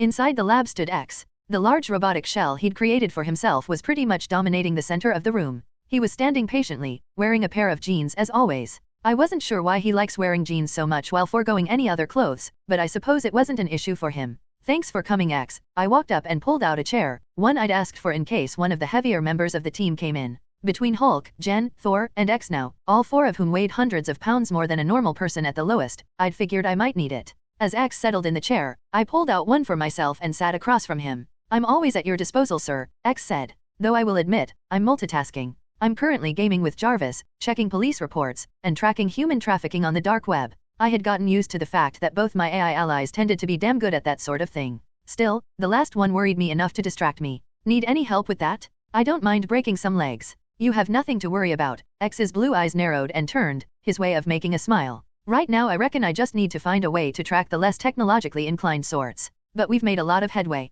And you already helped with the financing. I did. I asked, surprised. I gave you only half my money. And then I put that money into investments. I've got a real eye for the market, he said with amusement in his voice. Jarvis and I have been using that money to support our efforts. But I imagine that isn't what you wanted to talk about. I gently put the thought of that in the corner of my mind. I was always looking for more ways to help people, and doing it internationally had never held me back before. Well, not since international travel became so much cheaper thanks to a combination of space aliens and personal superjets. Can you make sure we aren't being listened to by anyone? I asked. Of course, X's eyes flared blue for just a moment. There you go, sir. Thanks. I coughed into my hand as I got my thoughts in order. Lately, I've been thinking about my death. X's body was usually pretty still, but I noticed this time that he didn't even try to simulate a response. No widened eyes, no twitching fingers. He just stared at me. Oh, he said after a long moment. Feeling extremely uncomfortable, I continued speaking. Yeah, it'll happen, one day. And the truth is, if anyone has a chance of outliving me, it's you. I mean, Thor probably will. Same with Jen, Bruce, maybe even Steve. But you might be immortal. And if you are, you could end up helping my kids. I hated this. Hated thinking so far ahead. But I had to think of the future, and all the dangers it held. Maybe that won't happen. Maybe I'll die long before that can happen. Maybe I'll just never have kids for some reason. But I can't depend on maybe. I have to plan for everything. And really, I just want someone to know, so that they can keep fighting if I'm gone. X still didn't move. You have something to tell me. A secret, of sorts. I looked at him in the eyes. X, I've been lying for months. To everyone. About where I come from. Why I know what I know. I'm not just from another world, another universe. And I have to explain it all. Not just to get it out of my brain. But if I die, I want someone to be able to tell my family. I can't. I've tried to do it, but nothing has worked. And if it happens before I can tell the team and Jen, Nat, and Creel, I want them to know the truth. I took a deep shuddering breath. This little secret wasn't the worst in the world, but the thought of dying without anyone. Sir, X said softly. What is the secret? When I was about, I don't know, 15. It was right before Christmas. On Cartoon Network, a Western cartoon channel, a show called Ben 10 appeared. It was pretty awesome. Granted, the main character was 10, so I thought it was for little kids. But I watched it anyways. Became a big fan. The kid had an alien watch. One he used to turn into different aliens to fight against evil. The Omnitrix. X's voice had lost some of its personality. That's how I knew he was really thinking, when he stopped emulating humanity as well. It comes from a fictional world. No, the world is real. Just, separate from mine. I have a theory about my world. I think it's almost at the center of the rest of the multiverse. That it, and worlds in a similar position, have an unconscious link to every other universe. So people from those can see the rest of the universes. Those come out like imagination, inspiration. And the more your brain is set for creativity, the more open you are to the rest of the multiverse. I smirked. Or we are literally creating universes without meaning to from every random thought in our heads. What are you telling me, sir? X asked. Ben 10 and the Omnitrix aren't the only things that we're considering fictional properties in my world.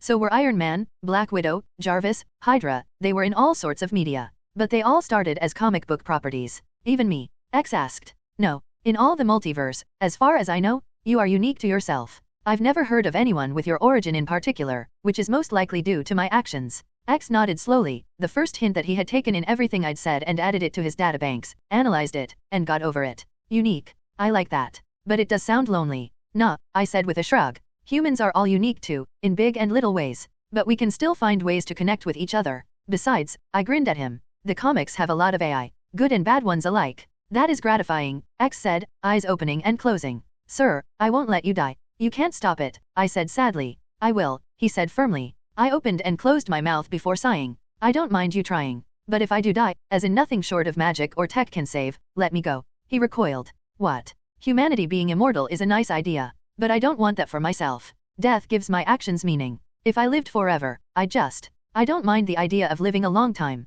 100, hey, maybe even 200 years if we do some cool shit with medicine. But I don't want eternity, X. I want to be able to have context in my life, if that makes sense. I don't want to be in the middle of my millionth war counting up casualties and barely getting affected by them, or looking around a room of people and not feeling anything because what's the point in relationships when you live eternally? I mean, for humans, time feels shorter the older we get. By the time I'm 1,000, a 50-year friendship will be like a guy I waved to in a hall once. I don't want that. Don't want the things that come with being alive to have no meaning. I thought of a way to explain my reasoning before deciding on something. There's a saying I like that. Well, I don't know where it comes from but I found on a Gurren Lagann AMV's comments. I enjoyed that anime, X said. It's a favorite. The comment said when does someone die? When he's shot. No. When he's stabbed. No when he's sick. No. A man truly dies when he's forgotten. I looked up the quote again before I came here. To make sure I had it right. That is the only immortality I want. I got the impression X didn't understand what I was talking about. I decided to move on, knowing that I might have been alone in my thoughts on immortality. Maybe the older I get, the more my thoughts would change on it.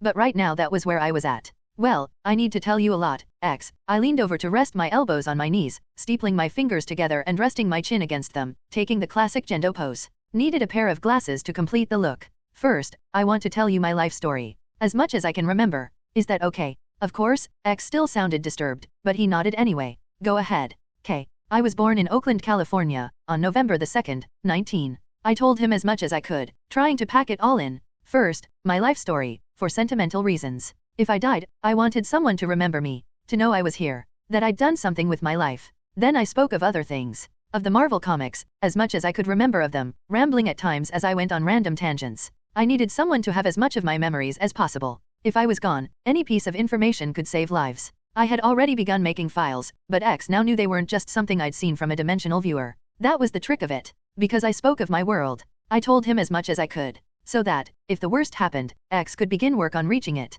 Not just to tell my family what happened but also to buy comics, movies, everything and anything. This Marvel universe would be prepared for any threat, even if I wasn't around to warn them. They had to be. I don't want to die, but I accept that it's possible. Didn't mean I'd make it easy after that session with X. I joined Natasha in the training room. About 30 minutes later, I was sweating in bridge sweatpants as I raised a fake blade in my hand again, panting and sore everywhere. I'd taken off my shirt after it had become so soaked it ended up weighing me down, showing the small welts on my skin where I'd been hit. Nat smirked across from me. Like me, she was wearing sweats. Unlike me, she was only kind of sweaty, which was still progress for me, really, coming close to making Black Widow work for a win. Well, kinda close. Sorta. Stop doubting yourself, Natasha said with a roll of her eyes, reading my mind again. Not literally, of course.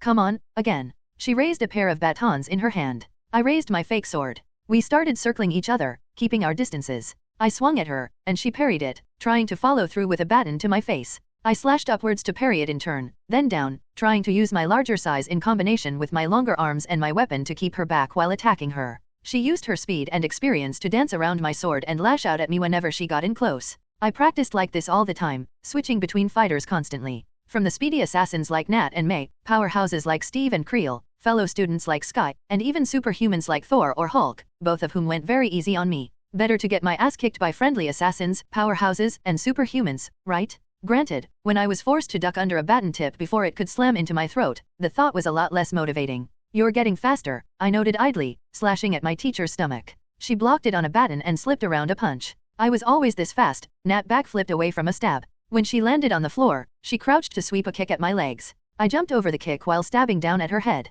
She rolled out of the way to stand across from me once more. I just had to go a lot slower whenever we sparred before. So I'm getting better? I asked, feeling excited at the thought. Just a bit, though Nat smirked. I felt like she was pleased. Not as much as Ruby, of course, but she does have an advantage. I guess she did start a lot younger than me. I stopped to block another baton, and soon the clattering of weapons slapping into each other over and over filled the room while Nat spoke. It's more than just training. She's had the perfect diet, genes, and mentality to build off of. I thought genes didn't have anything on hard work, I said with some strain. Genes by themselves don't have anything to do with it. But Ruby was literally born for this. Her genes are made so she heals faster. Her brain is built to take in information at a faster pace. She's built to be the perfect soldier. Nat overpowered me in our exchange, slamming her baton into my solar plexus. Air blasted past my lips as pain filled me. Gah! I staggered back, only to feel a foot kick me in the stomach while I was off balance. I slammed on my ass painfully and kept moving backwards, ignoring my pain to try and stand as fast I could, looking up at Nat with a grimace. I was surprised to find her looking thoughtful.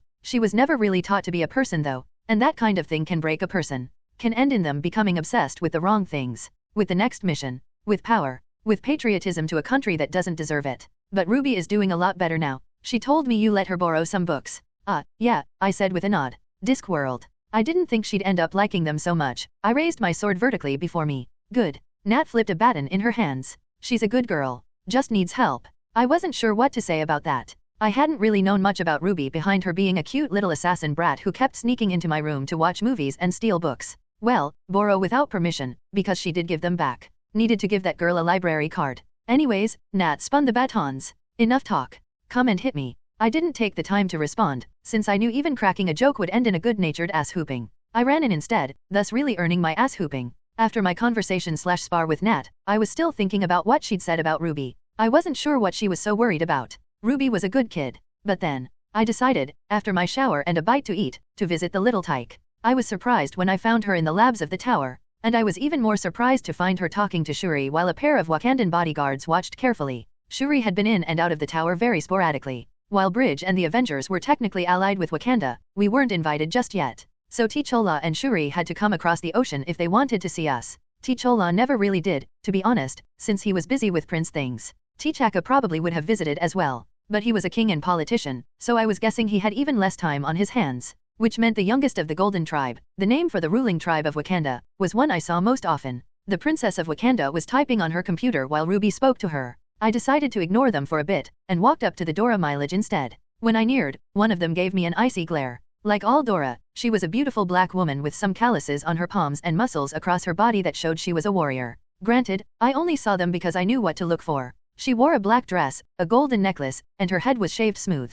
The other Dora Mileage was dressed the same, but she was a lot less hostile as I walked up. I recognized her from times T'Challa had come by. Hey, Ayo, I said pleasantly as I could. She nodded without a word or smile, but she wasn't glaring. When did you guys get to the States? About 3 hours ago, she nodded toward Shuri. The princess wished to continue several of her projects. The lack of vibranium here has apparently slowed her down. Ayo, the other woman hissed, eyeing me just as angrily as ever. We shouldn't dash. Calm down, I rolled my eyes. I know about Wakanda's secret. The woman scowled. I gave the pair a nod then walked up to Shuri and Ruby. Ruby was sitting cross-legged on the table Shuri was using, leaning forward while Shuri stood at her keyboard typing fast as hell. I could see Wakandan script flying across the screen. The 14-year-old girls were talking about the usual things teenagers talk about. While Wakanda has an advantage in terms of technology, I feel like you guys are way behind in terms of tactics, Ruby said earnestly. You still gather massive armies on battlefields when small unit tactics are more popular. Spreading out, taking cover, that kind of thing. We rarely have to, Shuri scoffed.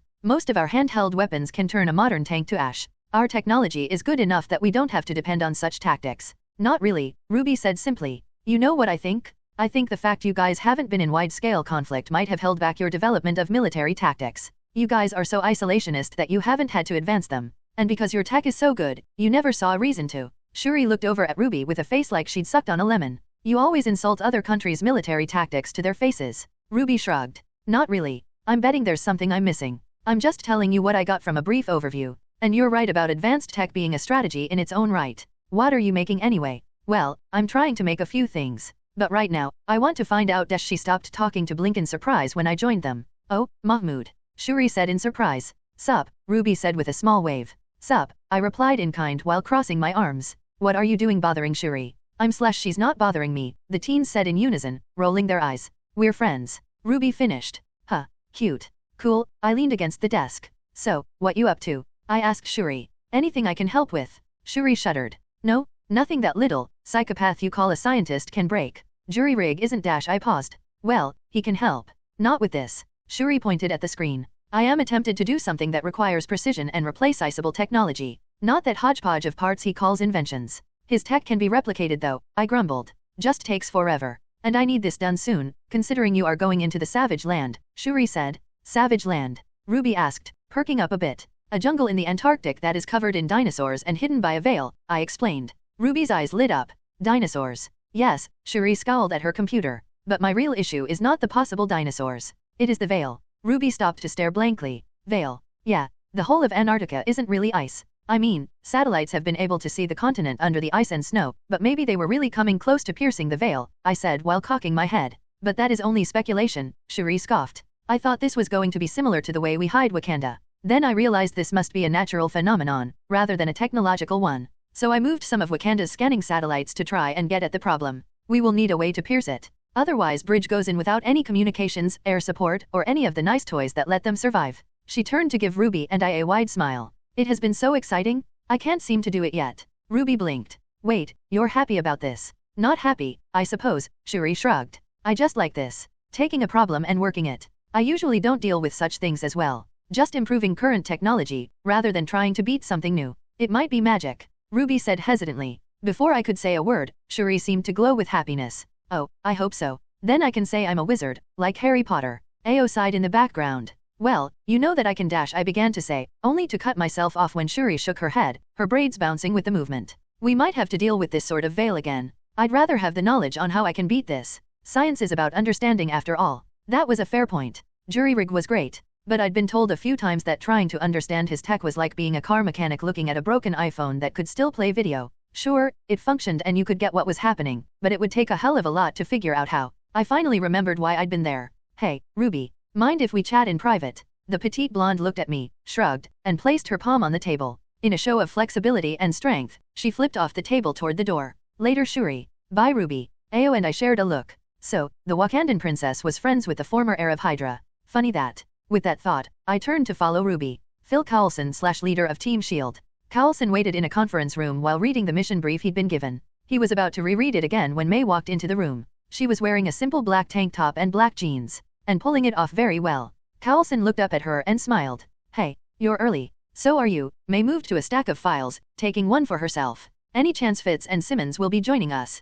Coulson shook his head. No, they're officially working for Stark. You okay with that? He hesitated for a moment. I'm better. We got to talk earlier. Fitz was mad about some football game he saw recently. That was fun. He grinned. I love how he looks when he gets angry. Plus there's nothing funnier than an angry Scot. May smirked at that. Good. So what's the mission? Skye walked in then, interrupting anything Coulson would have said. She was smiling when she entered. It was odd seeing her in bridge gear, a jumpsuit similar to what agents like Maria had worn in S.H.I.E.L.D., though Skye's probably had some extras. She was carrying a small case. Hey, Coulson. Just saw Simmons. Said she had this as a gift from Fitz. A gift? May arched an eyebrow. Coulson felt giddy as a kid. No way. Coulson tossed his file carelessly on the desk and walked up to Skye. Don't tell me he finished it already. Skye handed Coulson the case, who took it as gently as though it was a newborn, placing it on the conference table. The young hacker cocked her head as she watched Coulson almost reverently open the case. What's got you so excited?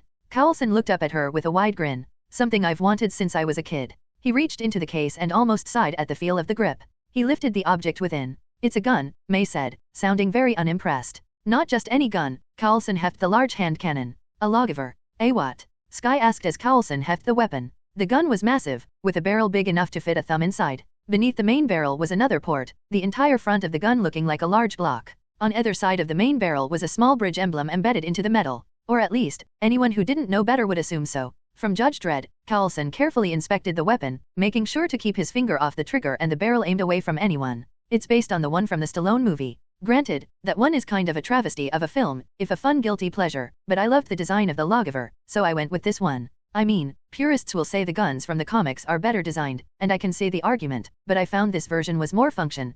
He looked up at Skye and May, who were both smiling at him fondly. Coulson smiled back a little self-consciously. You don't care. I care. Skye protested. When Coulson gave her a look, she coughed. I mean, I care, that you care. Nice save, said May. She nodded toward the gun. What can it do? Well, other than holding big honking bullets. Carlson pulled out a holster from the case and placed the gun within, replacing his standard sidearm. It also holds separate magazines of propellants and caseless ammo, so that I can do everything from ICERs, to incendiary, to blessed silver. He had to hold in his giddiness. Blessed silver? Sky asked with an arched brow. What, are we fighting vampires? We did end up having to kill demons in Rio, May pointed out. Besides, vampires are real, Carlson said casually. Ignoring the sputter that Sky let out at the news, he looked over at the door when two people walked in. My apologies. Dr. Octavius said hurriedly, rushing in and taking a seat. We had no idea we were late. Dr. Kazuma strode in much more placidly, her green scales glimmering slightly in the light as she sat next to Sky. I don't think we are. In fact, we're all early, Carlson said.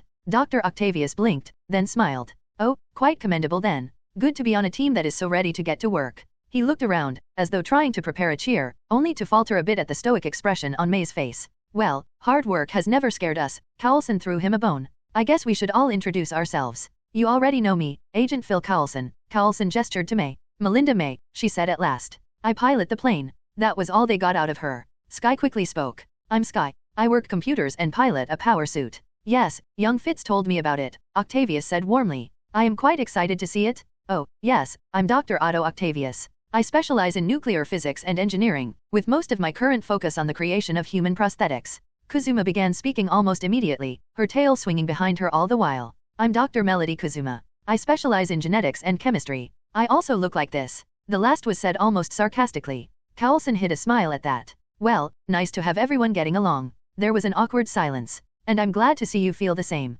Speaking of feelings. Swamps. Carlson tossed the files on the table to Sky, Kazuma, and Octavius. How do those strike you? Gross and slimy, Sky said while opening her file. And PAR for the course for us. Fascinating, Octavius answered, not yet opening his file. Full of exquisite wildlife and vegetation. And of course, quite dangerous to the unwise. He's not wrong, Kazuma said in agreement, already reading even as she spoke. Swamps are great places for research materials. But spending any time in them means dealing with disease-carrying insects, fog that can come out of nowhere to leave you lost, not to mention things like alligators and poisonous snakes. And yes, they're gross and slimy. Carlson looked at May. His fellow agent shrugged. She's not exactly wrong.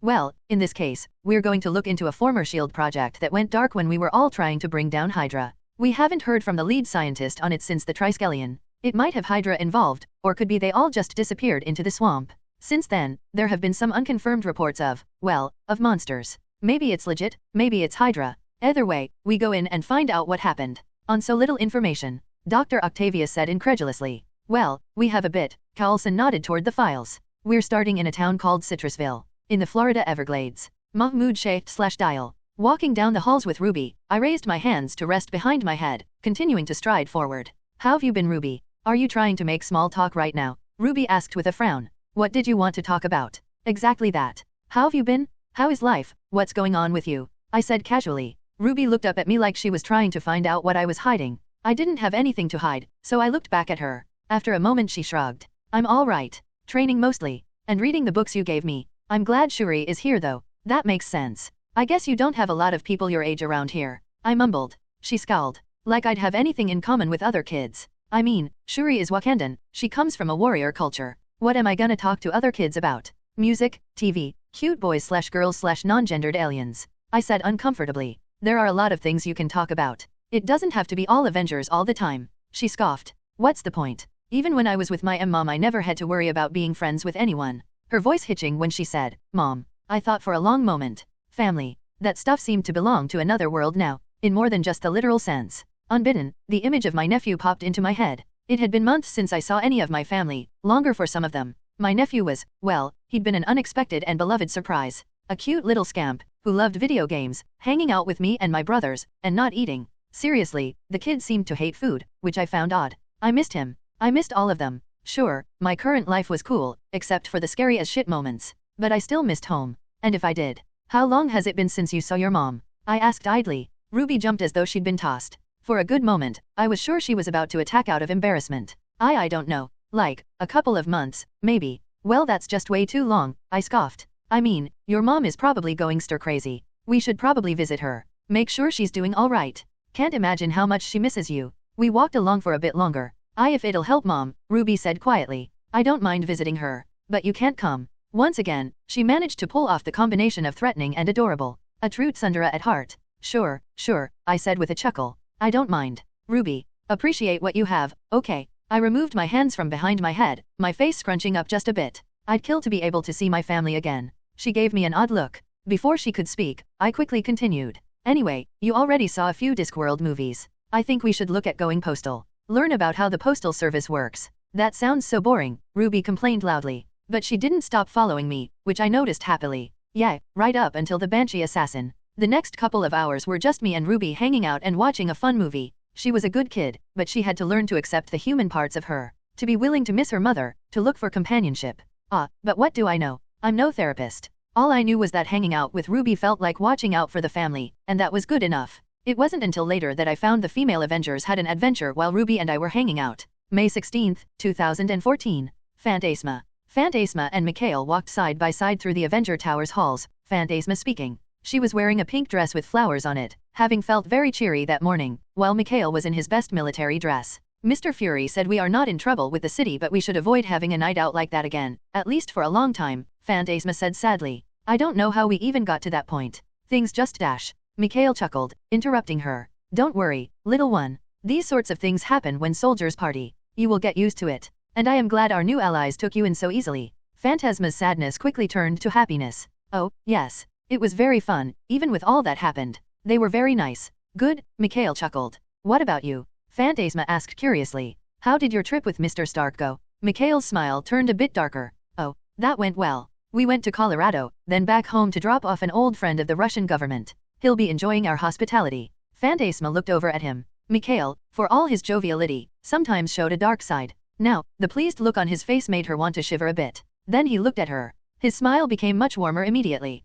He wished to speak with you by the way. She scowled. What about? Using your magic as he scans you. Her scowl became deeper. No, I am tired of tests. That had been a huge portion of her life at one point. Scientist poking and prodding her over and over, trying to find some way of replicating her powers. They didn't do anything too invasive, as Boris and Mikhail wouldn't let them, but it was still a trial. If that is what you wish, Mikhail said respectfully. He did also want to ask about the possibility of magical protections on the Avengers Tower. Here, Phantasma stalled. Magical protections. That was a thought. She had spent some time on the Winter Guard base putting spells on the walls and doorways in an attempt to stave off things like demons making their way into the complex, something that had been amusingly annoying to Chernobog, who found himself constantly with headaches before she managed to adjust the spells. Otherwise, his constant migraines and cursing were hilarious to behold. A project that might have been slightly laughable, until Rio proved the existence of such things, if much weaker than what could have appeared. And the Avengers Tower, while well defended by technology, was ill-suited against magical onslaughts. He'll scan me while I do them, won't he?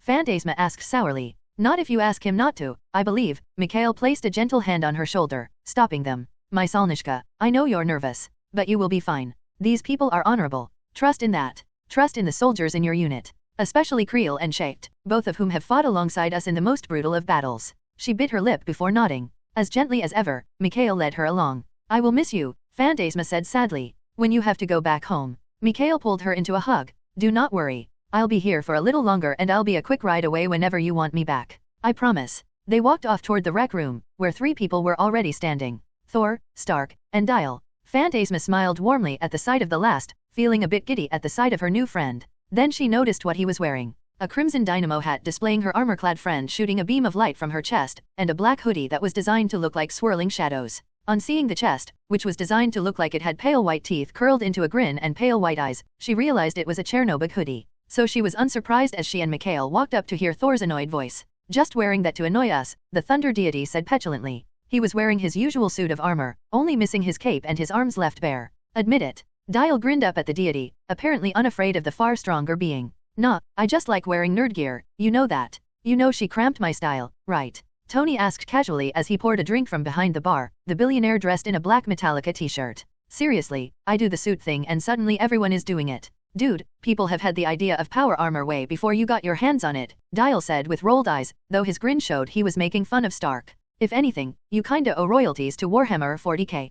Fanboy, Stark said as though from long habit. Seriously, I'm going to buy out whatever factory is making those things just so I can burn them. You would have a long and hard fight, Mikhail said cheerily as he and Phantasma joined the trio. I believe the Russian government is rather possessive of them. Stark brightened at the sight of Mikhail. Hey, Misha. Thought you'd be fighting off jet lag. I am used to the rigors of travel. Mikhail moved to pull out a seat for Phantasma, only for Dial to beat him to it. He gave the young man a nod before taking his seat, Phantasma sitting next to Dial. Are you so bothered by the idea of Galina, Stark? The billionaire shrugged. Nah, I kinda want to trade tips with her, to be honest. Can't say I like your guys making the direct comparison between me and the little Russian that could though. Mikhail grinned at that while Phantasma frowned. And Chernobog. He is an evil god, Thor said, sounding almost incredulous. Of course I don't like him.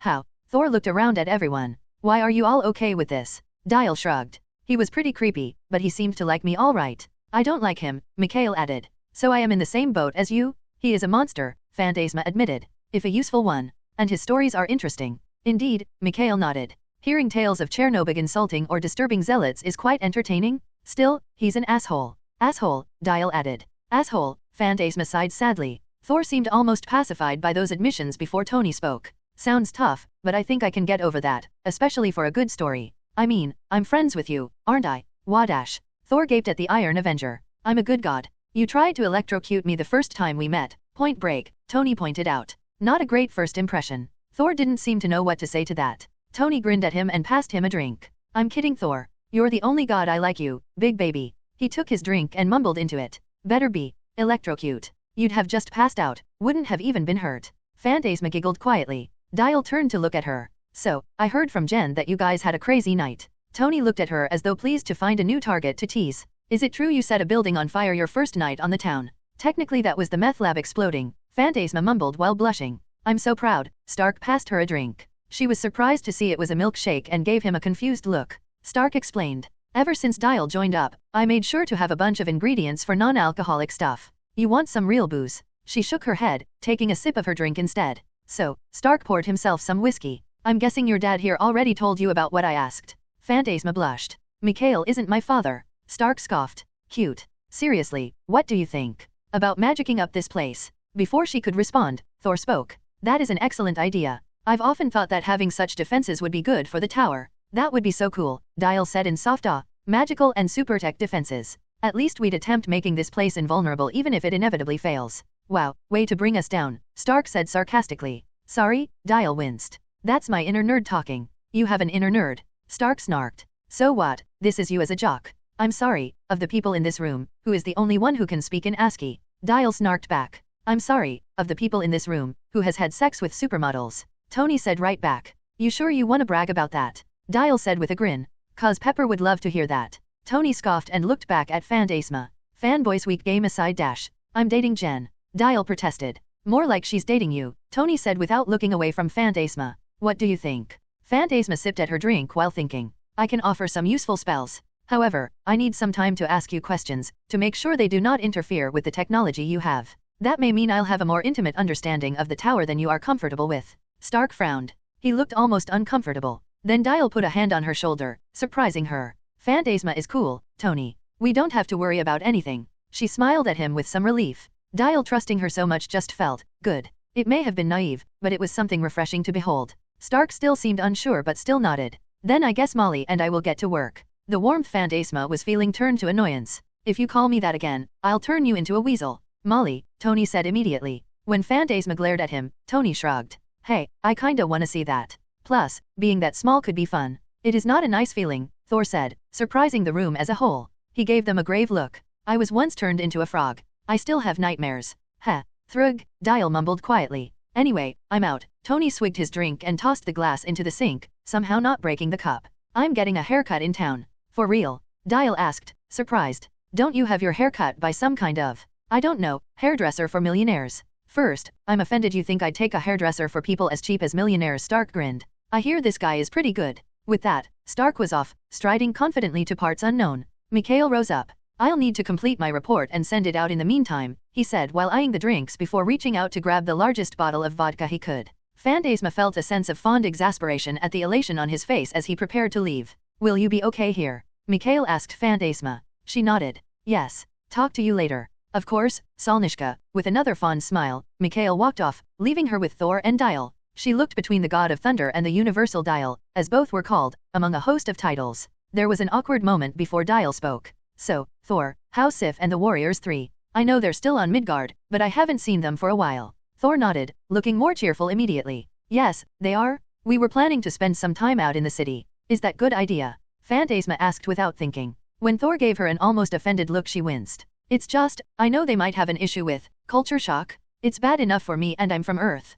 Thor's face cleared. Ah, you are quite correct, Lady Phantasma. That is exactly why we must visit the city, so that they may see how Earth has changed in our absence, both the good and the bad. Dial cocked his head to the side thoughtfully. Yeah, that's fair. You want anyone to come along? I mean, you've gotten better, but you tend to have some problems with Earth culture to some days. The God of Thunder scowled. No, I don't. Dial crossed his arms. Well, not as much. Dial coughed. That dash? I dash. Thor sighed. Verily, you are annoying. You're my friend, dude. I'm just trying to help, Dial said with a shrug. And I appreciate it. But it is annoying, Thor sighed once more, holding his hand out. Mjolnir flew from a table nearby to smack into his palm. Dial's face sprouted a grin. Man, it is still so cool to see that, the part-time alien whispered. Thor seemed to hear, for he smiled broadly. Then the God of Thunder looked at Phantasma. And you, Lady Phantasma? Would you like to join us? Me? Phantasma asked, startled. Oh, I don't dash. Please. Dial asked. It's going to be fun. We can see how many restaurants Volstagg gets kicked out of.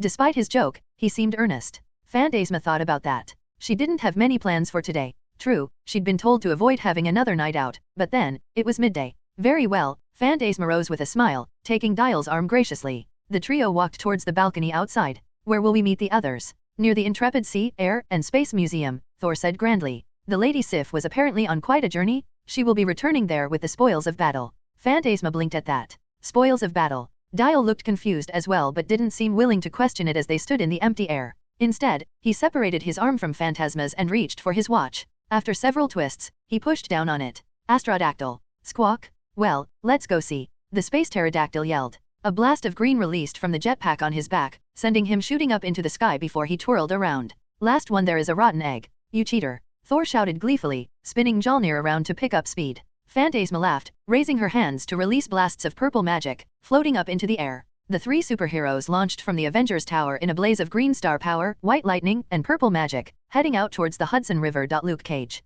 Luke swept some hair across the floor of Pop's shop, making sure to get as much as he could on each sweep of the broom. Pop was cutting an older man's hair while arguing with him about the Knicks. A pair of kids were playing video games on Pop's TV, and a man with glasses and a hat on named Bobby Fish was playing Jessica in a chess game. It was pretty peaceful other than Jessica constantly mumbling angrily to herself, an attempt to keep her cussing to a minimum. She had the swear jar sitting directly next to her just in case though. As Luke worked, someone entered the shop, drawing his attention. He nearly dropped his broom. Tony Stark, billionaire and superhero, stood at the door, removing a pair of sunglasses with a smile. You could have heard a pin drop as everyone stared at him. Luke immediately noticed two things. First, he was alone. No bodyguards or police. Second, he was ignoring Luke and Jessica, only looking at Pop. I got next. Pop didn't seem to know what to say to that. Tony freaking Stark moved to sit down on one of the waiting chairs, grabbing a random magazine off a table and flipping it open. Luke and Jessica shared a dumbfounded look. Both kids playing video games had stopped to look around when they realized things had gotten quiet, only for one of them to stop Tony.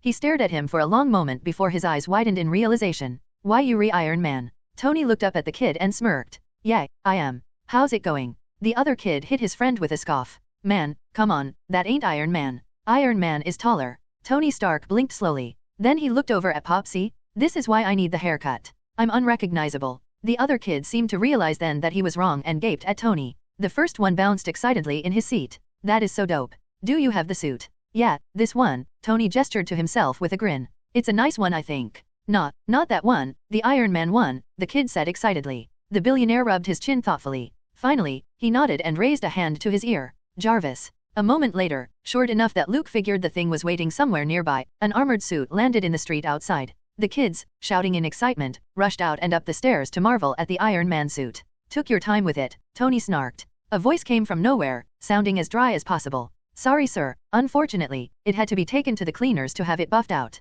Luke noted the voice's sarcasm game was on point. Tony smirked again and went back to reading his magazine. Luke and Jessica shared a look. He had to assume she had the same thought she did. Iron Man was in the shop. His suit was right outside and apparently could pilot itself. He felt his palms tighten on the broom on his hand, thinking to himself. He didn't know if he could fight an Iron Man suit. He was tough enough that bullets bounced off of him, and could punch through steel. But the Iron Man suit could do the same things and had a lot more firepower from those lasers or whatever it shot. Jessica was more vulnerable to the suit since she wasn't as durable as he was. Why was he here? Why was he just sitting there reading a magazine while people outside gathered around his suit? Luke looked over at Pop and felt surprised when he saw the older man had gone back to cutting his current customer's hair. Pop felt his gaze and gave him a shrug. What else can I do? That was fair. Luke walked to the back, Jessica following after him. We need to run, Jessica said immediately. To where? Luke pointed out. He can fly. Jessica opened and closed her mouth, then frowned thoughtfully. Yeah, okay. If he's here for us, we don't have a lot of ways out without taking him down first.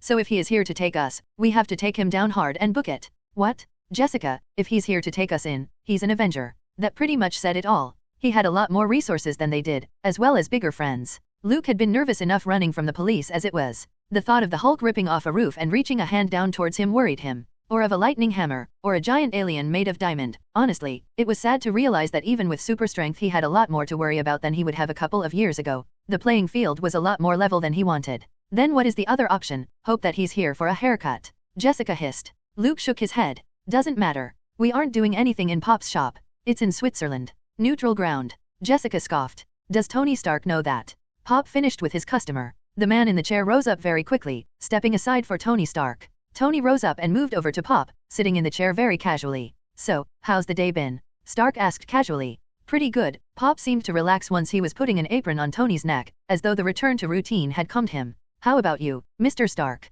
Tony, please, Stark winced. Seriously, I get fake politeness all the damn time. It gets fucking annoying, he said frankly. Pop frowned, finger raising to point. Tony looked in the direction of the finger to see the innocuous yellow can with the words swear jar on the side. Tony's eyes seemed to light up and a grin grew. Are you serious? As sin, Pop said with a smile. Well damn, take a little off the top and let's get this started. Tony said cheerily. Now, I'm going to tell you a story while I do this. What's the exchange rate on the jar anyways? $1 for every swear, Pop said as he began to cut. Huh. Tony thought about that. Well, just don't tell Pepper I told you about this. The story of me, and the 2007 Maxim calendar girls. Luke blinked. Is he for real? He was. For the next few minutes, Tony Stark told the raunchiest stories Luke and Jessica had ever heard. At one point, one of the kids came back inside to excitedly ask something, and Tony stopped to answer him, his language completely clean once more. Then the kid went back outside and suddenly Tony was tearing apart any sense of decorum. Pops, in the meantime, didn't seem to mind at all, which was almost as surprising.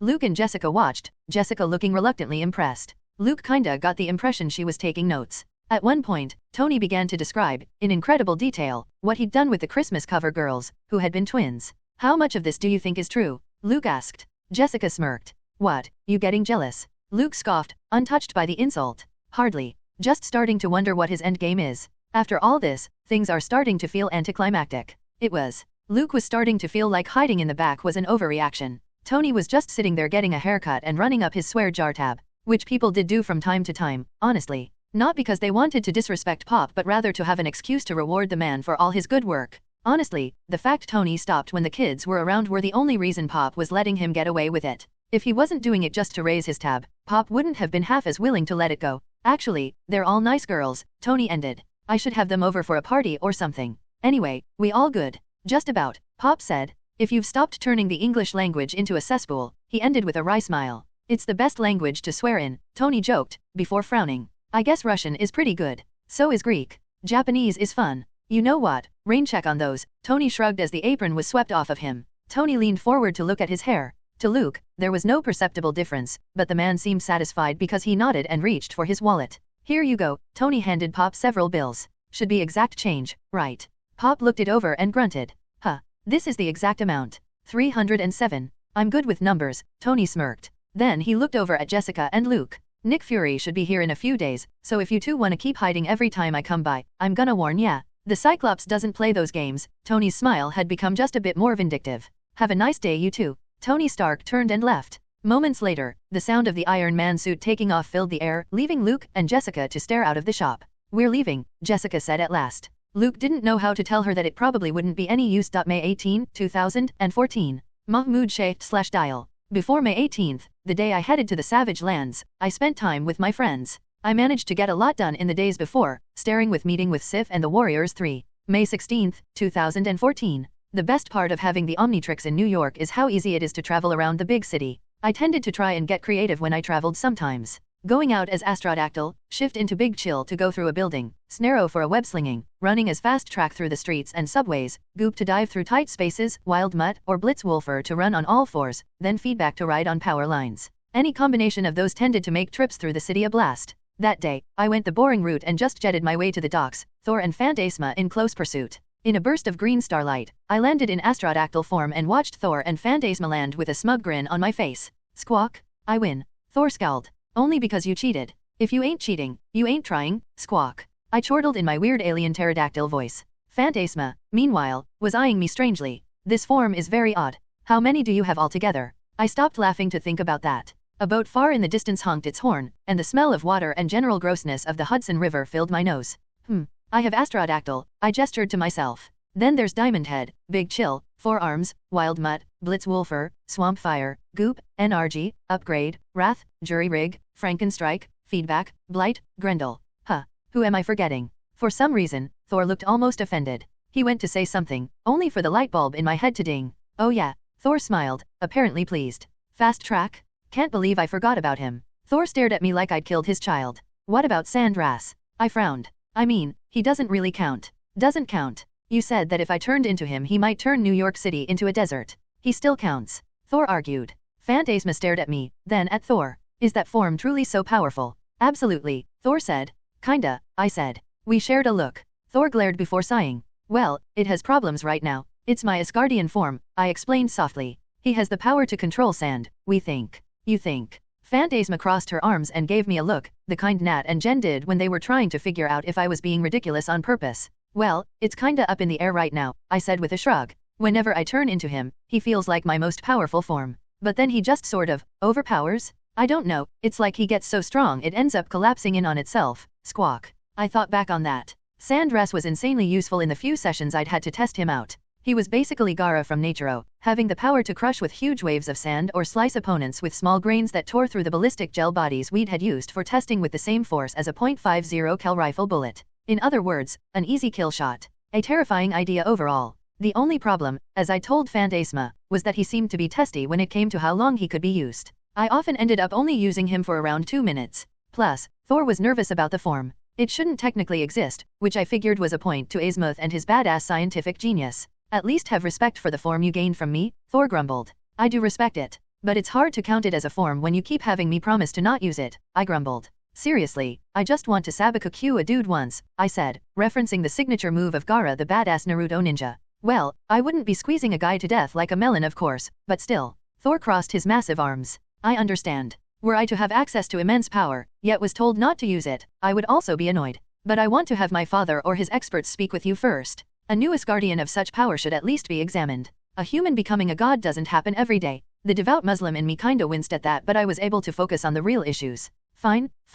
Just let me know as soon as I can visit Asgard. I want to take selfies in front of the destroyer armor. The god of thunder seemed irritated for some reason, glaring at me. I grinned. I'm kidding. Kinda. Phantasma chuckled lightly, while Thor seemed to be hiding a smile as well. Yes, well, that armor has caused me quite a bit of trouble before, so I don't mind the idea so much. Is it magical in nature? Phantasma asked. I'm self-taught, so I've been curious about how magic is used in other cultures. Thor opened his mouth and closed it while seeming a bit sheepish. It might be. My father never told me. And I have never been one for the mystical arts. My mother was raised by witches, but I did not learn anything about it from her. I regret that sometimes. The last was said with a quick and sad smile. Phantasma and I stood there silently. I thought of my mother, a kind, if quick-tempered, a woman who worked way too hard for her family. I missed her. I would have given anything to hug her again. Same with the rest of my family. Phantasma spoke then. I never really had that sort of thing. I was always alone. Thor stepped forward after a quiet moment and clasped her shoulder, giving her a kind smile. You are not anymore. I can promise you that. And I will try to find a way to aid you with your magic. Dark as it is, he frowned. I must say, it is rather incredible that you can use such corrupting spells without being mutated or having your soul destroyed. Phantasma chuckled, purple eyes flashing with dark humor. Chernobog says that too. Even if he's vaguely unhelpful all the time, she scowled. He either makes fun of me or gives me too much information. That doesn't surprise me, Thor said with a growling tone to his voice. Dude, what the hell happened between you two? I asked with an arched eyebrow. I mean, this isn't just hero vs villain god type hate, you guys sound like you have real beef. Thor and Phantasma stared at me blankly. Beef? Phantasma asked. Thor, looking just as confused. Bad history. Thor frowned. That is, a long story. Involving a place now known as Svalbard and that monstrous god. I'll tell it to you, but not until I am roaring drunk. He didn't say it funnily. Thor sounded tired. Like he'd been through hell and just wanted to rest afterward. I forget sometimes that Thor wasn't just a badass and fun friend of mine. He's an ancient being who has walked along with mortals for millennia, fought beings that would have left me shattered before the Omnitrix, an old and powerful man who was once revered for his power. He was a man with a history. I could see it now, in the way he smiled without his eyes crinkling in happiness, the set in his shoulders. It didn't last long though, just about as long as a lightning bolt. Then he straightened up and smiled. Nevertheless, I will bring you to Asgard soon, Mahmoud. It will be glorious. He wrapped an arm around my shoulders and pulled me in, which was always funny to have happen. He was awesome, but there was a reason Thor/Dial Smut kept getting sent to me, considering how affectionate Thor was at times, which I was saving in a folder with the rest for the day I wanted to share some laughs with the team. The weirdest of them involving the alien forms and creative use of powers, of course. That sounds awesome, man, I said with an honest grin. He made that promise all the time, and he was sincere every single time. And you, Lady Phantasma. Thor wrapped an arm around Phantasma's shoulders as well. I will request to have some of my old magical texts given to me. His voice became more solemn. I may not have any knowledge of magic myself, but it may be that my old school books may aid you in your own magic. Phantasma's eyes lit up and she seemed to positively quiver with happiness. Really? That would be incredible, Thor. They usually call him mighty, not incredible. That belongs to someone else. I snarked. Phantasma gave me a mock glare. Ah, she has arrived, Thor said, pointing in the distance at a ship. With my alien eyesight, I could easily see just what he was talking about. I stared up at the boat in front of me as it came into view. It had been a yacht. A big-ass yacht. Probably a very nice yacht once, those kinds that had 4 floors. This one had been through hell though. The entire ship had dents, scratches, and tears across the surface, around half of the windows were boarded up, and the crew members, despite all grinning, had cuts and bruises everywhere. The boat came in as Lady Sif stepped out of the cabin to smile down at us. Greetings. Squawk. I said wide-eyed. Sif, what the heck happened? We went treasure hunting, one of the passengers squeaked. A tiny peroxide blonde woman, she lifted a golden necklace over her head proudly, getting a savage grin from Sif. The boat was tied to the dock and the passengers started coming off with Sif coming off first. I thought it was her week off, I mumbled to Thor as I watched passengers carrying gold and what looked like pieces of meat from sea animals off with them. Seriously, her day off and she'd gone on a crazy-ass adventure? Most people would have fun, but this seemed a little next level. Damn. Thor nodded. Yes. I keep telling her to relax. I recoiled to turn my pterodactyl sight towards him. He was serious. Man, Vikings don't fuck around when it comes to partying. Friends. Volstag's voice drew our attention. The massive man was striding towards us with a wide grin, followed by Fandral and Hagun. The warriors 3 were dressed in their usual, which mean that, combined with the beat-up ship and the proudly grinning rich kids and alien superhumans, we drew a lot of attention. Sup, Squawk. I said with a wave. Greetings, Phantasma bowed slightly. Thor stepped forward with wide arms and a wider smile. My friends. All together once more. Sif stepped off the ship to finish her goodbyes to her friends, hostages, partners in loot. So, where shall we start? The mighty Thor said bombastically. To greet this lovely thing, obviously, Fandral stepped forward, eyes alight at the sight of Phantasma. He bowed graciously. My lady, where was Thor hiding such ravishing beauty? Truly, you are the reason men must wish to come to Midgard. For if I had known of your existence, I would have fought my way through Muselfium to dash. Dude, I said dryly. Tone it back a step. Her dad is a grizzly bear. Fandral scowled at me, while Hagun smirked behind him. Phantasma was grinning. Guess she thought he was funny, which, yeah, Fandral was fun. Food. Volstagg said with relish. The food on Midgard has become quite delicious. I wish to sample more of it. You'd sample it even if it wasn't delicious, Fandral scoffed. I dash. Volstagg began to say, only to stop. He rubbed at his fiery red beard with a mumble. Well, I'd be a lot less eager. Thor barked out a laugh while Sif joined. Very well. Come, friends. To the nearest dining establishment. So yeah, we went out to eat. Nothing crazy happened, which was nice if a bit boring. We went to Denny's to eat more pancakes than anyone ever had, the combination of 5 Asgardians and a witch who used calories to fuel a lot of spells causing real damage to the food supply there. I ate normally until I decided to cheat with the Omnitrix, switching from Wild Mutt, to 4 Arms, to Wrath. Combined with the people taking pictures and the Warriors 3 destroying mugs every time they wanted more coffee, we had a good time before getting asked to leave. When I got back to the tower though, I had a different experience that was interesting for its own reasons. I finally introduced Tony Stark and Steve Rogers to Avatar, The Last Airbender. I set up the camera and made sure it was pointed at the 2 in front of me. Is this really necessary? Steve asked in confusion. He was sitting on my couch in my apartment wearing a shirt depicting his shield and looking a little awkward. Yeah, Tony agreed, his hair freshly cut and wearing a shirt with his helmet depicted on it. I feel like I'm on the casting couch here. Because I'm just gonna put it out here, I don't care how handsome Steve is, I'm not Dash. Okay, no. I shouted hurriedly with a wince. Dude, this is what people do? And people are gonna want to know about what you guys thought. Tony rolled his eyes while Steve seemed confused. Okay. Steve stared at the camera. So what do I do? Just talk about how you felt while watching it. What you liked, hated, felt worked best. Your honest reaction. I said giddily. Steve looked at Tony. The Iron Avenger shrugged. Steve looked back at me, and I gestured toward the camera. He looked down at it and gulped. Well, I liked it. And? I asked leadingly. He frowned. Well, I liked the characters, mostly because they were very relatable, I think. And I know you said that Aang reminded you of me, but I think Sokka worked better. Watching the soldiers go off to war, wanting to do everything I could to help. That resonated with me. That was fair. I mean, on the surface the frozen in ice thing was the only thing Aang and Steve had in common. I didn't get what I was supposed to be so excited about, to be honest, Tony admitted. I mean, it was good but I didn't get a lot of why people are so gaga for this show yet. I think for me there's a disconnect, Steve said. Because you guys are used to animation being so good in the modern day, but this just way ahead of any animation I saw as a kid. That was really beautifully drawn. Tony shrugged. Well, I kinda want to find out what the hell is the Fire Nation, and that Uncle Iroh guy was cool. The whole bending thing was cool, even if that Katara chick doesn't seem to do anything impressive with it. Are there other kinds of bending they haven't discovered yet? Yes, I said in excitement. And man, you're gonna love it. Tony still seemed unsure, as did Steve. But they would learn. They would learn. Okay, next episode. That was going to go well, I could tell. Of course, not all of it was hanging with gods and watching cartoons. More work was always available and Director Hill was always updating us. Because I don't know if you know this, but superheroes don't really get days off. And honestly, that was especially prevalent on the 17th. May 17th, 2014. Why the hell is he even running? I yelled angrily as I sped on top of power lines in feedback form. Some guy had just robbed a bank and booked it in his car while I was patrolling nearby. He'd taken one look at me, screamed, then peeled off through the streets. My two-toed feet bounced from line to line as I pulled in power from the city itself, my plug-like head tendrils flowing behind me while I sped after the bank thief. Seriously, a bank thief? In a part of the town that was only a mile away from Avengers Tower? This guy had better be the Shocker or some other badass supervillain because it wouldn't end well. I lamented that I couldn't just absorb the guy's car battery. Granted, I could get close enough to do it fairly easily, but if I just pulled out all of its energy at once then the car might go spinning out of control. Which, by the way, why did New York City choose now to have no traffic? You clear things up when a random hood goes on a joyride?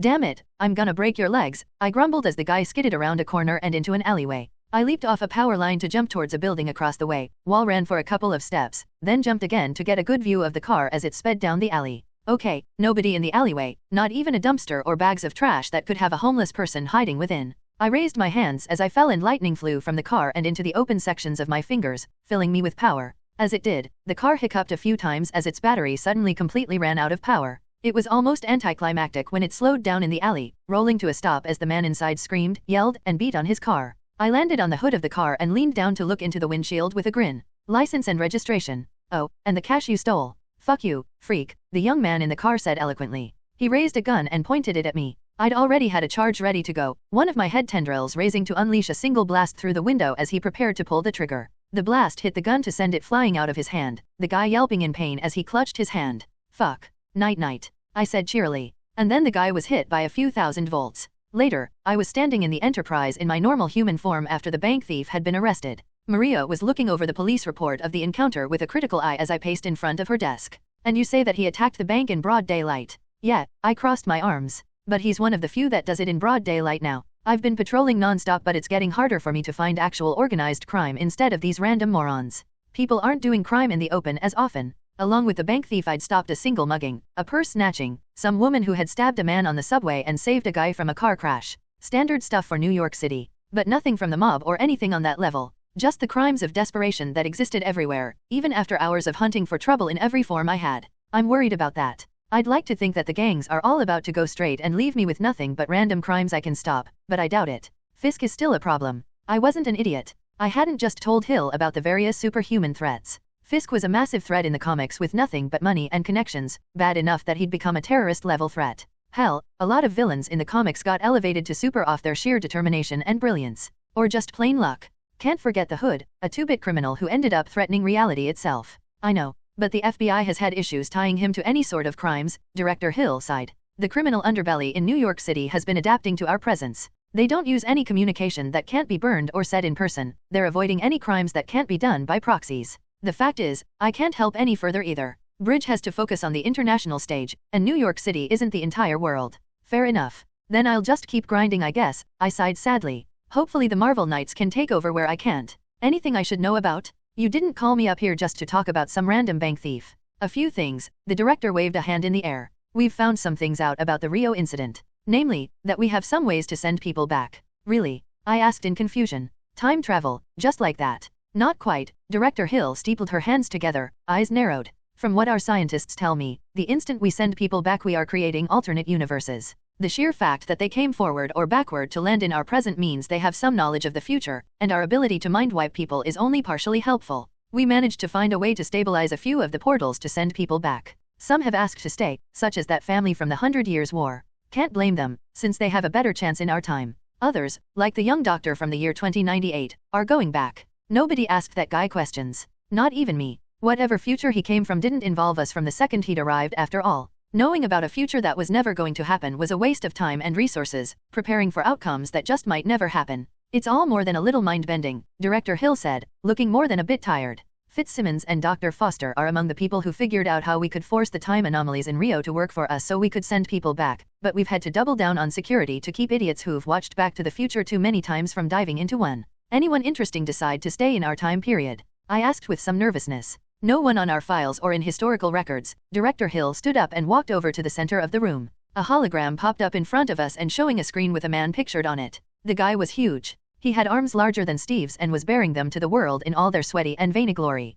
He wore a white tabard with the familiar symbol of a red cross emblazoned on it, chainmail under that, and a large full helmet. It looked like he had a battered bucket on his head with an ice lid in it. Sir Magnus of the Danes, a Teutonic knight who was found defending the statue of Christ the Redeemer from demons who were trying to defile it, the director explained as though the sentence wasn't right out of a fantasy novel. He was rather effective. The fact the demons we've been fighting are pretty worthless probably helps, I noted. Not a single demon in Rio had been capable of killing more than civilians so far, with some killing police officers. I wasn't the only one that hated them for their cruelty though, and I couldn't help but smile at the sight of the next slide depicting Magnus slicing what looked to be an imp's head off. So, how did he react to the modern world? I asked. I mean, he's a knight from back when everyone was all about Christianity or death, so, yeah, he was a little bit out of his depth, Director Hill said with a hint of sarcasm. Granted, he seemed willing to listen and he wasn't attacking anything that wasn't demonic, but we had to send for the Vatican to get him to stop claiming the existence of other religions as some great and evil sin. On the plus side, he's not racist as some of the others we got,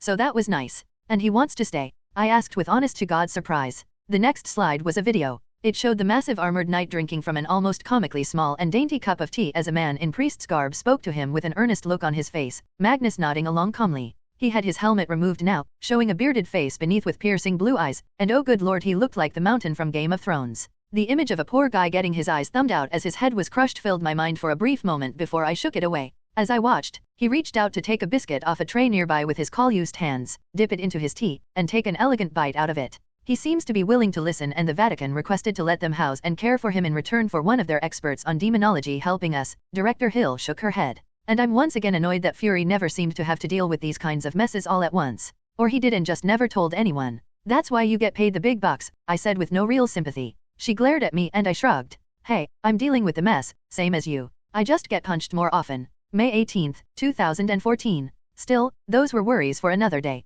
Today was Savage Day. I woke up that morning in a damn good mood. I made waffles with peanut butter and chocolate spread, my favorite breakfast, listened to cheery music, Queen, Eminem, and random anime soundtracks, while I ate, and dressed in my armor right out the gate, placing my gun on my back and my sword on my hip, leaving my helmet down. Ruby was resting once more on my couch, the sneaky teen assassin having snuck into my room again, so I placed a blanket on her and headed to the hangar area in a damn good mood, holding a file in my hand. On my way there, I read the file, which was a report on the mission. Technically I'd been placed in command as the lead Avenger, which was exciting, but probably bullshit. Khazar had given an interview thus far. Dude, Khazar? For real dude, my life has some cool moments now. Anyways, the future king of the Savage Lands had confirmed a few things, such as the fact the Savage Land had multiple races running around the place that were sentient beings. I entered the hangar and looked around for my jet. We had long since made sure to have a couple of Quinjets and other vehicles ready to fly us out, with the remains of the Defiant still sitting on the right side of the hangar. I gave my poor girl a sad look, trailing my eyes across her torn-apart form before continuing.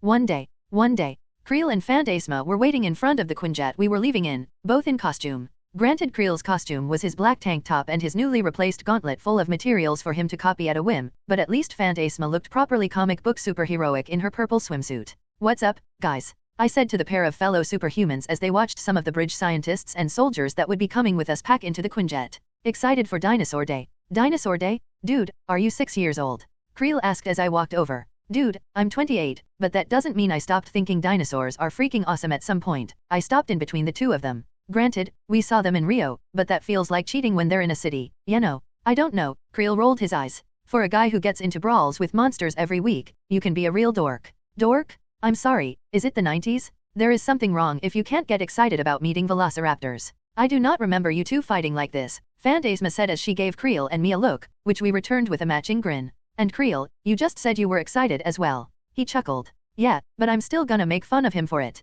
Hypocrite, I teased. How about you, magic girl, you excited? Yes, she smiled serenely, clutching her hands together. This will be my first official Avengers mission and it will be to an unknown land few have ever seen before. It is quite exciting. I smiled at that. Phantasma may not have liked the comparison, but moments like this made me think of Hermione. A magical girl excited to see something new. Or, come to think of it, Gwen had been much the same way in Ben 10. And Creel had power similar to Kevin's. We'd first met by trying to fight each other. Probably best not to think about how my life ended up so similar to Ben in terms of my friendships. Sir, one of the bridge soldiers walked up to me. He was dressed in green elite gear, perfect for jungle work, rather than the all-black I'd been familiar with them wearing. He was a little younger than me, maybe 25, with a buzz cut and tanned skin. I looked behind me for just a second before I realized he was speaking to me. We're all packed up and ready to go on your orders, he said with a hint of a Hispanic accent. I remembered him a bit from Rio as one of the guys who had joined after Bridge had finished cleaning house, some kid out of California. Let's go, I said hesitantly.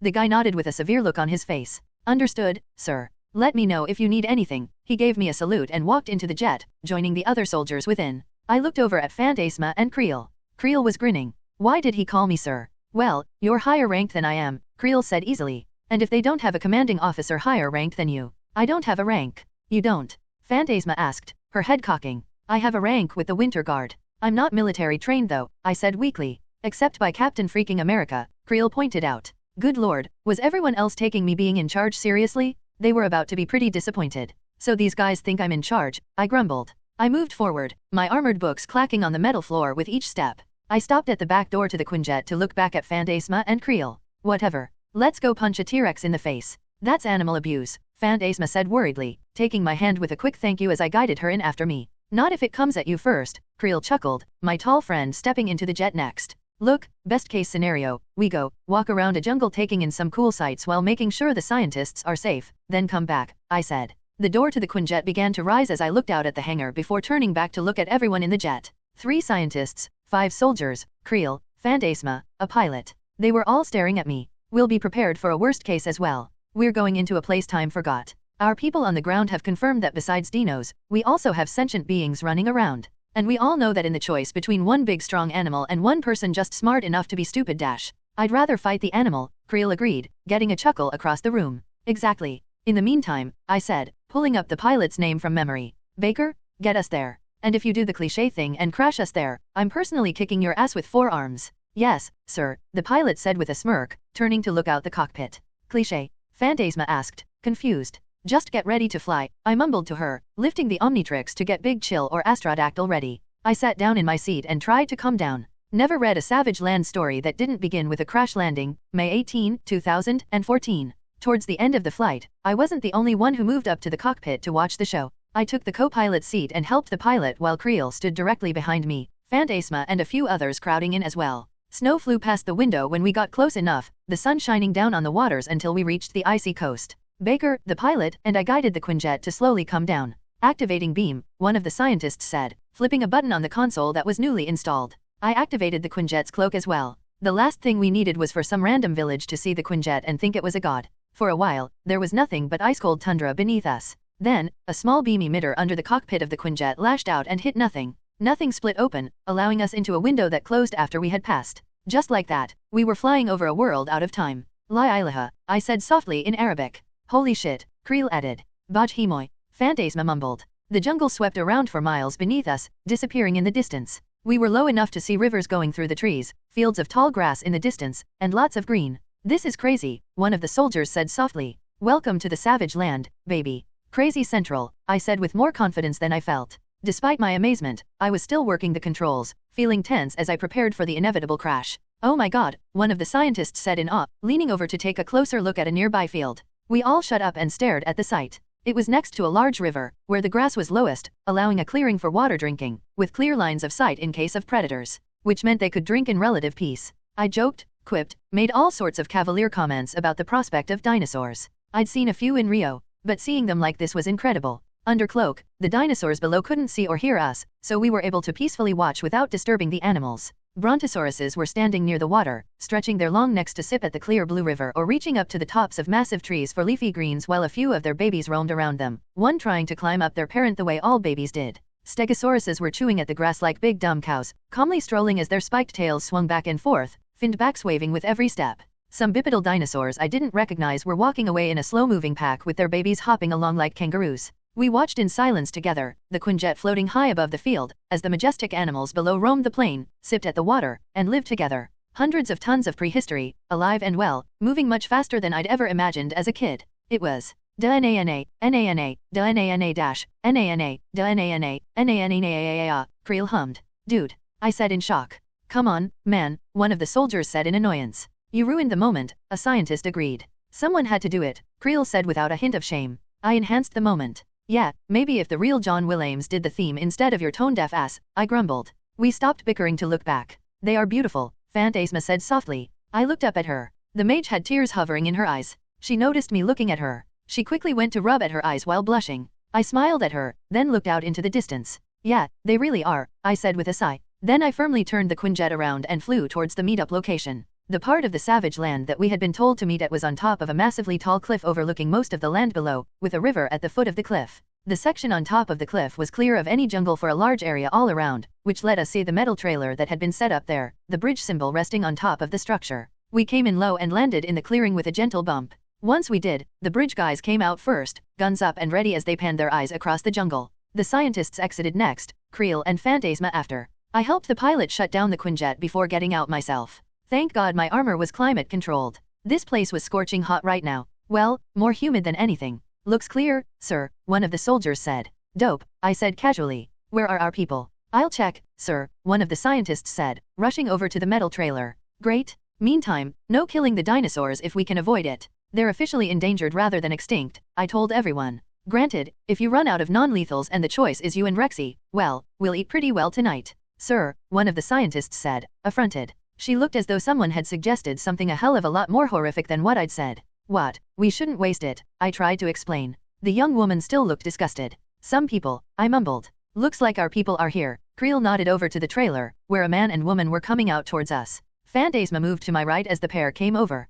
Dr. Bernard Kloss and Dr. Dana Bergstrom, right? I asked as the pair joined us. Both had dived into the whole jungle theme, both wearing khakis and jacket vests, their faces and limbs covered in bits of dirt. They also had a knife and a pistol each. Natasha had once told me that based on how the holster of a weapon looked you could tell how often someone used them. The holsters on the doctor's weapons looked a bit worn. Not heavily used, but they'd pulled them out enough that the leather on them had started to crack a bit. Yes, that's us. Dr. Bergstrom walked up with her hand out and shook Creel's hand, while Dr. Kloss went for Phantasma. The pair shook hands with my friends while Dana continued to speak. We're glad to have you here. This place is just dash amazing. Dr. Kloss burst out. He went to shake hands with me at the same time as Dr. Bergstrom, and after a confused moment, I offered both hands, the pair grabbing each one enthusiastically. It's dangerous, yes, but this entire continent is full of things we could never have conceived of. God, I wish I could keep it all in my head dash. A loud roar cut him off. Everyone who wasn't an Avenger stilled at that. Phantasma, Creel, and I shared a look. We'd all heard louder, but it was still very impressive. The three of us turned to look at where the noise had come from. The jungle began to shake, birds rising. What kind of animal makes that noise in this jungle? Phantasma asked the pair of doctors. Dr. Kloss mumbled quietly. That would be Mapusaurus or at least the modern relative that lives here. They're pack animals, carnivores. I have never seen them come this high up though. They might be here now because there are a lot more people to eat? And they just smelled us right now, Creel suggested. I'm not so sure of that, one of the scientists that had come with us said. Our theories on dinosaurs like the Mapusaurus don't say anything about them having especially strong senses of smell or hearing. It's more likely they're sight-based predators. You realize most of what we know about dinosaurs is based on fossils from hundreds of millions of years ago, Dr. Kloss pointed out. Not to mention that we're dealing with animals that have evolved over millennia in unknown conditions. We don't know anything concrete about them just yet. The scientist's face turned red from embarrassment. Well, whatever the case, I cut myself when the sound of footsteps began to come toward us. Non-combatants get back, everyone else, at the ready. Don't need to tell me twice. Creel shouted as his gauntlet flipped through its menu before he shifted into a solid steel form. He grinned while moving into his usual boxing stance. I'll defend the scientists. Phantasma declared, floating up into the air on platforms of purple magic to hover behind us. On your lead, sir, one of the soldiers said. Set up a kill zone, I said. One of the scientists yelled in protest. A knockout zone, whatever? Pilot, get into the air and get the minigun ready. If anyone looks like they're about to get Jurassic Parked, I want dinosaur bacon. Yes sir, the pilot rushed into the Quinjet, turning on its cloak and lifting off into the air. The scientists rushed into the metal home that had been set up for us. Phantasma waved a hand at it as the door closed, and a set of runes appeared all across the thing, glowing her trademark purple. Meanwhile, I was thinking. Creel needed support. I was tempted to go for something with big guns, but maybe I already had the big gun I needed. But it could be bigger. Hey, Creel, I said to my friend. He looked at me confused as I raised the Omnitrix to show him the form I had highlighted. He blinked. Oh. He grinned widely. Yeah, let's do that. Do what? Phantasma asked, confused. I pushed down on the Omnitrix. In a flash of green, my organs and bones turned to black sludge. My body flowed around for a moment. Then I rose up to press against Creel's body and his now metal form. Black poured across his body. He chuckled as power rushed through us until we were chuckling in unison. I melded with his body, flowing through his cells until we had become one being. My mind pressed against his. We smiled widely with teeth that were razor blades. We are Blight, we said proudly. Covered in a symbiote, Creel gained a full 2 feet in height and a bunch more weight in muscle. His skin became black with green lines crossing it. I couldn't help but form those lines into a spider similar to that of Venom's, with the Omnitrix in the center of my friend's chest, the large eyes on Creel's face making him look like a green-shaded Eddie Brock. That lasted a moment. Then his powers took over. Our cells joined together meant they were our powers. Black shifted into the color of steel until we looked like a metal statue of Venom while we chuckled. Bring it, we roared as one. That was when the dinosaurs broke the tree line. 6 of them, all theropods just like T-Rex. And they were huge, almost 40 feet long and tall enough that even our new symbiote-enhanced height brought us just about as tall as their legs. They had a sort of orange color to them, with small striations of black throughout, like a tiger. Their heads were shaped differently than I would have imagined, probably because real dinosaurs had flesh and muscle on top of the bones we usually saw. They had some sort of small spikes going down their backs, and they seemed surprised to see us. The 6 dinosaurs stared at us for a good long moment. They were very expressive, faces moving into what I read as confusion. They looked towards one of their number, the biggest of their group, who let out a bark. Like a golden retriever on steroids kind of bark. Was kinda expecting a more impressive noise, I whispered to Creel. Yeah, Creel said aloud, grinning very creepily. Then let's make some. He crouched to the ground then leaped forward with an explosive shockwave. Symbiotes enhance the beings they combine with. They can do more than that of course, but if we want to think of the basics, they turn normal people into super agile, super strong, super fast, super durable, and self-healing metahumans. But that is for normal people. Creel, when absorbing anything, was far from normal. We sped forward like a bullet and hit the center dino, lifting it off the ground in a huge impact. The poor thing squawked in a very astrodactyl way. It clawed at our metal form and got nothing but a gentle fist to the cheek for its trouble. Just like that, all hell broke loose. The Mapusaurus, if that was the plural term for them, separated, 2 running to aid what we guessed was the pack leader while the other 3 rushed toward our allies. We climbed on top of the Mapusaurus we'd punched and raised a hand. Gum gum. The fist stretched back, growing as we grinned. With a rubber band sound, the fist came back, its steel form glittering in the sun. Moments before the hit, we remembered we weren't trying to kill the dinosaur, and our hand opened up. Slap. You nerd, Creel said to me in our mind as I cackled. The metal palm of our hand hit the Mapusaurus hard, smashing the thing into the ground in the world's most epic bitch slap. Grua, the dinosaur whined before slowly closing its eyes and passing out. Steel-enhanced symbiote flesh was a bit much for the poor guy, or girl, I guess. One of his/her friends rushed us from behind. We spun around with supernatural speed to leer at the massive creature, both the Mapusaurus and us bearing long teeth as our tongues lashed out at the air. The Mapusaurus hit us like a truck, lifting us into the air in its jaws as its teeth wrapped around our waist, long ivory scratching against steel with a squealing sound. We wrapped our arms around the neck of the dinosaur, long tendrils expanding to begin choking the beast. While we wrestled with over 4,000 tons of flesh and really bad breath with another 4,000 moving in to help its ally, the other theropods were rushing towards our friends. Should we help? I asked Creel. He shook his head mentally, his muscles bunching as he fought to knock out a dinosaur. Nah, they've got this. 3 Mapusaurus moved across the clearing like lightning. I've heard that in real life, theropods like the T-Rex and these Mapusaurs could only run about 12 miles per hour before they risked breaking their own bones. Guess they build them hardier in the savage land, because these guys were booking it. Then again, anything that big moving at any speed is too fast in my opinion.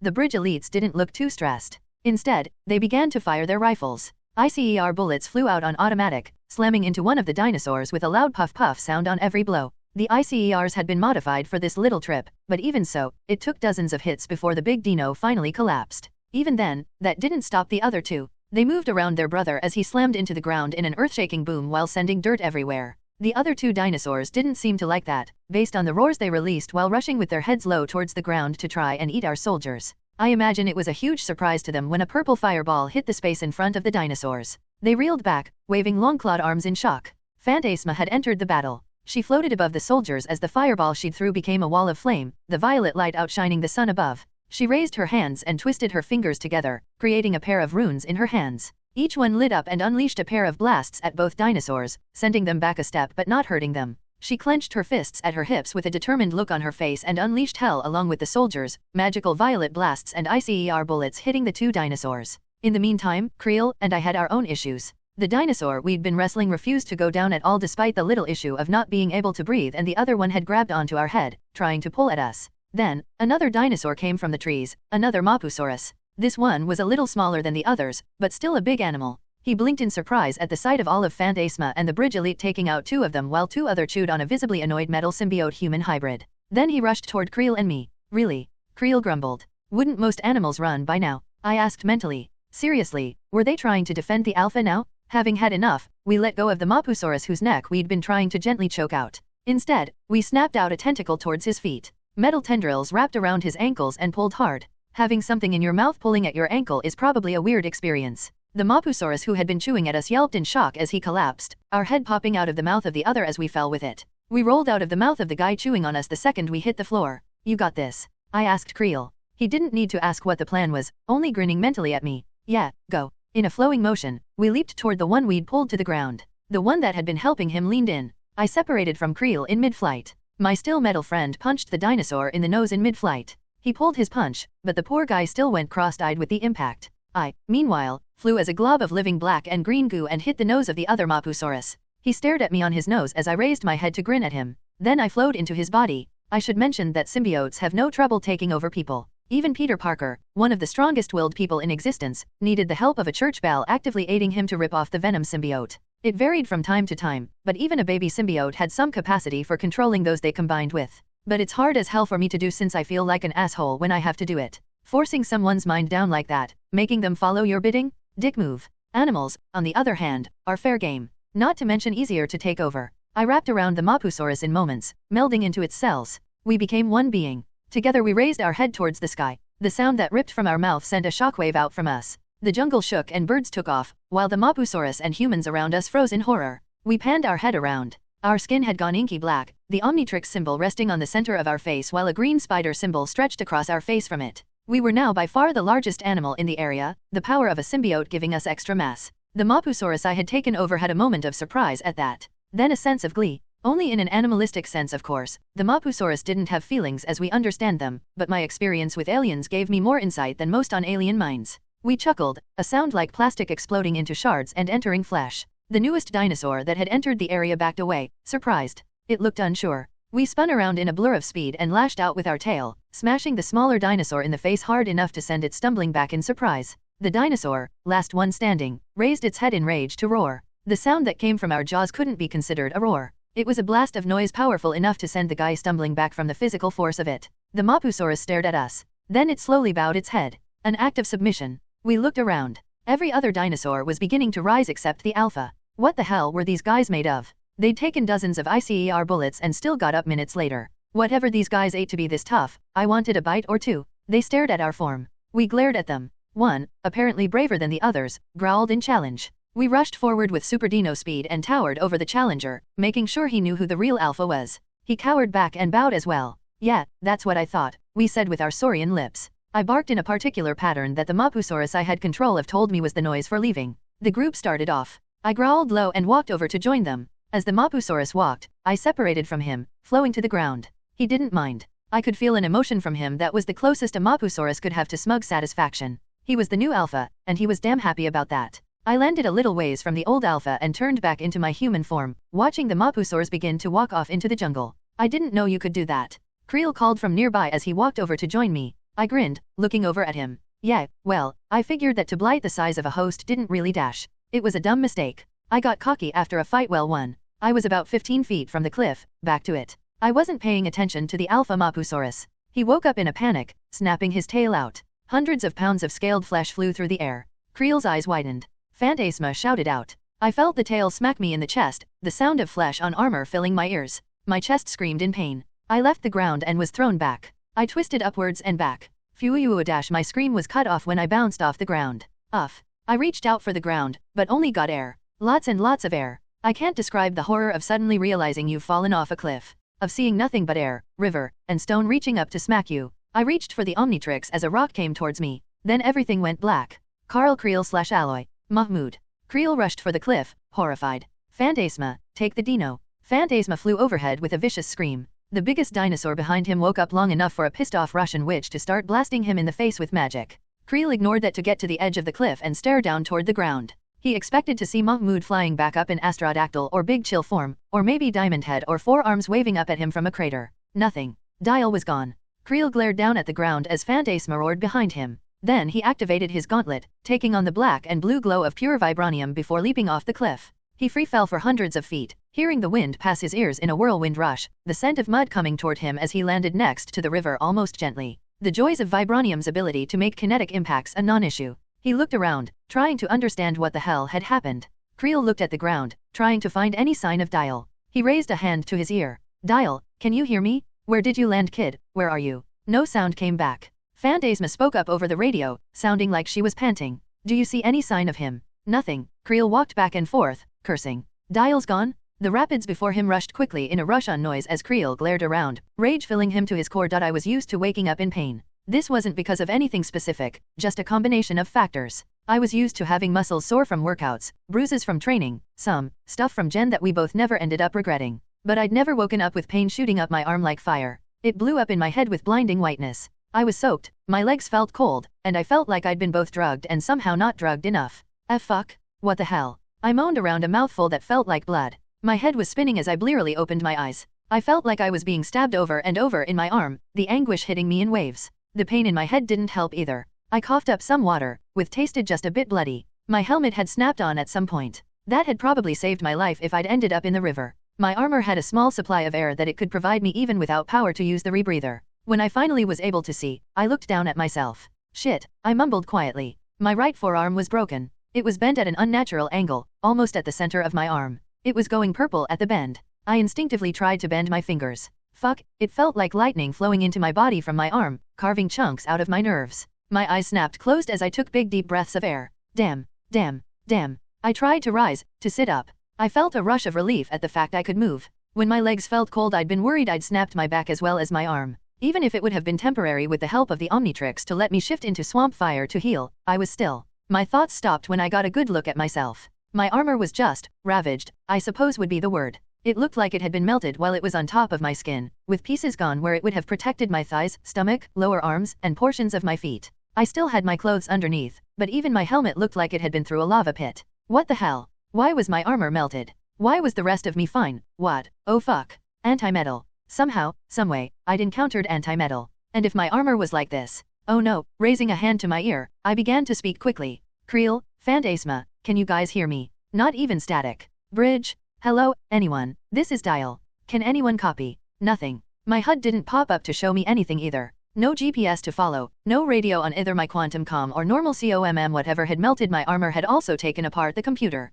I struggled to sit up completely as I thought fast. Okay, my armor was gone. My arm was broken. And the Omnitrix rested on my arm. It had been through hell. Portions were devoured, melted, pitted. It was still attached to me, but the portions that functioned as the main watch were a wreck. And the light, it was white. Bright and pulsing. What the hell does that mean? I tried to use my right arm, only to bite back a scream at the pain. Since the Omnitrix rested on my left hand, this was a problem. I forced myself to bring my left arm to my right, but even with the Omnitrix right next to it I couldn't force my fingers to move without wanting to scream, and even then, only about a centimeter. Instead, I brought the Omnitrix up to my face. Feeling almost childish, I pressed the Omnitrix to my forehead. Nothing. I brought it to my mouth and tried to twist it. Other than aching teeth and the flavor of alien metal in my mouth, I got nothing. In a fit of frustration, I pressed the Omnitrix against a rock. Come on you dick. Don't quit on me now. I slipped, hitting my broken arm on the ground. Okay, focus. Don't let the pain distract you. I was lost in the jungle. My focus had to be on survival first and foremost. If I couldn't use the Omnitrix right now, my easy out to any of this, swamp fire to heal, Astrodactyl to get back to the cliff, NRG to nuke anything that stopped me. I had training on how to deal with broken arms. Best to put it into play. I pulled myself to my feet, wincing at the feel of water dripping from my jeans. That was gonna be itchy. A small laugh bubbled out of me. Armor and Omnitrix melted, arm broken, lost in the jungle, and I was worried about my legs getting itchy? Freaking ridiculous. What was first? I had to set my arm. Thankfully, I was friends with a pair of good doctors. Flashback. If you must do it, Gemma Simmons said with a slightly sour look on her face. And if there is no actual doctor around. Gemma, I promise, if there is a doctor, I'll have the professional set my bones, I said with a grin. We were sitting in her lab with Bruce working nearby. I'd come to bother the two in my continuing bid to learn as many useful skills as I could for hero work. Gemma sighed in relief, which I found slightly offensive. Okay, I can teach you then. The first thing you want to do is make sure nothing is protruding from the skin. If the arm is bent, take your arm and straighten it back into place as carefully as you can. Get ready for a shit ton of pain. I took my right hand in my left. The sting that followed was enough to make me hesitate. I looked up at the blue sky through the trees above, trying to let the beauty of the jungle and the sound of the river. With a solid movement, I brought my arm back into place. Ag.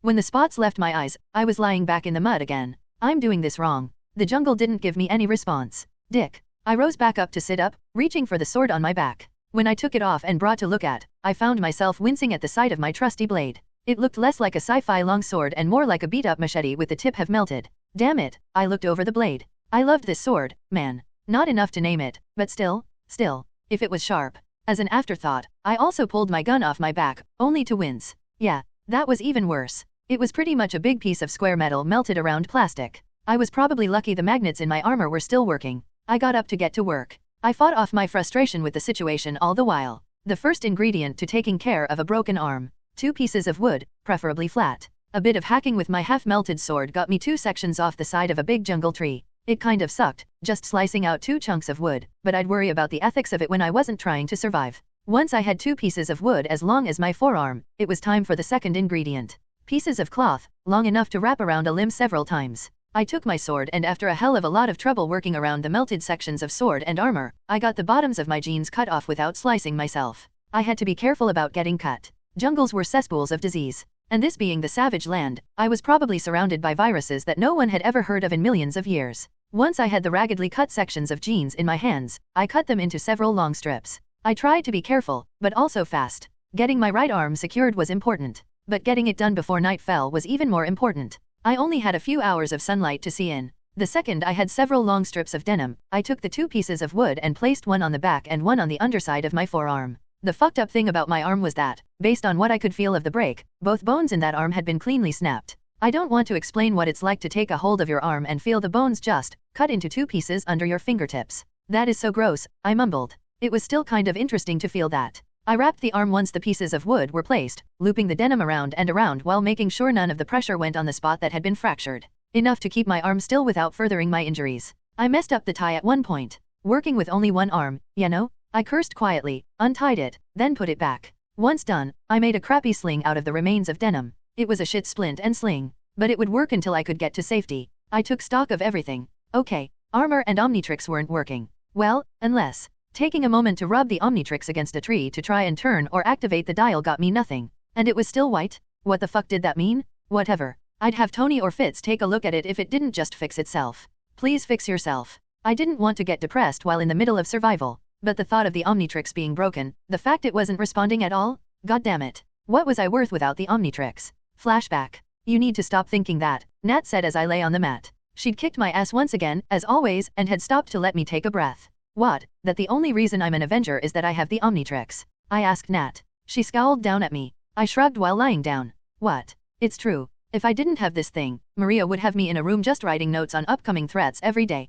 I wouldn't be an Avenger, I'd be a desk jockey. My favorite redhead squatted to look down at me. She was upside down from my perspective but still face to face with me. If you keep thinking of yourself as useless without the Omnitrix, why are you even trying to train? I don't want to be useless, I admitted. I want to be worthy of this life I've got now. Nat stared down at me. Then shut up. Stop whining about how useless you are without that watch and start doing something about it. Yes, sensei, I tried to joke. Nat grinned, flicking my nose. Stop being depressed and do something useful. Maybe not the healthiest thing mentally speaking, but it would work for the jungle. Okay, my armor was useless technologically speaking, but I still had chunks of metal protecting my body. Melted hunks, but better than nothing. My sword was melted, but it was still good enough to slice things even with the tip having been turned to a big chunk of metal. And I had clothes. Which, despite what you think, is a big deal. My simple shirt and jeans, well, jean shorts now, were protection from the elements. Okay, I'll admit it. I was trying to think only on the bright side. I needed a better weapon. Something to make up for my melted sword. But that would be a waste of time right now. Better to focus on getting home. I'd floated down the river, so walking upstream should get me home. If I found something like bamboo, or maybe a good straight sapling, I could make a spear. I started walking, my sword out in front of me. I stayed close to the river, trying to keep in the open where a Quinjet would be able to see me, and got ready for the hard walk ahead of me. Walking through the jungle was hell. It was hot as fuck even when I had to risk walking through the water. Several times I had to use my sword as a makeshift machete to hack through the undergrowth, which was exhausting. Chopping into wood takes energy you could be using for other things. Sweat dripped off my beard and shirt. My broken arm was a hassle. I was working under half my power. As I moved, I blazed a tree every once in a while. Blazing was the practice of slicing just a bit of either side of a tree with your blade, always at eye height. It's usually done to mark where a hiking trail was. In my case, I was trying to make sure of two things. First, that the jungle didn't confuse me to the point I ended up circling. Second, that anyone following me would know where I was headed. Fuck me, I said to myself. Fuck me, fuck this jungle, fuck the savage land. A buzzing sound drew my attention upwards.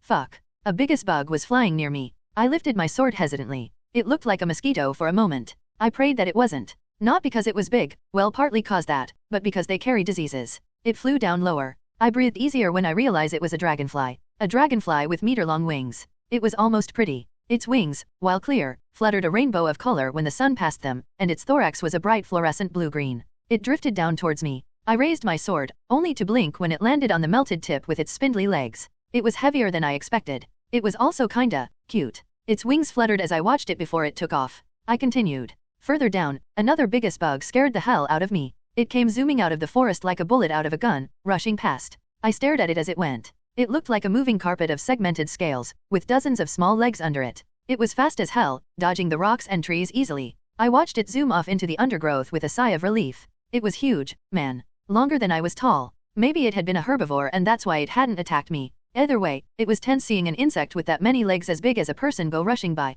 As I walked, I kept remembering everything I'd learned about jungle survival. Flashback. Nat and I were standing in the lab with Bucky. The former Winter Soldier and current Avenger was speaking while a hologram floated in front of us. Your first issue with survival in the jungle is not the poisonous animals like snakes or predators like jaguars and crocodiles. You should be careful about them, sure. Even the smallest animal can cause serious harm or even kill ya. He waved a hand. The image of a small brightly colored frog popped into life. You touch one of these, for example, you spend the next few hours hallucinating before you die from the poison that entered your bloodstream. He glowered at me. You can get dehydrated when the humidity and heat bleed you dry. If you're injured, that gets worse. The body starts spending calories and water to heal itself. Then there are diseases like malaria to make it worse. Walking through the jungle is worse. The combination of undergrowth and constantly checking for poisonous or dangerous wildlife is a horror show. Why is it whenever you describe something, it's like I'm getting training advice from Satan? I asked with wide eyes. Nat chuckled behind me. Because I've been to hell, Bucky growled. And if you listen, I can help you learn how to get out. He swiped the air, the hologram shifting again. The jungle. The jungle is the enemy. More than anyone hunting you, more than any animal. The jungle is first. It will surround you in green hell, disorient you, hide threats and help alike in its foliage. I was starting to get flashbacks to Jumanji. So focus on the fundamentals. Water. More important than anything when it comes to survival. In the jungle, you don't want to get it from rivers without boiling it first. So instead, you get it out of trees first and foremost, leaving the option of boiling for later. The best plants to get water from are. Remembering that advice, I kept an eye out for the plants around me. While doing that, I ended up encountering more wildlife. A scorpion. An inky black scorpion the size of my leg. And it was busy. I stared at the thing as it stood atop a rock. In its pincers was a rat as large as a cat. The thing was twitching in the big arachnid's pincers. The scorpion's beady eyes watched unfeeling as its prey died in its pincers, that massive stinger raised high. I hesitated on seeing it. The scorpion didn't seem to see me. But all I could think about, seeing it, was food. Scorpions are full of protein. Protein is probably one of the best things you can eat out here in the jungle. They also use venom to dissolve their prey and suck up the remains, which means they don't carry tapeworms or other parasites. But the fact it was the size of my leg and had a stinger the size of a carpenter nail made me hesitate. I could have tried to chase it off and eat its prey instead, but the rat was currently full of venom as it was. The scorpion, oddly enough, was the better option. Fuck you jungle, I finally said quietly. Okay, how to catch a scorpion. Bucky had run me through that, on normal scorpions. Not giant things like this. If I'd had another hand, I could have held down its tail with a long stick and stabbed it in the head with my sword while it was pinned. Well, crushed its head in with the pointed tip, I mean. The sword may not have been pointy anymore, but it was basically a hammer right now. But with my arm broken, my options were limited. The fact was, I was lucky. This scorpion was probably waiting for its prey to die before dragging it to its lair to let it dissolve into goop it would suck in. I wasn't sure why it hadn't picked somewhere more secluded to wait, but I wasn't going to complain. Bucky had taught me to see scorpions as food. Now I had to take advantage of that. No time for traps. My armor was thickest on my legs. With that in mind, I came up with a plan. I crept closer, slowly, small bits of shooting pain coming from my arm whenever it got jostled. It was a struggle to keep calm. Everything about the situation felt so stupid. Attacking a scorpion, a venom-filled ball of armor and rage, with plans to eat it, knowing it could kill me, but I'd rather eat it than anything else. I didn't know what plants in the savage land were poisonous, so I couldn't risk eating any nuts or berries. I needed food now, so eating a rat or other mammal that could be full of bacteria raw was dumb when scorpion was so much safer to eat raw. And it was here. That was the biggest thing. The scorpion was here, I was hungry, and I needed calories to move through the jungle. I got about 15 feet behind it, making sure to check the area around me before I crouched. The last thing I wanted was to sit on the primeval equivalent of poison ivy, or the Jimpy plant, that nightmare so intense they named it twice. I raised my sword. I had to do this in one smooth move. Incapacitate the tail, stab down with the melted sword. Incapacitate, stab. I took a deep breath in. Okay. I rushed out. The scorpion, startled by the loud motion I made behind it, raised its tail and turned around in a rush, dropping the rat, which continued to twitch as it landed on the rock and rolled off. The scorpion's black armor glistened in the light. It made a sound, something like a HSSSS sound. I was on it in moments. I tried not to scream as I moved, focused on breathing instead. Oh shit, it was huge. It was getting ready to stab me, its tail tensing. I needed to stop it now. I kicked out first. My foot smashed into the tail. The tail hit the tree, stinger section wiggling under my foot. The scorpion hissed. I stabbed down at it in a panic. My sword bounced off the rock instead. The tail wiggled under my foot again, the scorpion flaring pincers at me, the right pincer scratching against my armor. Gryak. With another scream, I brought the sword down again. It crunched against the scorpion's armor, barely scratching it. It scratched at the rock, tail wiggling. I lost my mind, stabbing down at its head again and again, hitting it as hard as I could while keeping my boot pressed against the tail to try and keep its tail pinned. Die, just die already, come on. 1, 2, 3 times. I kept hitting it until I lost count. The sound of a clump of metal bashing into armor filled the air. Then there was a crack. The scorpion let out another hiss. One of its pincers caught in my melted armor, scratching my leg. I brought the sword up again, stabbing down. The armor collapsed under this blow, crushing the thing's head at last. I raised the sword again and stabbed down one more time. My sword went through the head, scratching the stone beneath. The scorpion wiggled for about a minute before stilling at last. Fuck me, I said one more time. Better be careful. I might have been getting repetitive. The laugh that came from that internal joke sounded a little insane coming from my lips. I kept my boot where it was a moment longer. When I removed it, the tail fell limply to the ground. I stared down at the corpse for a moment. My stomach was feeling tight and sore, so the thing was looking a lot more appetizing than gross, even with its head crushed and white, almost cream-colored, goo pouring from the wound. Still, the civilized human in me hesitant at the thought of eating a bug. Still, Bucky had told me 1,000 times. If you have food in front of you, eat it. Don't expect it to pop up again. With that thought in mind, I raised my sword and sliced at the tail, aiming for just under where the venom glands would be on a normal scorpion, right at one of the joints where the armor was gone. The edge of my sword was sharp enough that I managed to slice off that section of the tail in a single chop. Venom poured out of both sections, but it stopped very quickly.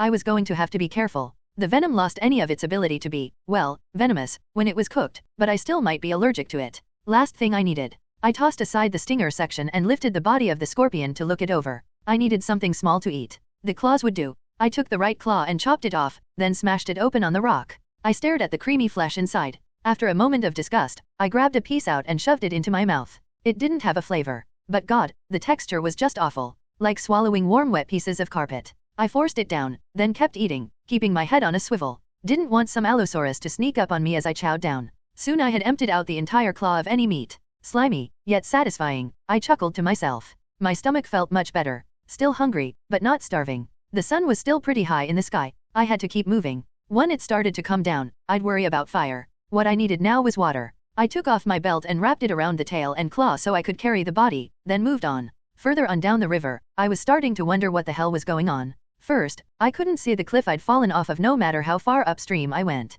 Second, I hadn't seen nor heard the Quinjet, which had to be looking for me. Hell, Phantasma had magic? Why hadn't she just done a tracking spell or something to find me? I kept moving. Worrying about it when I couldn't do anything was fruitless. I knew I had to go upstream. As long as I kept moving, I would be able to get to the cliff. Just keep steady. Cut through the undergrowth. Keep moving. About an hour of walking later, I found treasure. Bamboo. Wonderful, wonderful bamboo. The greatest thing someone lost in the jungle could find that wasn't a fully stocked kitchen attached to a machine gun. Oh baby, I mumbled to myself, rushing toward the thicket as carefully as someone could rush. I kept clear of any leaves and kept an eye out on the area while I walked up and pressed a hand to the side of that cool green stalk, one as big around as a large jar. Pressing an ear to the bamboo, I shook it. The sound of water sloshing around inside was a godsend. I took out my sword and began to chop at the side of the thing. Bamboo is sometimes full of water. Clean water, water you don't need to boil. There is no way to explain how relieved I was to see liquid splash across my blade. I sliced it in half and watched the whole thing fall. I hefted it up and cut a small hole in the side with a couple of chops.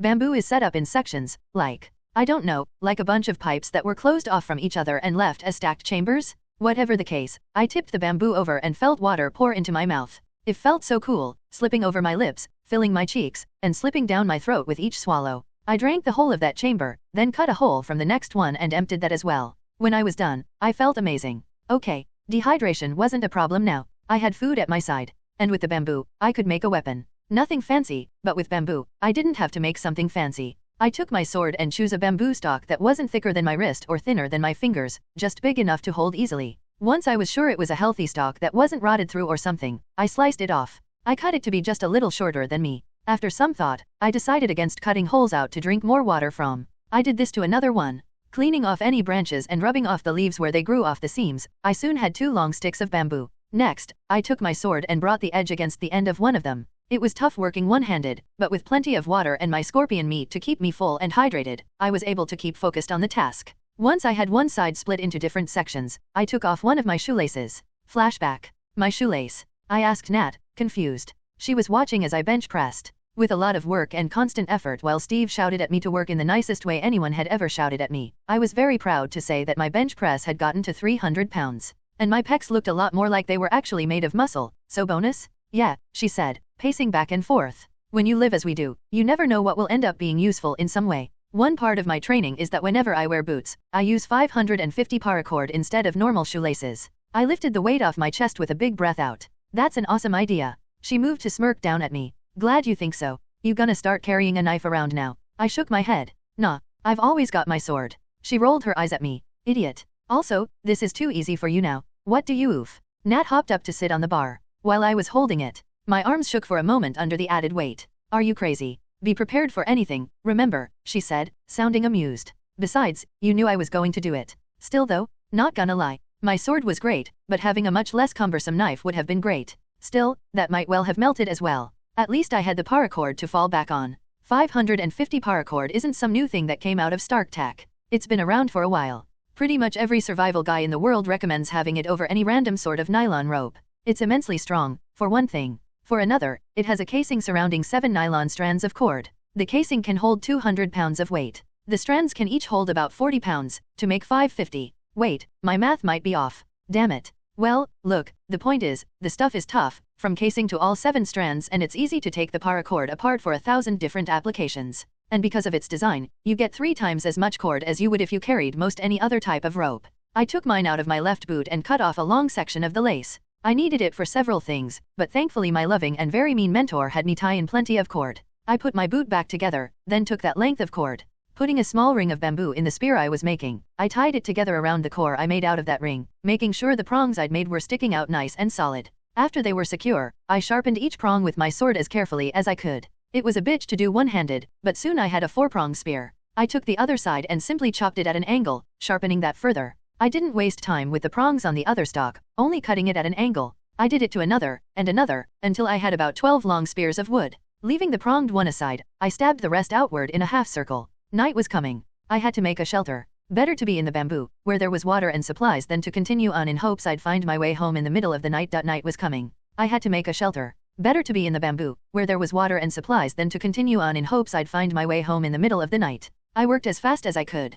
Cutting more big bamboo down, I broke them open and laid them down until I had a crappy green bed made of chopped up bamboo laid down for me. Running out of time as I looked up to see the sun slowly lower in the distance, I used my rope and some more big bamboo as a frame and flattened out the rest, laying those over where I'd placed my bed. It should have been fairly waterproof, though I didn't hold out hope. Fire. I needed fire. Once again, my arm being broken was going to make it a bitch. It was still sending lightning through my body whenever it got jostled, so I had to work around it. First, I grabbed a bunch of dry wood in one arm. I couldn't use just the bamboo, since, while it was thankfully full of water, that same water made it almost fireproof. But I got some dry sticks after a quick search, placing them in a bundle, and brought them over to my shelter. With the sticks and a bunch of small pieces of dry tinder, I prepared the next part. First, I dug out a small pit next to my shelter, placing sticks and tinder inside that. Then I placed the leftover tinder, basically tiny pieces of bark, leaves, and straw, on top of a rock, placed half a piece of bamboo on top of that tinder so that it was laying almost entirely on top of the tinder, and got the other half.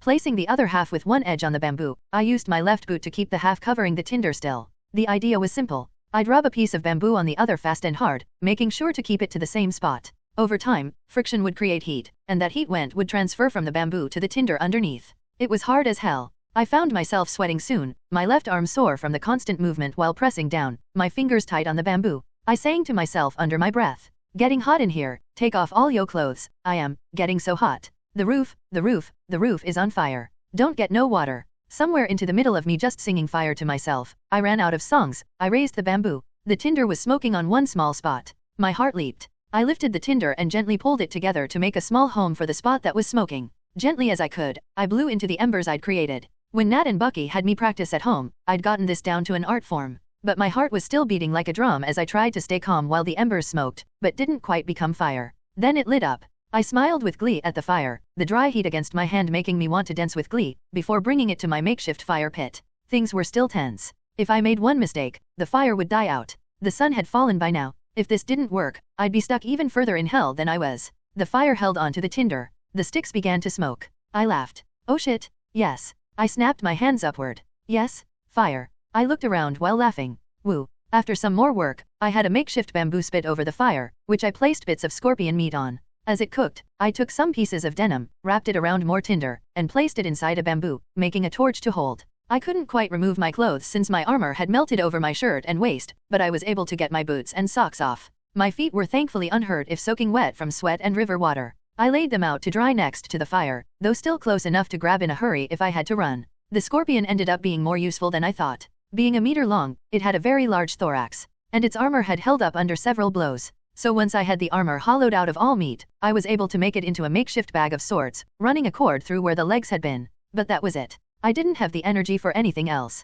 I just sat next to the fire, drinking bamboo water and eating scorpion. Thanks to being cooked, it actually had a flavor now, the meat tasting like slightly fishy beef jerky, which was delicious as far as I was concerned. I had my helmet on again. Despite my faceplate being mostly gone to leave my good looks exposed, and the rest of it half-melted crap, I felt better with a helmet on. Felt a little ridiculous, sitting next to a fire with my feet bare and a helmet on. But I had to look on the bright side of all this. I was lucky I had the training to survive. I found food, I found water, and I found bamboo. My sword had been intact enough to do its job. I was lucky. I mean, if I'd been really lucky, I would have landed without my Omnitrix getting anti-metalled. That had to have been what had happened. When I fell off the cliff and into the water, I must have ended up drifting near an anti-metal deposit, otherwise known as Antarctic vibranium, metal that could dissolve the bonds of other metals. The stuff was dangerous, not just because it could turn other metals into liquid either. Stay close to that stuff, and the iron in your blood would dissolve as well, which any doctor will tell you is bad. That was my guess on what happened to the Omnitrix. Alien genius or not, it was made of metal.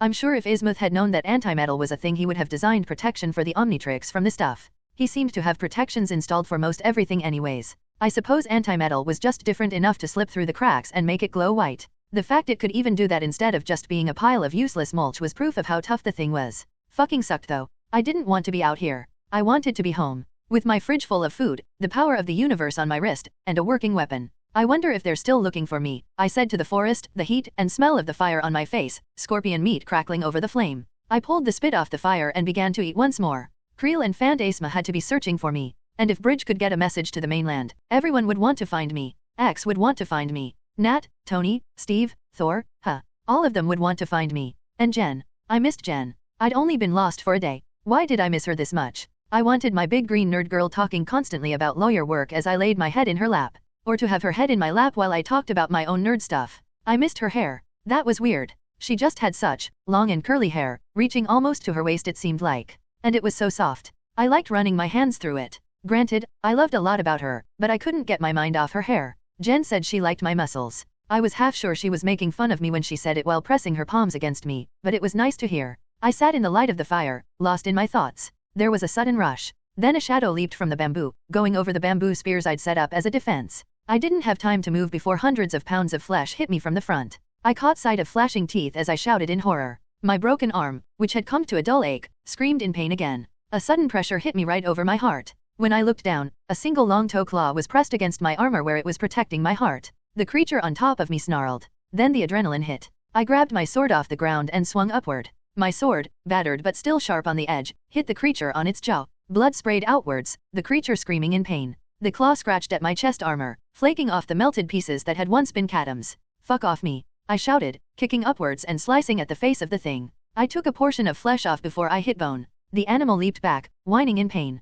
I got up and faced it. Another one rushed out of the bamboo forest, coming towards me. It made the mistake of ignoring my bamboo stakes. The sickening sound of bamboo stabbing through scales and flesh filled the air. "Scree!" the bipedal thing shouted in agony, falling back with a bamboo stake in its chest. The one that had attacked me first backed away. I didn't lower my blade, simply facing him. He snarled at me, the fire letting me get a good look at both my attackers. Velociraptors. Well, not real ones, I guess. Over the years it felt like scientists were putting every effort to make dinosaurs less cool than they looked in Jurassic Park, doing things like saying, "Oh, they have feathers, they're actually a lot more fat, they sound more like squeaking turkeys, and they really love you and want to give you cuddles." Adorable. Granted, that was all the annoyed 12-year-old inside me that had been so awed by cool-looking dinosaurs that I didn't like anything tarnishing that image. Regardless of all that, the ones trying to kill me right now looked more like the ones I'd once seen on the big screen. Though there were a few differences. For one, they were more muscular than the ones in movies. These guys were built like damn linebackers, muscles flowing under their scales in armored plates. Their scales were almost a bright tan color, spotted with darker orangish stripes.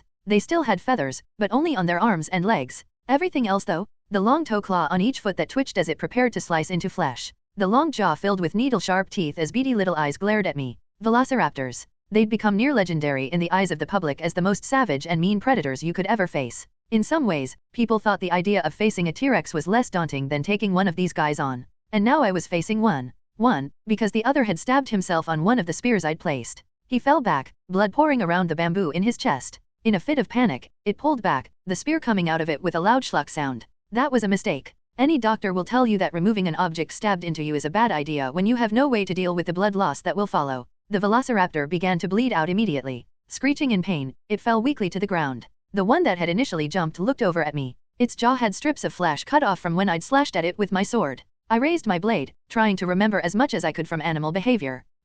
Just two. They'd ambushed me from the front. What did I remember about ambush pack predators? I leaped to the side blindly, not thinking about it. As I did, something slammed into my bamboo shelter, trying to use it as a ramp to leap towards me. Another velociraptor landed in the dirt where I had been, screeching. "Fuck!" I shouted. I hit the ground rolling. A shadow moved in the forest. Probably another one. I had to move now. Stop responding to attacks. Velociraptors are ambush predators. They like to strike when you least expect it. But that also meant they liked having the initiative. I had to take that. The fire was sputtering from the dirt being tossed up into the air as I rolled to my feet. I leaped up from a crouch, jumping forward. Toward the first velociraptor. The thing screeched in shock when I tackled. I wrapped my good arm around it as we rolled together. My broken arm screamed at me as I pressed myself to warm scales, the long tail whipping as scrambled for a good angle while I and the raptor hit the ground hard. It raised a clawed hand and scratched at my chest. Its claws bounced off my armor and went lower, to where my unprotected stomach lay. 3 white-hot lines sliced into my skin. Everything had come to a crawl to my vision.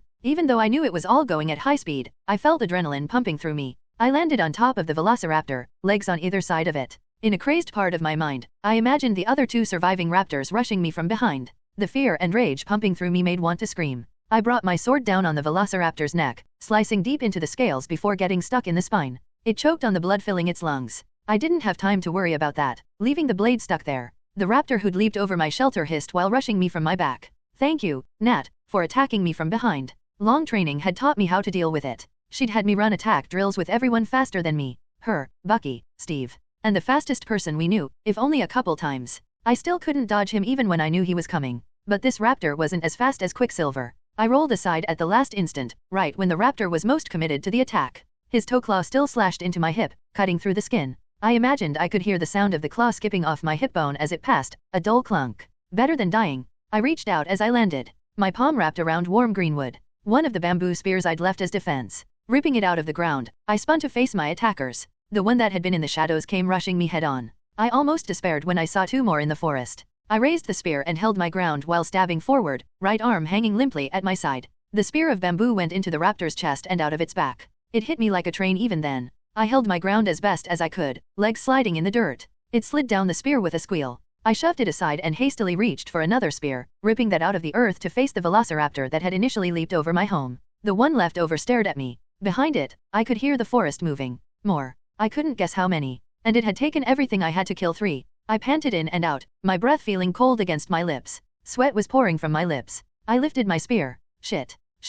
I was going to die. If they kept coming like this. Don't show weakness. Natasha's advice filled me. I lowered into a crouch. God, I was going to die. I took my breaths, facing the raptors. I tried my best to roar, channeling every alien I'd ever become. I coughed, regrouped. Come on you fuckers. I'm an Avenger? You want to take me, you need to do better than that. Like a drug, shouting out at the raptor growling in front of me felt good. I roared wordlessly, laughing. You can't kill me? Hydra, robot monkeys, dinosaurs, I'll kill them all. I'm fucking Dial. I coughed at the end of that little speech. In the heat of the moment, it felt good. Later I felt a little ridiculous, shouting at an animal that had no idea what the hell I was talking about. But it felt good. A series of barking filled the air. The raptor I could see growled, slowly retreating backward, its head low to the ground. In the shadows, flickering scales moved around. They were hard to see, even when I knew they were there. I counted 5 though, including the one moving away and the 3 I'd killed. That made a pack of 9. Fuck. I moved forward as the raptor stepped back, heading toward my fire. The raptor kept its eyes on me. I didn't stop watching it until it had stepped back into the shadows. A rushing sound came from the bamboo, then the sound of leaves getting trampled, shadows flittering away. I kept still a moment longer, my spear pointed out. I didn't dare hope. My head was on a swivel. But nothing. I wasn't attacked. I wasn't hurt. I waited for a good moment longer before I dropped to my knees in exhaustion. La ilaha illa Allah Muhammad Ajal Allah, I mumbled to myself. The prayer my dad always told me that Muslims are told to do before death. A little late, now that I was actually alive. It had been ringing in my mind, underneath all the useful advice about survival. My arm was killing me. Oh God, it was worse now. At some point in the fight, it had bounced out of its sling to hang limply at my side while my left arm clutched at my spear. I felt warm blood from the cut in my hip pouring down my leg, and my whole body ached. I needed to take care of my wounds. But with the adrenaline leaving me, I just wanted to sleep. I forced myself to rise once more. The agony that followed would have had me want to curse if I had the energy. A small pinprick came from my neck. I almost wanted to roll my eyes at the thought of a mosquito bite reaching me through the pain. I couldn't seem to keep my eyesight straight actually. I was drifting as I reached for my fire. Maybe I could cauterize. My knees hit the floor of their own volition. I stared at the fire as I fell to my stomach in front of it. Things got fuzzy. I reached for my neck weakly, felt something stuck in my skin, but was too weak to take it out. 3 dead, someone said. Rest ran off. Well, you'll do. A humanoid shape stepped into view. The last thing I saw was the fire and the bamboo forest before I passed out. Director Maria Hill of Bridge. Maria stood with her arms crossed in her office in the Avengers Tower, staring at the screen in front of her calmly. How is it that with all the technology at our disposal, some of the best trained soldiers on Earth, and a magician working together, we can't find Dial anywhere? On the screen, an image of Phantasma and Creel were standing inside of a Quinjet. The Russian witch bristled. We're trying everything? All of us? He just disappeared dash. I know, Maria cut her off. That wasn't an indictment on your abilities. I'm asking this literally. How did he just disappear? Was he taken? I hate to be dark but if he was dead, or eaten, then we'd have found some sign, wouldn't we? He can't die, Creel said desperately. The tall bald man was staring at the ground, fists clenched. He's told me before. The watch has a safety feature. If he's about to die, it turns him into something that can survive it. Maria noted that mentally. She'd never heard of that little feature. While she knew that Creel and Dial spent time together working out, she hadn't known they were that close.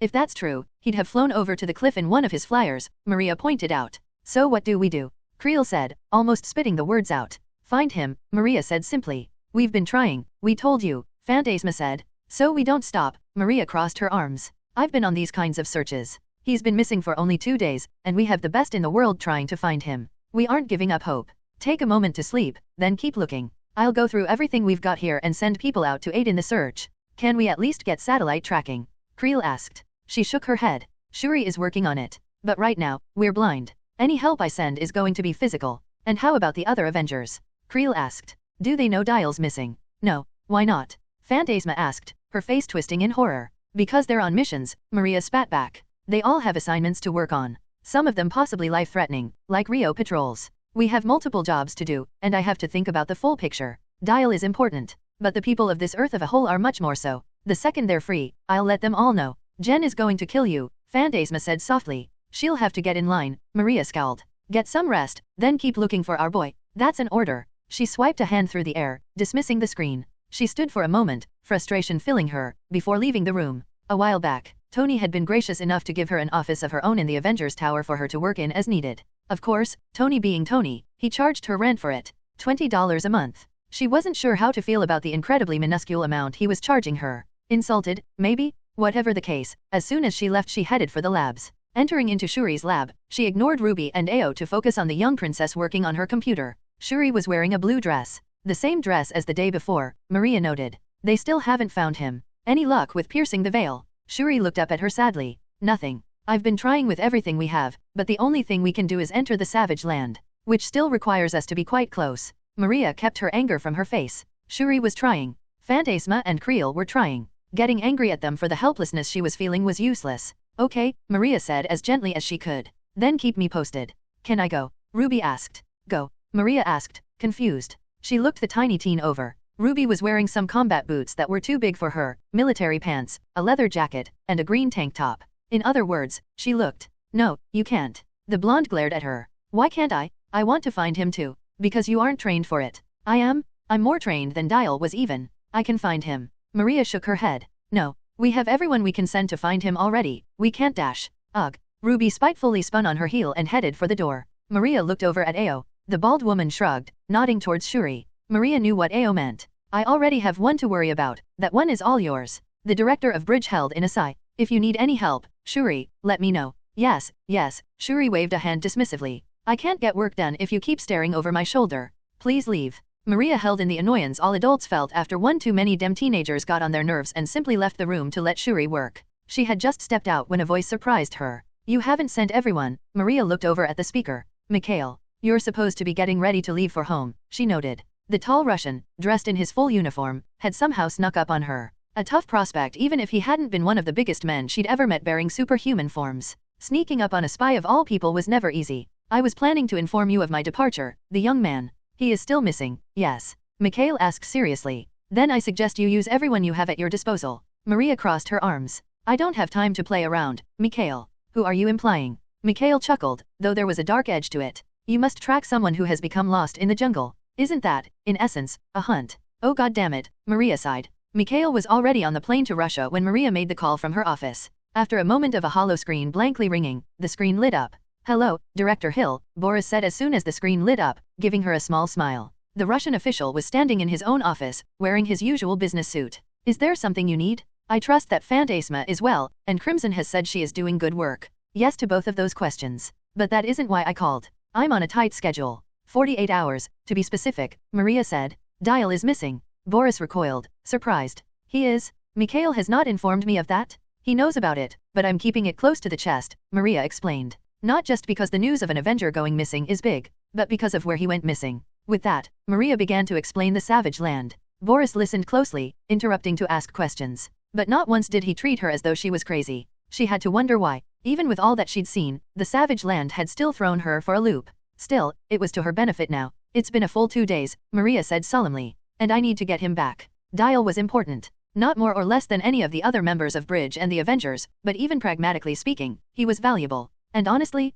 after losing Trip and Sharon, Maria was starting to take missing Bridge members as a personal insult. So you want me to send one of our operatives to aid you, Boris finished for her. His face had become incredibly still. Into the jungle. Not just any jungle. A jungle that is full of the most dangerous creatures the world has ever developed naturally. Dinosaurs. Beasts so massive and powerful. Do you realize what you've done, Director Hill? Boris looked haunted. If I ask this man, he won't even wait for those in charge of the Winter Guard to allow it. He's going to say dash. I accept. In the background, the sound of a man roaring as he ran could be heard, the voice of Craven the hunter drifting into the distance. Boris, I'm headed to the airport. I have some smuggler friends, they'll drop me off. Craven, you can't just dash. Boris held out a hand towards the door, only to drop it slowly. He looked like he was resigned to his fate. He's gone? Boris walked over to his door, the hollow screen turning to follow him as Maria continued to watch, the director wondering what the heck she was watching. Chernobog walked up to the door just as Boris got to it. The massive dark god looked odd for a moment. Maria stared at him for a moment before realizing what was wrong.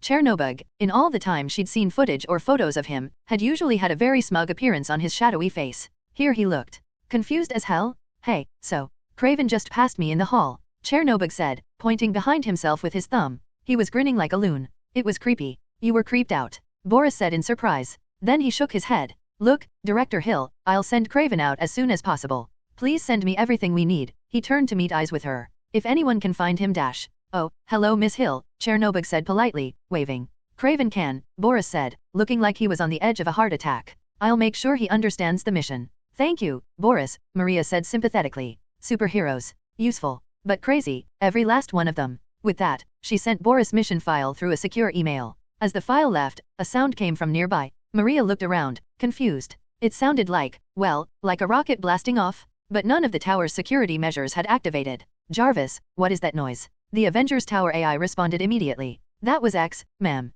She calmed. Maria Hill was many things. But she wasn't an idiot. He's headed to the Savage Land. Yes ma'am, Jarvis said politely. Maria turned to look out of the window, walking up to it. New York City spread out in front of her as she stared outward. Craven the Hunter and X the android are going out to the Savage Land. Maria sighed. I guess we'll have to hope this all doesn't end as chaotically as I think it will. But she didn't hold much hope for that. X. When a message came from the Savage Land 2 days ago, X had been watching over the Avengers Tower network. He'd known it would take a while for a message to get back, so he was rather surprised by how fast the first had arrived. After all, thanks to the Veil, if someone wanted to send a message to the mainland, they had to leave the Savage Land, making communication with those within a chore. Axe had watched as Creel appeared on screen, speaking to Maria Hill on the emergency line, informing her of Dial's disappearance. The moment he had gained the gist of the events in question, X left a subroutine to continue to watch. The rest of him prepared. Dinosaurs. While X sympathized with the need to protect endangered life, he knew he needed something powerful to take them down. He rolled through a digital file of the current arms available to him.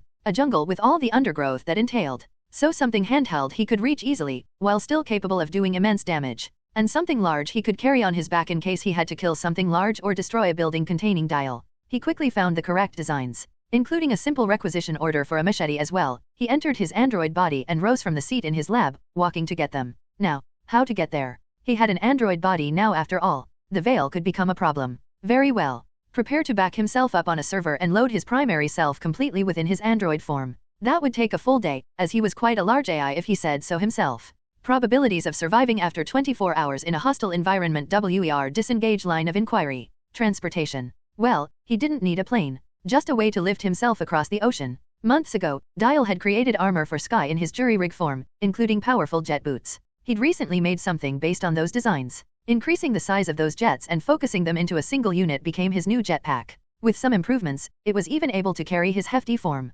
Then, X waited. There were 2 reasons for this. First, it would take time for his preparations to probabilities of survival after disengage line of inquiry. It would take time for his preparations to be complete. The weapons needed to be fine-tuned, and the jetpack refined. His AI mind had to be uploaded and backed up.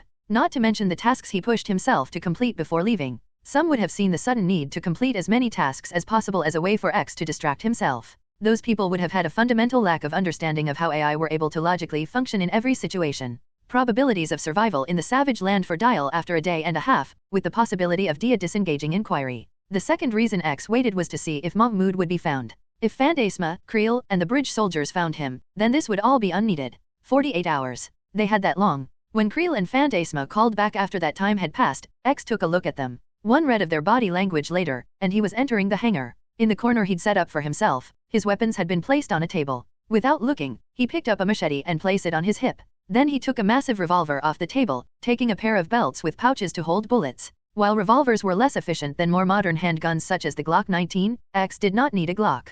His body had enough power that a Glock was unnecessary. This revolver, sized specifically for him to fire bullets so large the recoil would have shattered the wrists and forearms of anyone mortal attempting to use it, it was for those moments where X needed to kill something and they were just out of arm's reach. Once the revolver was magnetically attached to his hip and the belts of ammo were wrapped around his waist, he lifted his final weapon. The one he'd selected for the most massive of enemies. A double-barrel rifle made to fire bullets as big as 3 fingers across. He placed this giant of a weapon on his chest. His back would be carrying something during the trip. He looked at his transport. A jetpack. That was wider across than he was, with rockets the size of trash cans. It would do. X lifted it up and placed it on. After a moment's thought, he placed on a pair of aviator goggles. If any rain or snow fell on the way, he didn't want his vision receptors impeded. Dial was alive. He knew it, even if the probabilities didn't. Lowered into a crouch, X began a mental countdown from 5. On 3, the jets ignited. On 1, they released plumes of green-blue light. He rocketed forward, moving his hands to grip the jetpack strap. For a moment, he flew over the steel floor of the hangar. Then he was in the open air of New York City. The jets truly blasted off then. Phoo. With that loud clap of noise, X flew past city limits. Freed from the possibility of hurting others, the jets went into overdrive. The sound of a sonic boom could be heard in the distance as X disappeared. He would save dial. If not, well, there was a reason they were called the Avengers. I woke up when I felt the Omnitrix getting pulled at. My head was hurting again. Everything was, to be honest. I was swaying for some reason, and lying on my back. Something was still pulling at my Omnitrix. I leaned my head up, blearily, only to curse when the sun smashed into eyes like a sledgehammer.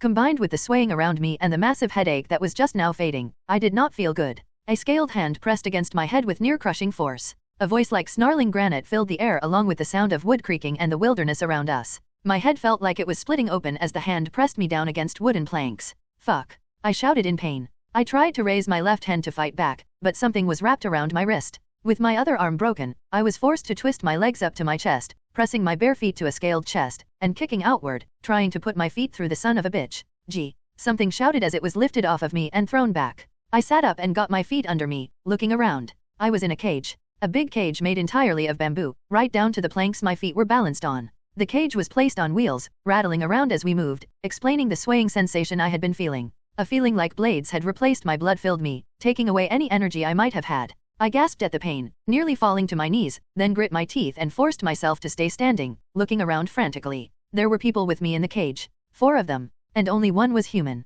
The others were a big green lizard man that reminded me of Komodo, a woman with dark blue skin that turned pale near her chest who also had a single wing on her back, and a bipedal being made of black stone. I did a threat assessment as I stared at them, trying to figure out who I might be fighting. The lizard man, or reptile man I supposed, was lying on the ground, glaring at me. He hissed something, scrambling to his feet. To my surprise, the woman with a single wing hissed back at him. While the reptile guy sounded pissed, winged woman sounded sad. More than sad. She sounded like she was only speaking out of necessity. Reptile man spun towards her, hissing. She winced back from where she was sitting against the floor. Then she curled into herself. Reptile man snarled, looking at the others. Rockman didn't say anything. The one human looked down at the ground. I used that brief moment of quiet to look beyond the cage. We were in one of 3 cages currently rattling along through a field of green grass that was about knee height. People were walking alongside the cages or riding on top of animals. I noticed the animals first. Hard not to, considering they were really damn big. Our cart was rather big as well, standing far higher off the ground than I thought was normal.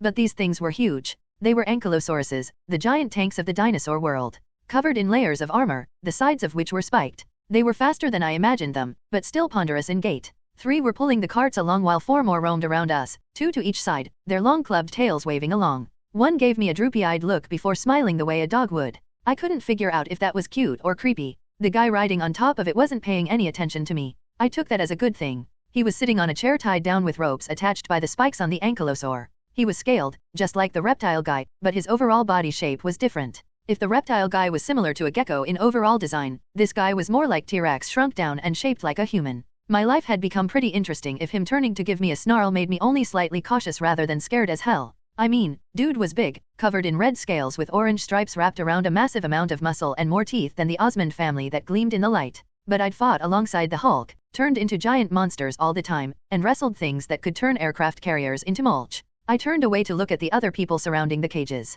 More dinosaur humans, a good mix of them. A woman that was mixed with a pterosaur with a downy soft covering of blue feathers, a man shaped like an ankylosaurus and one massive being that was about 8 feet tall that looked like a brontosaurus standing on its hind legs. My captors. Well, there's one threat confirmed. I looked back at the reptile guy. I'd only looked away for a moment, but he was snarling at me. The noises coming from him were rising and fading in tone, with a slight click at different points. He was speaking a language. I stared at him while the Omnitrix, which had been glowing white this whole time, flickered for a moment. Give Hrag? Give the bauble/jewel/shiny, reptile guy said. He licked his lips. Why? I asked, trying to hold in my excitement. If this was the Omnitrix's doing, then maybe it was on its way back to working. The reptile guy snarled wordlessly, then spoke again. Give she die. Well, that's the drawback of knowing every other word. At a guess, he wanted the Omnitrix simply because he wanted to bully me into submission. He was trying to be the strongest guy in the room. Even as he snarled at me, his eyes were panning around. He flared teeth, but his chest was rising and falling very quickly. This was a guy trying to not be the weakest guy in the prison. I couldn't blame him for it. But it didn't take a genius to guess the thing he wanted from me was the Omnitrix. Not happening for a dozen reasons. I lowered myself into a crouch, trying to breathe through the pain. As I did, I felt something in my stomach. I looked down. In my stomach, in the cuts I'd gotten from the velociraptor, wiggling around as they ate, were dozens of, oh, fuck me. I held in a gag, trying to pull at my arm, only to find it was chained to the cage. Gross, gross, gross. The human, looking at me with some disgust, spoke in German, which surprised the hell out of me. I didn't speak the language, but I'd heard it a few times. Überlassen SIES einem Engländer, ihnen schwachen Magen zu haben. Engländer? Whatever man. I looked up at the cage roof, breathing heavily. Okay.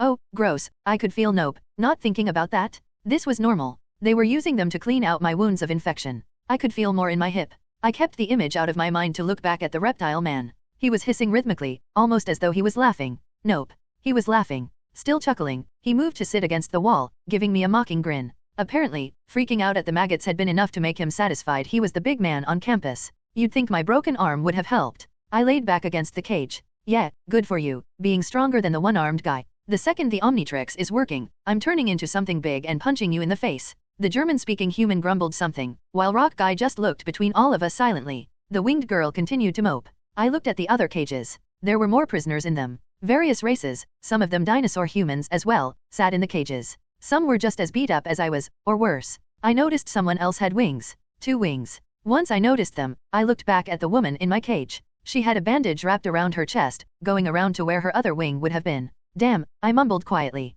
Well, it looks like you're up, a British accented voice said loudly. I looked out of the cage to the speaker. He was a dinosaur person as well. He looked a lot like a stegosaurus actually, with the same spikes going down to a long spiked tail, his scales a soft silvery color. He was grinning at me, which is weird to see when someone has a beak. He was riding an ankylosaur as well, though his mount looked more ornate, for some reason. Maybe it was the skulls resting along the edge of his armor. There he is, he said in the tone of a man being condescending to a child. How are you feeling? Like velociraptors tried to eat me, I replied, glaring at the guy. Who are you? What is all this? Me. The British stegosaur chuckled, patting his chest. I am Stend, humble slaver and merchant. Well, if you're enslaving people, at least you're humble about it, I said grumbled. Slaver. I'd been enslaved. Well, now I had context at least. Yes, truly I am a great master, full of kindness towards those under my care, he said with a grin. Sounded like he believed it too. I even took you under my wing after all. You may die in the pits, but at least you will die with a full stomach. Yippee-ki-yay to that. I tried to channel as much Tony as I could now.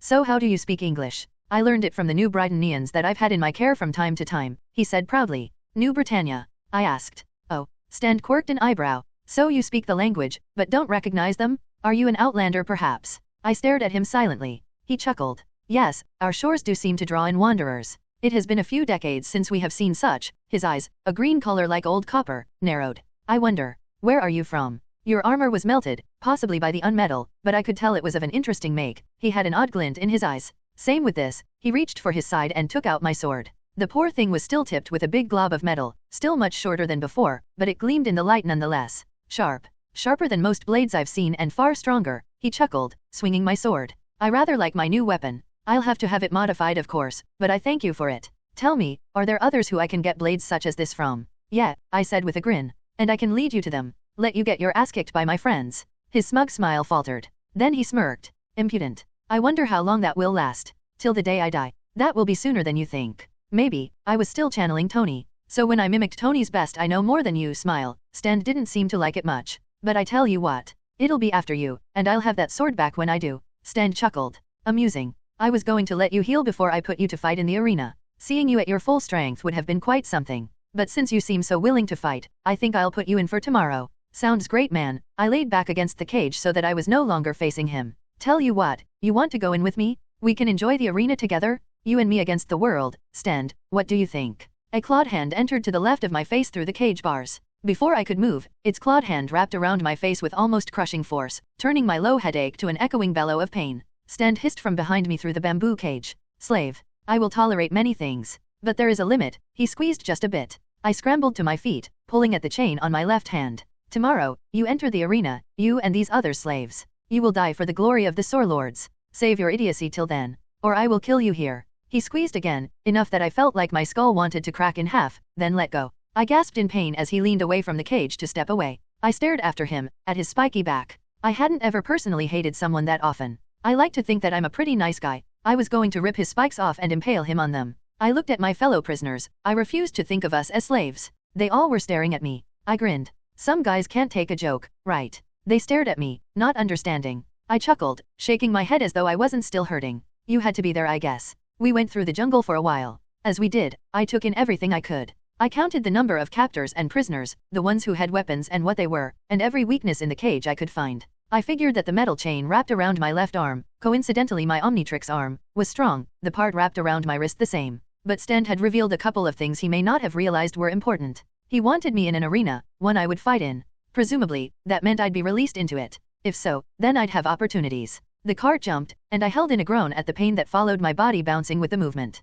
Problem was, beyond the sick feeling of fear and anger in my stomach at being captured, I wasn't able to do much. My fellow prisoners weren't feeling talkative/didn't speak the same language as me, so I just had to sit and deal with it. That was the worst part. The waiting. The jungle had been better. I could be proactive, could fight back in some way, could move. Sitting in the cage as it swayed, smelling my own sweat along with dozens of other gross scents, the hot sun beating down through the bamboo bars, hearing constant snarls and barked orders, my body in constant pain, trying to note everything I could about my surroundings. It was the worst combination of tense and boring, knowing that I'd soon end up in a fight for life, but not knowing when. I didn't know what to do. We were a long way from the river I'd ended up at, and I didn't know the way back, so I was starting from scratch for finding my way back. The others were still looking for me though, they had to be. If I could get a signal out to them. There was nothing I could do but wait and watch. Engländer, hör auf mich, glaring, beverich dir die Augen Ozius, the German man said, the Omnitrix randomly translating the word in the middle. I'd been eyeing him for a moment. Apparently, he didn't like that. You keep calling me that, I noted. I'm not an Engländer. I'm an American, dude. Red, white, and blue, baby. I ended with a wide grin. Dumber idiot. Ich spreche kein Englischisch. But violin, he said at the end, as though adding a garnish. But violin? I asked, confused as hell and wondering if the Omnitrix was somehow regressing in progress because there was no way the German language had a word that meant but violin. He scoffed instead of answering. Okay then. We traveled on and on. The guys transporting us got water, took shifts, rested in the shade. We sat in the sun and waited. I meditated, trying to rest that way, to keep my mind together. I looked over at the rock guy, or girl. The rock person looked at me. It opened its mouth and spoke for the first time, in a language that sounded like stones shattering rhythmically, hitting each other in a kind of beautiful cadence. Nice to meet ya, I said as casually as I could. Then I looked past him/her and stilled. A frown grew on my face as I struggled to my feet, staring out at the place in front of us. The other prisoners had similar reactions. In the distance, a city rose out of the jungle. Made of grey stone, it seemed almost like a mirage the way the fog of the jungle parted to reveal it. First, there were some small buildings, inns, and homes maybe. Lords, which I figured was the name of the dinosaur people, stepped out from the homes to watch us as we rattled past. I was surprised to see a few humans, reptile people, even a stone person like the one next to me, coming out. But the main population seemed to be the Lords. They were mixtures of various dinosaurs, but it was relatively easy to tell they were in charge. I tried to remember if any species like this had appeared in the comics. If they had, it wasn't often. The only dino hybrid I remembered from the comics with any certainty was Sauron and Stegrone. And as big as Stend was, he was no Stegrone. As we rattled along, the smells of the jungle faded and new scents hit my nose. The smell of fresh bread baking, meat cooking, along with more gross scents like the kinds that came from a sewer, or from when fruits and vegetables had rotted to near nothing. Stend rode up alongside our cart, chuckling.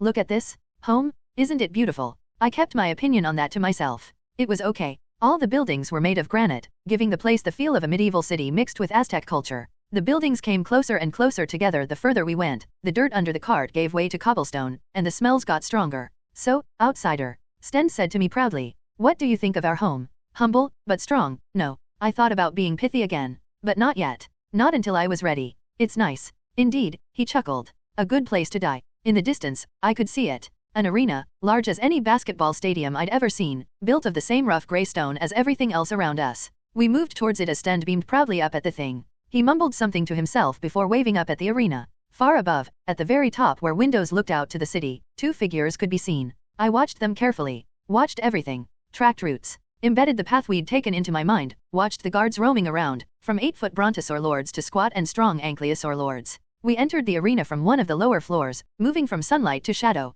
The door closed as we finally entered. When they stopped the carts, it was in front of more cages. The guards didn't waste time. They seemed pretty practiced at the whole enslavement of people thing. They did each cart one by one, forcing the groups in with their spears poking, barking orders in that growling language that seemed common here. Only when every prisoner was secured in one of the metal cages did they move to the next. We were last. Since I was in the back of the cart, I was ready when it opened. I thought, for just a moment, about attacking. But there were multiple guards, all armed, all presumably superhuman. I had to choose a better moment. My chain was loosened, and I was pushed forth. I dropped down to the ground, looking around the stone room we were in, noting the number of guards, tracing my eyes across the cage. Stend was watching in silence. I pretended not to notice. Walking forward as docile as possible, I stepped into the cage. The others followed me, the reptile guy trying to shove past me. I slid around him, avoiding his bulk, leaving him to stumble inside. Then I took a corner and sat down. The others filed in, one after the other, the German guy last. Reptile guy hissed something to Stand, who hissed back, pointing for him to sit. Stand looked at all of us. He spoke in English, one of the guards translating. Some of you, the ones who have lived here for some time, know what the arena is. He panned his eyes across the room. Others, you country bumpkins, he noted the stone man, the winged people, and a few of the reptiles. And those who are newer to our proud ways, he eyed me, may wonder what it is. Let me be clear. The arena is where you fight for a purpose greater than yourselves. The entertainment of our Lord, he chuckled. It's an honor, a privilege. I myself once fought there, made a name for myself, won my freedom, and if you win, you can do the same. Nope. That wasn't how I wanted the story to end. I'd make my way out another way. Besides, I already had a greater purpose. Today, rest, eat, drink. But tomorrow, you will fight, he chuckled. Make it fun, will you? He turned and strode out, his spiked tail waving with each step, followed by a lot of the guards. 2 of them were left, glaring at us. I noted them. The first guy was a T-Rex hybrid, about 6 feet tall, carrying a spear. The second one was a raptor, just a bit shorter than me, with a spear as well as a sword on his hip.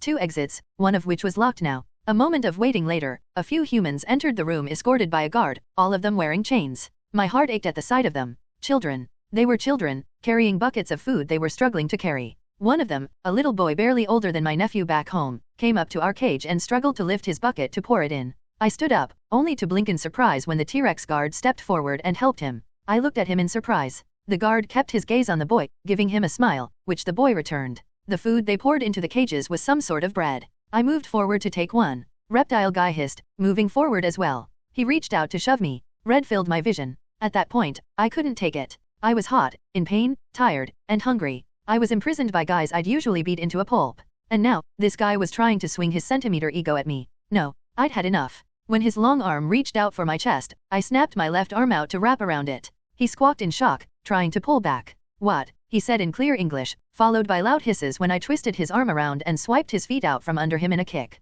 I pushed him down to the ground, keeping his arm high, and slammed him into the floor before bringing my knee down into his back, keeping him pressed there. Shove me again, asshole. I shouted, pulling him up and slamming him back down to the ground, bouncing his face against the stone. Gree, he shouted, struggling against me, his green scales warm against my hand and under my knee. He struggled to stand, pushing up against me. He was stronger than me, but strength is nothing without proper leverage. I pulled his arm towards the center of his back. I looked around at everyone else. No one was moving. Even the guards were just watching. I stared down at Reptile Man. He snarled, struggling to rise. I shook my head. Dude, we're literally enslaved and you're still. I shook my head again, unable to hide my disgust. Damn it. I didn't want to break his arm. We might be fighting tomorrow. 2 people with broken arms wouldn't help things if we had to fight together, which I was guessing was going to happen. I let him go and jumped back as fast as I could, waiting for what he would do next. He rose up in a scramble, roaring as he rushed me with his claws out for my throat. I ducked under his right slice, then punched out with my left arm, hitting him directly in the solar plexus.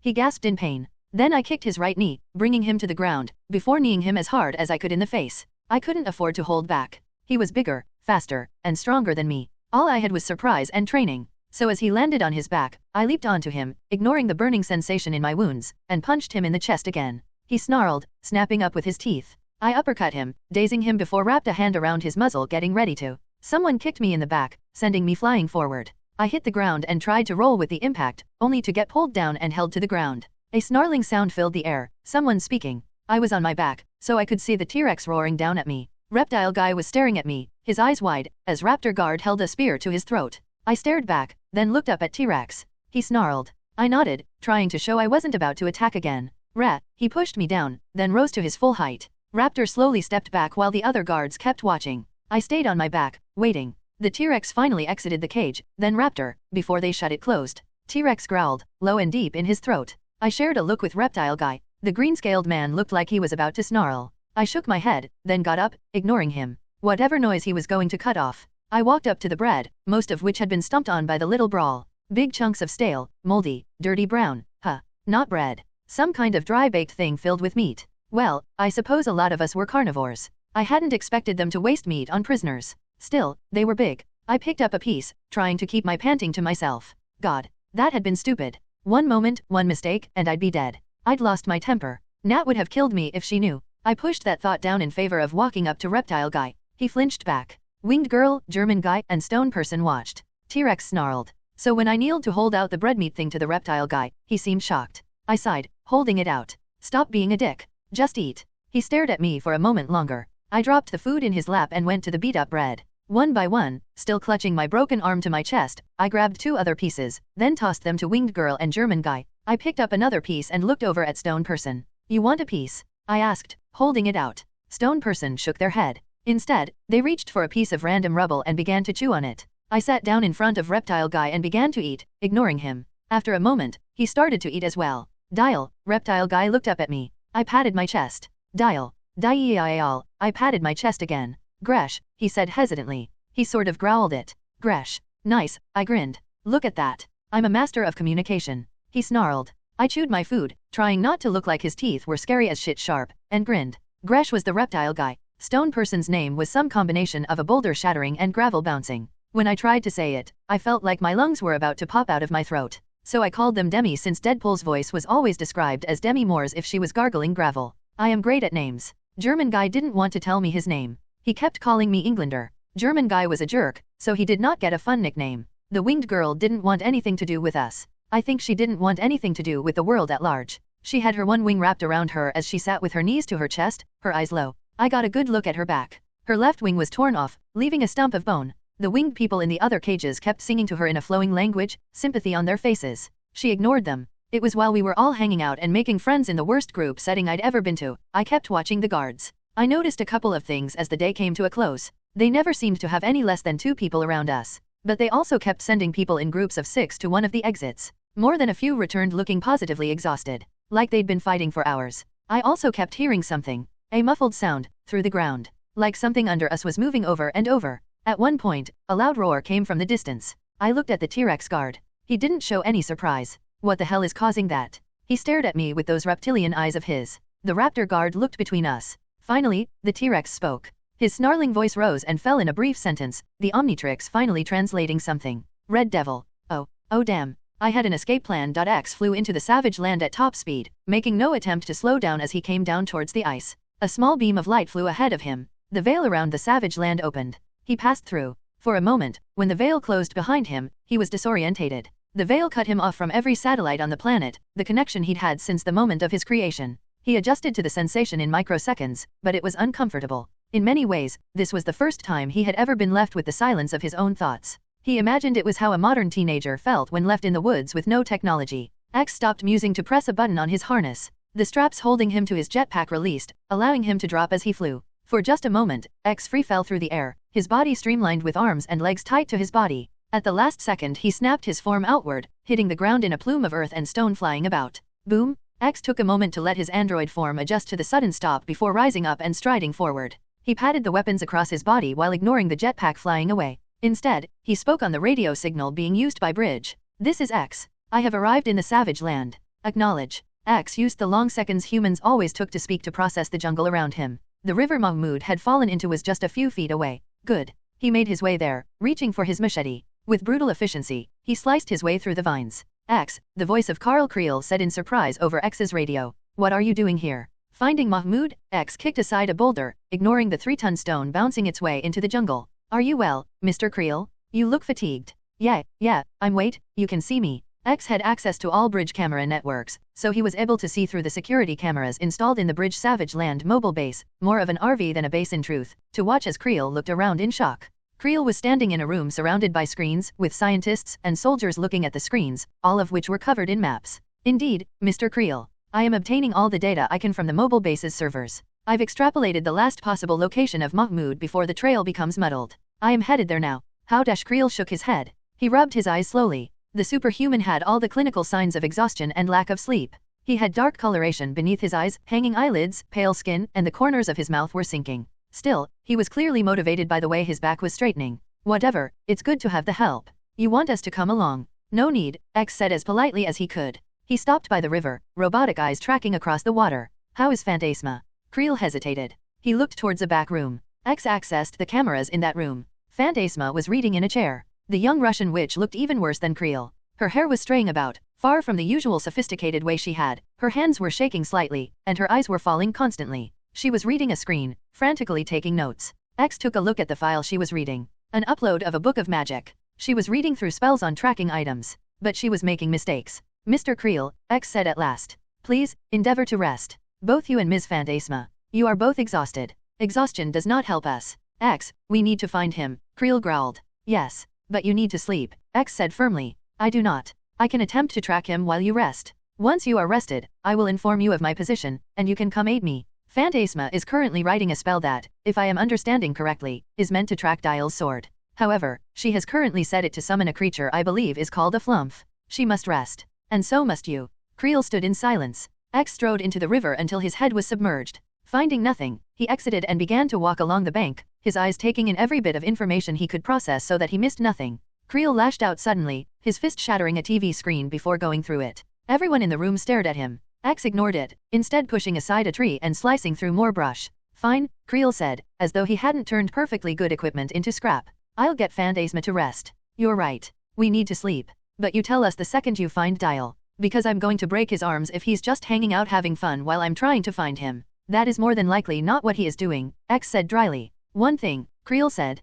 Khazar hasn't shown up yet, but we're planning to ask him for help the second he shows up. That would be welcome, X continued forth. He disconnected from the radio, but kept a subsystem monitoring the mobile base. He continued to follow the river for a mile. From what he could hypothesize, Dial's armor had kicked in emergency functions when he had landed in the water. But for some reason, they couldn't access the emergency beacon that should have activated. So what had gone wrong? Where did his trail continue? X continued along the river calmly, his processors taking in the footage from his eyes and going through it at immense speed. His large feet left depressions in the mud. His immense strength tore through the jungle with little regard, several times carelessly ripping a tree out of the earth to move it out of the way. His focus was absolute. Soon, he'd left the jungle to find himself walking along the river as it cut through a field of short grass and weeds. Then he noticed it. At one point, the current of the river changed before continuing as normal. X stopped to watch the river. He'd been taking constant measurements. The river was diverting. But where? It was probably best to wait to figure that out. X felt that he was currently being investigated. He turned to look at the creature who was slowly walking up to him.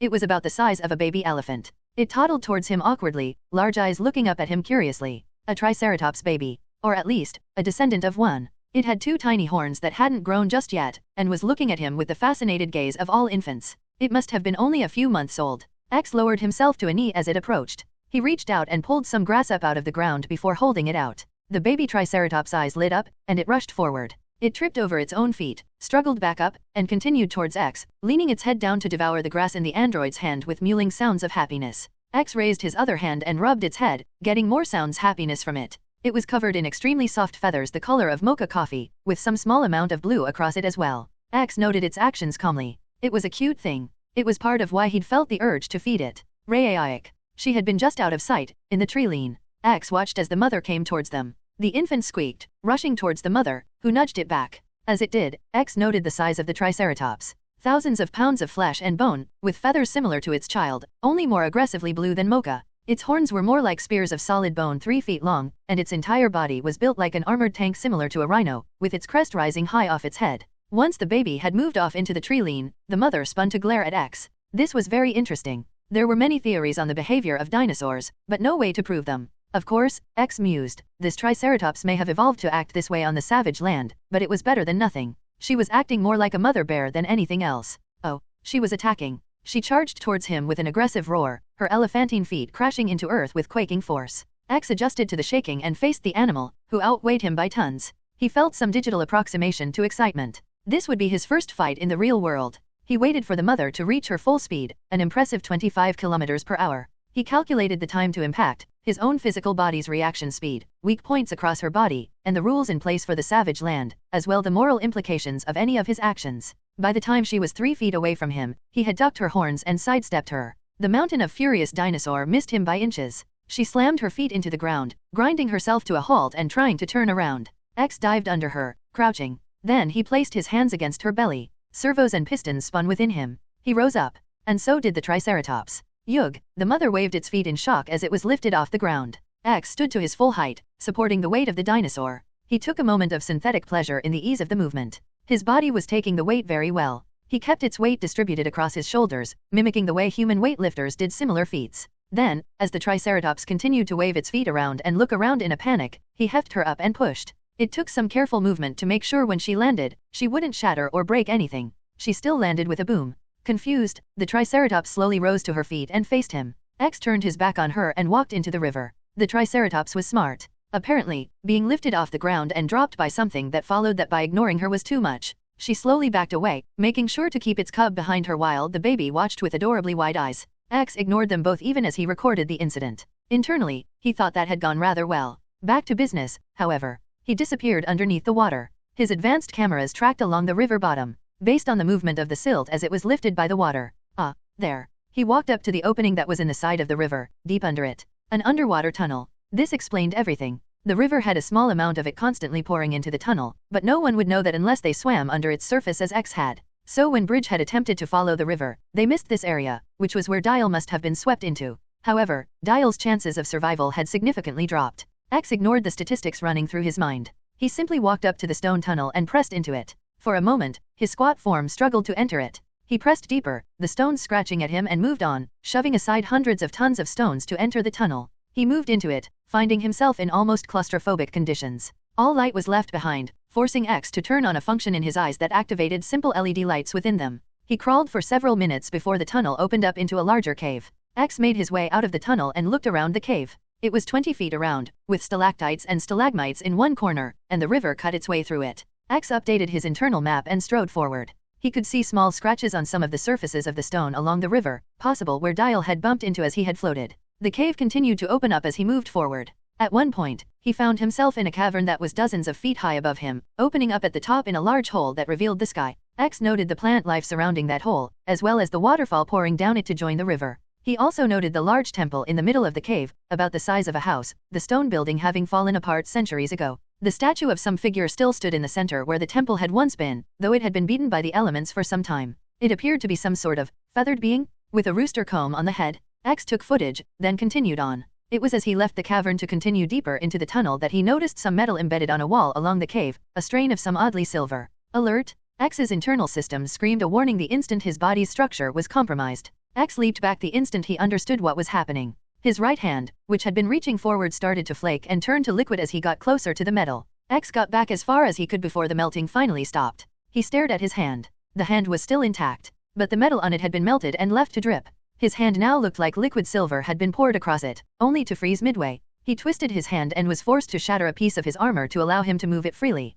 The sound of steel cracking filled the air as he squeezed his hand into a fist, watching dispassionately as he returned his mobility to his hand. It shouldn't have been so easy to shatter the metal on his hand, even with his enhanced strength, but the damage had weakened the metal as well. Then he looked up at the cave ahead, staring at the strains of metal. Antimetal. Antarctic vibranium. Dial had told him about it. An element that could make other metals fall apart at the atomic level. He didn't have any sensors to see if the damage to his hand's casing had truly been down to the atomic level, but it was easy to surmise what had happened. And if Dial had floated along the river, then that explained why he had gone missing. If the Omnitrix had fallen apart in response to the antimetal. X activated his radio. As of now, he had no way to follow Dial. He'd only made it a couple of miles, but already needed aid. It was disappointing. But logic prevailed. He needed a human's help from here on out. "This is X," he said over the radio, reconnecting with the mobile base's cameras. "I have a lead on Dial, but I require help from a human." In the base, several people looked at each other before one man, the bridge soldier in command of the unit on the Savage Land, came up to the mic.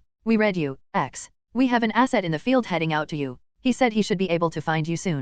X acknowledged that. "Very well. I'll track their armor and contact them through it." The bridge soldier hesitated. "That won't really work." "Why not?" "He doesn't have armor. The only thing he went out with was a knife." "This is X," he said over the radio, reconnecting with the mobile base's cameras. "I have a lead on Dial, but I require help from a human." In the base, several people looked at each other before one man, the bridge soldier in command of the unit on the Savage Land, came up to the mic. "We read you, X. We have an asset in the field heading out to you. He said he should be able to find you soon." X acknowledged that. "Very well. I'll track their armor and contact them through it." The bridge soldier hesitated. "That won't really work." "Why not?" "He doesn't have armor. The only thing he went out with was a knife." Sergei Kravinov/Craven the Hunter. Craven shook his head as he ran through the jungle. He'd had a fun day so far. Met up with some old smuggler friends willing to ship him to Antarctica. Always good to start a hunt off meeting old friends. His friends, French pilots who had some familiarity with flying into the ice-cold regions of the world, had been doing well. He'd then airdropped over the cold of the most remote region of Earth with nothing but a parachute and a beam emitter that Boris had given him, really a laser that had been modified per bridge specifications to emit the light they'd discovered could open the veil around the Savage Land.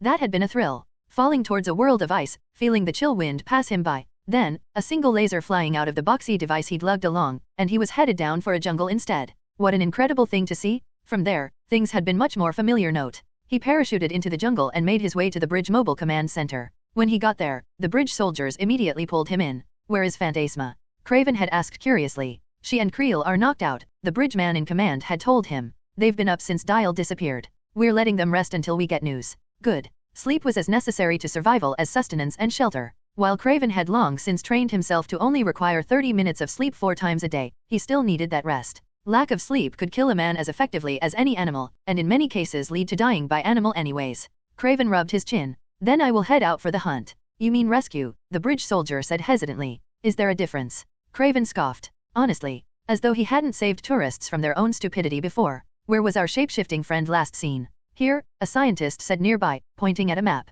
Craven studied it for a moment before nodding. Very well, I am off. Alone? The soldier asked. If I want to go quickly, yes, Craven said with a scoff. Honestly, while these men may have some skill on the battlefield, especially if they had even the slightest amount of skill the lovely Melissa May had displayed, they were not hunters. Well, we currently have an asset in the field tracking dial right now, the soldier said. An android. He said he had a lead. An android? In the jungle? The soldier shivered at the interested smile Craven displayed.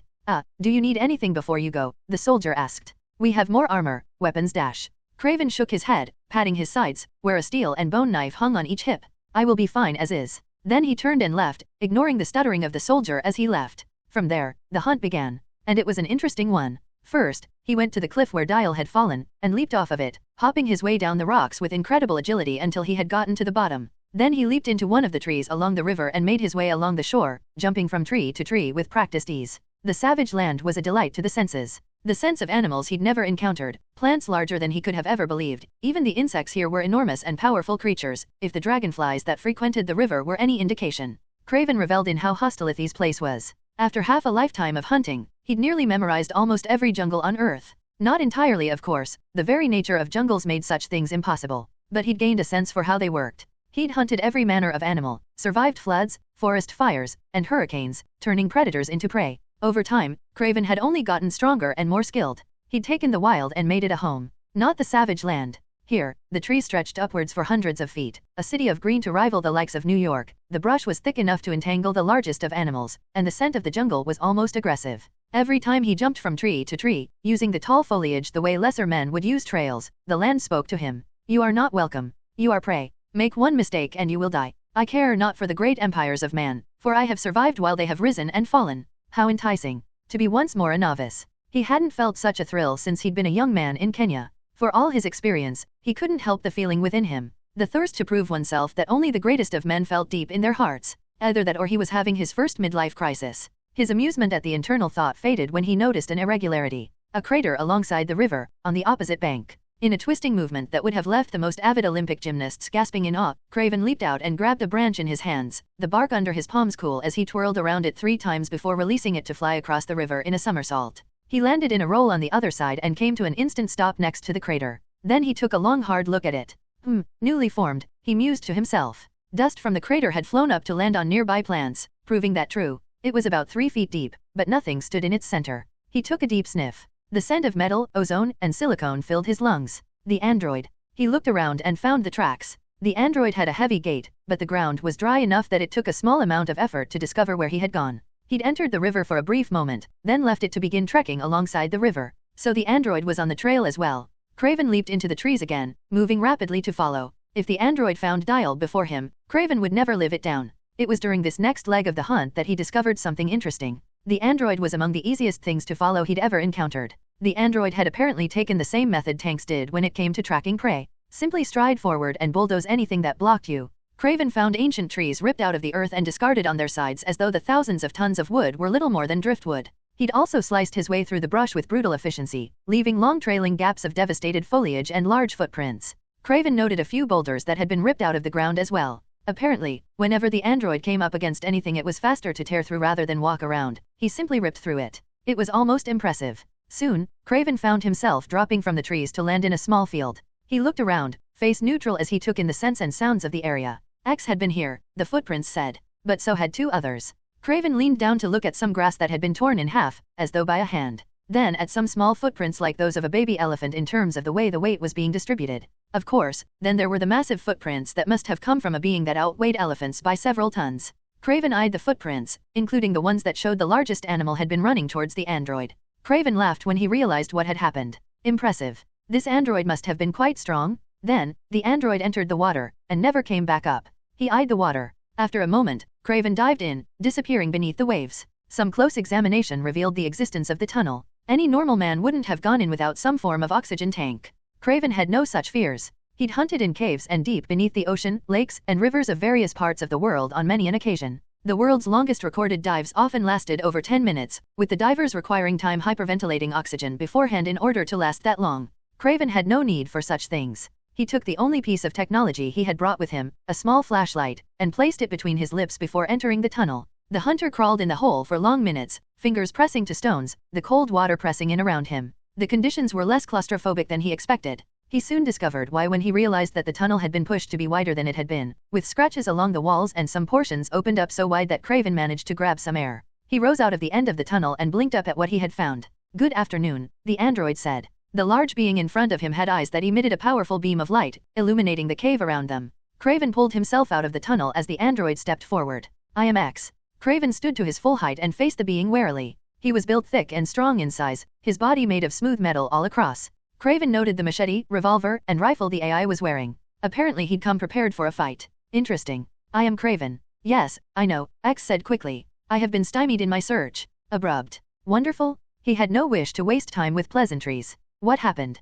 Craven asked. "Antimetal, a substance so named by Dial for its ability to dissolve the bonds of atoms in metal," X said. "Of course, that is a rather brisk description of the material, but it will suffice until it can be studied." Craven eyed one of the android's hands, which had been partially melted. "My, that was an interesting material. I suppose that would be an issue for a man like you." X nodded. "I require organic assistance." "You have it, my friend," Craven laughed, walking forward. "Come, let's continue the hunt." Devil. That had to be Devil Dinosaur. I was in the cages with Gresh, Demi, Wing Girl, and German Jerk. It was the middle of the night now. I'd slept for a good long while after filling my belly with whatever that meat-filled bread was and a lot of water that was kinda gross. I had woken up early, lying on the cold hard dirt. My right arm was feeling much better, oddly. The wonders of rest. I was still hurting, but my headache was gone. I sat up against the cage bars and looked around. Demi the rock person was standing in the center of the room. I kept still other than my head. I'd been doing this consistently. Since we had entered the city, I'd compiled every bit of information I could get, creating a mental picture of the world around us.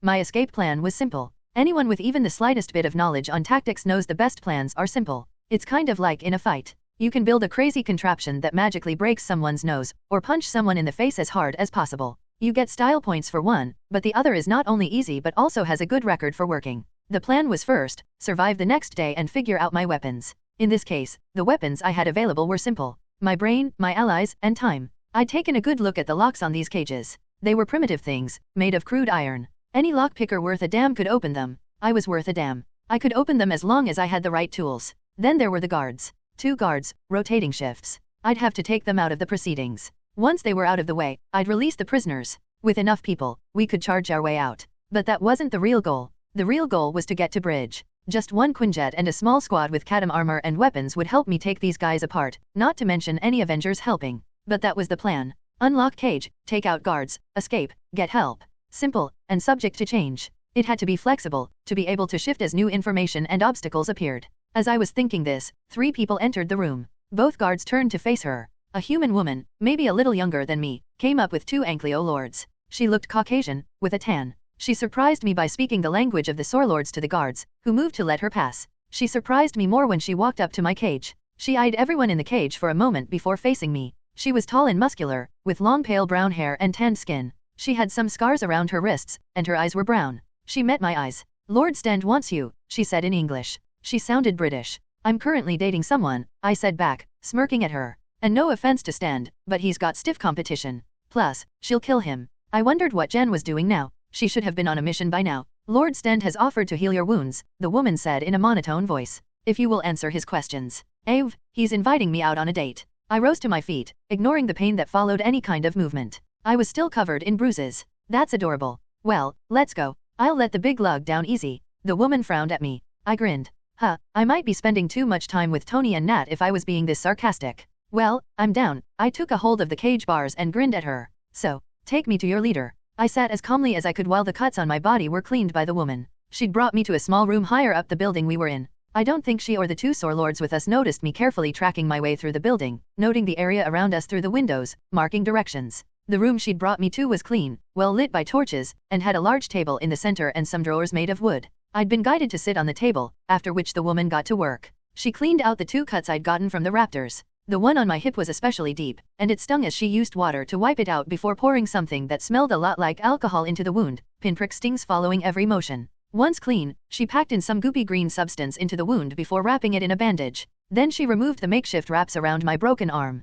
It looked red and slightly swollen, but not bad. She rewrapped it with expert precision, then put my arm into a leather sling. I was starting to look pretty primitive when you took the leather sling in along with the rest of my clothes. My jeans and shirt were replaced by a leather vest and loincloth. Yeah, a loincloth. I knew the savage land would get me into one sooner or later. Thank God I'd worked out for months so I looked more like Tarzan and less like, I don't know, some fat caveman. As soon as the woman was done, she stepped back from me. You are healing well, Lord Stend. He is ready. Good. Stend stepped into the room. He'd been waiting for his moment. The Stegolord walked up to me. My sword was still bouncing at his hip. He came to a stop in front of me and smirked. Leave. Now. Yes, my lord. The woman bowed and turned to leave. Hey, I said. She stopped to look at me. What's your name? She stared at me. I think she was thinking about answering. Right up until Stend turned and grabbed her by the throat, lifting her in a smooth motion. He grinned up at her as he squeezed on her throat. Oi. I stepped forward, shocked. One of the guards snapped forward to bring his spear close to my chest, stopping me in my tracks.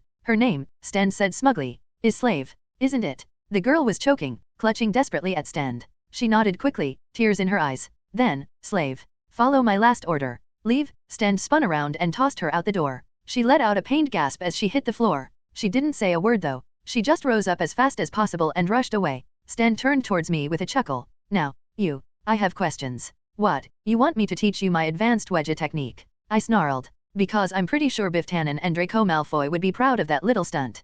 Pathetic. That's what it was. This roided up Dino was throwing his weight around at people who couldn't fight back. At that woman. At me. He was a bully. And the worst part of that was that I didn't have a way to fight back. I kept myself as calm as I could while staring at him, keeping a neutral expression on my face. Don't show your feelings. Sarcasm and calm were my allies in this fight of wills. Oh, Stend smiled viciously. No love for a fellow human. I never fall in love on the first date, I shrugged. What do you want, Stend? Answers, my dear outsider. Answers. He walked out. The guard poked at me, forcing me to follow. Stend strode through the halls with the calm demeanor of king in his castle. Our civilization is young. Only 20 years old. I remember the old days, when we were but savages, running through the jungles like the others. But then, our lord came. He taught us about forging steel, building the great structures around us. He taught us many things. Stend's hands clenched into fists. And yet, he never spoke of where such things came from, the source of his knowledge. And as we captured slaves, 2 groups stood out to me. The New Britannians and the New Deutschlanders.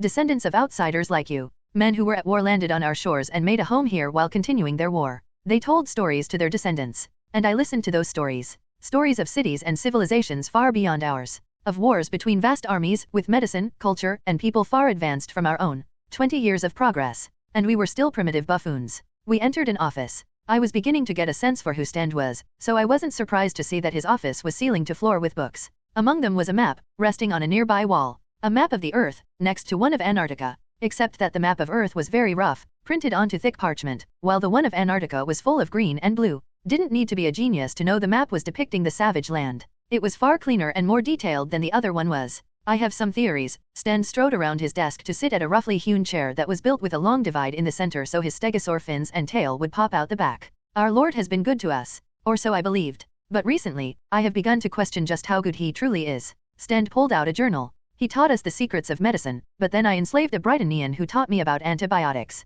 He taught us about iron. A Deutschlander had a book describing steel. He taught us the rudimentary tactics of war, strategies we used to dominate the jungle. Then I discovered this. He tossed the journal to me. I awkwardly caught it out of the air with one hand and looked at the cover. Art of War. Pretty old too, I mused to myself. Looks handwritten. The cover's some sort of leather. I'd surmise it was copied from the original. Stend rested his elbows on his desk. Our lord is either not the wise and intelligent man he claims to be, or he is holding back, refusing to give us more knowledge in an attempt to keep us under control. Stend scowled. I fought my way out of the arena to stop being a slave. I swore ever after to be a master, to have no one hold me back. He took out something and placed it on the table. I eyed it for a good long moment. A gun. My gun. Melted, but recognizable. I'd carried it with me mostly because you never know when a big chunk of metal will be useful in the jungle. Now, I find this. I find you. Sten glared at the gun spitefully. This weapon. Your armor. Your sword. They're not just advanced. They are beyond anything I could have imagined. We aren't just behind in technology. We're behind in so much more, aren't we?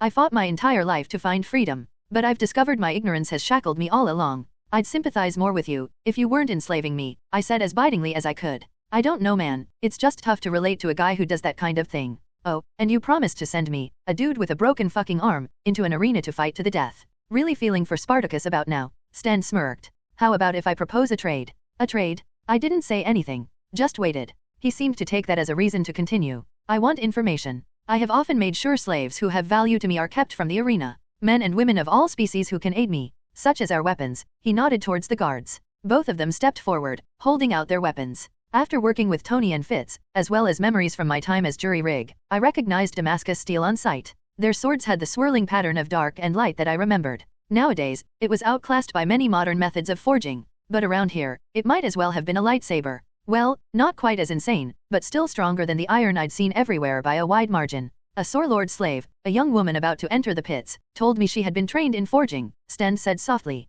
I took a chance, and she made me blades the like of which I have never seen. She works for me now. Sten rose to his feet. I reward intelligence. I reward information and loyalty. And I can keep you from the arena. Keep you from dying. Just tell me about the world beyond. Sten looked calm, but I noted the way he swallowed. Tell me how it is grown. Is Rome standing? The Soviet Union? How far has science come? Tell me. And for the rest of your life, I will make sure you never go hungry. You can have women and men to sate your lusts upon, alcohol, sport. I cannot promise you everything, but you will have much in return for information. And if I just leave? Just turn my caramel brown ass around and head back home. Sten smirked. Not possible. No one can escape the savage land. Not even me. You are stuck in our world. But if you work with me, then you'll never be uncomfortable. Yeah, shows how much you know. Fact was, Bridge had managed to crack the entry/exit to the savage land. We hadn't figured out how to do the whole communication thing yet, but we could at least do that. But what Sten was offering was of strategic value, if not in the way he was thinking. His offer was time.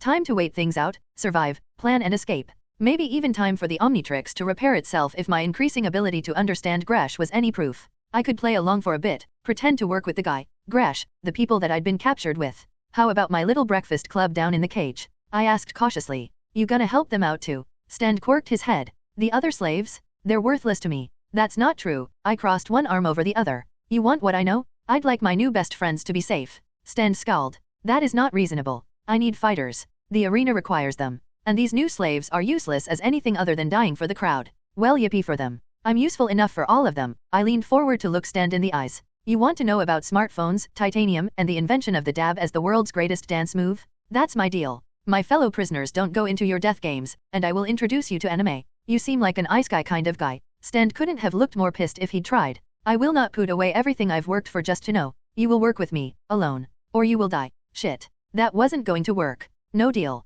You are being unreasonable, Sten snarled. Good, I glared at him. I'm an Avenger. A hero. Unreasonable is what we're about. We're a greedy bunch. You offer us our lives, and we take the lives of everyone around us. Ask for surrender, we steal a victory. Sten snapped to his feet and raised a fist to punch me. I got ready to roll with the blow. It never came. Instead, he glared at me. I'm giving you a chance to be logical. To realize that sacrificing yourself for men and women you've never met before is foolish. This is not some soft and cushy world. This is the savage land. We kill, survive, and grow. Martyrdom is useless. Simply another log on an already blazing flame. He wasn't entirely wrong. Doing this, sacrificing a good chance at survival for a few people, some of whom didn't even like me, was dumb. Nat would have beaten me red and blue for it. Tony would have made a sarcastic comment while giving me a grin like he was half proud, half pissed. Steve would have stood right beside me. And if we're being honest, I think they would have done the same thing I did. I told you, I'm an Avenger. We don't adapt to cruelty, I smiled. We break it. My deal is, don't put anyone into the arena that doesn't want to go in, and I will tell you everything about the world you want to know.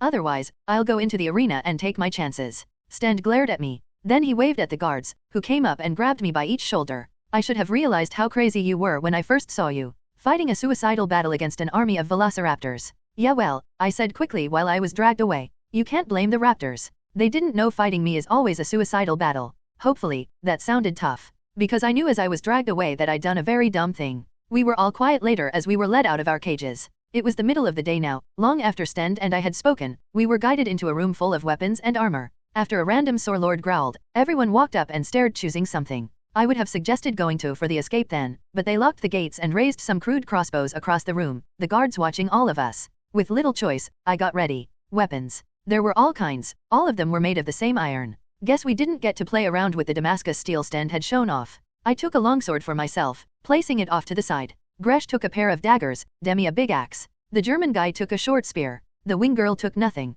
She sat in the corner and watched us all. The others, the people with wings, other reptiles, and humans, crowded to each other, trying their best to show affection despite the guards glaring. One of the guards stepped forward to stop some of the winged people from going over to Wing Girl, only for T-Rex guard to stop them. They came around her, touching her around the ripped-out section her wing had once been, crying for her and singing softly. I watched them for a while as I grabbed a piece of armor made of some sort of lacquered material. Then I looked around the room. I had a long sword. But I needed more weapons. The weapon that kept people alive for centuries. Cooperation. I watched them for a while as I grabbed a piece of armor made of some sort of lacquered material. Then I looked around the room. I had a long sword. But I needed more weapons. The weapon that kept people alive for centuries. Cooperation. Anybody here speak English? I called out to the room around us. Everyone looked over at me. After a moment, a few of the humans hesitantly raised their hands. 3 of them. You guys also speak the language the Sorlords are using. One of them dropped their hands. I need a translator. You mind? One of the hands dropped like it was on fire. The last person, a short and skinny young man that looked like he was in his late teens, looked terrified. But he clenched his fist and nodded at me shakily. Good. I walked up with my long sword and stood next to him. Repeat after me. And if anyone has questions, translate. K. The kid nodded nervously. He had blonde hair covered in dirt, was wearing brown rags, and his blue eyes were shaky. He was a twitchy kid. But he was meeting my eyes. Okay. We're about to go into that arena and fight something to the death. The kid hesitated before he began to speak in that hissing and growling language that seemed to be the common language here. The other prisoners stared at me, then at him. So we need a plan. I want to get in there and survive. More than that, I want all of you to survive too. German guy snapped to his feet and hissed. Some of the Sorlord prisoners joined him, a couple of humans shouting in German. The kid looked scared as he turned to me. They're asking why they should listen to you. They also said something bloody mean. They just have to get to know me first. I grinned at him. I was faking so much confidence. I had no idea if any of these guys would listen to me or not. But they had to. We had to coalesce, to work together as a team. I tried to mimic Steve, to stand the way Captain America did, to project my voice. I didn't know if I was the best warrior here or anything, but no one else has stepped up to try and bring us together. Not to be arrogant, but none of these guys were likely to have seen what I had in terms of being outclassed in a fight. Hopefully. God, please don't let this be a mistake. Are any of you warriors? I asked. The kid translated. Some of the group grumbled, looking at each other. Then you know that those of our little suicide squad that aren't fighters are going to die. German guy stilled at that. We have elderly, injured and kids in this little group. I looked around at everyone. No time to be kind or settle. Just lay it all on the table, Mahmoud. People who will be first on the chopping block. But if we work together, we can have each other's backs, support each other, keep each other safe. I took a step forward, then hopped up onto a table. I was trying to keep moving, to keep all eyes on me. Some of you hate each other.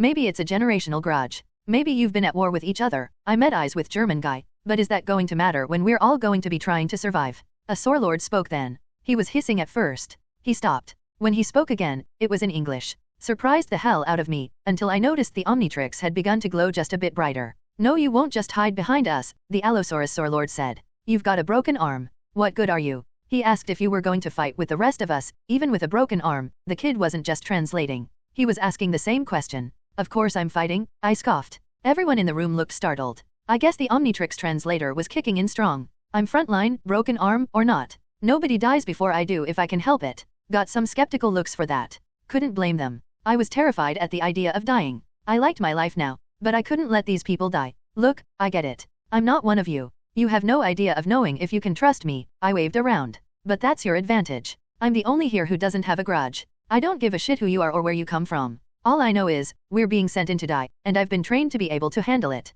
We group up, grab the right weapons, support each other, and this becomes a fight we can win, instead of one where we die. And hey, I shrugged. We're all going together. What we got to lose by working together? There was a moment of silence. I swung my longsword onto my shoulder and looked around. So how about it, folks? Wanna go to war together? Nobody cheered the way they did whenever Steve did one of his speeches. But I guess things were just hopeless enough that people were willing to listen to the loudest voice in the room. All right then, I looked over at Gresh. Gresh buddy, how good are you with those daggers? He stared at me for a long moment before blinking, like he'd only noticed right then that I was speaking to him. He spoke, and for the first time I heard Gresh speak English. I was taught by my mother. I can hiss, grack, heat, kaa can fight as well. The Omnitrix cut out part way through, but he was nodding towards some of the members of his race, who straightened. Great, I looked around, marking things out. The people I'd been carted in with had been joined by more people, so we had about, 26 people? Seemed like a lot for a gladiator fight. But it would do. Okay, I have a plan. I laid things out while the Sorelord guards watched blankly.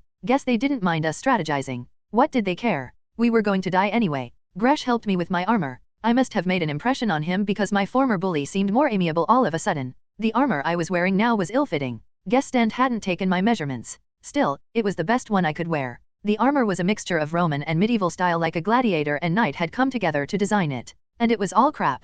Just mismatching iron and leather. But it's better than nothing. The chest piece was an iron vest, dented and beaten, with the chest showing the image of a screaming ape. My shoulders and right forearm had leather of different colors and designs to protect them. I'd chosen to use an iron piece of armor to protect my left arm. With the right one out of commission, it was best to protect the one I could fight with. My left leg had the only piece of armor I could find that could fit either one of my legs. The sea thighs apparently don't always save lives. So I was looking pretty asymmetrical as we were all lined up and forced to head toward the gates. I did, of course, take time to really support my broken arm, reinforcing it with extra padding made from pieces of leather and a dagger too dull to cut anything. If anything was going to get me killed, I didn't want it to be my right arm breaking again somehow. Gresh and I stood side by side near the front. I had asked someone to take the first steps out of the door after making sure they were confident in their abilities. Still, I felt guilty for it. So as we walked, I spoke to them. Hey, you want any help?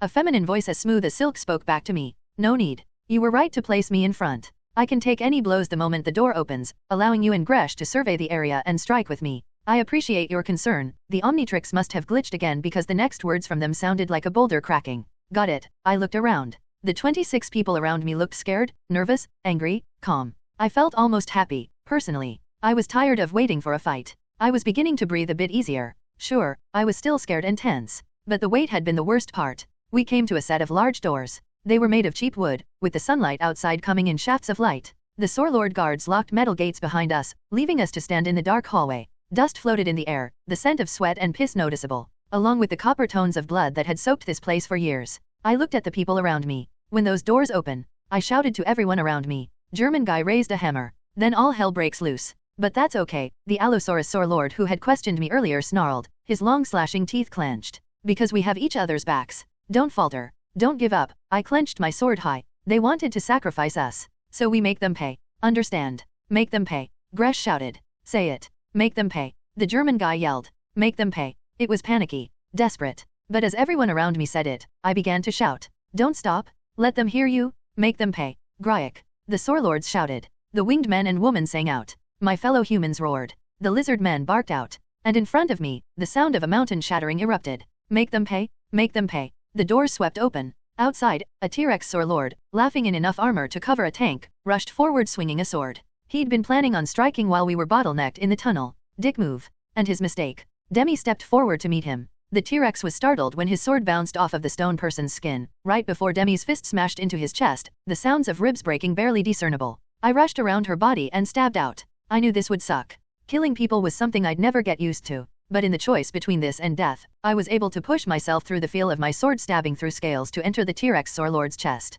The cheering of the arena around us was immense. I ignored it. We had work to do. In front of us, a group of men and women of varying types faced us. All Sorelords. And all way better equipped than we were. Not to mention, all uninjured, young and more muscular than Enold on his best day. I counted them up, ignoring Gresh as he leaped forward with a shrill screech to bring the T-Rex I'd stabbed to the ground, blood spraying while the savage lizard man stabbed the dying dinosaur to death. 20 people, well, 19 if you didn't count the guy Gresh was stabbing, spread out across the battlefield. 15 of them were Sorelords. Combined with the guy I'd stabbed, that was 16 Sorelords of varying subspecies, most of them being the bigger types. Bit biased if you asked me. The remaining 4 were human, all just a little smaller than me in muscle and height. As for the battlefield, while it did have the sand that I expected and was shaped like the Great Colosseum in Rome, there was something I hadn't expected. Physical obstacles. There was a chariot that had been tipped over and half destroyed in front of us, some crappy weapons strewn all about, and boulders. 2 big ones resting randomly in the field, one the size of an RV, the other in the shape of a pillar. Those opened up options. Aryans, take the platform. I barked, pointing out the biggest rock. The winged people, who were the aforementioned Aryans, flew upward. There was a large cage surrounding the top of the arena, but they had enough room to fly up to the platform and land. Wing Girl watched them before running to join me. Gresh and Demi. German guy roared while running with his own group. In some attempt to get us all out alive, I'd made the most basic of strategies. The fact was, I'd need months of work to get us all working with any amount of synergy. So instead, I just had to mash us all into groups based on who could fight and who needed help. Sadly, there weren't a lot of fighters in our group.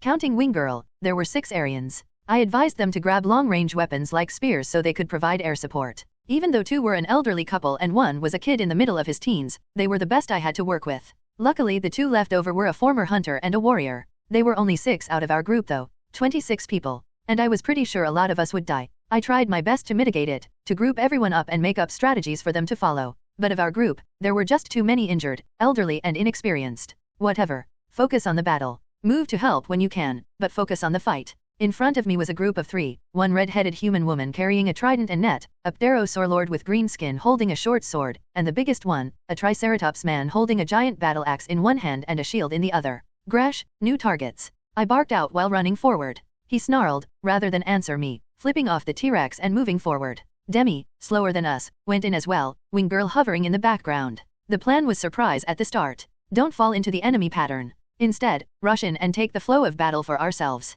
I headed for the pterosaur, moving as fast as I could. The pterosaur, who had been temporarily horrified at the death of the T-Rex, adjusted quickly, raising his blade to meet me. We met in the center and began to clash, my long sword and his short sword clacking together. He was faster and stronger than me, but I had reach and technique. My broken arm meant I couldn't take the advantage as well as I wanted, so I had to work twice as hard. He stabbed at my stomach. I dodged and tried to take his head off with a short cutting slice. He ducked under it and stepped back. I noted the way the guy was built. Despite being a pterosaur hybrid, he didn't have wings. Instead, it seemed like he was designed for speed, with lean muscles and quick reactions. Best for me to face him. I parried a sword slice at my arm, our blades clanging on contact. Gresh sped past me to head for the human woman, who raised the net in her hands high. The Triceratops ran for Wing Girl, Demi moving to intercept. Then I was forced to focus on my opponent. I raised my sword high and brought it down as fast as I could. My opponent raised his blade to block it. Too bad it was a feint. I pulled my arms in during my swing, bringing my sword to my hip, then thrusting forward while twisting my hips out.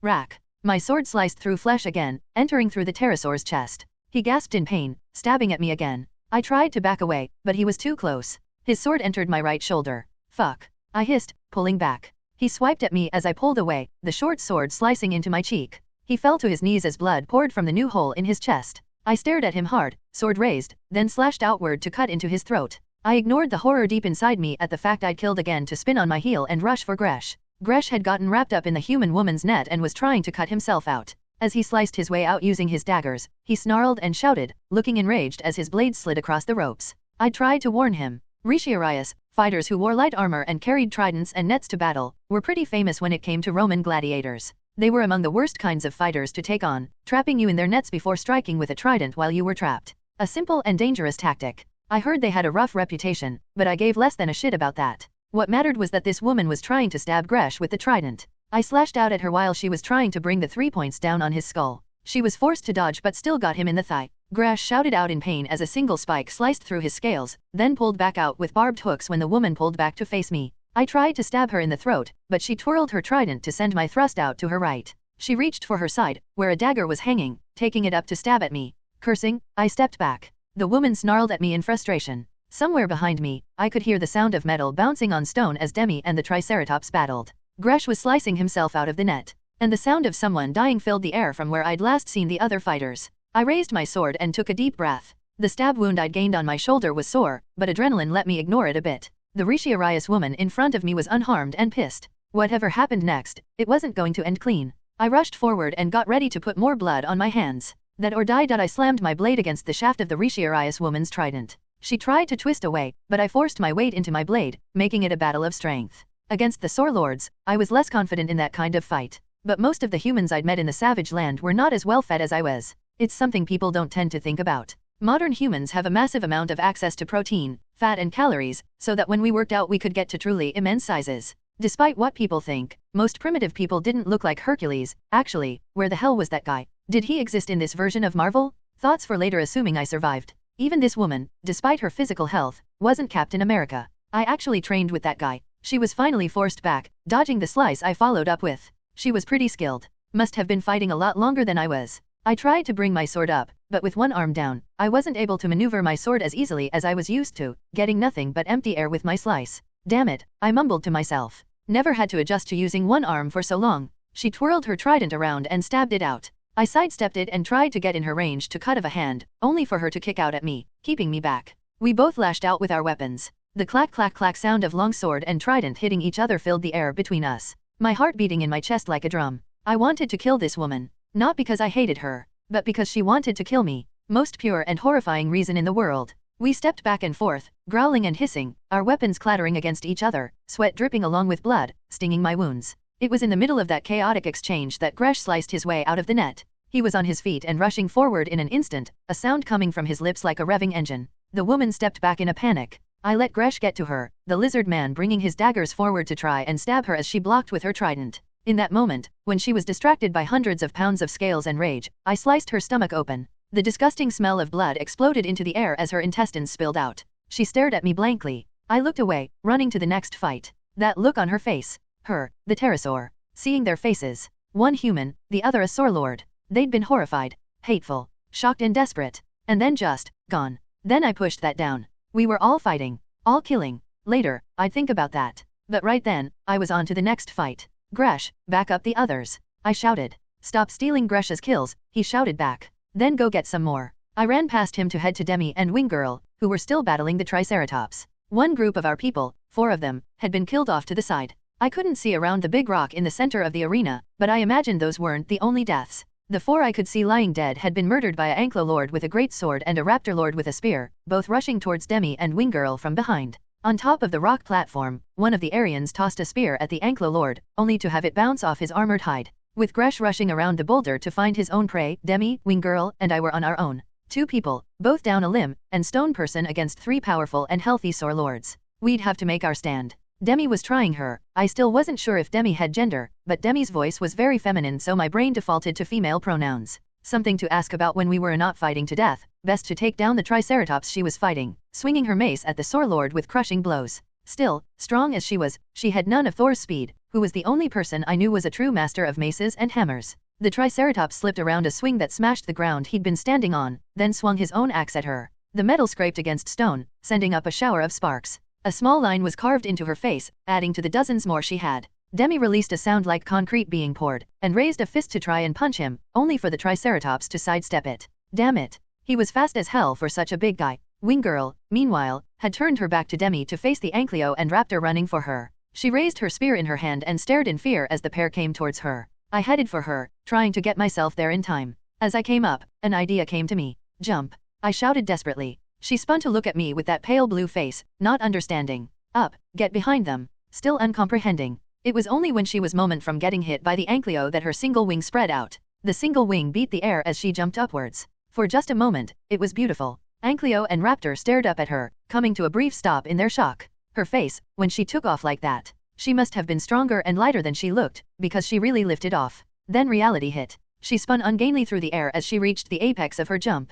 I could see the horror, sadness, and panic in her expression. Land. I shouted as loud as I could, coming in on the Raptor with a swing. He stopped gaping at the sight of Wing Girl to raise his spear to block me. I smashed my longsword against the shaft of his spear, metal on metal sparking for just an instant. Land and fight. I don't know if she heard me. All I know is that, in the middle of her fall, she stopped trying to fly and pulled her wing in. With the luck that only comes in the best of moments, she managed to land behind our opponents, spinning to face them frantically. Then the Raptor and I started trying to kill each other while the Ankleo spun to face Wing Girl. I swung, parried, blocked, kicked, dodged a claw headed for my stomach before taking a slice to chest from the spear. I stabbed the Raptor in the shoulder for a shallow wound, twisted to parry his spear thrust aside, then stepped into his guard to shoulder rush him, throwing him back. Far behind my opponent, behind where Wing Girl was trying to stave off the Ankleosaur, I could see some of my people fighting off some Saur Lords. The Allosaur was on her own, battling a 2 Saur Lords. I kicked out at the Raptor, my foot sinking into his stomach, then shouted up to the Aryans still on the rock. Help her.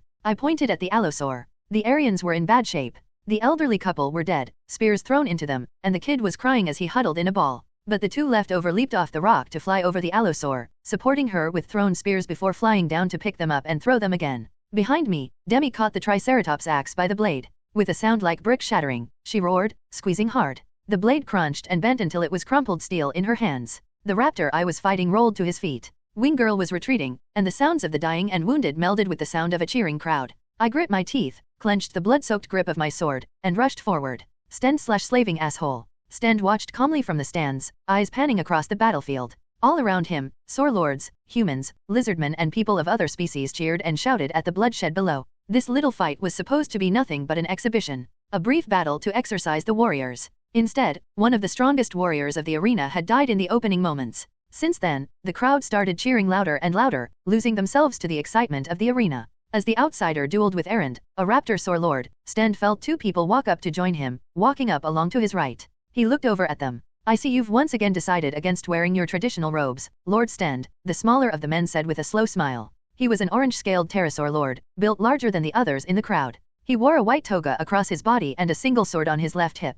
Stand ignored the comment on clothing. Ever since reading about the fashions of the ancient Greco-Romans, he'd decided against wearing the traditional robes. More proof of his theories that the Sore Lord Society was nothing but a copy of already outdated ones. Instead, he turned and bowed. My lords. I had not expected you until the main event. The larger man didn't respond. He simply stared down at the arena with his arms crossed. He was a full head taller than almost every other being in the Colosseum, even the Brontosaurus lords. His scales were a muted yellow that bunched and twisted atop layers of muscles like steel. His frill was high and spiked, his paired horns stacked one atop the other and his eyes were sunken into his skull. His eyes were the color of fire. Well, we weren't planning on it, the pterosaur said, looking up at the larger man. Lord Styro and myself were attracted by the calls of the stadium. Rather interesting to hear that for a simple exhibition. To say the least, Lord Stand told the Orange Sore Lord. It was supposed to be a simple exercise. But the slaves I have recently captured had more fight in them than I expected. Lord Styro turned to look at Stand. For a moment, Stand stared back. Those eyes, like a blazing flame, seemed to burn with more ferocity than normal.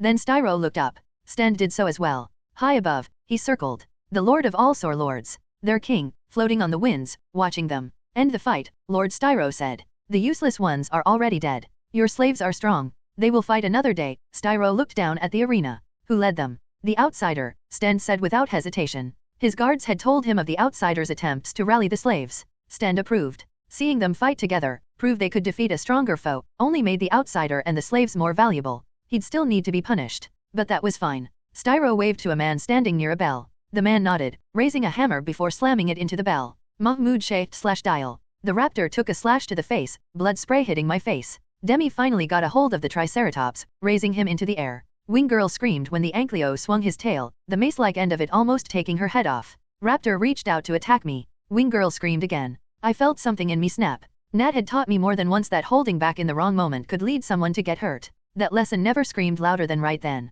A loud ringing sound came from somewhere. I ignored it. Instead, I watched the raptor's spear come once more for my heart. Then I twisted down. The blade of the spear sliced open my face, a white-hot line of pain screaming at me as metal opened skin like a zipper. I ignored it, stepped forward and stabbing. My sword entered the raptor's shoulder, exiting out the other side, before I tackled him. Using my sword like a handle, I lifted him up and ran, muscles screaming, legs burning, until we hit the ankylosaur from behind, bringing him down. Then, the sound of footsteps filled the arena. I ignored them, rising up to. Something hit me from the side. A person. I was tackled to the ground and held there by someone, while a blade was held to my throat. I stilled at the feel of the cold steel, looking around frantically. Something hit me from the side. A person. I was tackled to the ground and held there by someone, while a blade was held to my throat. I stilled at the feel of the cold steel, looking around frantically. Guards. All wearing the same black armor, pouring into the arena. They separated the fighters, bringing the battle to a halt. Gresh, who had been stabbing one person that he had tackled to the rock pillar, snarled when he was forced to stop, but rose to his feet.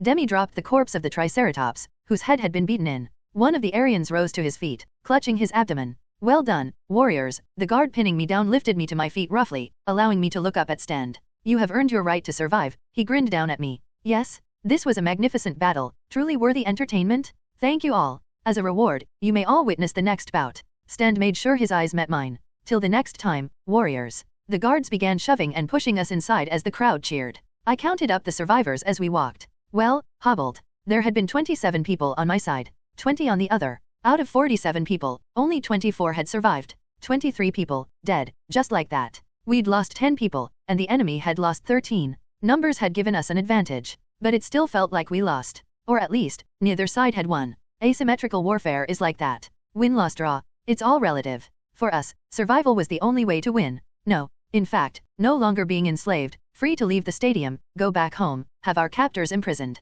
That was total victory for me. For Stend and the Sore Lords, having us fight on their behalf willingly, even eagerly, giving them a good show and staying useful. That was total victory for them. In this case, we had to take what we could. We had survived, despite losing a lot of people, getting injured, and still being enslaved to possibly do this crap again. And they were entertained, despite losing slaves and having one of the last surviving ones more than ready to kick their asses the second I had a chance. Still, that was the nature of things. Asymmetrical warfare. Where nobody wins, just loses less than the other guy. I kept that to myself. We were shoved into a room together. Both groups of people. There was a tense moment as we shared a look. The warriors whose friends I'd killed glared at us. The raptor I'd stabbed in the shoulder glared at me, growling. I smiled a bit. Gresh barked out something that made the guards tense. German guy, who had survived the fight, looked exhausted but yelled something as well, to which one of the humans on the other team yelled back. Then more slaves poured in, carrying two things more sacred at that moment than any temple: food and medicine. We calmed down, waiting patiently as we were treated. With some chairs nearby and a big metal grating that showed the arena outside, we had a nice view of the next fight.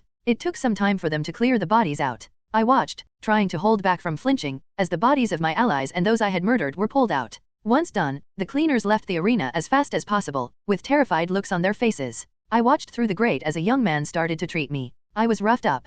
I had 2 large cuts on my face, a big hole in my shoulder, and bruised everywhere. Plus, all the combat hadn't done anything good for my previous wounds anyways. He put paste into the cuts and tried his best to work with me. I wasn't a good patient. I was watching the arena. Ladies and gentlemen, Stan stood out in the stands on a pedestal, his hands wide. What a show! A simple exhibition match turned into a true test between warriors on equal ground. Equal ground, my ass. I'd failed those who ended up lying on the ground of that arena, but things hadn't been anywhere near equal. But now, we have our main event. Stan pointed at one of the bigger doors on the side of the arena. 3 great beasts of our great land, brought to you to battle to the death against the Red Devil. Slowly, one of the gates opened. Behind me, one of the guys who had pushed us along spoke to another guard. Red? The damn thing is orange. Wait, what the fuck? I spun to look at the speaker, startled. Stend wanted to call it red, the other Sore Lord said with a shrug. Whatever. Still a damned monster. Orange? Wait, so who? The slowly rising gate exploded outward, the being behind it tearing it out of the wall with horrific ease. It leaped into the arena and glared around with glowing yellow eyes. I stared at it, my jaw dropping in shock. Horns. That was the first thing that popped into my head. It had long curling horns on either side of its head and one on the back of its his neck, with a purple membrane stretching down to its back. My right eye twitched, all my aches and pains fading to the back of my mind in favor of the beast in front of me. His body was stacked with muscles bunching up under dark orange scales that came on the edge of being red. A pair of small wings extended from the base of his tail. I clenched my left fist, trying to understand what was happening. His lower legs were armored in some kind of bird-like carapace, the long slashing nails a deep purple. That's not Devil Dinosaur, I said weakly. Hauser. Hauser from Red Earth, his mouth wrapped in a giant muzzle that kept his lips together. He couldn't roar, but his eyes flickered with power as he raised his head to look around. The earth rumbled under his steps, as though rather than his weight causing it, the earth dragon was trying to control his own element. He jumped into the air, reaching the height of the iron cage surrounding the arena, and landed on the center of the large rock platform, looking around angrily. So, my escape plan hadn't changed, but it had gotten a lot more interesting to say the least. Stend looked down at me. I tried to school my features, but I don't know if he caught the shock and awe on my face or not. Before I could say or do anything, Stend waved a hand. One of the other gates rose up, 3 shadows prowling inside before they began to exit. Our current champion of beasts will battle 3 allosaurs. Ferocious beasts, strong and hungry, left without food for a full week. Let us see how he fares against them, shall we? Compared to Hauser's explosive entrance, the 3 allosaurs entered with almost a grace to them. They had a soft coating across their bodies that gave them a striping of brown patterns through their almost inky black feathers. They looked pissed off as they prowled into the arena. And, unlike Hauser, their mouths had no muzzles, allowing them to roar as they stepped forward. Then they saw Hauser, freezing. Their nostrils twitched. Hauser glared down at them from his perch. 1 week. That's how long Stend said they'd been without food. That could drive anyone mad. And you could see it in their eyes. Madness and hunger. They roared. Hauser crouched. I was standing at the grate with my left hand wrapped around the bars so tight my knuckles had gone white, my eyes straining to take in every detail. The allosaurs charged Hauser with blistering speed, covering the ground between them and sending sand flying about in arcs. Hauser waited until the lead one got close to the rock. Then he jumped up into the air. No animal that big should ever be able to jump like that. But Hauser did it, soaring over the 3 allosaurs like a more traditional dragon, heading for the one in the back. As he did so, the horn on top of his head moved, coming down to point over his head like a spear. He hit the allosaur in back like Mjolnir, the earth shaking once more under his weight. The allosaur screamed. Hauser wrapped his talons around the dinosaur's neck and stabbed downward, once, twice, 3 times, blood spraying into the air as the horn on his head split flesh.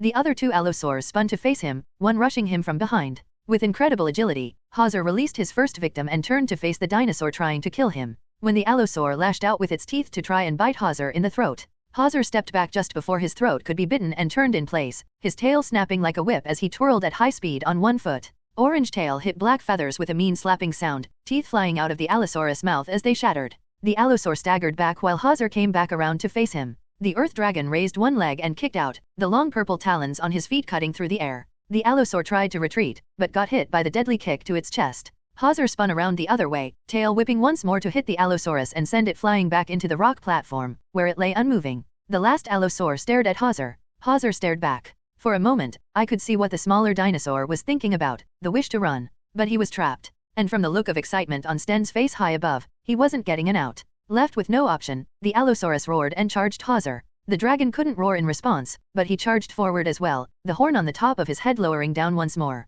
Both dinosaurs met. I stumbled, almost thrown to the ground by the force of their impact, keeping my eyes on the fight. Hauser, as the dinosaur and dragon wrestled, got under the other behemoth and lifted the allosaurus off the ground. He tossed him into the wall of the arena, the wall shaking with the impact. Then he hit him with the force of a train, his horns slicing into the dinosaur with ease before the rest of his body followed, the wall behind the allosaurus cratering behind it as it was killed. The crowd roared. The allosaurus died. And Hauser, removing his horns from the dead dinosaur, looked around. Red Devil. With blood spilled across his face, dripping down his horns, he looked it. Then he saw someone. Another Saurlord, this one standing next to Sten.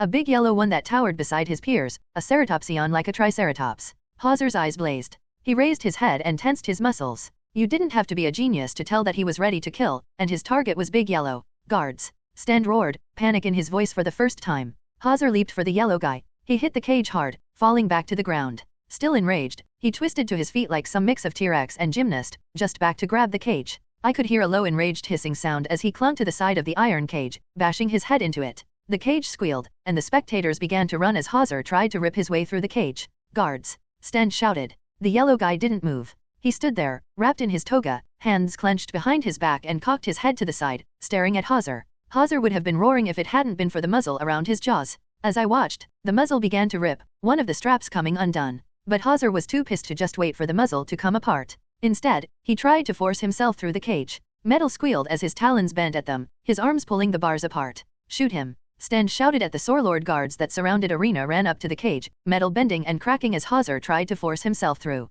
Shoot him. The guards raised something to their mouths. Blowpipes. That explained what had knocked me out before, when I had been in the jungle. As I continued to watch, they fired, little darts piercing Hauser's skin while others fell to the ground or missed. Hauser snarled, finally able to make the sound. With a sound like nails on a chalkboard, the cage bent enough for his head to pass through. He snarled again, pressing through. But he was slowing down. I don't know what was in those darts, but apparently it was fast acting and 30 or so were starting to affect the big guy. His eyes were drifting closed. The top horn on his head was sinking back to lay flat on his head. He reached his head out for the yellow guy. The yellow guy, once Hauser had come close enough, stepped forward. Then, he cocked his fist back and unleashed a haymaker into Hauser. The punch was worthy of any of my superhuman friends or forms, launching Hauser back. He fell back into the arena and hit the ground with earth-shaking force for the last time. The guards kept shooting him even as he tried to struggle to his feet. The big dinosaur gave the yellow Saurlord a hate-filled glare. His muzzle loosened, beginning to come undone. I saw something between his jaws, beginning to flicker to life. Then his eyes closed, and Hauser slowly limped to the ground.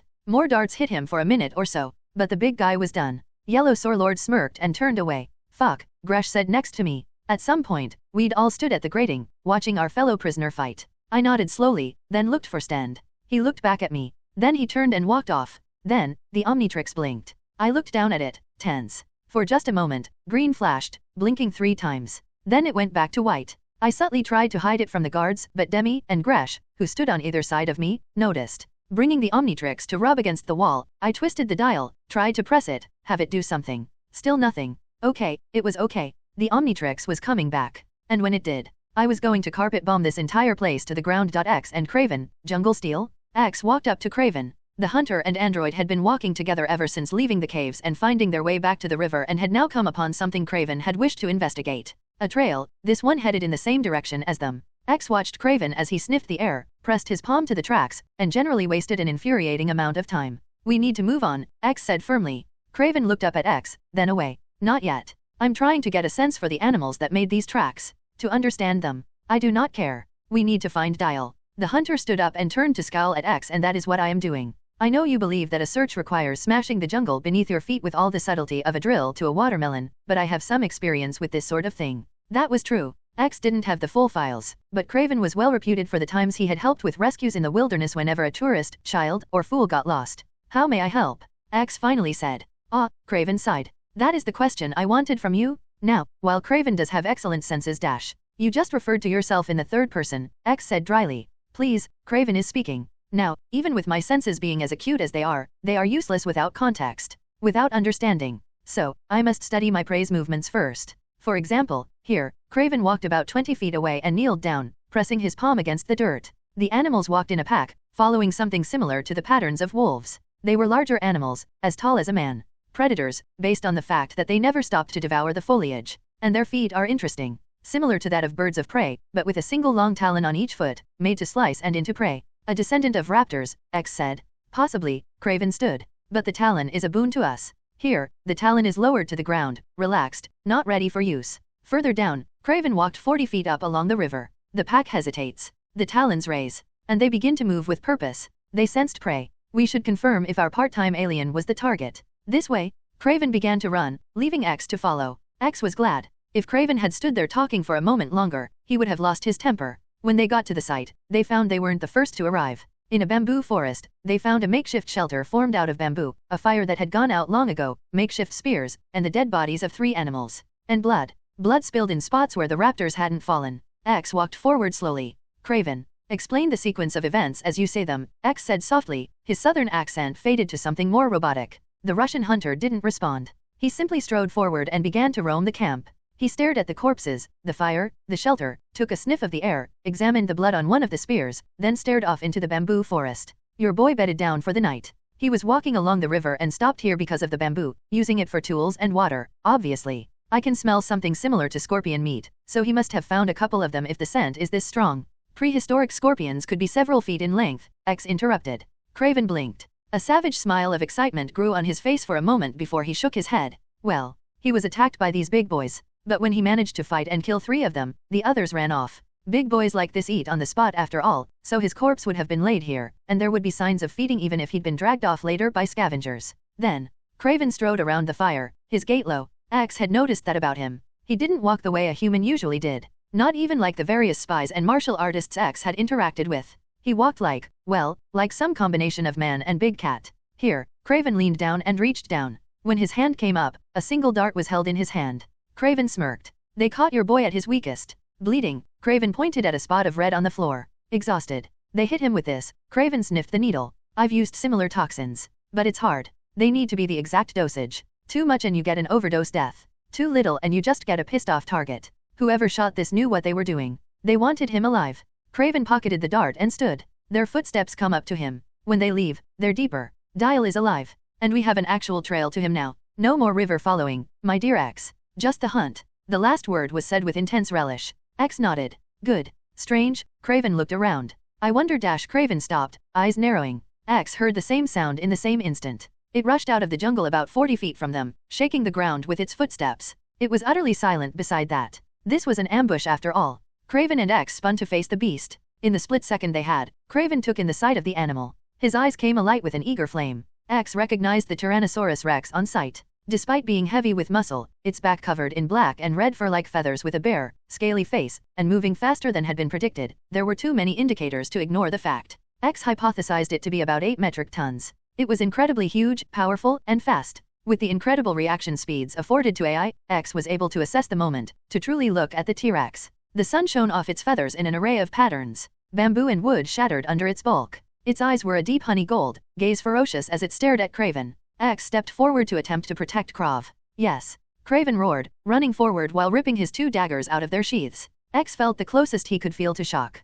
Craven, in a complete reverse of what any rational human being would do, ripped a spear out of the ground and rushed towards the dinosaur. Don't do anything? Let me handle it. X reached for the rifle on his back, not knowing what to do now. He projected his voice. The smartest thing to do is to have me shoot the dash. Let me have this. Then it was too late. Craven and the T-Rex met in the center of the forest, both loud roars. Craven, just before the T-Rex could get to him, stabbed the bamboo spear into the ground, using it as a pole vault to jump high above the T-Rex as the dinosaur tried to bite him half. Craven landed on the dinosaur's back with the grace of a cat. Grush, came the sound of surprise and anger. The T-Rex spun around, trying to throw Craven off. I traveled thousands of miles for this, Craven said happily. He rode the back of the dinosaur, struggling to stay standing while tens of thousands of pounds of pissed-off animal bucked underneath him. Craven took his 2 daggers and stabbed deep into the dinosaur's back. The T-Rex roared as blood sprayed into the air. The T-Rex, further enraged, dropped to the ground and rolled. Craven leapt off its back as it twisted to the ground, getting swatted by the larger hunter's body, only for Craven to take the blow and roll backward, snapping back to his feet and jumping back onto the T-Rex. This time, he landed on the dinosaur's neck, straddling it like a prehistoric cowboy. Then he raised his daggers high. Bone and steel slashed down into the eyes of the T-Rex. She screamed in pain. Craven laughed, raising his daggers again and slashing into it with vicious cruelty. She fell to the ground, blinded, trying to get him off her back. Craven stayed atop her and slashed her throat. Blood spilled across the earth, steam rolling off of it. The dinosaur twitched and shook on the ground as Craven panted atop it, eyes gleaming with mirth. X watched the scene as Craven finished killing the dinosaur. That was unnecessary. Craven, his chest, face, and arms soaked scarlet, gave X a smile. No, it was. She wanted to hunt me and I wanted to hunt her. I won. She was dash. Craven scoffed. Don't. I'm quite sure an AI would have no concept of what the thrill of a good clean kill is like. Believe me, she would have been just as ready to eat us. This is the way of the jungle, X. Craven reached down and patted the dinosaur's head. She was strong. Powerful. He took hold of one of the T-Rex's teeth and ripped it out of the jaw. It is only a shame that we have work to do. Even with scavengers on the way, quite a bit of meat will go to waste. We should have scientists come out to collect it for research. Yes. They'll be on their way. Let's go, X said, keeping his displeasure to himself. What a waste of time. Craven may have enjoyed himself, but all X had was an acute understanding that every moment wasted was a moment Mahmoud could have died. Well, tell them to leave the skin for me if possible. And don't worry yourself. Craven walked away, pocketing the fang he'd ripped out of the T-Rex's head. We'll find him. The trail is clear, he pointed at the ground. This way, X followed with some trepidation. It was becoming very clear that while they shared the same mission, their differing methods and goals were going to cause some issues. Maria Hill / Director of Bridge. Maria stood in her office, tracking through the various operations happening across the world. As of now, the mission reports she was getting were beginning to throw her just a bit. Right now, she was looking at a map of the Earth with small markings showing the teams. Steve, Sam, and Bucky were in Argentina chasing down weapons smugglers who had somehow got their hands on Chitori technology. Seriously, they had shown up on Earth for about an hour. How had they left so many weapons behind? She tried not to look at that one too often since she couldn't play favorites. Thankfully, Sam was safe. Tony was in Rio, finishing some of the cleanup that had to be done. He'd been there for a while and ended up meeting one of his contemporaries. Tony Stark / Iron Man. Tony floated above the city of Rio, watching as a set of prefab apartment buildings were being completed for refugees to use. They were basically big blocks of pre-made apartments stacked one on top of the other, allowing for buildings to be built in mere days. In other words, perfect for rebuilding Rio. He was also having an argument. Having all these gadgets makes my suit adaptable, not glitchy, Tony snarked to the woman standing on top of the building they were watching from. Do you realize how much crazy shit we deal with? I can handle all of it. Meanwhile, you find one guy who is lightning and explosion-proof and you fall apart. I do not fall apart. Galena, the Crimson Dynamo, glared up at him from inside her massive suit. I am more than adaptable. I am simply stating that you have so much junk inside your armor that you risk much more instability. Junk. Tony looked at her, the slits on his armor gently glowing. Look, I admit that the fact you can fire lightning is brilliant and we should trade tips on the ion cannon you made, but I'm willing to bet I can hack this entire city, fight off an army and do that in a temperature-controlled environment while streaming Ghostbusters right to my HUD. You Americans and your need for superfluous tech, Galena said dryly. As beautifully designed, surprisingly robust and powerful as your suit is what need. Do you have need for half the tools within it for a war machine? You use the suit for battle, must it have the ability to hack planes and play AC/DC? You have no sense of style, Tony snarked. I mean, that carborundum alloy can't be beaten for its ability to conduct electricity, but did you have to make it so damn bulky? You look like Robbie the robot with that big bulbous head there. Yes, well, the high tensile strength of your gold titanium is impressive, if it were not for how ostentatious the colors you always choose are, Galena teased. You look like a woman's purse. As the two continued to do some odd combination of complimenting and critiquing each other, the apartment was almost finished, cranes moving about. Then, a message came through to them both. This is Freight Vessel 24, off the coast of Rio. We're being attacked by, I don't know, some sort of gremlins. Tony and Galena didn't hesitate. The instant the message came through, they lifted into the air. Flying over the destroyed buildings as tanks, jeeps, and crews roamed the streets below, they soon reached the beach and began to go over open waters. Old school rockets, really? Tony teased while they lifted off. Focus, please, Galena said. Tony imagined she sounded just a bit chagrined through, as her rockets blew fire to push her through the air. Besides, they work very efficiently. We'll trade tech later, Tony promised. Just then, they reached the boat that was being attacked. A large freighter carrying dozens of shipping containers. It was one of many ships that were being used to bring food and supplies to the refugees of Rio. Right then, as they came close, they were under attack by little green men. Tony said in confusion as he came close to the ship. Indeed, the attackers were dozens of short green creatures shaped like people with long pointed ears and jagged teeth.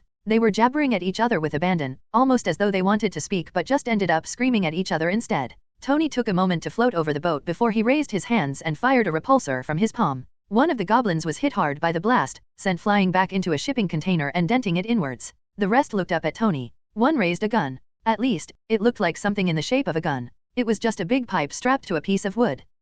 He couldn't even see any sort of way for it to shoot at all. So when the goblin started shooting it, in a machine gun hail of bullets. Ha ha ha ha. Wait, what? Tony let the bullets bounce off his armor to fly down and punch the goblin, who kept laughing even as he was tossed back. Then Tony grabbed the gun and lifted it up to look at. What the hell? It's just a piece of pipe. The other goblins also started shooting at him, despite having the equivalent of rubber bands and string for guns. Tony stared at the weapons shooting at him. Good lord, that one has a sponge for a handle. Makes sense, damn it. Galena watched, bemused, as Tony started shooting and punching the tiny laughing goblins with a sense of vengeance, deciding to keep her suspicions on where the goblins had come from to herself for now. Maria Hill/director of Bridge. Thor was speaking with some historians in Canada as part of a fundraiser. It was one of their attempts to make sure the Avengers were seen being a part of things that involved more than just punching things. However, they were also supposed to do research into the Wendigo they currently had in captivity, where it had come from, who it once was, that sort of thing. Except that, despite bringing Bruce Banner along, they had to invite Thor's friends along for an outing. Thor Odinson/God of Thunder. Hulk smash. Hulk brought his fists down on Thor, who blocked the blow with upraised arms, the ground cratering beneath the God of Thunder. Thor twisted and wrapped his arms around one of Hulk's, doing a throw that sent Hulk flying back to smash into a wall. Oh, well executed. Sif cheered. Then she took a handful of popcorn into her mouth. Hulk, try a powerbomb. Volstagg cheered. Powerbomb? Fondrel asked, surprised. It is an American wrestling move, Volstagg grinned. I tell you Fondrel, the world of Midgard has become quite fun now. Hagon raised an eyebrow before focusing once more on the spar. Thor grinned at his friends before turning back to his opponent. He, the Warriors 3, Sif and Bruce had decided to take a break from talking to stuffy academics to practice together. It was something Hulk had requested of Banner, a chance to continue to develop his combat skills and combine the jiu-jitsu of Bruce Banner, the strength of the Hulk and the ancient fighting styles of Asgardians made just for those of superhuman power and durability. So, they had headed out to this pit deep in a decommissioned quarry to duel in peace. Thus far, it had been quite invigorating. Hulk rolled to his feet and rushed Thor, blocking Thor's right cross and countering with an uppercut that sent Thor crashing into the stone behind him. Thor grinned. Well met. Now take this. Thor dropped down with a crushing blow. Do it again. Sif cheered. Thor and Hulk grinned at her, then went back to trading blows. Maria Hill/director of Bridge. So yeah, that was happening. Thankfully they'd gone somewhere remote, but she still had to find some way to convince them to stop turning big chunks of the landscape into something out of WWE.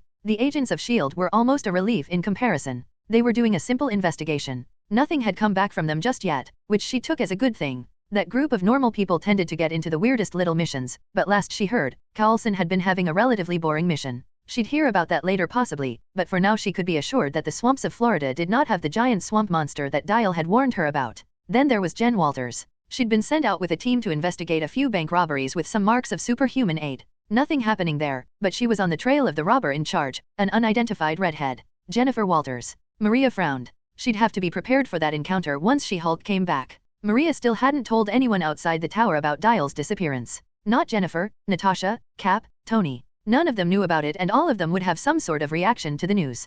Possibly a bad one. Director Hill pushed that problem aside to focus on two new reports. First, Sir Magnus the Knight was reintegrating into society. Their contact in the Vatican had sent the files on his progress. Sir Magnus of the Danes. Magnus stared at the board in front of him. The large man had changed his armor for a sweater and jeans, at least until he could upgrade. Even then, his clothes were just a bit too small, his biceps, pecs and thighs close to bursting through his clothes. As of right now, Magnus was standing in a warm plush room, reading the marker board in front of him with a fiercely determined look on his face. Sir Magnus, a tall, thin man dressed in priest's garb came into the room. I have the files you asked for. Ah, thank you, Father Timaeus. Magnus turned to take the folders out of the priest's hand. He opened it and began reading through it, smirking just a bit. Incredible. In just a few moments, you have managed to hand me more information in a single file than the best of my own time could have compiled in years. The wonders of modern technology, the priest said pleasantly. The printer, internet, they've all made things much simpler and more complex at the same time. I must agree, Magnus scowled, his craggy face twisting.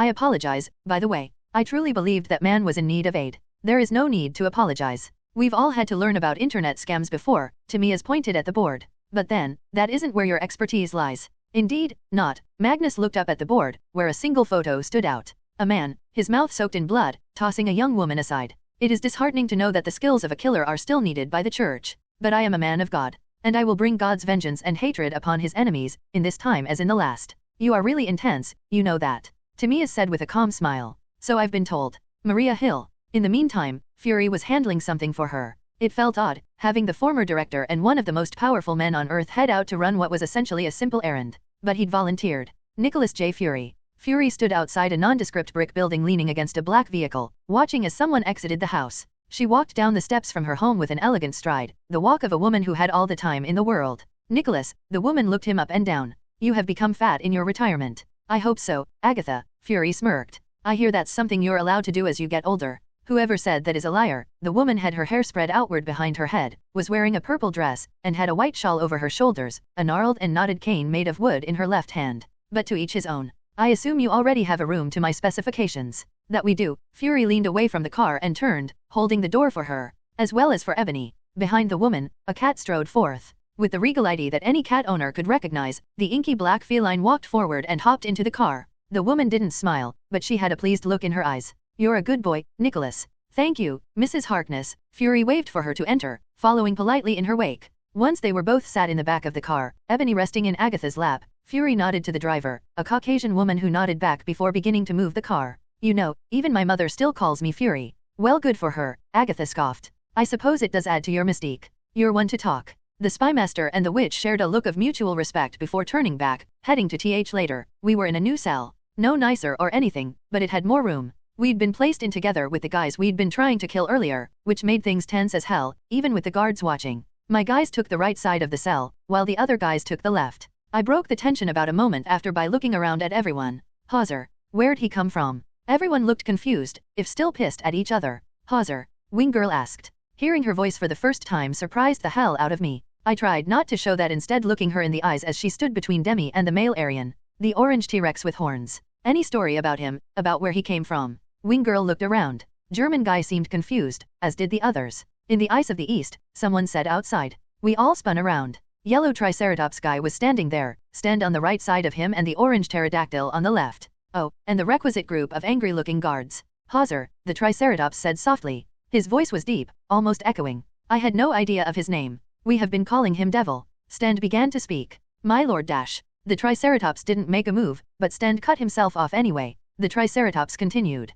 I found him when I went to the Icelands on an exploratory expedition. He was encased in ice, completely frozen through. I thought him dead. But those eyes were alive, staring through the chill. He wanted to kill me, and I decided that a beast of such stature and interesting design was worth bringing back. The Triceratops turned and walked out, surprising the hell out of me. Stand. He knows the devil by another name. Make of that what you will. Yes, my lord, Stand said, bowing. The big yellow Triceratops continued on his way. I thought about making a BJ the dinosaur joke, but I decided against it. So you're the outsider, the orange pterosaur said. He sounded like how movies portray snake oil salesmen. Nah, that's the guy from Dishonored. I could never help my nerd side. I'm Dial. Who are you? Lord Pter, ruler of all the pterosaur lords, he said proudly. Why don't you have wings? I asked hesitantly. Behind me, I could hear Wing Girl let out a small sound. I winced internally. Pter chuckled. I'm afraid that only our lord has been given such a gift. He leaned forward to rest against the bars. Tell me, outdash. Dial. Who are you, in the world beyond? A warrior? A hunter, like myself, he smirked at me. I imagine you'd make better prey than predator. I walked across the space between us and leaned against the bars as well. You know, I have a friend I should really introduce you to. It'd be hilarious. But that aside, I'm a superhero. And a fool, Stand said, walking forward. Pter stepped aside to let him past. You should have taken my deal, outsider. Not a chance, I shrugged. So, what's next? Your punishment, Stand nodded to the guards. As he did, I brought my left hand behind my back. I prayed Grash, Demi, and the others would notice it when I flashed two symbols with my fingers. Hopefully the fact they didn't move when two guards entered the cell and grabbed me. They pulled me out with no little amount of roughness. Stand watched them pull me out until I stood before him. We eyed each other. Stand, looking up into those reptilian eyes, I don't think I'd ever personally hated anyone more. It didn't help when he grabbed me by the neck and lifted me in a smooth motion. URK. I grabbed his left arm with mine, trying to get air, panicking. The pain of his scaled fingers squeezing around my neck was followed by a taloned finger stabbing into the hole in my shoulder left from the arena. Fresh blood poured out as I tried to scream. I'm not doing this to get answers from you, Sten said coldly. While I am pleased that you survived, you have still defied me. This small bit of pain, the talon sliced through flesh, digging out a chunk of me to spill more blood on the floor. It's what you deserve. Fuck dash I tried to say, only to choke. He held me there, choking and bleeding before tossing me aside. That first gasp of air hitting my lungs again was like a drug. I got to my knees and filled my lungs with air, gasping and panting. I knew he'd do something like this. But I still fucking wanted to kill him for it. I'll be locking you in a new prison, Sten growled. Come. The guards forced me up and dragged me along. That was fine. I was fine. Deep breaths. Take in oxygen. Focus on the goals. We walked along, Sten, the guards, and myself. Soon, we were in one of the more remote sections of the arena, a place that looked like it had been built years before the rest of it. You must have done something special, mumbled quietly to me. I've rarely seen Sten so ready to torture a man. I'm a charmer that way, I grumbled in return. We came to a locked door, which one of the guards opened. Then we entered a massive circular cavern, covered in dust. I could tell at a glance it was made as a prison for something big or very dangerous. In this case, both. Hauser was passed out in the corner still covered in darts. Sten stared at Hauser for a moment before turning to face me. I am glad you are alive. It gives you more chances to come to your senses, he smiled slowly. I'm going to lock you in with the beast. When I tried to speak, he punched me in the face. I fell to my knees, bumping my left hand into the crossbow-wielding guard next to me, my palm brushing against the pouch on the guard's hip. What the fuck, dude? I shouted in pain, my head ringing. Enough, Sten snarled. I have had enough. You will be locked in with the beast. With this, he took out a bell from his pants pocket. And be given until the beast wakes to decide if you will surrender the secrets I want. Sten lowered to the ground. If you ring it, I will save you. If you do not, well, you know the creature's name. You must know of its ferocity, its rage and hatred towards all life. Sten smirked. You're a smart boy. I'm sure you'll make the right decision. He grabbed me off the floor by the back of my neck and tossed me into the cell. Then he followed up by tossing the bell at my feet. Live or die, outsider. You have 5 minutes. And if I decide I'd rather be Dino food. I yelled at him while rolling to face him. Then clearly you were a waste of my time all along, he said dismissively. Which is fine. That monster hasn't been fed since we found him. You'll make a good meal. The group left the cavern, laughing all along. Then they closed the door behind them with a loud quaking thud. Just as planned. Well, sort of as planned. I slowly rose to my feet and opened my palm. In it was the small crossbow bolt I'd lifted off the guard I'd bumped into. I grinned with blood-soaked teeth. Sten. You're gonna want to watch a few movies, one day. Never depend on the death trap to work on the hero. With that, I rose to my feet and looked at Hauser. The big guy was asleep, snoring, with the horn on his head raising and lowering as he lay on his stomach. But I doubted that would last. Okay, my plan had been simple. All of them had been. Plan A, the Omnitrix heals itself. Plan B, the Avengers show up to break me out.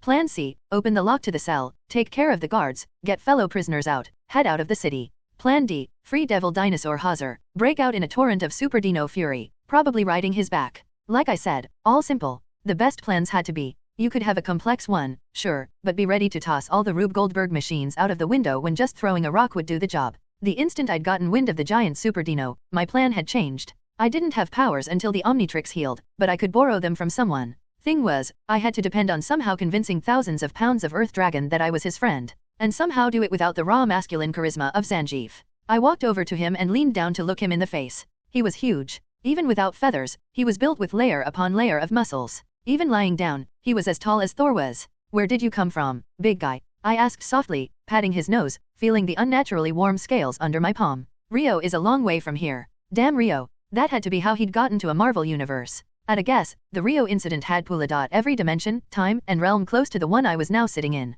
And Capcom had been smashed into the Marvel universe more than almost any other franchise. Outside of, ironically, the DC universe. What a fucking mess Rio had caused. We still had no idea what made that happen, but I was taking that whole thing personally. I looked Hauser over, then walked back to a wall, pressing my back to the cool stone. Then I fell to sit my ass on the dirty floor, my loincloth fluttering upwards. I took a moment to adjust myself. I was still wearing the armor I'd had in the arena, with fresh blood on it, though the stab wound in my shoulder was freshly bleeding. I took a handful of the bandages that had been covering it before and roughly treated the wound. Then I sat to wait. 5 minutes. Sten had predicted it would take that long for Hauser to wake. He was up in 3. First, he began to growl as best as he could around the tight muzzle that wrapped around his jaws. His eyes fluttered. His breathing sped up and he began to move. It was really something, watching all that dragon dinosaur lift itself hesitantly off the ground. I stood up as well, slowly, continuing leaning against the wall while cradling my arm. Hauser looked around. Eyes the color of caramel gazed at his cell. Then he made a sound that seemed to get choked off by his muzzle before spinning around, anger in his eyes. He stumped the ground, the area around us shaking, the horn on the top of his head twitched upward, and he sniffed the air. Hauser, I said hesitantly. Immediately he was facing me, head low, eyes blazing. That's your name, right? I said as calmly as possible. Which wasn't much. He was just big. Big the way everything is when you're a little kid. I remembered being, I don't know, 10, and my class went to a fire station in my town on a field trip. We'd been allowed to interact with one of the fire trucks. I remembered looking up at that big red truck and feeling so small in comparison. In this case, the fire truck was pissed off. He took a step in my direction. I'm not with those assholes, I said quickly, raising my left hand. He seemed undeterred, lowering his head to stare at me and prowl forward. They threw me in here as punishment. He roared, speeding forward. I steeled myself and waited before diving aside. Hauser hit the wall I'd been leaning against with incredible power, his horn slicing through the stone with ease. Despite that, the wall was pretty intact. They locked you away, but they don't know your true power, I shouted as I rolled and ran for it before turning to face him. But I can help you? I can get that muzzle off you. He pulled his head away from the wall and turned to look at me. This time I could see what I'd been depending on. Intelligence, resting in the surprised look on his face. Hauser the Earth Dragon, I declared. You're not just some dinosaur. You're a force of nature. But you haven't eaten in days. I'm willing to bet that the ice you were frozen in ended up weakening you too. Enough that that yellow bastard could capture you. Hauser growled. The sound could be felt in my chest, shaking my heart. His eyes blazed with rage. Yeah, I get that, I said softly, my face twisting. I get that kind of hate now. Having someone catch you at your weakest, imprison you, force you to fight. And all along, you know that if you had even half of your real power you could take them apart with a breath. I was clenching my fist. It's infuriating. Getting pushed around by someone who would usually not even be worth paying attention to, isn't it? Hauser glared at me. Then, slowly, he nodded. Then let's escape together. I tossed the crossbow bolt I'd stolen at the ground. He stepped back as it skidded across to him, then leaned forward to look at it. I want revenge, Hauser. I want to help my fellow prisoners escape, sure. But what I want to do, the words felt harsh in my throat, my eyes felt hot, and my fist was beginning to turn white, is to destroy this place. Kill the person who put me here, and show these guys just who the fuck they were messing with. How about you? You wanna light some shit on fire? Hauser's eyes lit up. Stand/slaving asshole. Stand stood outside the devil's prison, standing dozens of feet away from the main entrance. Around him stood dozens of guards.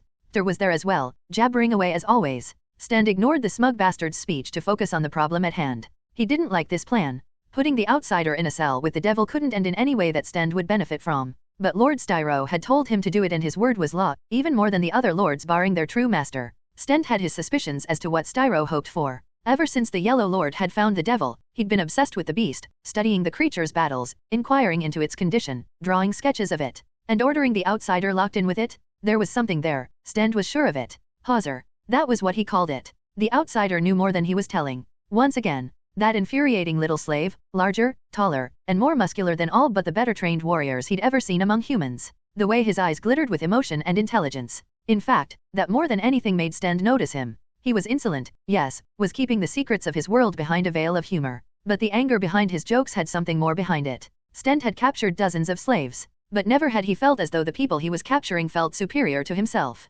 Always, they had been aware of their place. Not the outsider. That one seemed to believe that he weighs qual. It was in his stance, his brash words, even the way he fought was cautious, but not cringing with fear. Deep inside, Stand was worried about one more thing. That bracelet around the outsider's wrist. They'd been unable to remove it, finding it was somehow melted into his wrist, joined to his skin and bone. Just another mystery. Stand was thrown from his thoughts when a loud sound came from the prison. The guards shuffled nervously when it was followed by the familiar sound of the devil smashing its head into a wall, then the outsider shouting. Ah, Peter said at his side, smirking.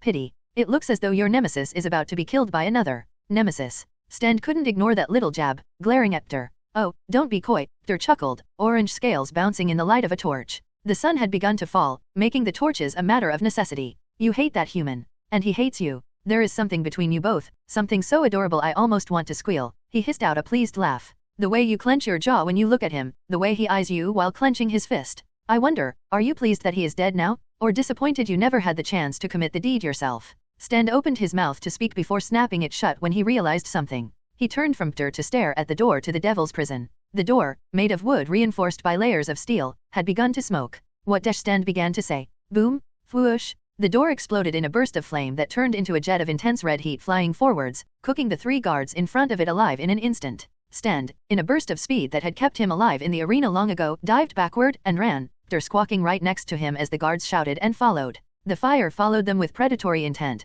filling the hallway, setting 2 more guards alight in a chorus of horrific screams, and heating the stones until they began to melt. Stend screamed wordlessly as he ran. The heat on his back was painful. The flame only stopped about 30 meters from the door, leaving Stend to continue running before turning to face the door. What the blazes was that? Hector gasped, apparently not noticing his pun. The outsider, Stend spat out, the thought filling him to his core. He did this. The outsider can summon fire. Hector gaped at Stend. Why didn't he do that before? Before Stend could answer, a sound came from the prison of the devil. The fires that had been blazing in front of them, cooking the bodies of the dead and melting the stones, were blown out in an instant. Stend, Hector, and the remaining guards stared at the doors. Out from the doors, walked the outsider. Dressed in the armor of the arena, his long hair fallen about his shoulders, he came to stop in front of the destroyed remains of the door. He smirked at them. Then he tossed something towards them, some sort of leather. Behind him, the head of the devil slowly came forward until it was on his right side. Stend's eyes widened when he realized something. The muzzle was gone. Stend stared at the leather object the outsider had tossed, then at the man himself. The outsider's smirk widened. Hauser's jaws opened, revealing his lethal teeth, and the sound that left them hit Stend with physical force. Screeroonk. It was insane. Loud, echoing, and haunting, a screeching noise that made the primal instincts within all life want to hide. Then, deep in the devil's throat, something flickered red. Oh shit, Hector whispered. Run. Stend shouted, spinning. Go ahead, the outsider was laughing, a gleeful insane laugh, one that echoed off the walls. Run, but I'll find you. I'll have my vengeance, in this life or the next. Then fire erupted from the devil, a great plume that tore the world in front of it apart as it passed. Stend looked back for a moment. The outsider stared at him, the red light of the devil's fire flickering across him, his brown eyes glowing in the flame. The devil roared alongside him, flame exploding from his jaw, but Stend only saw the outsider, standing there, waiting. Stend ran. Though it galled him, though it burned in his soul more than the scarlet flames coming to kill him, he ran from the outsider. Mahmoud /dial. Stend, Hector, and the guards ran for it. Hauser stopped breathing flame and panted next to me. I took in the warmth that followed Hauser's attack, letting it soak into my bones. Even with the crossbow bolt I'd pickpocket helping, it had been a job and a half to cut through Hauser's muzzle. Not just because leather is tough as hell and I only had one hand to use, but because he didn't trust me, glaring at me as I used a sharp bolt near his face to cut at the leather. Honestly, I didn't trust him either. Hauser may not have been evil, but he had no real good intentions towards me either. He was a bad guy in his first game appearance after all. Still, I'd gotten it done. A couple of cuts in the right place, a few tugs on the knots and ties, and he was loose. In truth, I think half the reason I was able to do it was that none of the people who had muzzled him had ever expected anyone to want to help Hauser. Only humanish hands could have untied him, and the big guy wasn't exactly cuddly. Then there was our prison. The doors had been covered in steel layers around wood and had been heavily dented from Hauser smashing into them over and over. But the second he was able to breathe fire without it getting stuck in his mouth and turning his tongue into charcoal, he was able to pour on the heat. Even weakened, that had been enough to get business started. Now we'd been unleashed. And it was time for revenge. I know my way out, I told Hauser. We can free the others and get out of the city, get you fed. Then we come back. Deal. Hauser growled, giving me a look. Yellow bastard will be waiting for you, I promise, I grinned. Mind breaking a wall. Hauser crawled through the door until he was in the hallway entirely. I backed away to let him pass. With a roar, he spun and rose, kicking outward. The hallway turned into rubble, opening up to the night sky. Hauser lifted his head into the air and looked up at the night sky. I did the same. Screeroonk.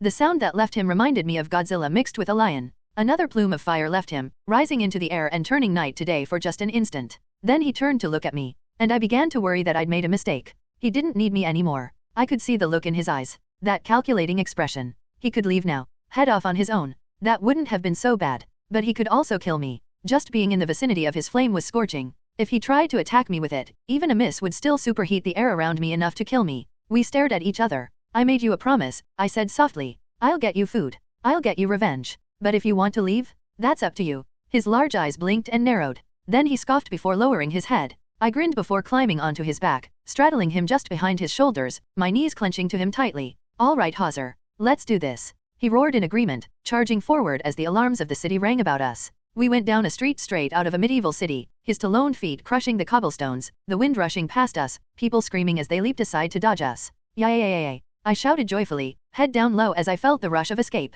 Grack. Hauser roared as well, his tail whipping behind us, a wide grin on his saurian features. I rode on the dinosaurs back through a city built out of time and felt good, great, even. I felt at peace. Ever since I'd come to this world, this Marvel universe, I'd felt unworthy. Given immense power out of nowhere, for no reason I could understand, I'd tried everything to make myself worthy of it. Of every good thing. The Omnitrix when I first got here, the friendships I made with people I'd admired from across dimensions all my life, the money I'd gained from robbing Hydra, my relationship with Jen. All of it was something I'd worked to be worthy of. But it had always been tarnished by a voice in the back of my head, that self-doubt that whispered it was undeserved. I was a fake hero. If I didn't have the easy power of the Omnitrix, my friends, my armor, I'd fail. But now, I'd gotten lucky a few times. But that didn't account for my survival. I'd made it through the jungle and chased off a pack of velociraptors. I'd been given the choice between an easy survival and risking my life for others at my weakest point, and chose to try and save someone. I'd been shoved into a gladiator match and survived. And now, I'd turned my enemy's death trap against them. I never had to prove anything to anyone but me, and now I had. I was more than just a guy who had the strongest weapon in existence on his wrist. I was able to fight without that tool. Hell, I was able to fight and survive even with a broken arm against superhumans. All the training I'd done, all the work, had been in an attempt to silence that voice. And now, under the stars, with tons of Earth Dragon under me as we ran together, the voice was faded. Still there, like it was for every human being that wasn't a sociopath. But no longer as insidious as it once was. The Omnitrix beeped as I thought that. I looked down at it. White shone from its lens. Then, as I watched, it switched over to green. It was still half melted and beaten, but it was glowing a bright and oh so wonderful green once again. Now, really? I mumbled. Right when I don't need you for an escape. Yeah, this thing had a sense of humor, that was for sure. I tapped the faceplate experimentally with my nose. The Omnitrix blinked green at me and I couldn't help the warm smile that lit up my face when the dial rose up and the hologram came to life. So when a giant fireball began to fall from the sky to arc down towards Hauser and I as we ran through the streets, I didn't dodge it. I didn't leap, I didn't panic. As the big ball of flame approached, I just pressed the Omnitrix against my chest. It's hero time Malia/Raptor Mom. Malia ran with her daughter in her arms through the streets of the city of Sore Lords, her legs pumping beneath her as her little girl bounced in her arms. Behind her, the devil was prowling through the streets, leaving people to run or hide. Mommy, mommy, he's coming, her baby screamed in terror, her adorable scaly features set in childish fear that made Malia's heart ache. It's okay baby, we'll be okay. Malia cried out, ignoring her fear. Close your eyes, Ami. Obediently, her daughter screwed her eyes shut. Malia looked back. The form of the devil, his 3 horns high, came after them, a familiar gladiator sitting on his back. How had this happened? They had been shopping before, having a good day. Then, without warning, someone started shouting about the great devil of the arena coming towards them. She hadn't believed it at first. Then it came running towards them, an insane human hooping and hollering on his back as the devil roared. Malia had been running since, heading in the same direction as the crowd around them. She'd instinctively headed for the nearest guard tower, which she could see in the distance. Others were running towards the same tower, with guards guiding them in. She knew that the tower was the closest one to the arena cells, but didn't see any significance to that thought. Then, a familiar screech drew her gaze to the sky. It was him. The Lord of Lords? King of the sky, cloud, and sun? It'll be okay, Ami, Malia whispered, rushing into the tower. She and the rest of the civilians watched as he spiraled down from the clouds. His skin was a dusky green, his scales stretched over a taut muscular form. His eyes were deep and wise, set into a pterodactyl's skull. His wings spread wide as he began his attack. His mouth opened wide and he breathed the night air in. When he breathed out, the holy flame came from his eminence. Malia watched in awe as he released a ball of fire the size of a large man, dropping it onto the devil and gladiator. It came in an arc, landing on top of the pair and exploding in a plume of red-hot flames. Ami cooed in her arms at the sight. The Lord of Lords dropped down to land before them. He was even more impressive up close, towering over them all, literally in most cases, metaphorically in all cases. When he spoke, it was in a deep booming voice that echoed. With the flames behind him as he spoke, he cut an intimidating figure, his shadow falling upon them all. Guards? I believe you have a job to do, the Lord said, bringing his hands behind his back to stand proudly, his wings spread behind him, a single loincloth wrapped around his waist. Yes, Lord Sauron, one of the guards shouted. Get the civilians moving? I want them safe in the tower. Most excellent choice, Commander. Lord Sauron smiled, his red eyes glowing. He noticed Malia, then Ami. Ah, young one, are you and your mother okay? Ami nodded quickly, her eyes wide in wonder, her tail wagging happily. Why yes, Lord Sauron. Lord. Sauron barked out, before throwing his head to laugh extravagantly. My dear, you are but a child? There is no need to worry about such titles as a child. Only the joy of play and learning. Until you have come of age, I am only Sauron. Malia's heart swelled at the kindness of her lord, who walked forward to rub the top of her daughter's head. Ami giggled happily. A growling sound came from behind Lord Sauron, freezing everyone in their tracks. They stared at the fire, which was still raging. Then, before anyone could move, a green ball of some sort of goo came rolling out of the fire. Everyone stared uncomprehending, as it spun its way towards the right, heading towards the arena. As it passed over pieces of stone and debris left in the wake of Lord Sauron's fireball exploding, it gathered the pieces and became larger and larger. The guards who were in front of it had a moment to comprehend this before the now child-size ball came to a stop, and exploded in a burst of green that sent shockwaves outward, sending the guards flying about. They landed in a heap of broken arms and legs. You know, an almost minuscule voice said somewhere. This alien? In a medieval world? Kinda broken. More and more green balls were suddenly flung from the fire, rolling towards the arena. Get inside, my children, Lord Sauron growled. I must deal with this threat, and protect our world. Malia and the others were pulled into the wooden doors of the tower. The last thing she saw before the doors closed was Lord Sauron taking flight as the world around him exploded apart into fire and green. Mahmoud /dial. When the fire came down and I transformed for the first time in days, I had a moment where I'd felt a bit hot. Then Hazar huffed, and the heat lessened significantly. Didn't surprise me. Fire cannot kill a dragon after all. Huh. Wonder how Game of Thrones ended. While the fire blazed around us, I began to change. Well, the change was beyond light speed as always, but I could still kinda comprehend what was happening through it.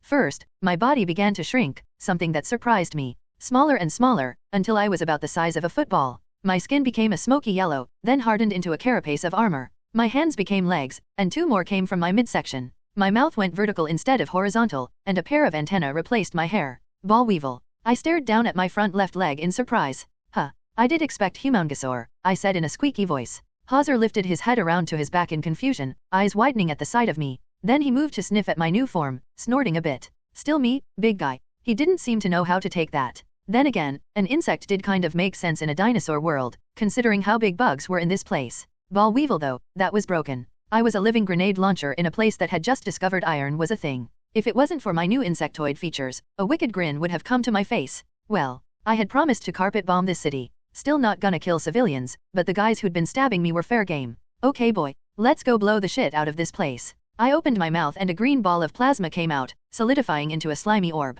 I tossed in the direction of the arena and watched as it quickly rolled out of the flames surrounding us, absorbing debris to become bigger and bigger. When it hit the guards, the ball it was like C4 going off. I could see them sent flying, the shockwave of the explosion breaking arms, ribs, legs, and spines. It was horrific. You know, I said in my minuscule voice, raising it for the peanut gallery. This alien? In a medieval world? Kinda broken. Good lord, I had severely underestimated how powerful these green balls of explosive were. I needed to dial down the boom on these things if I wanted to avoid killing these guys. Hazar growled. I opened my mouth and spat out another ball, then tossed it, before following it over and over. Over a dozen green balls launched out, rolling to become as big as 3 or 4 feet before exploding in cascades of green. Even though I was trying to limit the size of the explosions, they still tossed the guards aside. No one died, but the streets around us started to get covered in broken guard bodies. Come on, Hazar. Let's get moving. Screeink. Hazar roared in agreement. He unleashed a plume of flame outwards, turning a group of guards to charcoal. I tried to keep the thought of that from my mind, focusing on my goal instead. In front of us, something rose up, flying into the air. I stopped throwing explosives to stare at him as he lifted into the air. Sauron. An enemy of the $#*.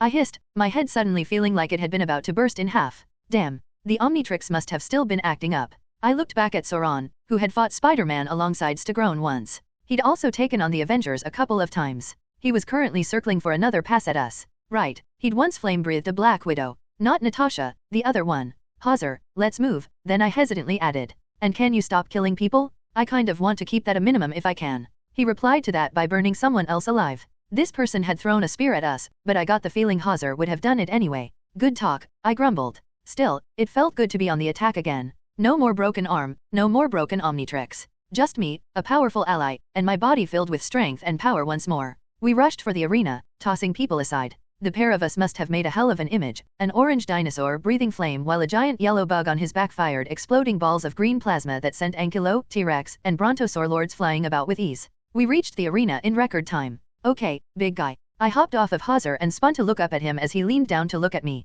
You wanted food, right? There's gonna be tons if you go this way. I scratched out a quick map on the dirt with one of my claws, marking out the kitchens based on my observations of the place. Should be enough to feed you for decades. I'll meet you there. He gave me a hesitant look. I made you a promise, I said as fiercely as my adorable form could, spitting out a green ball and hopping on top of it. I intend to keep it. That yellow bastard is all yours. He still looked a little hesitant, but he nodded and spun to head the direction I'd indicated. As he did, I looked at the arena. 6 guards opened the doors that led to the prison cells my allies were in and rushed towards me. I narrowed my eyes into a smile and ran backward, the ball under me moving forward in a simple display of physics. I quickly reached my top speed, picking up dirt and debris until the tennis ball-sized plasma goo under me became as big as a car. The Saurlords in front of me skidded to halt. Oh gods, one shouted, the entire group spinning to run. Someone play the Katamari Damacy theme. I shouted in glee as the ball hit the first guard. Shloop. He was absorbed into the ball of plasma goo, spinning inside it like a hamster in its ball. For a funny moment, he stared up at me through the sea of green.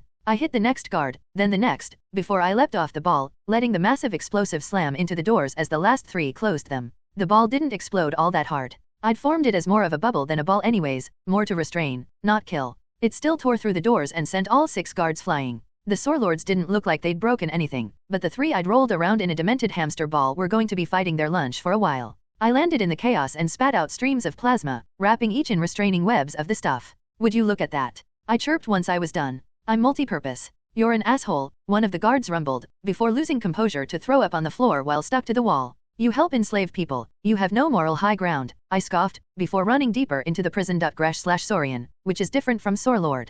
Gresh watched as the guards ran out of the room, leaving the prisoners behind. A while ago, the guards, along with Stend, had pulled out the outsider and taken him somewhere. But not before the outsider had brought his unbroken arm behind his back and signaled to them. The outsider, in the time they had known him, had been odd. When Gresh had first seen him, he'd dismissed him. With a broken arm, what good was he? Gresh had already worked on establishing his rank. As a slave, the only thing worse than simply being a slave was being the weakest one. He had known this, and thus had taken steps to ensure he would not be the one on the bottom of the pecking order. So, he had continued to do it with the outsider. For all the outsider's impressive build, his broken arm had slowed him down. He had not responded to any of Gresh's displays, only taking them. Still, something in his eyes had been defiant. Unbroken. So Gresh had kept pushing until he tried to push the outsider aside to steal his food. Then the outsider had smashed his head into the floor with a single arm and told him in no uncertain terms to stop.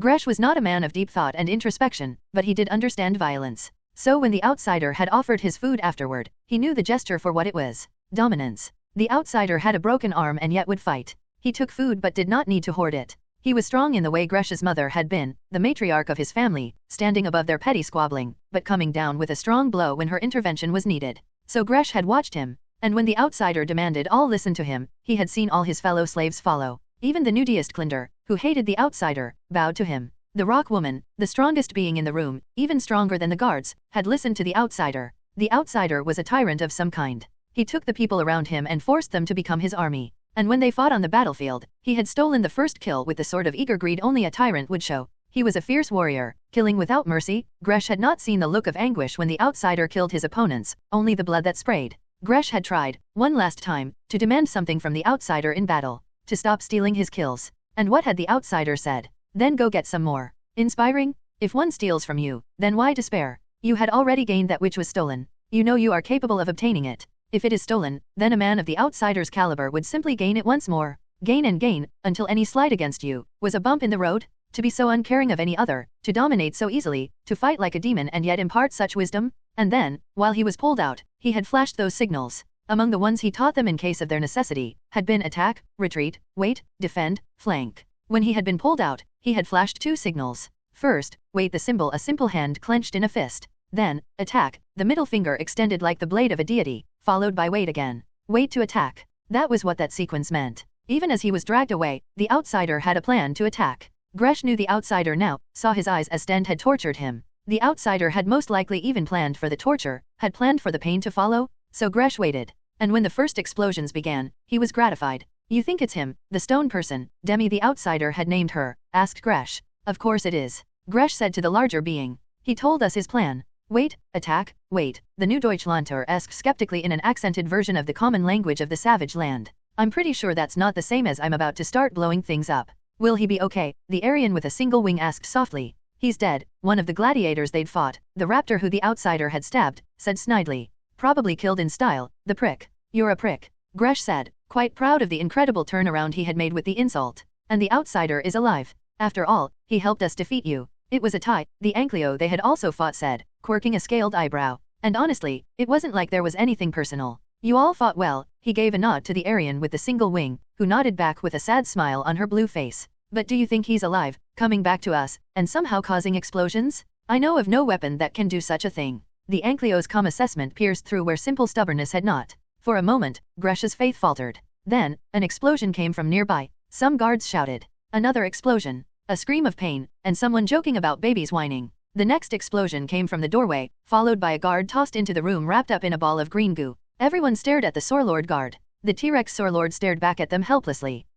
I don't understand what's happening, he said in wide-eyed confusion. You got your ass kicked by cuteness, someone quipped. They all looked at the door. Then they looked down. A yellow insect stood there, balanced on a green ball. It waved at them. Sup guys. Told you I'd come back. Outsider. Gresh asked, the insane idea popping into his head. No way, that's Dash, the new Deutschlander said. Oh good, we all speak the same language, the bug said. First, German guy? You're an asshole. What? The new Deutschlander said before something registered. German guy? My name is Dietrich. Sorry, had to get that off my chest, the insect said apologetically. I'm sure you're a nice guy, man. I'll help you escape this place, don't worry. German guy opened and closed his mouth, as if unable to understand what was happening. Gresh, Demi, everyone who wants to escape and get free, the outsider said in this impossible new form. I can turn into superpower beings, but that power was gone for a bit. It's back. Now let's kick some ass. Then it kicked the ball it was standing on at the cage door. The ball exploded, shattering the lock and hinges, letting the door fall to the ground. Follow me, the outsider spun and rushed out.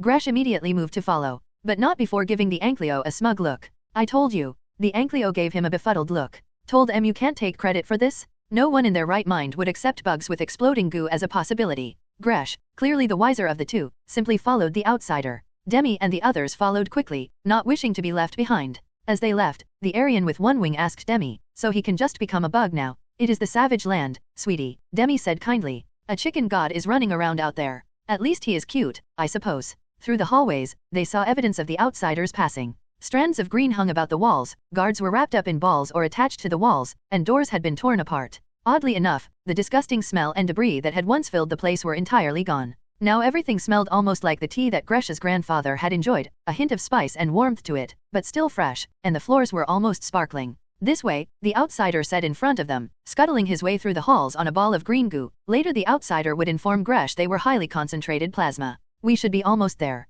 Where are we headed? Demi asked. The kitchens, the outsider squeaked. Is this the time to eat? The raptor Sorlord grumbled. It is for my partner in crime, the outsider said. Down the hall, a pair of Sorlords came running towards them, swords raised. Without missing a beat, the outsider hopped off the ball he'd been rolling and tossed it forward, the ball exploding and sending the pair flying. Down here, the outsider made another ball and sped forward atop it, somehow outpacing all of them. He led them for a few moments more before a loud sound came from down the hallway. The group came running around the corner, only for all of them to stop in shock at the sight before them. First, was the human, a man tall, well-built, with some sort of animal fur about his shoulders so that it appeared he was wearing its face as a vest. The man smiled at them, panning his eyes across the group before stopping on Gresh. For just a moment, Gresh felt as though a blade had been pressed to his throat before the man looked at the outsider and grinned just a bit. He raised the knife in his hand, then stabbed down into the Bronto he'd been holding down with a single hand, an impossible feat of strength for a human. The blade slid into the struggling Sorlord's eye, slicing deep into the brain and ending its fight. Dial, you are alive. The other man was even stranger. Made entirely of metal, it towered over them all, its body built with a very stout strength. The man was holding a pair of Anklios by their throats, the two Sorlords trying to stab him, only for their blades to bounce off his metal skin without a scratch. Mahmoud. The metal man said softly, tossing the Anklios aside to step forward. Craven, the outsider said with glee. Where the hell did you guys come from? Shiny, Demi blurted out, staring at the metal man, with avid interest. I came the instant you were pronounced missing, said. Are you well? Weirdly, I think I made a psychological breakthrough, the outsider said. But that doesn't matter now. I want to share all the fuzzy feeling, man, but we have business. Understood, sir. Kneeled to the outsider, further proving to Gresh that the outsider was clearly the leader of whatever nation he came from. What are your orders? Take the arena, the outsider's eyes narrowed. This place is the slavers' center of power. We make it ours, we force them to come on our turf. Lock it down, make them show up. A sound plan, Craven said with a smile. But they will know this place well. They will, the outsider looked around. But they don't know my allies, my powers, or how fucking pissed I am. Call in the boys, I made 2 promises. One to a dragon, and one to myself. Gresh reveled in the look of anger in those insectoid eyes. I intend to keep them both. Hello, everyone. As we wrap up this video, I want to share a quick note. I have a Patreon account. If you'd like to support me and enjoy on-demand audiobooks, you can become a Patreon member. Alternatively, you can check out my Google Drive link, which has 500+ novel audiobooks available through my Ko-fi or Patreon shop. I appreciate your support.